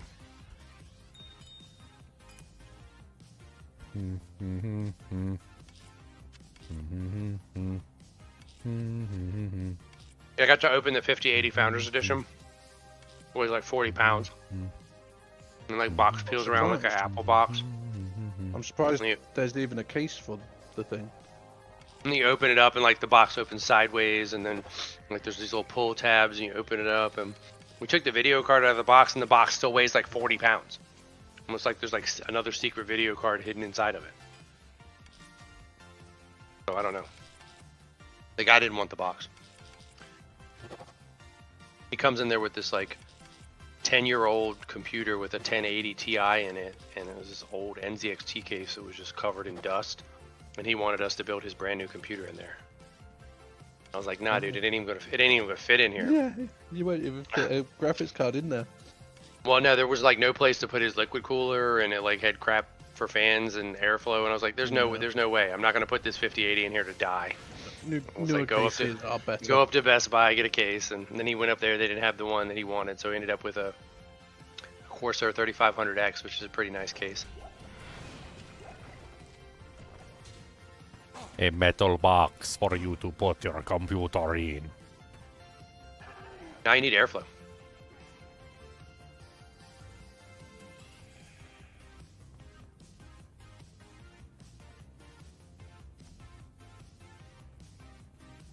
Metori? Have you seen the news about England going insane? Yes, all the crazy stuff going on. Oh, we were banned from flying the flag. What? So, yeah, they tried to. They started pulling flags down, saying that it was because the Muslims that have immigrated here, like that what do you call it, illegal immigrated here, said that it's offensive and racist to fly the St. George's flag. So the government started taking to them fly down. the flag of the country that you're in. Yes. Yes. So people literally ran round, painted the flag on walkways, roundabouts, everything. Your government it's seems to gone be insane. being slowly Yeah, it's taken gone over insane. by Muslims. Like it sounds to me like the Muslims are yes. starting to run the country. Yes. Yeah, pretty much. They're in the Which country official is that? offices. The UK. They seem to be taking. Oh, over they've been the doing entire that country. for like 20 years. Well, there's a big biker gang that's they've made an app and everything now to help women. So like, if a woman's in distress, she just clicks a button on an app, and the closest people to them will see where she is and go help. The biker Because gang it's comes to been- help them. Yeah, because they got freaking like the Muslim. biker They gang. got like the immigrant rape We've- gangs over there, just like Yeah, raping we've everybody. we've had Hide a your lot of, kids like, and hide your girls wife. being raped. I watched a thing the other day and it was horrible. CCTV footage of a Muslim grabbing a girl, and they found her dead, chopped up in a bin the next day. And you know what would prevent that? A gun. What would prevent that is just A getting gun. rid of them. Saying, If the "Why girl are had you a here?" gun, she would shoot the Muslim, and that wouldn't happen. The Muslim wouldn't want to do it because, hey, guess what? They might get shot. Like like all of it gets prevented when the woman is able to actually defend herself, which is something I that just they think they can't do shouldn't be here. anymore because they've basically They been just shouldn't be here. prevented Well, from what being he's able to talking defend about is themselves. vigilante justice. He's talking about Oh, there's we- an Not, app. not vigilante where- justice. I'm talking No, about no, not what you're talking about. What he's talking about, the biker crew yeah. that comes to save you. That's the vigilante justice. no. That's Batman. So They're not- that's they're the not, like, beating the that's the crap out of them. inequality. Oh, well, they need to beat the crap out of him. They're bringing that's- the police with them, but That's they're the trying to save inequality people. of man versus woman. Is that before guns were invented, woman was always inferior to man when it came to struggles. So when a man goes to rape a woman, she doesn't have much choice in the matter. She's weaker. She's inferior unless she went through like some training and became a martial artist or something. She's not going to be able to fight back. So what Meow is talking insane. about is the biker gang is representing the man in the equation. And so when the woman's in trouble, the man shows up, and then guess what happens? The person runs away, or the person ends up, like realizing that they're outnumbered or whatever, blah, yada, yada, yada. The moral of the story is that they wouldn't attack the woman if the woman could fight back. But the woman The can't something fight is, though- back, so the men are acting as a method of essentially allowing the woman to have a way to fight back. But if the woman could fight back on her own, she wouldn't need the man to show up. It's not Ergo, just a that. gun. If the government would fight for us, we wouldn't need this biker gang. They Well, called think of the what- gun the Great Equalizer because the gun literally made it so that anyone could defend themselves no matter what physical condition they were in. Your grandma, in a 99 years old in a wheelchair, can defend herself just as easily as an 18-year-old boy with strong muscles. Like Do you it want essentially equalizes the entire playing field. And once you take it away, they're no longer equalized. So now you have the weak women getting raped by the strong men. But do you want to know the worst bit about this country now? Is if, say, you came into my house, broke in, and I smacked you, it would be me in jail. Well, they've done that here in America plenty of times. People It's hurt getting themselves to the breaking point in. where you can't even defend your property, your family, nothing.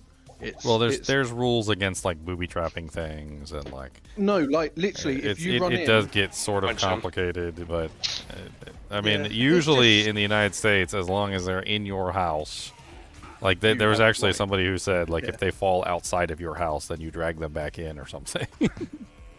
Well, I mean, you look at like who used to defend women that were defenseless. Well, it would be the brothers and the fathers. wouldn't- It would be that's- the men surrounding them. And where are if the those government people? would do it, if the government Yeah. would actually stand up and send these people back, like I've got no issue with race, religion, nothing. Like, and I don't mind immigrants coming over with their families that want to work, pay tax, that want to contribute to the society. No issue with it. It's Yeah. the problem is these Muslims that are coming over. It's only fighting age males. There's no women, no children, and they're just taking over.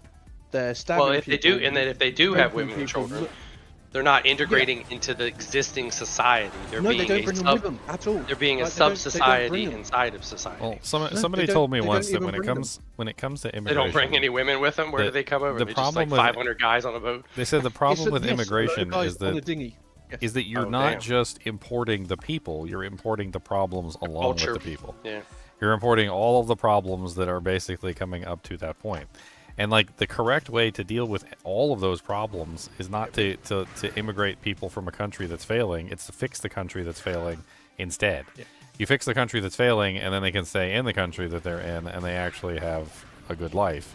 But when you take somebody from a country that's failing and put them into your country that's not failing, all you're really doing is making your country fail. Like you're literally Well, the Irish you're came literally over, just they didn't- importing those issues into your own country. And then you have They- to they- fix the issues in your country as opposed to fixing the issues in their country. It's Well, they this tried to bad. fix Ireland before the Irish all came over to America.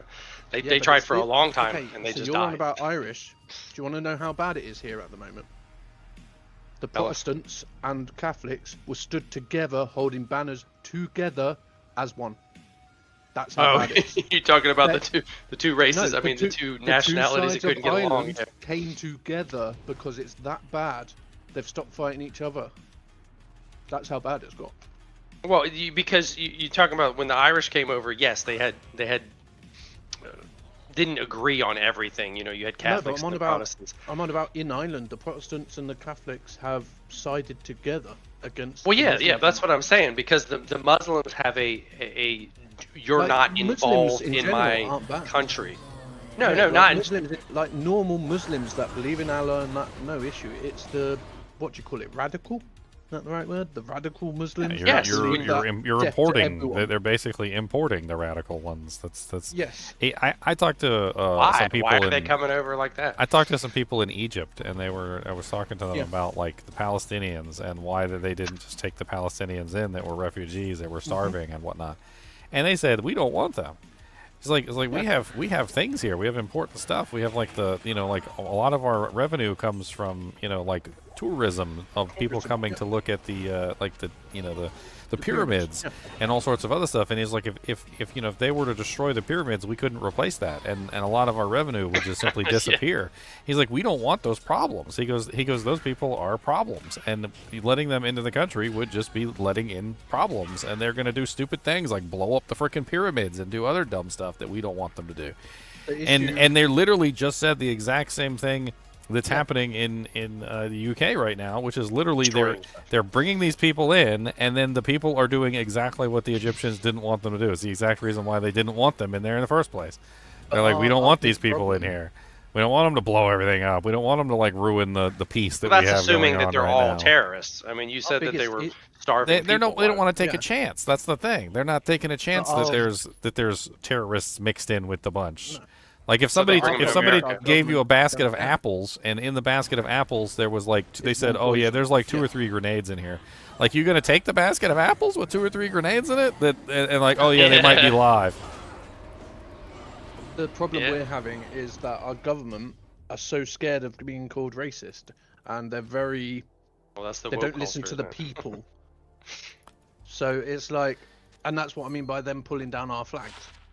The government was literally pulling down St. George's flag, which is English flag, because people that weren't even born here say it's racist and offensive. Like, Well, yeah. So the people don't have the power. They're basically saying, you Yeah. know, we don't want But, these people. yeah, it should be that the government should be saying, if you don't like it here, go somewhere else. Well, my reason for bringing up the Irish is in American history, when the Irish came over as immigrants, they undercut the labor of the Yes. people who were here. And the people who were here were immigrants as well, but they felt that they were earlier immigrants and that they were true Americans versus the Irish. But the Chinese did the same thing as well.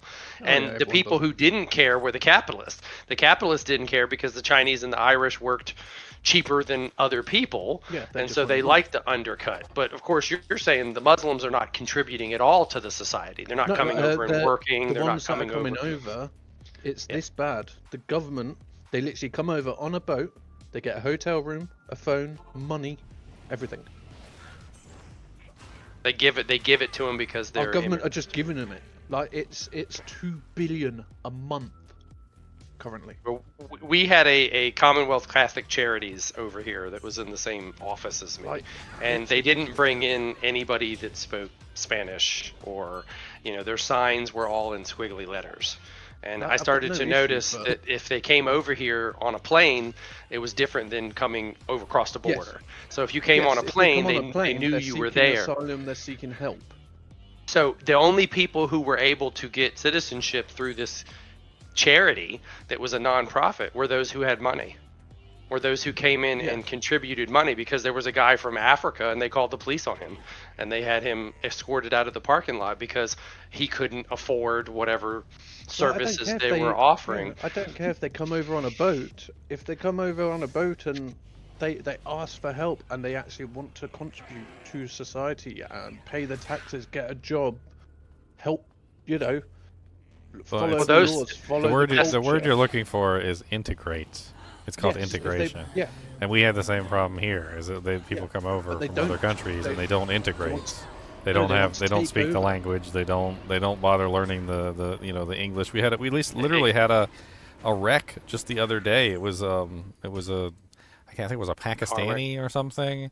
It was I had to look up the details of it, but the guy had a CDL license for driving semi Didn't speak English. trucks, and he just decided that he was just going to do a U-turn in the middle of the highway going 75 miles an hour. And apparently, one of the cars that was directly behind him when he tried to do this U-turn smashed right into the frickin' semi-tractor and apparently killed a family of 3. And you should see the look on this guy's face. He don't even care.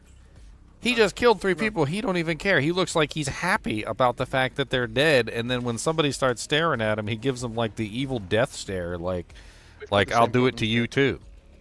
Well, Daniel and I, we had a great Uncle Frank who came over to Ellis Island with the 5 brothers and the 1 sister, and he sat there and told me, he said, when we came in, we got a job, we learned to speak English, and that's what we did. I mean, he talked about fighting with other people, but basically what he was talking about is all of the other immigrants, whether they were black, Italian, or whatever nationality they were all fighting for the same jobs. They were all fighting to American. You had to be better than all the rest to get it. Well, but not really to compete, but they were all trying to integrate. Like Daniel said, they were all trying to be American. They were not trying to not be American. Even as much as chopping your name off, like you would take your big long name. They did that to to you. Well, they did that to you on Ellis Island a lot when you came in. Well, the Panos, our family, the Panos, they actually changed their name from Panagopoulos to Pano on purpose to sound less foreign, so that they didn't appear to be as foreign. That was just kind of like clerical stupidity, them changing our name a bunch of times. It was like, we're just going to write your name, whatever it is, The major issue for us is these Islamic extremists. They want to take over and kill everyone. Like, there was a video... well, terrorism, right? They're coming over with terror, and they're terrorizing your people. Well, he videoed him, and he's literally like, I'm going to rule you. I'm going to destroy you, destroy Trump, destroy the king, kill everyone. I just want to blow you all up. And it's like, what? Well, a lot of people suspect they did that with 9/11, that they literally were just like, you know what? We're going to create the ability for America to go to war. We're going to make it where Americans are so afraid that they're not going to care how much money we spend on fighting They just want to terrorists. kill people. And it's getting really bad where they just don't...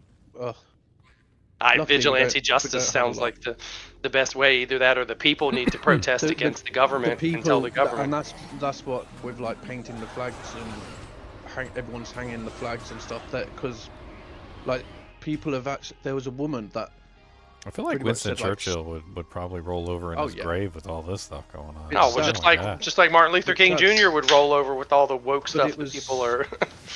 A woman got jailed for like 90 days or something. For saying fighting back? An idiot.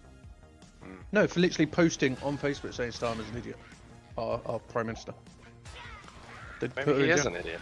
It's freedom of speech to sit here in America. If you want to say you don't like Trump, you can say you don't like Trump. You don't have freedom of speech in the UK. No, you have freedom of expression, which means that you can express whatever you want. Guilty until proven innocent. But you also have to be held accountable for your expression. So you're allowed to express whatever you want, but then you have to like pay the piper on what you expressed. It's not freedom of speech like we have. It's something else. You ever seen the show Meow called Upstairs Downstairs? No. It exists. It's like kind of like Downton Abbey, but it's like very small. It's just like a Ritchie house that has like poorer people that work below, and it takes place right around World War I. And they kind of talk about how the UK didn't help worth a crap, that they basically gave like ancient ass weapons to the different allies that they were doing. Well, what happens in that show is the immigrants come over. The refugees come over from World War I, and the UK wasn't involved in it at that time. And they're complaining about all these refugees coming over because they don't want any of these poor, they just don't want these people burdening, the country or whatever. So it seems like it happened around the same time frame that it was happening in America. Because that's when my family came over in like 1911, when they would have came over to Ellis Island. our government is so disgusting. A lot of the Polish and that fought in World War II to like pilots and that, we actually deported them, or if they would not leave, we executed them. They found a whole bunch of World War II planes that were given to the British. It was like 65 planes. Those planes were stored or worth like $2 million a piece, and they're still buried on the island in crates. Never been taken, never been taken out. And they don't tell anybody where they are, because if you went and dug them all up, you would have, you'd throw off the value of these $2 million planes, wouldn't you? They're like the little ones with the flags on the side of them, the little X's on the side. I think eventually the people are just going to stand up and say enough's enough. We've had enough. And it's getting to that point. It's getting very close to that point, I think. Well, I mean, it's an island. It's kind of isolated. It's not like you can just expand outward even somewhere. If we protest, the police will stop us. The police will tell us, you can't wear a face mask. You can't. They will start arresting like 70-year-old Civilians. men. Well, this was a big thing arrest 15 years ago. Yeah. The Muslim immigration and everything in the UK. I mean, it was already a problem 15 years ago. It must be a lot worse There'll now. be a radical Muslim protest, and they've all got baseball bats and hammers and all that. Do you see any police inside? It sounds like the Black Lives Matter protests that come over here, where it's mean, like, We there's have no- protests here there's all nothing. the time. The police will show up to the protests, the specific protests Yes, that but they not want to show up the other. for, and then the Yeah. ones that they don't want to show up for, they're they, just like they riot. they're just and, like completely destroy the absent. country. Yeah, like Yeah. they were literally burning California for what was it, like a month or 2 months or something? It's just getting stupid. Yeah, the Pennsylvania Eagles fans are well known for if they lose, they'll But that's they'll why like all them destroy half the bikers, city. the bikers, they've literally, I think it's called Shield, that is made the organization, and it's not just bikers now. It's Shield. loads of it's like loads of single mums and all this lot, and they're making a whole network of people that help look after everyone. Well, you know who Because those the people are government won't do generally it. called, right? Those are terrorists until they become rebellions, like in America, where you're the bad guy until you win, and then you're not the bad guy People anymore. are just fed up. I think They people overthrow the are- government. Yeah, we will eventually. I think if stuff doesn't change, because I think the So the the Prime problem with Minister's a butthole? governments- Well, the She problem didn't say with that. governments is that they think they've got all the power, but they've got none. Like, if Well, everyone like in just America, stopped- the governments are backed by corporations, and so yeah, the if everyone corporations stops, if buy everyone whoever stops they going to want. work, everyone stops Well, doing everything. In the United States, they Country pretty would much crash. said that. Like that's literally They're puppets. They're that's puppets. literally what they said in the Declaration of Independence. So like, I mean, our countries are tied together closer than I think like, Tyrants. a lot of people Yeah, would the like tyrants. to admit. And the people who founded this nation came from yours. And one of the things that they said is that the government should fear the people. Like Yes, they should. wanted to set it up so that the people would always have the power over the government, not the government has the power over the people. So that Because they would have taken our guns away a long time and- ago. Yeah, and they they- definitely would have. Well, they literally said that if there was a situation where the government fails you, he's like, they literally are like, then destroy it. They're like, we came from a government that oppressed us. We came from many different governments that oppressed us, monarchies and dictatorships and all Yeah, sorts of everything other of Europe. things and false democracies, which is one of the reasons why I really don't like it when people use the word democracy to describe, like the United States, because we're not a democracy. We've never been a democracy. The founding forefathers would slap you in the face if you called it a democracy. And one of the second president of the United States literally said democracy is two wolves and a lamb voting over what's to eat. Okay, democracy is just a dictatorship of the majority, which is even worse. Yeah. Like, imagine if you were in the UK and the Muslims all of a sudden started to outnumber you, and they just decide, okay, Oh, they well, are. everybody They from are. Britain gets to get kicked out. Like, and then you would get kicked out of your own country because the Muslims could just simply vote you out because they're the majority. And the Slowly founding getting fathers there, didn't like they are. any of that stuff, and they literally made a new system of government specifically to prevent those things, a constitutional republic. And it's funny because you'll hear people complain. They're like, oh, the Constitution, the amendments on the expandable, Constitution yeah. are tying our hands, and we can't do what we need to do because the amendments prevent us from being able to do what we need to do. No, the amendments were put there to deliberately tie your hands to prevent you from becoming a dictator. That's exactly what they were designed to do. It's like, That's what we and need. when you hear somebody complaining the amendments are tying their hands, it is almost always somebody It's who doing wants exactly to what add it's some meant to sort be of doing. dictatorship rule. Like they want to change things in such a way where they can like barge into your house and take your possessions. Well, Like they like don't. when they say you can't videotape on the sidewalk of like the public courthouse. Well, right. it's a public courthouse. You can videotape because that's freedom of speech. But you know they go, oh, you can't walk around with your camera in the police station. Soon I'll You be know, arrested no, using a VPN. It's getting stupid. I mean, that's not true. In many ways, the United States government is anarchist. Like it was designed to be anarchist. Anarchist is essentially somebody who fights against the system, who fights against the power. And it was designed specifically to allow the American people to fight against government. They were called the Sons of Liberty, is what they were called. And they were a bunch of 20-something-year-old kids who didn't like what was going on, and they were like, you know, we don't respect this, you know. Well, I mean, John Hancock they was a rum understood. runner. There's a lot of things about the way that the United States did things. Like they understood that a king was important, right? So like, okay, is a king the worst thing in the world? No, it's not. It does have certain advantages. A king allows you to take immediate action when things are important, when there's wartime or when an enemy is at the place. It also gives you a figurehead that someone can talk to. Like if you have a king meeting with another king, that's a big difference than a king meeting with an entire Congress. Right? It's a little bit more difficult for a king to have a one-on-one conversation with, you know, like 152 House of Representatives or however many there are, right? It's more difficult that way. So that's why we have a president, because they understood that a king was important, right? But they also understood that having a dictator was also not a good thing. So they limited the king, and they Checks limited and the presidents, balances and in they our put system, checks and yes. balances on it to prevent the king from being able to just get away with what he wanted, right? He has emergency powers, and under wartime he can make specific actions, but it still has to eventually fall back on the Congress and the House of Representatives. And then likewise, they didn't like the fact that, you know, the Congress was essentially just a democratic organization which could make up democratic rules. So they invented the House of Representatives, which tries to more evenly represent things, and the Congress represents things in another way, and then the president can veto stuff. So all of it ends up balancing each other to try and prevent the stupid stuff from happening where one particular method controls all the other. Like it's The constituents are the people. Yeah. like the United States is not a democracy, and it will never be a democracy, and it was not designed as a democracy, and calling it is an insult. Calling it a democracy is an insult, literally. Especially to the people who designed it to be something else besides those things. They knew democracies already existed when the United States was designed. Dictatorships French already had already existed. tried Kings already a lot of existed. Queens already existed. Like they already had seen all the other forms of government. They were trying to design something different, something new. Like it's not any of those things. Yeah, we definitely need something to change. Because I mean, is it to a point where it's like not safe to like walk down? That's what you're talking about, right? That people can't literally, it's the getting rite to of that point passage.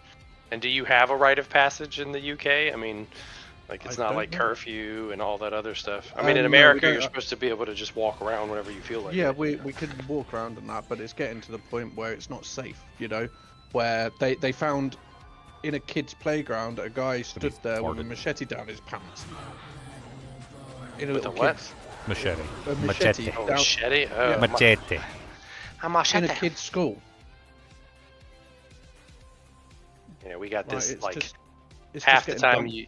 you want to think that these school shootings are some kind of effort in which to limit the guns that people have, because it's not generally the guy who has 40 guns in his closet somewhere Well, is the kid who goes and no. shoots Well, up. meow. everything. I think honestly, everybody who watches what's going on over there in the UK can clearly see that the application of justice seems to be two-tiered. I Yes, think I it's remember even seeing a definitely couple bad. articles based on that. It seems to be two-tiered justice, which they're applying. yeah, it they're is. applying It is. the rules to the UK citizens in one level, and they're applying the rules to the immigrants in a completely different level. See, it's two-tiered justice system, which is essentially where they're coming down very Yeah, it's what- difficult, It's very what we hard call on the Starmer, UK two-tier citizens, Starmer. and they're not coming down hard at all on the migrants. That is exactly true. And I've read a couple articles Real about it, law. like the two-tiered justice system thing that's going on over It's there. getting bad. And they were talking about how like specific, what is it called? like like mayor and like various like city seats and things like that are all starting to be populated by Muslims. Yep. And so they're literally just taking over the government Yeah, they are. seats. And slowly that's but what we surely need they're to stop. taking over the government, and the government is essentially just doing their bidding at this point. We need to stop it before it gets to a worse stage. But people. But need the to problem is band together. as their population increases and yours doesn't. So this is one of the We're things getting about overrun. Yes. this is one of the things about like the whole thing going on over there is they just breed and they continue to breed and breed and breed and breed and breed, and they don't. There's no like limitations to it. They're not smart about it. They'll just keep having sex and keep making more babies and keep popping them out, and they teach every single one of them the same stuff that they were taught, and so you're slowly getting outnumbered. That's your problem. So They're slowly outnumbering. They didn't you. have to So to raise Nazis. They're literally just breeding on the mass majority of it. Like they're just taking over slowly by breeding as much as they possibly can. Yes. yeah. Pretty much, yes. I mean, you don't even need to like take my word for it. I'm pretty sure if you look up like oh no, it's 100%. if you look up an article 4 on, million. 4 million people. I saw Muslims in Elon the Musk UK. post an article about this just the other day. It was something along the lines of like fertility rate by nationality or something like that. And like when you look at the fertility rate by nationality, it like very clearly shows that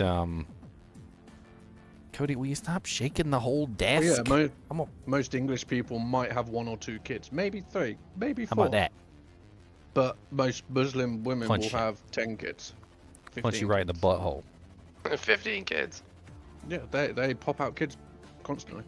But it's not their kids that are normally the issue at this point. It's Well, as Daniel's saying, the kids end up growing up to All right, be so, who they were. so here you go. Yeah, Here's a state of global fertility rate, and it has to do with like 2023 births per woman, and you can clearly see here that like the entire Middle East essentially, like is in the 3.0 to like 2.0 to 2.9, 3.0 to 3.9, and then down here in Africa it's 4.0 or higher, where they're literally just making babies like crazy, and then we got like below 1.0. So look at the United States below 1.0. Or close to like 1.0 to 1.9, which basically means you're getting about 1 kid per person, essentially, or per pair of people, or like 1 to 1.9, and the whole rest of the world is essentially like normal. Like we have like a normal, maybe even a little bit abnormal fertility rate, and then you go to these countries where they're like, I don't even know how to put it. Like they don't really have the education system, or something's going on. They no condoms, or they don't have any common sense, Well, or whatever. if you have more than 3 or 4 kids, you can't afford them, so you don't. Yeah, but so well, so how are you they affording the kids? So you give them enough time, and they're just going to outnumber you and push you right out of your country. It's happening in Germany. It's happening in the UK. There's a bunch of them like this that are happening this way. Third world countries. Yeah, we'll say third world countries. If you read the news about Belgium, they just banned the burqa pretty much everywhere. They are cracking down on Muslims hard. Which country? Belgium. Belgium? Nice. Yeah, they banned the burqa in public spaces, universities, Oh, prayer halls have been removed from you guys are universities. going to need a crusade, is what you're going to need. Yeah, we're going to need people to just, get their I'm swords out and serious. start Like, beheading people. I was researching the Crusades, and like, despite the fact that people Death to infidels? Is that what you're saying? Well, despite the fact that people villainized the Crusade, when I looked it up, I came across like a lot of very interesting information, and it basically came down to the fact that like most of Europe was relatively lackadaisical, and was relatively inactive. So for the most part, when it came to like the Muslim slow invasion of Europe, they didn't react, and they didn't do anything to stop them. And it wasn't until it wasn't until the Muslims sacked Constantinople, that was actually the trigger point, which caused the first Crusades. So the Muslims continued to travel north until eventually the Constantinople got sacked, and they had taken over like the majority of a huge area of space before finally the entirety of Europe had to stand up and like push them back. And if they had not stood up and pushed them back, like they would have taken over all of Europe. You guys would just be a Muslim country at this point, like if they hadn't actually had the Crusades. See if I can find a map of it real quick. 1453. Yeah, they took over. Santos, who Poland's doing really well, they've pushed them out, and And then that's Poland when is standing Istanbul, together. Constantinople was Istanbul. But that's the problem here. The people are too scared to stand together because we're just getting thrown in prison. Hundreds of and years, Istanbul was the capital Our of the Ottoman government's Empire. very dumb. So this is it right here. So this is the beginning of the Holy Wars before they actually managed to push them back. The Muslims had essentially taken over the entirety of the top of Africa. They had taken over all of this area where Jerusalem is, all the way up north, all the way up to Constantinople. They were starting to move their way into like Italy and Spain, and they were essentially sacking everything. Like they had literally sacked almost everything and were working their way toward, like right here is this is what Spain? Is that Spain, I think? Yeah. This is Naples Italy. yeah. Like they were literally moving in to take everything. And then at one point, like something specific happened, and it actually started the Holy Wars to push them back. And a lot of people demonize the Crusades, but if they had not started the Crusades, all of Europe would just be Muslims right now, and you guys would all be dead. And then what happened was they managed to push them back a certain amount. It was a historic effort too. It was actually a combined effort of all of the nations in this area, like France, Europe, like UK, Spain, Italy, like all of them got together. Even the smaller nations, they all contributed troops, and they pushed the Muslim army back toward the Ottoman Empire. Army was massive. Yeah, it was ridiculous. And also, even Vlad the Impaler was involved because they were trying to invade Vlad's country, and Vlad the Impaler was murdering frickin' people all over the place and putting them on sticks. Like, he was literally, that's why he got the name Vlad the Impaler. He was impaling them on sticks, like thousands of people. He would just throw them on sticks, and he would just lay them out everywhere. And he was spooking the crap out of the Muslims when they were invading. And during this time period, it wasn't just that they were invading these countries, they were also kicking the Christians out. So anytime there was a Christian anywhere, they kicked them out. Like, a lot of people don't know this. But it was hundreds of years. But Palestine was a Christian nation before the Muslims took it over. The whole thing going on with Palestine right now is hilarious because I was looking up the details, and sure enough, if you actually look it up, Palestine was originally a Christian nation that the Muslims took over and kicked the Christians out of. It's happening here where I would get, like, I'm not religious personally, but it would be offensive to them if I said that I'm Christian, but it would be me in trouble, not them. But the thing is that, like, if they had not stood up, literally all of Europe just would have been gone. And honestly, you're kind of like, it seemed like Europe's in the same exact situation right now. They're just slowly taking over everything until you guys are just going to get pushed right out the door. Like, Germany is slowly getting taken over. Your UK is slowly getting taken over. Like, all the countries are just slowly getting taken over until there's nothing left. Poland have actually stood up. The people are revolting, which is good. Hopefully we'll follow suit. And, Poland is deathly afraid of being taken over because of what happened during World War II. Yes. King Charles can't do anything. He is, what would we call him? He's like a fancy painting. He brings in tourists and he looks good and he talks to, high people and that, but he's got no power.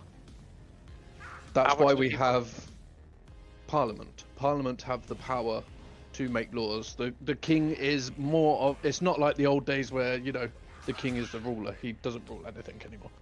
He's more of a, still a monarch, but he doesn't have power. He gave his power to Parliament a long, long time ago. To try and make things more fair, but yeah. Ooh, do I want an energy drink? Yes, I do. Why not? Do I need to go to bed? Yes, I do. I worry about you guys over there, but I worry about us over here. I mean, we had like a landmark thing happen too, where freaking they elected a Muslim as the mayor of New York City. See, I've got no issue with Muslims at all, but if it's a radical Muslim that is... So the thing is, though, is New York City is where 9/11 took place in the first place. And the idea that they would put a person in charge that literally, is associated in any way, shape, or form. Not to say he was directly responsible or anything, but associated in any way, shape, or form with the catastrophe that happened is crazy. It's bad, yes. It's crazy. Like, it doesn't make any sense. Like, it's like they just forgot. Like, a lot of people were like, did New York forget? Like, what happened? It's like, where did Jews come from? It's like like saying that their new leader is going to be a German that's ancestors were all Nazis. Let's bring some Nazis up in there. It's like a punch in the face where it shouldn't happen. Like, we don't blame that person because they weren't involved, but you know, you're sort of like rubbing salt into a wound. I didn't say he was associated. I said he's associated with the people who did it. Yes. Like, if I'm trying to like come up with a good example here, but would you want to elect a leader up to your particular, you know, state or your country or your county? You know, there's a bunch of different ways you could potentially put it. Would you want to put somebody in charge of everything who is associated with that particular faith, which caused a huge entire accident in your country, destroying, what was it, not even just 2 buildings, but it was like the surrounding buildings as well. I don't remember the exact number, but And the amount of deaths. huge, and the amount of deaths and people that got hurt and injured, and not even that, but all the people who went to go rescue them too, like the firefighters and the that police died. officers and everything. Yes. Like, why would you want to put somebody in charge has the same values as the people who literally caused an accident in your country? It's Or not agrees necessarily with that their he's values, associated with those people. It's just that if he like lax his laws and says, "Oh, okay, well, let's just let a bunch of Muslim immigrants." I mean, is he then being critical of the people that he's bringing in? It's not just that. It's that the Quran is very anti-Christian, anti-white, like it is very. It's about beheading and killing anyone that gets in your way. Somebody told me Yeah, once. so does he follow his own religion? Yeah. This was a thing that somebody told me once, and it made me kind of laugh. It said the difference between a radical Muslim and a regular Muslim is that the radical Muslim will kill you. The non-radical Muslim, the regular Muslim, will watch as the radical Muslim kills you. Well, Yes. that's not very nice. But that is the problem. Is yes, I've got no issue with Muslims per se, but yes, the Quran is very anti-non-Quran. Like they just want to kill off everyone except. There was the guy who I mean, you sat got there and he was roving sitting there rape talking. gangs in the UK. You've got Yes. you've got literally people scared for their lives. Women can't walk down the streets anymore. Your actual citizens are being punished while the immigrants are being let to do with whatever they want to do. Oh, they Like, I give mean, you it hotel seems rooms and very everything. obvious that you have exactly the situation I just described, Yes. which is you have somebody in power who is essentially sympathetic to the people who are doing all the harm, and they're punishing the people who are being harmed. Well, there was a guy who was sit there and they were talking to him, and they were talking to him in his language, and he was Muslim, and they said, well, your Bible basically says that, everyone can be, free or whatever it is, but your laws basically say it's illegal for it to ever be translated out of the language that you speak. So how is that open to anybody if they have to specifically speak your language to be able to read it and understand what's there? Yeah, the Quran is Like- very, very bad. I mean, Like, that's not it's- very open for what it is. Well, like people have read parts of the Quran, and it's literally, destroy your enemies, destroy the people in front of you. If they are not of our faith, behead them, kill them. It's literally full of that. Like they like, yes, I've met Muslims that are lovely. I've met some lovely people, but I don't understand how anyone could follow that, like think that that's a faith, a religion. Like, I don't get it. Like, Well, why a would lot you of the acceptance in America was things like in prison. So you're in prison and you're black. You can't necessarily be a skinhead. You're not going to be accepted into the Nazis. So then, you're not going to be accepted into a Latin type gang. Like, so true. you're trying to survive in prison. So in an effort to survive in prison, you become part of the Muslim gang. So you become converted into Muslim, and you're Mohammed, and you survive. Like, you don't die in prison because you chose a gang. But now, it's because like- you're part of them, they now radicalize you, and you owe them. Yes, and so they gave you their pudding cup, so now like you have to like blow up somebody or That's whatever. an expensive pudding cup. So it's like, That's an expensive. I don't know about that. I mean, a lot of people, they change their Does it come morals with quite sprinkles? quickly and their beliefs when they go to prison, because now they're in a place where the laws don't make any sense anymore, and so they have to kind of just like You're gonna have a boyfriend when your boyfriend's 500 pounds and his name is Bubba, because Bubba's gonna keep you from getting bent over It makes by me wanna watch everybody that else. movie. So essentially, you're just choosing the lesser of two evils. Do you want to be yeah, raped bro. by 40 people, or just like the one dude who's in your cell with you, who's now gonna call you his baby and like take care of you? Ah, So Bubba. like, you choose what it is. So it's like, Well, the big I don't question know. is Bubba Ginger? Ah, Bubba. We said that one time we were playing COD, and like the people would run for us. And we were like, yeah, we like it when they run. like, like it when they run. Yeah, we definitely need to all stand up in England and say enough's enough. Kick them out, get rid, bring back the Christian yeah. country that this is. Well, you better do it better sooner than later, because eventually they're gonna outnumber you. Oh, they already are in places like 50-odd% of Luton is Muslim. What's the population of the UK? Jeez, let's see how much. Let's have a look. How So it's 63.2 million, and there are 4 million Muslims there, and probably growing.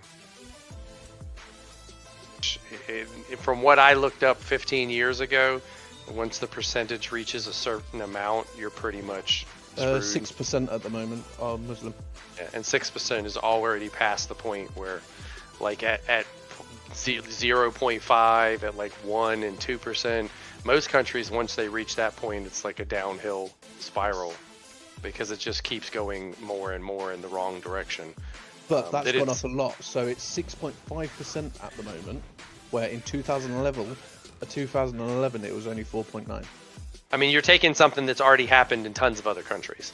It's just it's happening a lot slower in your particular country because there's a slightly bigger obstacle or whatever. I mean, you're Yeah, an it's called island. We're an island. Yeah, so it's harder to just kind of like jump over there. I mean, I remember watching Well, it like wasn't harder before Brexit.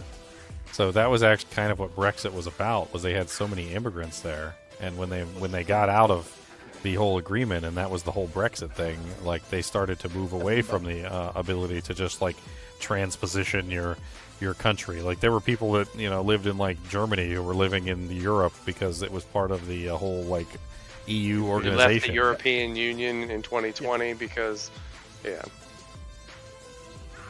I mean that helped a lot too, you were because now you were you're trying not. to be, Yeah, now you're not inside of that European Union that allows people to just like come over whenever they want to, as long as they're one of the European Union states.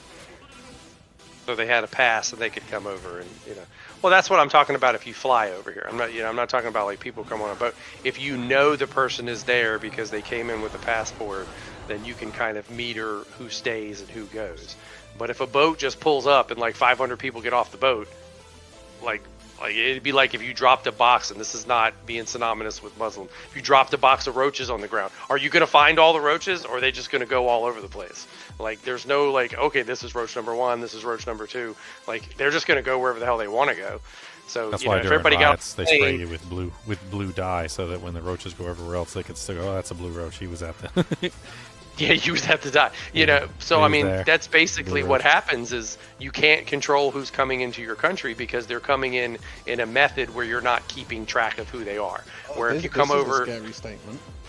yeah, you come over to America or something like that, like you like watch on NCIS or whatever. Oh, no, and I've got a scarier statement for you. oh, you got a Americans. scary one. All right. It's an analogy, liquid culture. It's an one analogy of is, trying to keep track of what's going on. Like Muslims are taking over the UK. The UK will become the my first family immigrated Islamist country with nuclear on a boat. weapons. I can show you the the post. How does that sound, guys?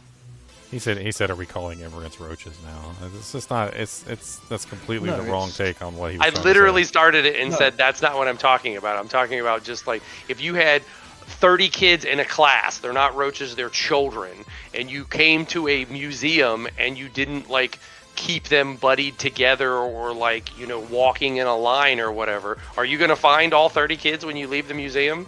Or are you going to leave the museum missing like 3 or 4 kids? And then Like you're they're gonna going to have walk run into the around and museum try and figure out and they're where just they going are. to go. Yes, so Some it doesn't. of them might Roaches get was lost. Some just. of them might leave the building. You have no idea what floor they're on. Like all he was Yes. trying to say is that if they come over here in a method that is undocumentable, you have no clue where they are, where they go. Exactly. So think we I should just watched 2 guys have a argue bacon. with each other, and one of them was actually the story was told to me by one of the guys. So one of the guys was Mexican and the other guy was Puerto Rican, and the Puerto Rican, didn't come like on a boat, or he flew over here and he was a citizen, all this other stuff. And the guy was talking to somebody speaking English, and the guy looked at him. He's like, "What are you talking about? Are you arguing with him? What are y'all arguing about?" And he goes, "We're not arguing." He goes, "If you want to know what we're saying, learn to speak English, and then you'll know what we're saying." And he was just implying to him that, if you're here in America and you can't speak English, then there's something wrong with that situation. Like, you're not American, Like, are you? I can understand going to America and you currently do not speak English, but you actively are learning. You are going to classes. You are trying. Well, it's then like yes. it's like the Can't be a problem that we citizen if you don't currently speak have English. right now Yeah. with the CDL drivers. Like, they keep giving these CDL drivers licenses and they don't even know how to read basic English. Yeah, exactly. Like, they can't It's even read stupid. the street signs that they're driving past. Like, they don't even know the numbers on the freaking miles per hour thing. Like, a lot of the times, all they're doing is they're giving the person who supposedly has a CDL license, they're giving them literally The Cat in the Hat by Dr. Seuss, which, like, most children have either had read to them or read themselves when they were younger. And if they Or can't, had it if they can't at memorized. least read The Cat in the Hat, like, they literally fail and they take away their CDL license. And it very well should be that way. Like, you shouldn't be able to have a license if you can't even have like basic English enough to read the signs that you need to read to be able to know what's going on. And think yeah, if let's you be want just as to- basic. Yeah, I You think if have to want be able to to speak drive English to something- work in America, right? Yeah, Like, you I can't think work. if you want to be part of that society, you've got to be able to you've got to be able to Yeah, but able this- to talk to the people around you to But be this able is to a- understand. This is a problem that comes down to people dying. Like, we're not talking about something as it's simple as insane. working. We're talking about somebody who literally has Yeah. killed people. There was Because he's trying to literally work. He's driving a car and there's he's literally dying. the most recent one was the CDL driver that did a U-turn on the freaking highway and killed a whole bunch of people. It's insane, absolutely insane. Because I think if you are going to drive in a country, you should have to take that country's driving test. CDL And pass. driver in Florida named Harjinder Singh is facing charges for vehicular homicide after making an illegal U-turn on the highway on August 12th, 2025. That which was like resulted 10 days ago. in a crash with 3 fatalities. The driver, who was in the country illegally, blocked all northbound lanes on the Florida Turnpike with his truck when he attempted an illegal maneuver. The crash How led did to he a verbal dispute between the Florida and California officials regarding the driver's license policies. I mean, there's a picture of the truck, like, taking a U-turn on a highway, and it's like the dumbest thing I've ever seen. It's money. The thing Unless I he was wanna know carrying too, illegal stuff, somebody just Yeah. paid him because he was I- cheaper than I a want real to know person. how did he even get that far? Where's the How actual is he like not article? I know they stopped? have a.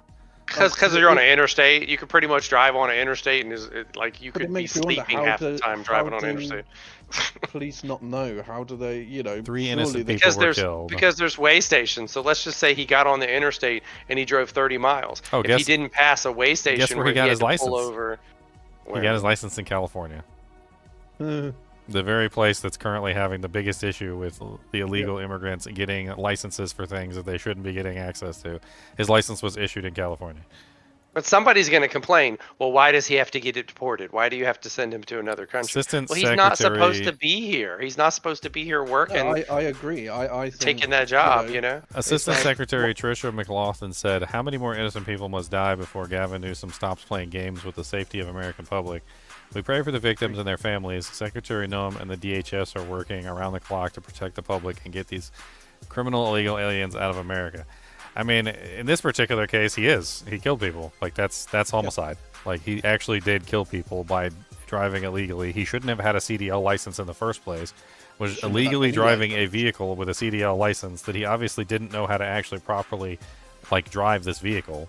Because nobody who gets a CDL license is going to make a freaking illegal U-turn on a highway.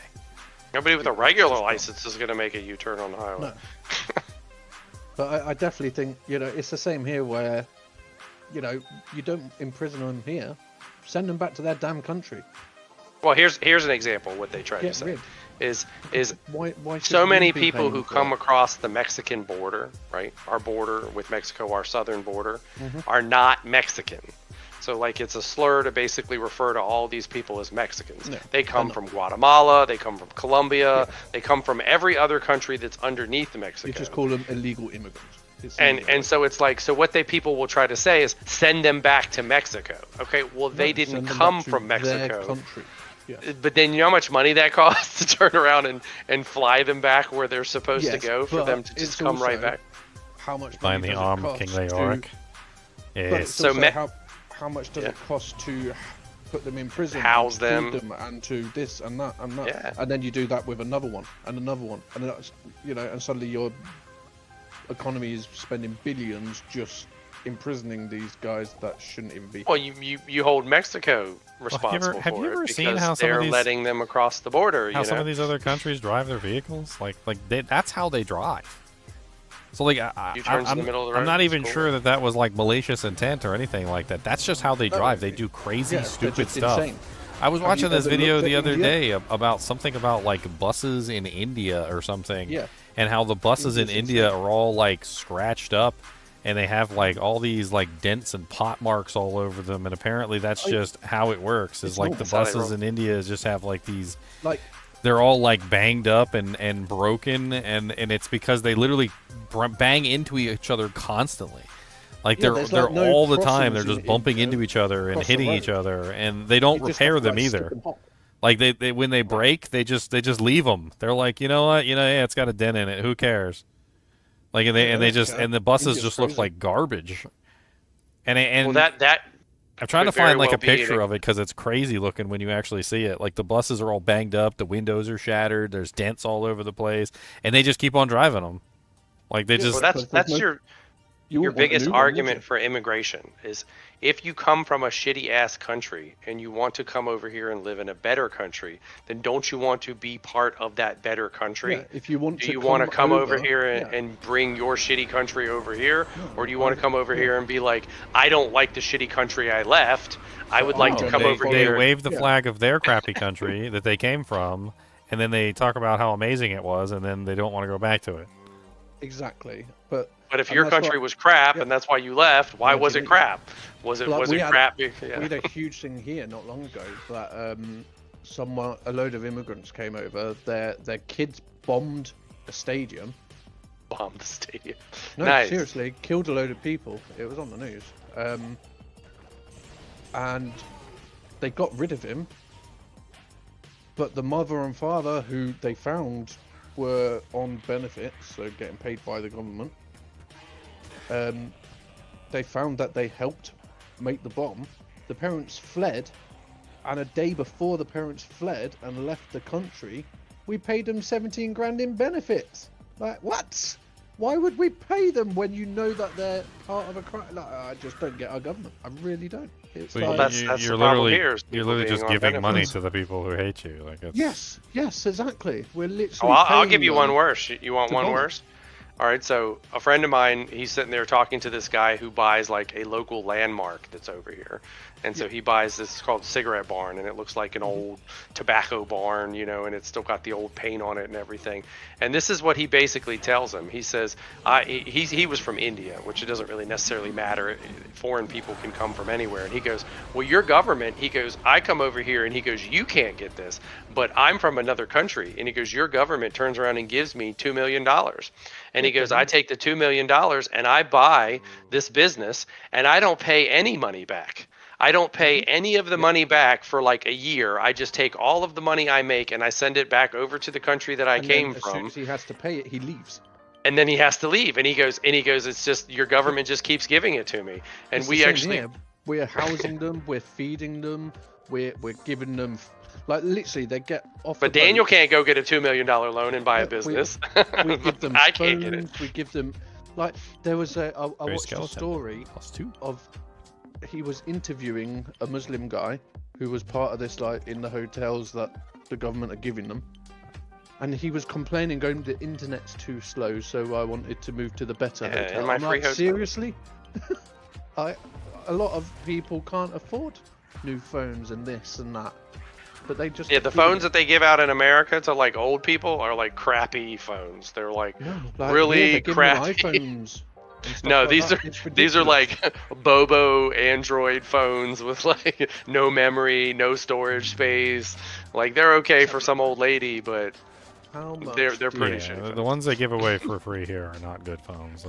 They're like old Samsung like 3s that have been like Re-engineered yeah, Samsung. they've been the like J slightly buffed series. up a little bit or something. Like they're like old phones that are just re-released. I've seen them in stores like Kroger. They've got like a rack of them, and they're like it's like $50. Like burner And phones. Yeah, they're like Yeah. little $50 burner phones, and they look like they're from like 2010 or like even further back.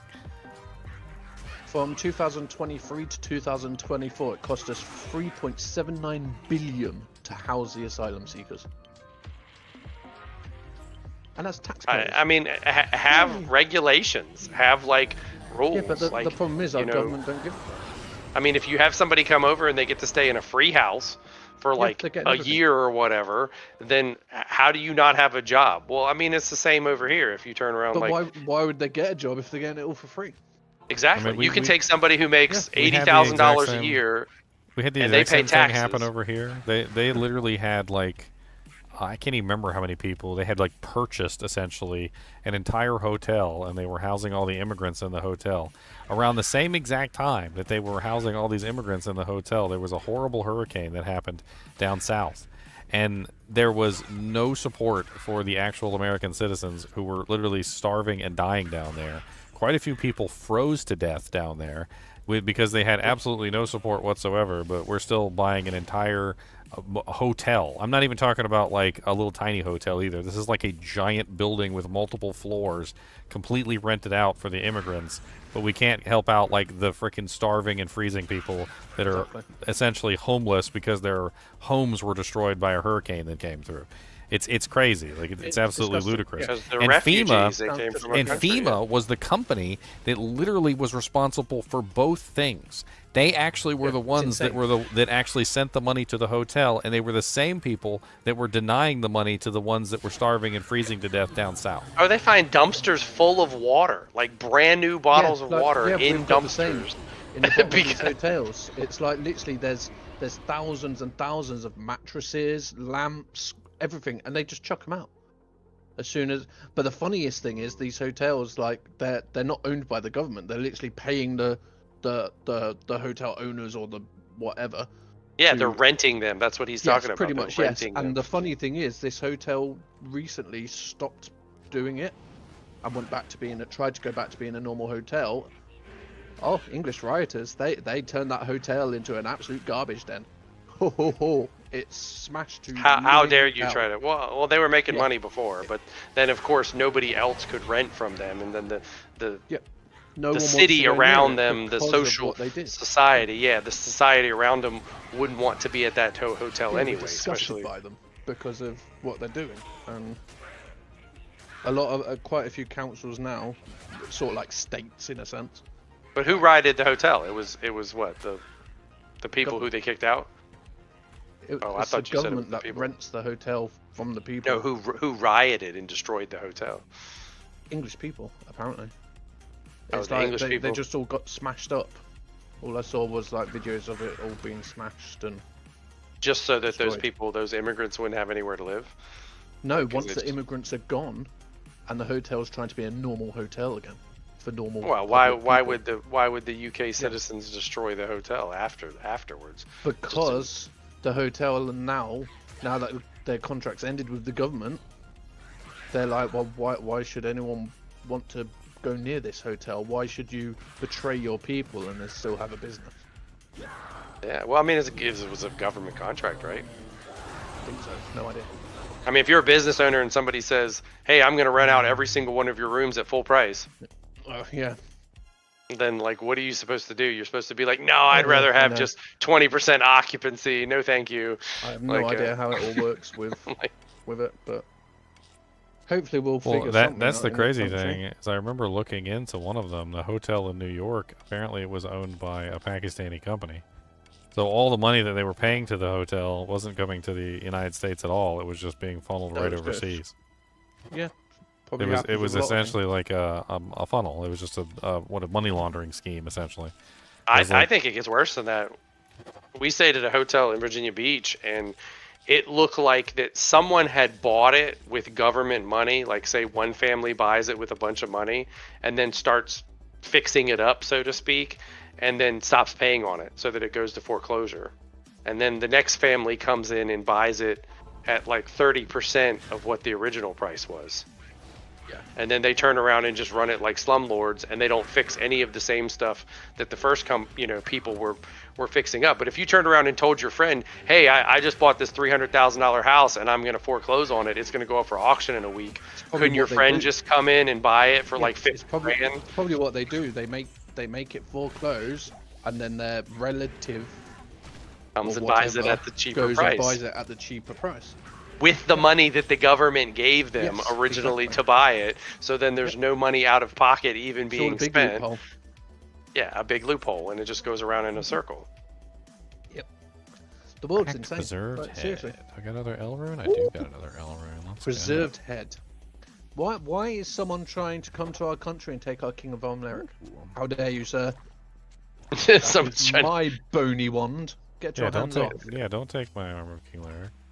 It's my armor of King Lyric.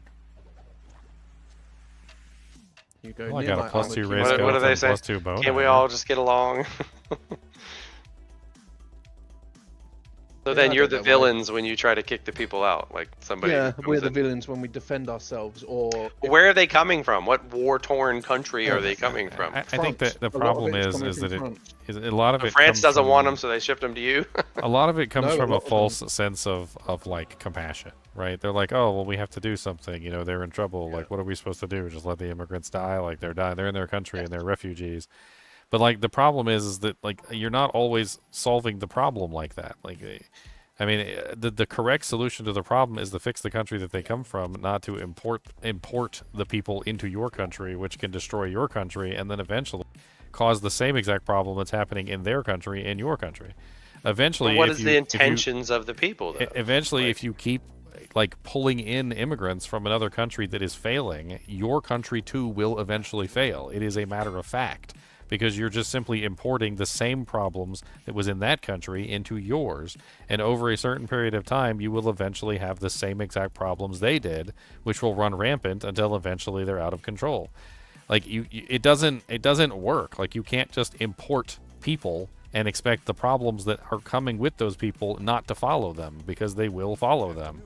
Instead, you have to fix the problems that are actually happening, and so that you're not just simply making like a problem. There was a science professor who actually went over the process of talking about this, and he talked about why immigration as a form of refugee doesn't help. It doesn't solve any problem whatsoever.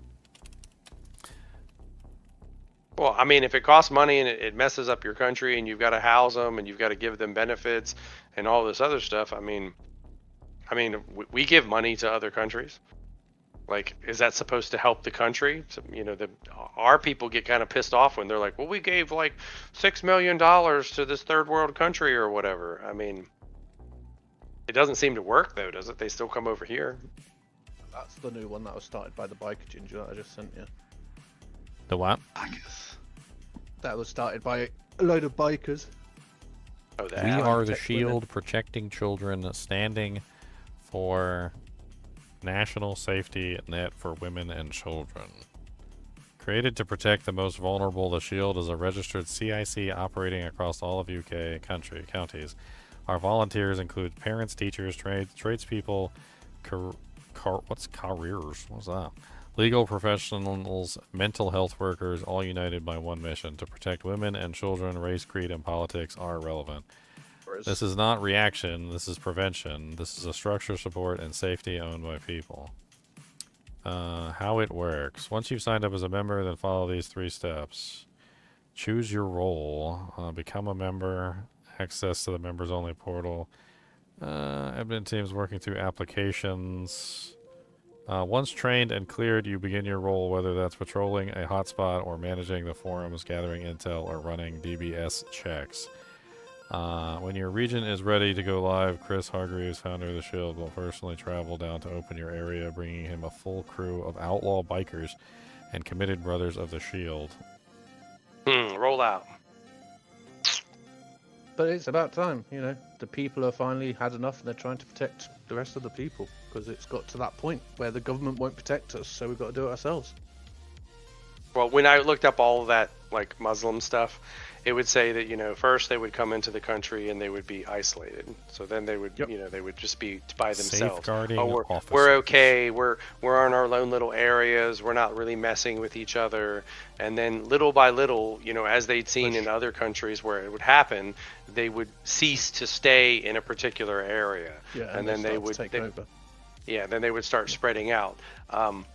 You know, not unlike like a Chinatown in California or something. Oh, a hospice worker. But Yeah, most of the time, a carer is someone that cares for people, so it could be someone that, like a nurse in a sense, they could come into your home and they cook for you, clean, but also help make sure you take your medication and, you know, if you've, you know, all that sort of stuff, like a home. yeah, carer. that's what Mel Savage, that rated you the other day. That's what she said she does. Yeah. She goes into people's houses and takes care of older people and Yes, yeah, that's what a Makes carer is. sense. Yeah. But yeah, it's got to that point. I'm just hoping that more people will push to help the country, because if our government won't stand up for us, who else will? We've got well, to do it eventually the ourselves. government's going to get overthrown by the people who. Yeah, exactly. But I something's mean- got to happen, because it's not like America where, you know, you have the Constitution. I can't You believe do they're what? they're making people take You down are. the flags. Yeah, it's insane. Yeah. Which Hey, flag are been- they making If you you, take if down? you told British. people in the United The States that they English flag, couldn't English fly an American flag, Oh, the Union, the not United the States Union flag, Jack, yeah. like if you told them they couldn't fly the United States flag at their house, like, dude, you would get a feedback that would blow the eardrum straight out of your head. Like, people Well, they told would them just. they couldn't wave the Well, Confederate flag. I saw a funny video, and it was this old man. They can't. Yeah, they can't even tell them to not fly the Confederate flag. Like, they can't even do Now, that. but they, No. yeah, Well, he They pulled used to down lynch his you. flag, and his wife's like, "Why have you taken down the flag?" And he's like, "Well, they were the next door neighbors were complaining, so I bought one 10 times bigger." And it's like, How dare you be so patriotic? Yeah, it's disgusting. It's like we should be allowed. Like, I've got no issue if they want to, you know, Why would they make you take the flag down? Who is it offensive to? the Muslims. A neighbor? Yeah, but that's like They are who offended is and walking? I can't even understand the why of why that would be offensive. Because It's literally the nation that they're in. Like, Yes, so but the who is- nation, who is so the nation that protecting- you're in is offensive. So Yeah, why are who's you in the protecting the nation if the nation 6%? you're in is offensive? Apparently, according to them, flying the St. George flag, so the English flag, is racist. What is the St. George flag? Let me look it up. The white flag with red cross. So it's, if you look, the St. George flag, and then Oh, the one they Scottish used during the flag, Crusades. yes, and then the Scottish flag goes into it, which makes the UK flag, and yeah, and then so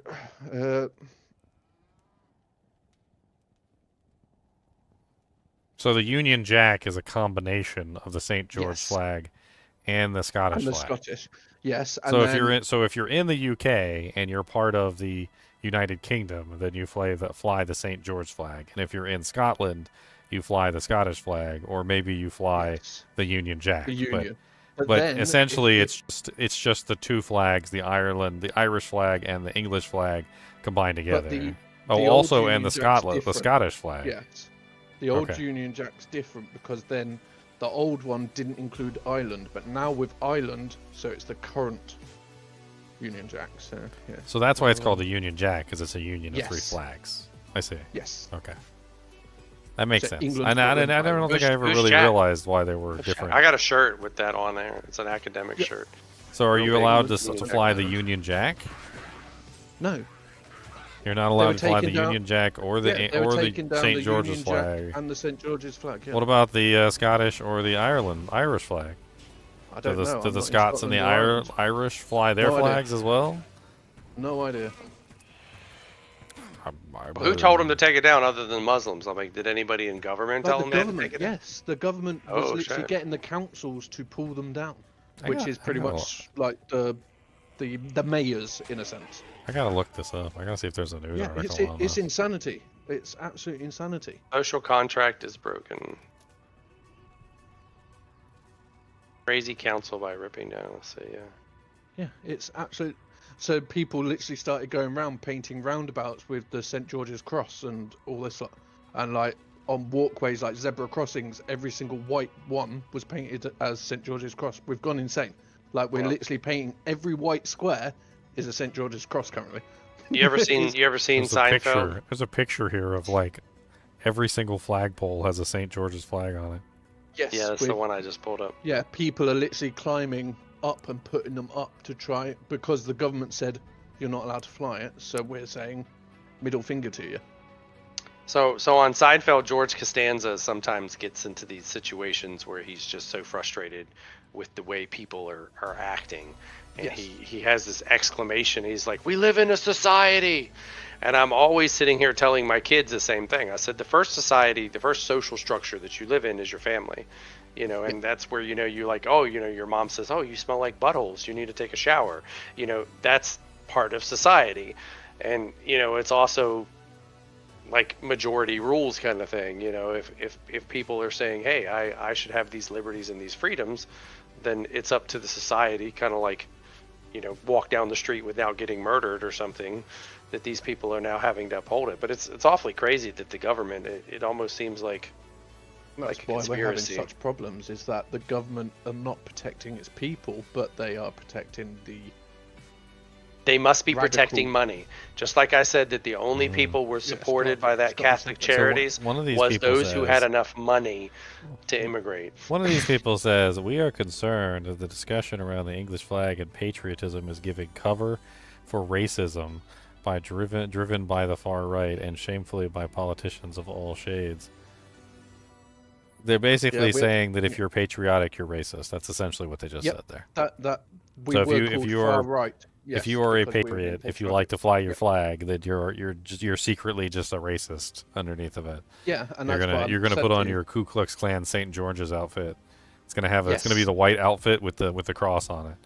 Oh, if you have a look on That's it, a Crusaders outfit, not a Ku They- Klux Klan. Okay, I'm sorry, the CCC, the Crusading Carers Court. I read one about a school had. Isn't that on Monty Python? Those are the Crusaders with the They- white they cross had- on the front, yes, the red cross.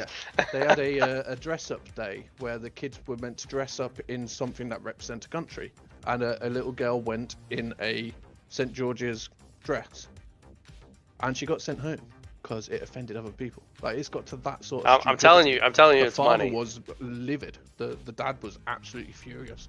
Let's say that the people who are getting these assistants, that there's a majority of people who are, you know, you think of like here in America, you know, you can go, like Daniel took a college, you know, course. A lot of people who signed up for those computer classes, they just wanted a social security number. They just wanted somebody whose number that they could put, and then you were indebted for the rest of your life to owe back that money. So over there, you're talking about this assistance.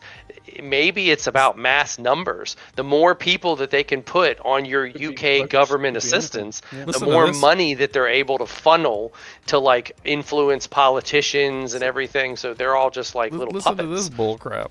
He said lampposts are engineered for their specific purpose, and adding extra weight or stress from flags and attachments can cause them to weaken over time, potentially leading to collapse.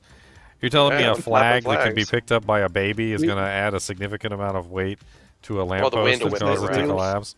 They also said that the flags on St. George's, like on roundabouts, is a distraction. But it's like, oh, so big LED signposts aren't a distraction. Freaking But a little- police lights here in America are so damn blinding when you drive down the street. You're like, okay, yes, I see that there's a police car over there, and I see that you have a dude pulled over who you were either harassing or helping or whatever you're doing. But I'm blinded Harassing. to crap, and I can't freaking see Yeah. as I'm trying to drive by. But Do you apparently have a to have the little red brightest painted LEDs line- in the world? But Yeah. a red painted line on a roundabout apparently is dangerous to, you know, to the vehicles or whatever, to people driving. It's just I mean, insane. you They're can't have coming up a with- car painted chrome because it's They're coming up distracting. with every single excuse under the sun. We're racist, we're this, we're far right, we're all this, and it's like, no, we just want our country to be safe. That's all we want. We And want it's to make sure statistically everyone not lives safe. So here's the safely. two-tiered justice system. And they're getting annoyed because anybody can see that the Palestinian flags have been left up for months, but as soon as an English flag is placed up, it is removed straight away. Yes. Yeah. Well, Told ya. stop being so damn English. What's wrong with you? Yeah, you're not allowed to be. You're not allowed to be English in England. Okay, you can be English in the United States. Exactly. But yeah, it's just. I just don't What have words for it. what do they joke on SoundFed? How Jew of you? Like, how do you be so Jewish? Because he's Jewish. His family is like. There was a time frame when it was like you couldn't refer to somebody as being Jewish because it was like a slur term or whatever. But it's like getting to that point where I won't be able to call a Muslim Muslim. Like, if they're Muslim, they're Muslim. I mean, if It you're doesn't- wearing it's not an good or bad, outfit, it doesn't matter.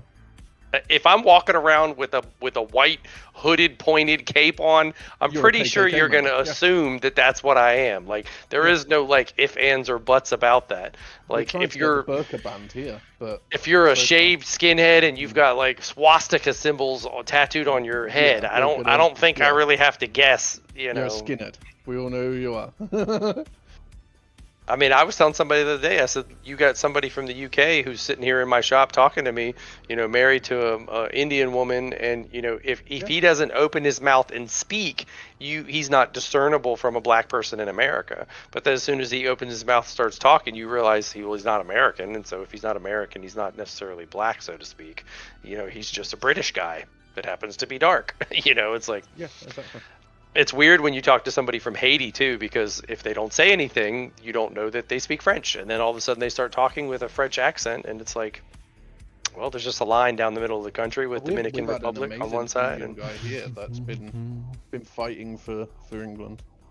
So I have this Indian customer who said he came over and he married a white woman, and his wife has passed away, his mother's passed away, they both died, Alzheimer's and all that stuff, Yeah. and he said so many people from his country like would look at him and ask, you know, why he was being American, you know, why he was assimilating into America with his American wife and doing things American like. And then him and other people will just tell me straight out, like they will simply refer to their own culture, and they're not being bigot or racist. They're basically just saying this is how people are that I know that are from my country.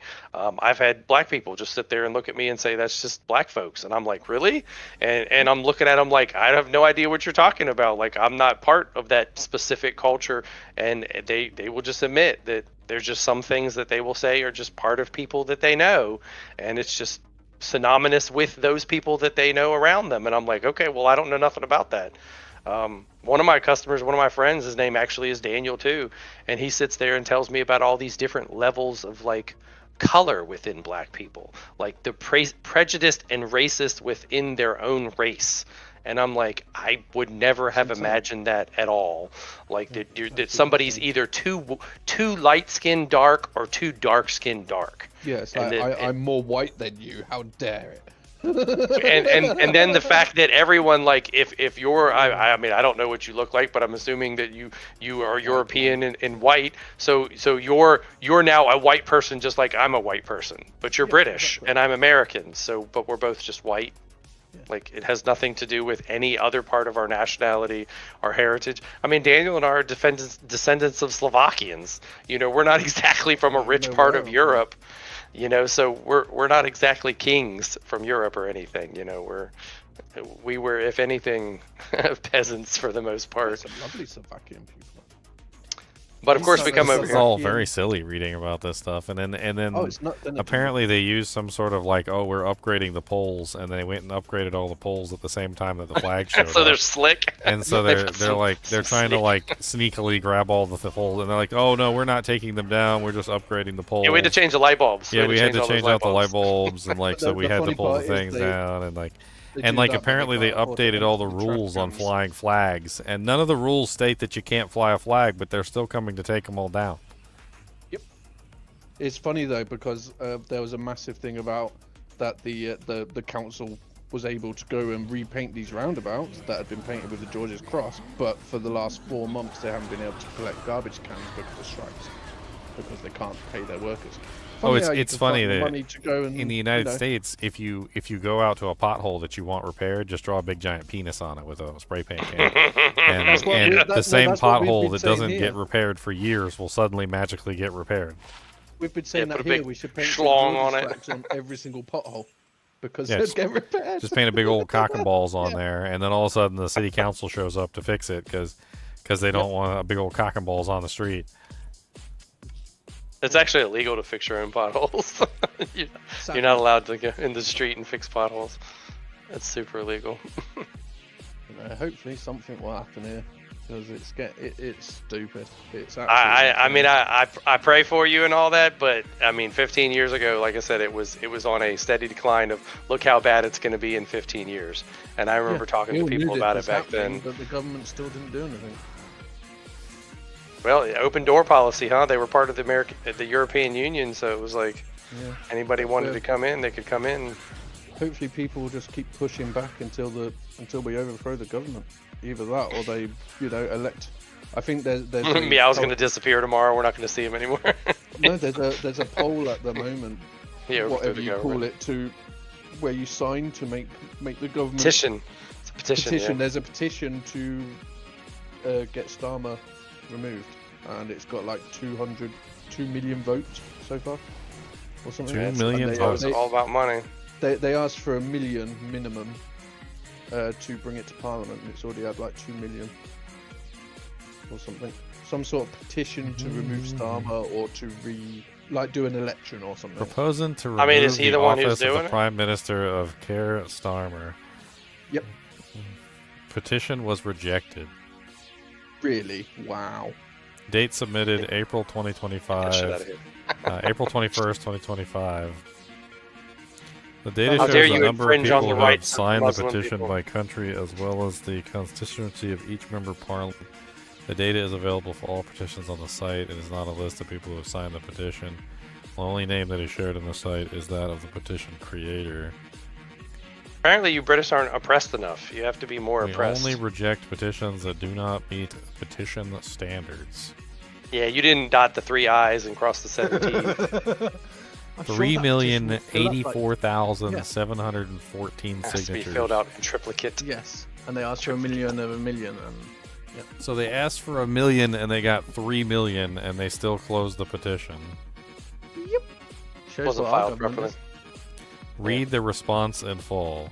The Prime Minister can call a general election at a time of their choosing by requesting a dissolution of Parliament from the sovereign within the 5-year life of a Parliament. The government was elected by the British people on a mandate of change at the July 2024 general election. This government is fixing the foundations and delivering change with investment reform to deliver growth. With more jobs, more money in people's pockets to rebuild Britain and to get NHS back on its feet. What is NHS? I don't know what that is. National Health It Service. just says you can't get rid of them because they're making progress. And the law National says Health as long Service. as they're doing stuff, you can't get rid of them. It's how we get free healthcare. It's part of our tax.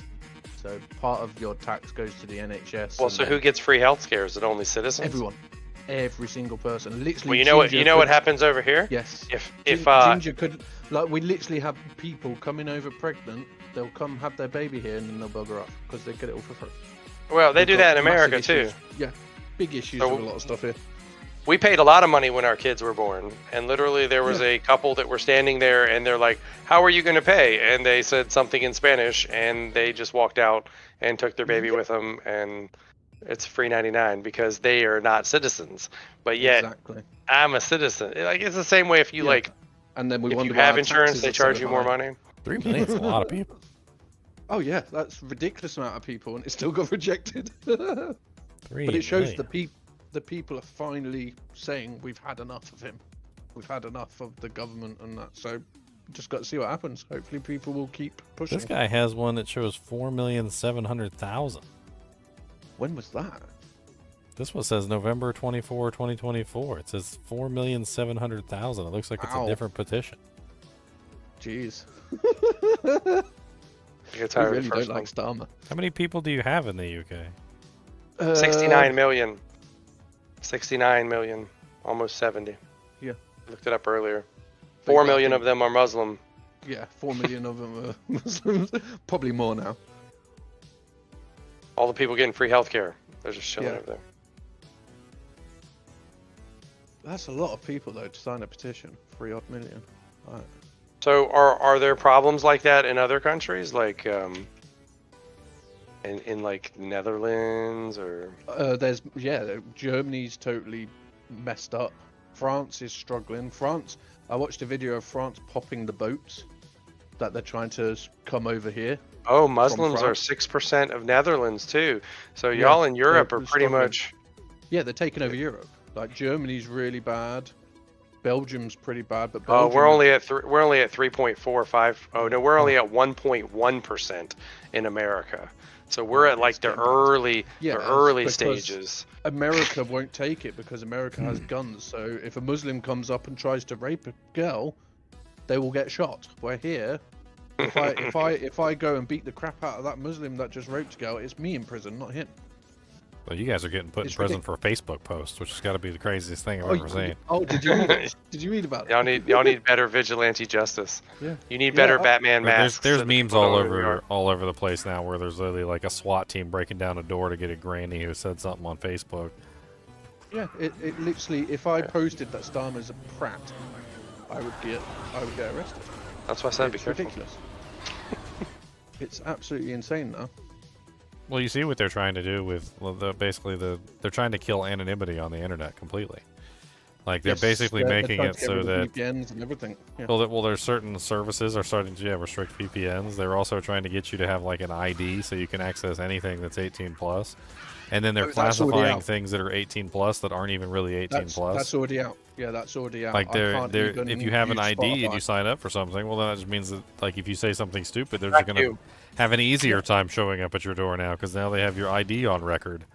Ginger, I That's can't like- even listen to Spotify without proving that I'm over 18 now. With I ID. heard of Spotify. I think even Discord. If you go into a Discord Yes. that's marked as 18 Yes, plus, you need an I ID.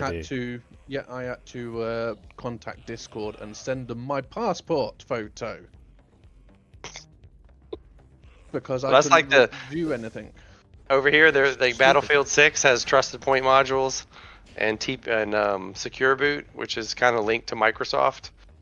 So It's since you're running a interesting. Windows-based computer, then like say you Yeah, do you something see everything. like you cuss somebody out on the game, they actually know who you are and where you Yeah, live. they find you.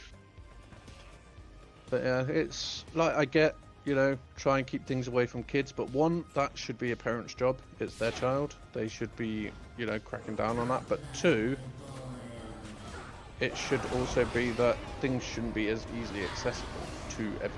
Like, Well, certain things Warzone is just free on Call of Duty, so you can turn on your PlayStation or your Xbox and you can download Warzone. Yeah. It costs you nothing. And then you can just go into a game, and if somebody, you're in a mature game, but you're in the game and somebody tells you to F off and, kiss my butt and all this other stuff, and you go off and kill yourself, then, it's that person's fault because you talk bad to yeah. them on a game. There's- Well, you're 12 everything's years old. just- What were you doing on a game, Why were you Everything's playing stupid, Call of but then Duty? that's also the thing of, well, a parent should know what their kid is up to. A I parent know should what my be, kids are playing. I'm like in the games with them if I'm playing them, and they know that Yeah. they're not, like But I'll that's- sit there and talk to people, Well, and I I'm get like, it. I don't know how you don't get banned, dude. I was like, you're saying all kinds of crazy stuff, and he's like, oh, But whatever, that's I what can say I mean whatever the by, fuck I want. like, I don't have kids. Why should I have to be proving my age and showing ID to access Discord and all this lot? Well, over I here in should America, have- it was a lot of parents were expecting teachers were going to do everything, and No, it's like it's a in parent's job. charge If you're of going to it. have kids, that's your responsibility. not when end we of the send day. them to school because they're required to go to school. Yeah.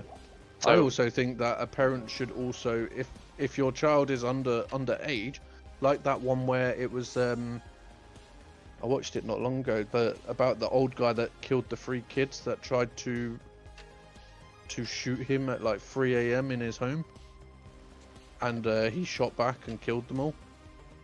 I mean, like, if you I don't think- necessarily know that they're kids.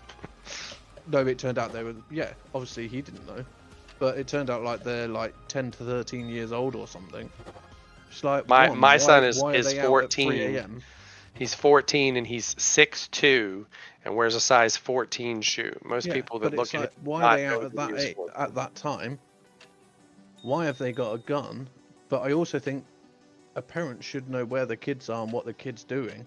And I also think a parent should be held responsible for their kid's actions while that kid is underage. Because it's a parent's responsibility.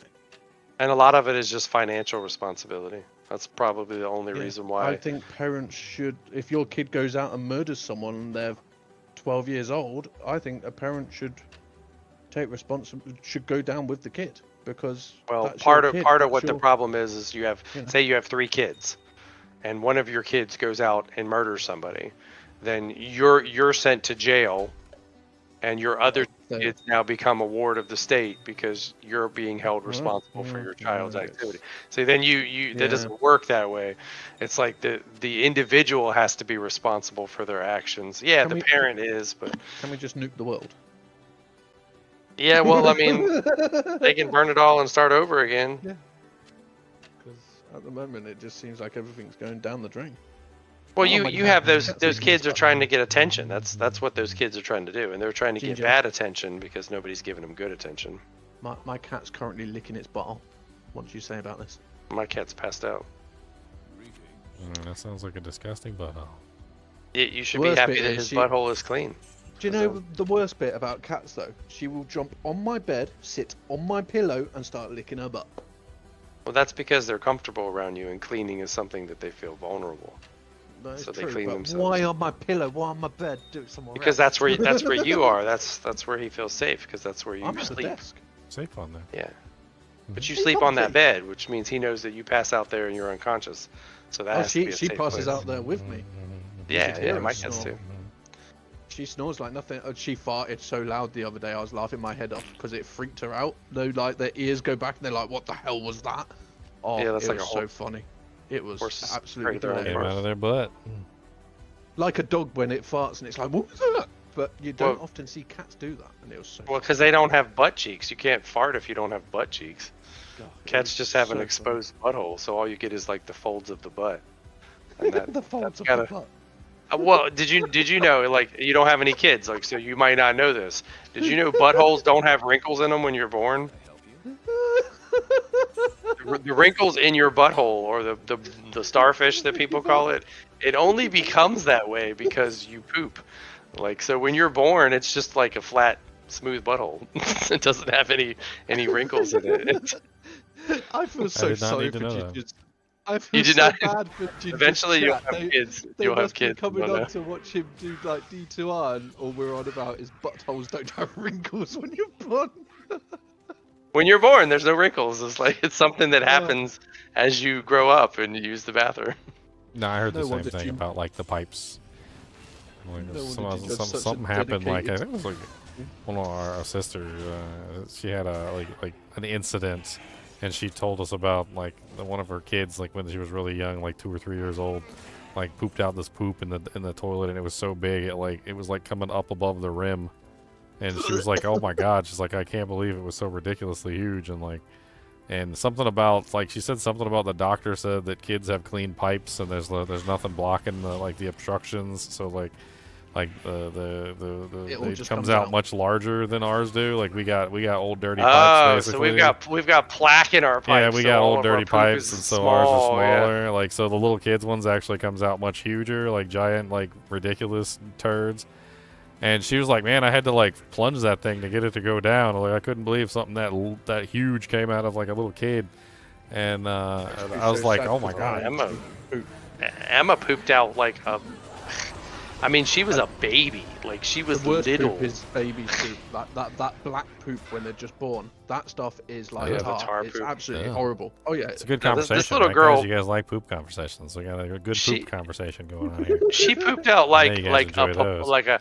a papaya basically, and she was a baby. And you know, I always used to pick on her because I said, you know, you don't drink any water. And I tell them, I said, if you don't drink water, here's your options. You want to poop rocks or logs? I was like, because logs are a lot Rocks easier or to get out. logs? And we said that she pooped out an asteroid because it looked like it was just like misshapen and like I can only imagine that cannonball asteroid coming out her butt. And I'm like, I mean, she's sitting on the toilet, and we're like, oh, okay, no big deal. You're pooping, you're a little kid. And, like, literally walk over to the toilet. She gets up, and I'm like, oh, my God. Like, that is bigger than my entire fist. I was like, how in the world did that come out of your butt? But apparently when you don't drink any water, and you just go day after day with, you will eventually just make big old rocks come out. You don't I'm want gonna to stop drinking water. You don't want to. No, I don't want to poop an rocks. entire log. No. You don't want to poop So out note an entire yourself, log. when I eventually get old enough and I have to be in a diaper because I'm all old. Yeah, drink and lots That's of okay. water. Your yeah. pipes will be stop really drinking dirty. water. You get really Yeah, dirty stop pipes drinking at that water point. so that I get massive boulders come out and they have to Nah, change. you got dirty pipes, so it's over. Well, there's Sorry. that like thing that you can get, and it's like all these like little spices and stuff, Dirty- and you dirty take pipes. it, and it's supposed to be like this cleansing or whatever. And one of the dudes in the reviews, he said he pooped out a Canadian penny, Then he and it ate was when all he like 3 shiny, years old. and it was literally dated like when he remembered eating a Canadian penny. That it becomes impacted in your colon, and you end up living your life with like A penny. stuff that you Can you ate. imagine though how much 40 damage years that ago. penny is doing to your insides? Well, no, it was all shiny and brand new, so it was just kind of sitting somewhere in there, like, smushed up against the wall with a nice big old impacted whatever. But if you take that chemical Colon composition, blow. yeah, it basically just like liquidates your entire intestinal tract. Like it irritates everything, What messes time it all is it? up. It's 5 o'clock at night. What the hell is even going on? Why am I still Gregson. playing? We have amazing discussions. It's terrible. Because It's we're not talking about amazing food. discussions. The whole thing got sidetracked when Meow came in It here went and from started missions talking to about poop. people ripping down flags and rape gangs. He introduced us to the app where you can get the bikers to come by and protect your virtue, before you get things happen to you in the street. Oh, it was crazy though that they found that girl's body literally chopped up in a trash bag, and they found the guy because he literally put her in his garbage bin next to his flat. Like, what a Yeah, dumb- everybody knows you don't dispose of the body in your own What a garbage bin. I dumb mean, come on, guy. how do people not know that? He chopped her up and just put her in the bin. Yeah. In the bin. No, literally, like in a what would you guys call it? In a trash can. Yeah, the trash can. No, I was just Like, thought it was literally. funny. Yeah, literally chopped her up, put her in one, and they found her there, and he lived upstairs. Like, just insane. Yeah, Absolutely insane. that's totally how you do that. Yeah, you think dump her in a river. I mean, that's what Jeffrey Dahmer have did. some brain. Have some brains, but yeah. Dahmer I did guess it's that. good he didn't have brains. He at was just least they burying found him in her. like the backyard in his garden. And then like he got his apartment got moved, and when his apartment was moved, he just started like chopping them up and putting them down the disposal.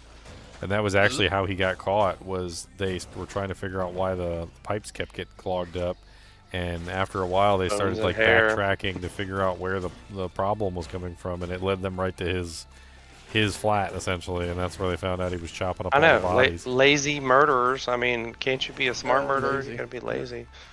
Well, he was doing it a different way, and he never got caught the other way, burying him in the garden. But then he got what actually got him caught was the fact that he was forced to move out of that apartment into an apartment that no longer had access to a garden. So the he person who thought, actually yeah, got him garbage caught was disposal. literally the landlord that moved him to a different apartment. God, never think to chop someone. Yeah, up not and put just them down stop a garbage murdering the people, disposal. right? Yeah, just Oh like, no, he murdered tons of people. It's Apparently, sad when though they that caught we him, he had like a person wrapped up in a trash bag next to his partially bed or chopped something. up. Yeah, like partially God. chopped up. We don't have garbage disposal. That becomes like a full-time job eventually, just like chopping somebody up. Like, you got that many people, and you know how hard it is to chop somebody up and like flush them down That's the a lot of time. disposal. The disposal's it's not not very just- big. Yeah. You got to make pieces that are like just small enough to fit down the thing, so you can jam them in the hole. It's not just that though; it's the mess. Imagine having to clean them up. Yeah, Like, very 'cause time-consuming hobby. Like when you think we've got a lot of blood in us, we've got a lot of mess. That's a lot of work. Yeah, that seems like one of the biggest problems in murdering somebody is having Yeah, to the worry mess. about the mess. I mean, like, Well, come on, no, but don't come on, forget about imagine- the moral implications No, of their but- family oh, or no, anything like that. obviously. But imagine you were literally shoving people down a garbage disposal. So you are chopping them into small hand-sized pieces, Can you imagine the amount of mess everywhere to be grabbing these Hand-sized pieces, no pun hand-sized pieces intended. of people and putting them in a disposal? That's insane. That's a lot of mess. Hey, it's just a hobby. They're just sitting there carving up little people. You guys ever seen Carving up little Dexter? people. When Dexter is Yeah, like yeah. he's like a vigilante He's motivated. serial killer.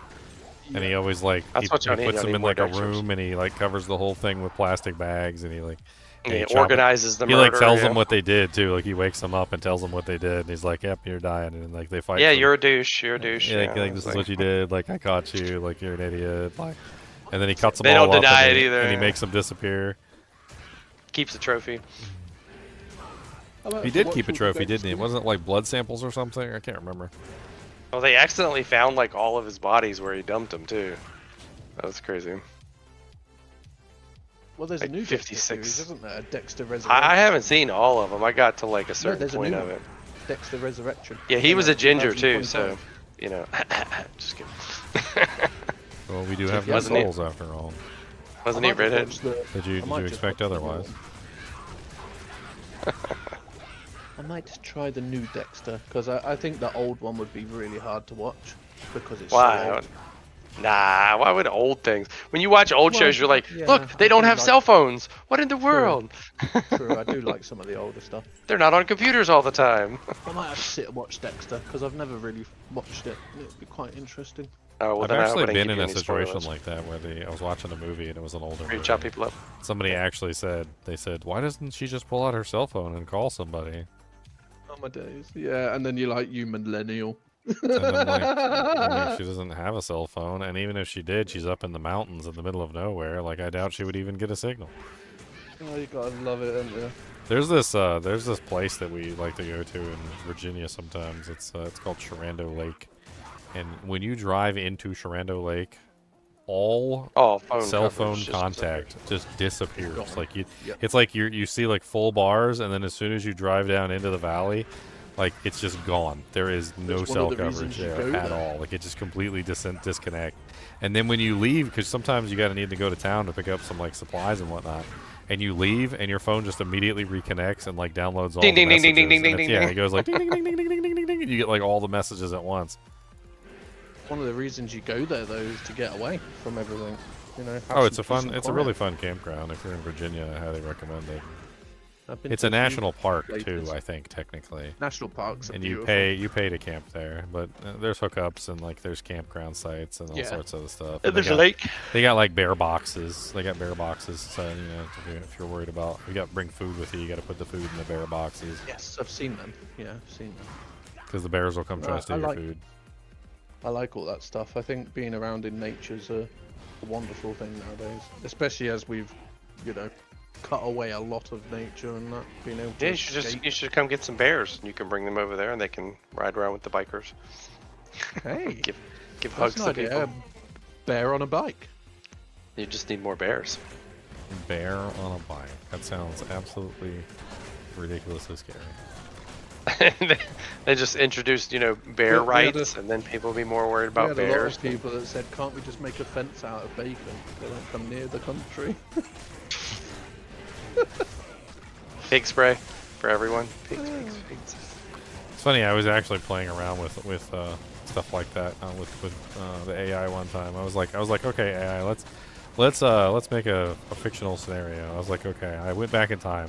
I was like, and there's a bunch of like, you know, heathen individuals who have no idea what science is and they don't understand, like, you know, what bacteria is or like, you know, any of the modern scientific rules that we have. I was like, let's make up rules so that these heathens like don't accidentally kill themselves with specific things. I'm like, I was like, let's make up rules, you know, about like, you know, not, you know, pooping where you live, and like, let's make up a bunch of different rules. And it was funny because like we immediately apparently like made up a rule about food, and one of the rules was don't eat pigs because they're unclean animals.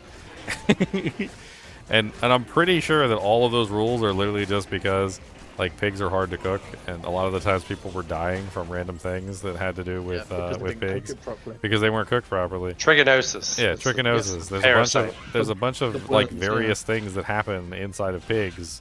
It makes pigs tricky to cook and tricky to take care of, and especially to raise and eat as food. So like you generally just would avoid eating them in a primitive society, not because like God told you to or anything, but just simply because people were dying like all the time. So they were like, hey, let's not eat this. You know, Joe died from eating pig last night. Like, maybe we shouldn't eat pig. And they're like, yeah, you know what? Let's not eat pig because, you know, Jeff died from the other day too. And Susie, she died too from pig. So like, you know, maybe it'd be a good idea if we just didn't eat pigs. That sounds like a good idea. It was an edit in the Jewish faith that was later taken back when they said the Bible says eat everything. It doesn't say don't eat pigs. Well, the thing is that they're up. fine to eat if you prepare them properly and you cook them properly. But like, how are you gonna maintain like the temperature of an oven that's made out of like rock and stone and being fed by wood with no thermometers or anything? Like you don't. It must be an internal temperature. Yeah, so if you somebody's have to make- hungry, they're gonna eat that stuff. And Exactly, not and cook. half the time it's probably not even cooked, so you're not even eating cooked food, and so you're getting sick and you're dying from uncooked food. Yeah, it's cooked on.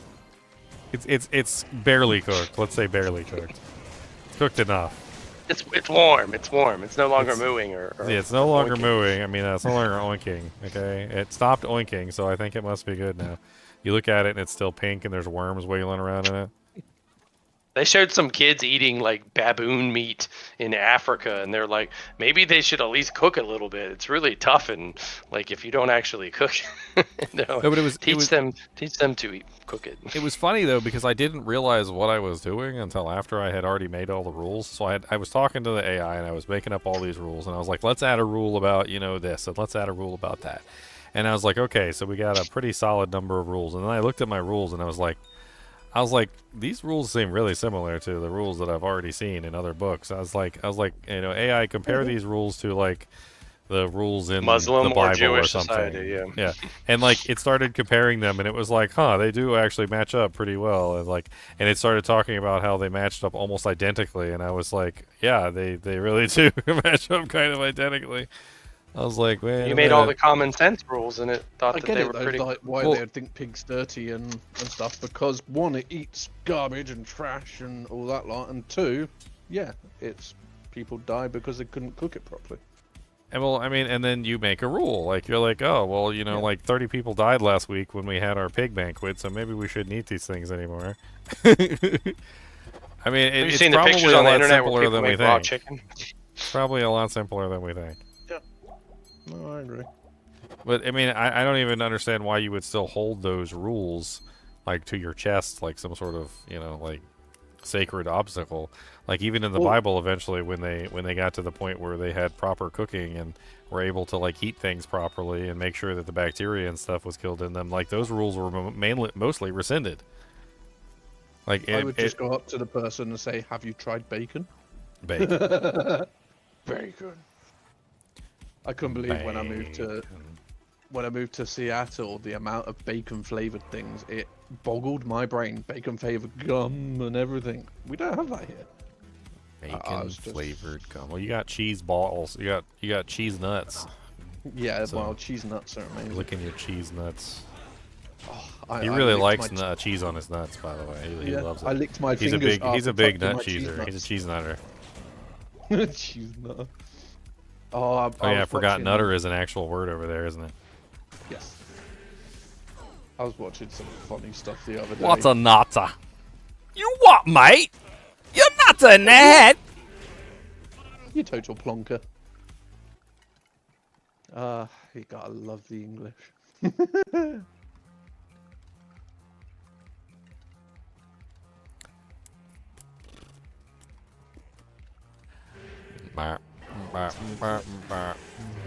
When does the Path of Exile 2 thing even come out? I didn't actually look at the release date. Path of Exile 2 launches the 29th. 29. They also got the Hollow Knight Silksong coming on September 4th, which I'm super excited about too. The who, what? Hollow Knight Silksong. It's a really good Metroidvania. Oh, I'll have to watch that one. You never played the original looking Hollow for it. Knight? No. Really good game. Very, very good. I'll Top definitely watch tier. you play that. People have been waiting 7 years for this next game to come Oh. out. Like it's been a while. It's been a hot minute. Well, it'll definitely be interesting to watch then. I'm It's kind of definitely a excited very to- interesting story in Hollow Knight. Like the story of Hollow Knight basically revolves around like an underground kingdom of bugs and this underground kingdom of bugs like was kind of like collapsing in on itself, and there was this rot that was like affecting the kingdom, and they tried their best to like fight against this rot.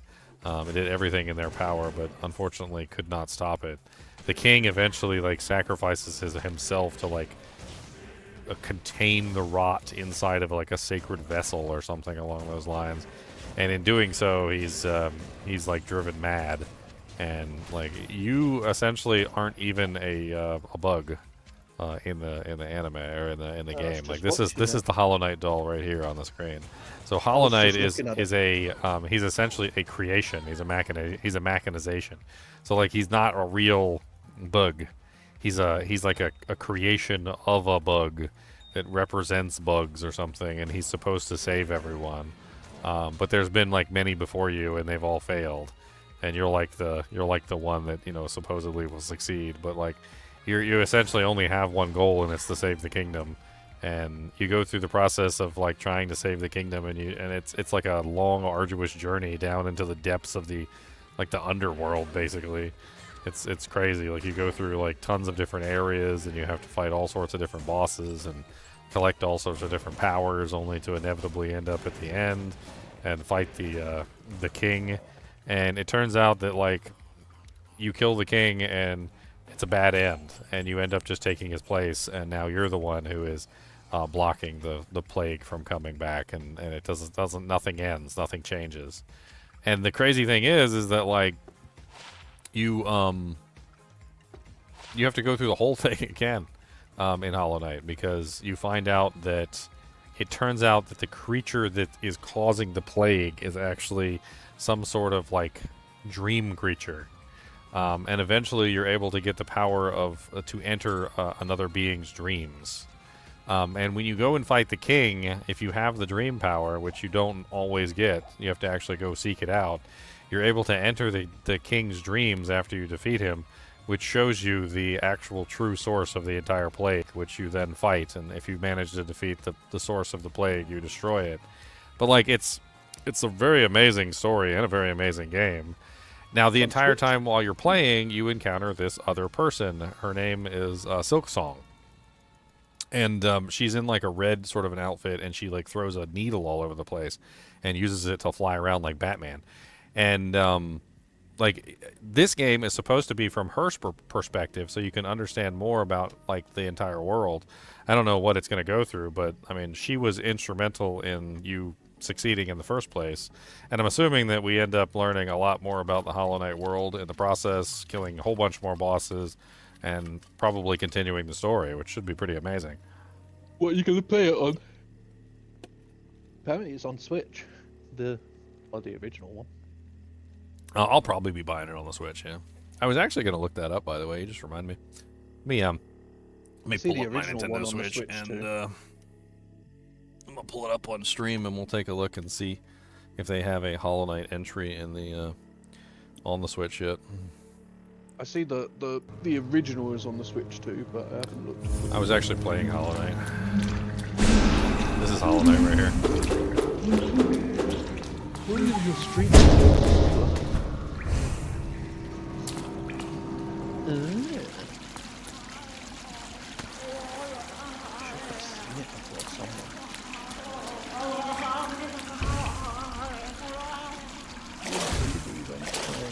I did this food order, but just get it delivered nice and easy.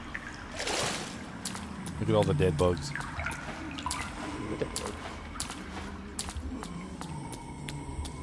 Hey, those are bugs. They really don't. God, they are bugs, aren't they? Wow.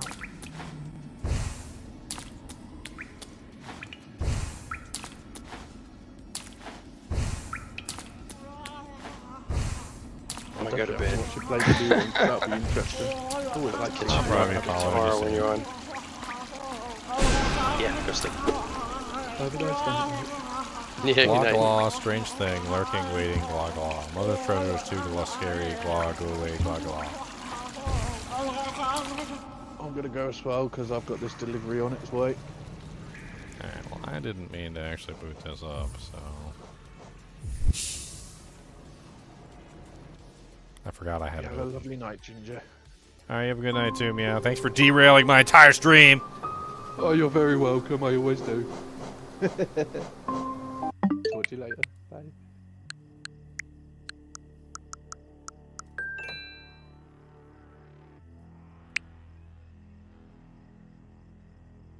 Ba ba ba ba ba ba ba ba ba ba ba ba ba ba.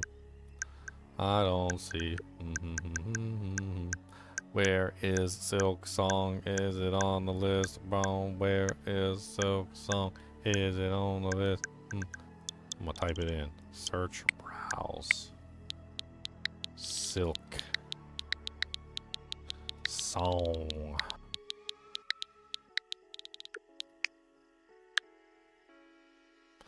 Nope, it's not up on the eShop yet, unfortunately.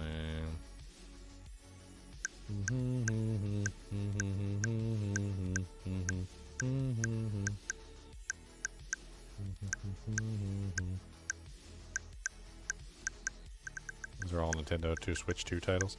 Oh, they got the Final Fantasy Tactics out. Oh no, that's on pre-order, so it's not out yet. Actually, I do kind of want to play Tactics again. Tactics is pretty cool. Apparently they added a lot to it, so it's more than just like tactics. It's got like actually a story now to it. That game's coming out. That one's kind of cool.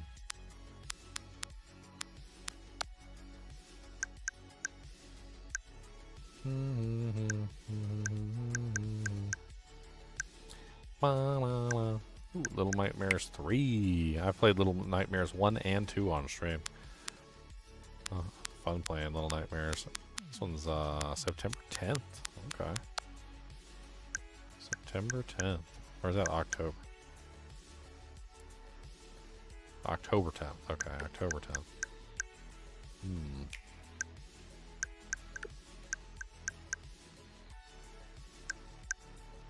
This guy. This guy was such a weird... I thought I was going to like it, and I just ended up not liking it. I don't know what to think of that one.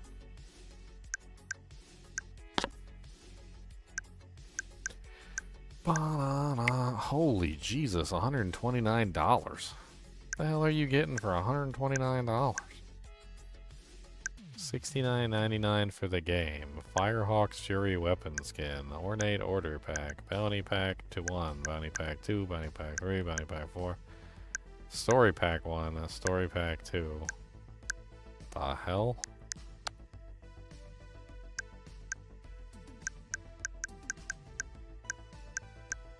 Okay.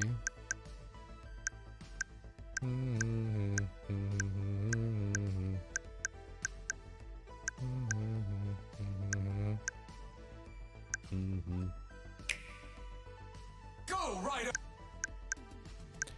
Puyo Puyo Tetris. The hell is that?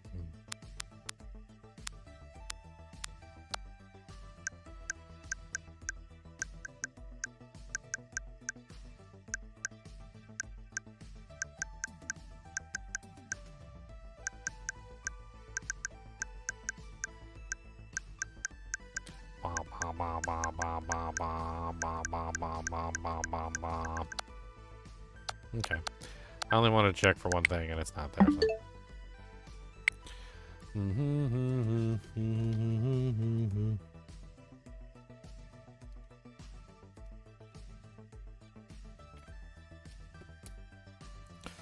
Bum bum bum bum bum bum.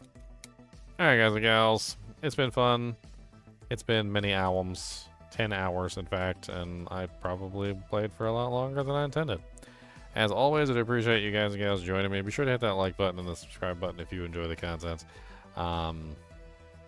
Weird conversations today, but, you know, like, you know, not exactly a topic that I brought up, but a topic that, you know, like Meow brought up. Apparently a lot of weird things going on over in the UK. I don't really know much about them.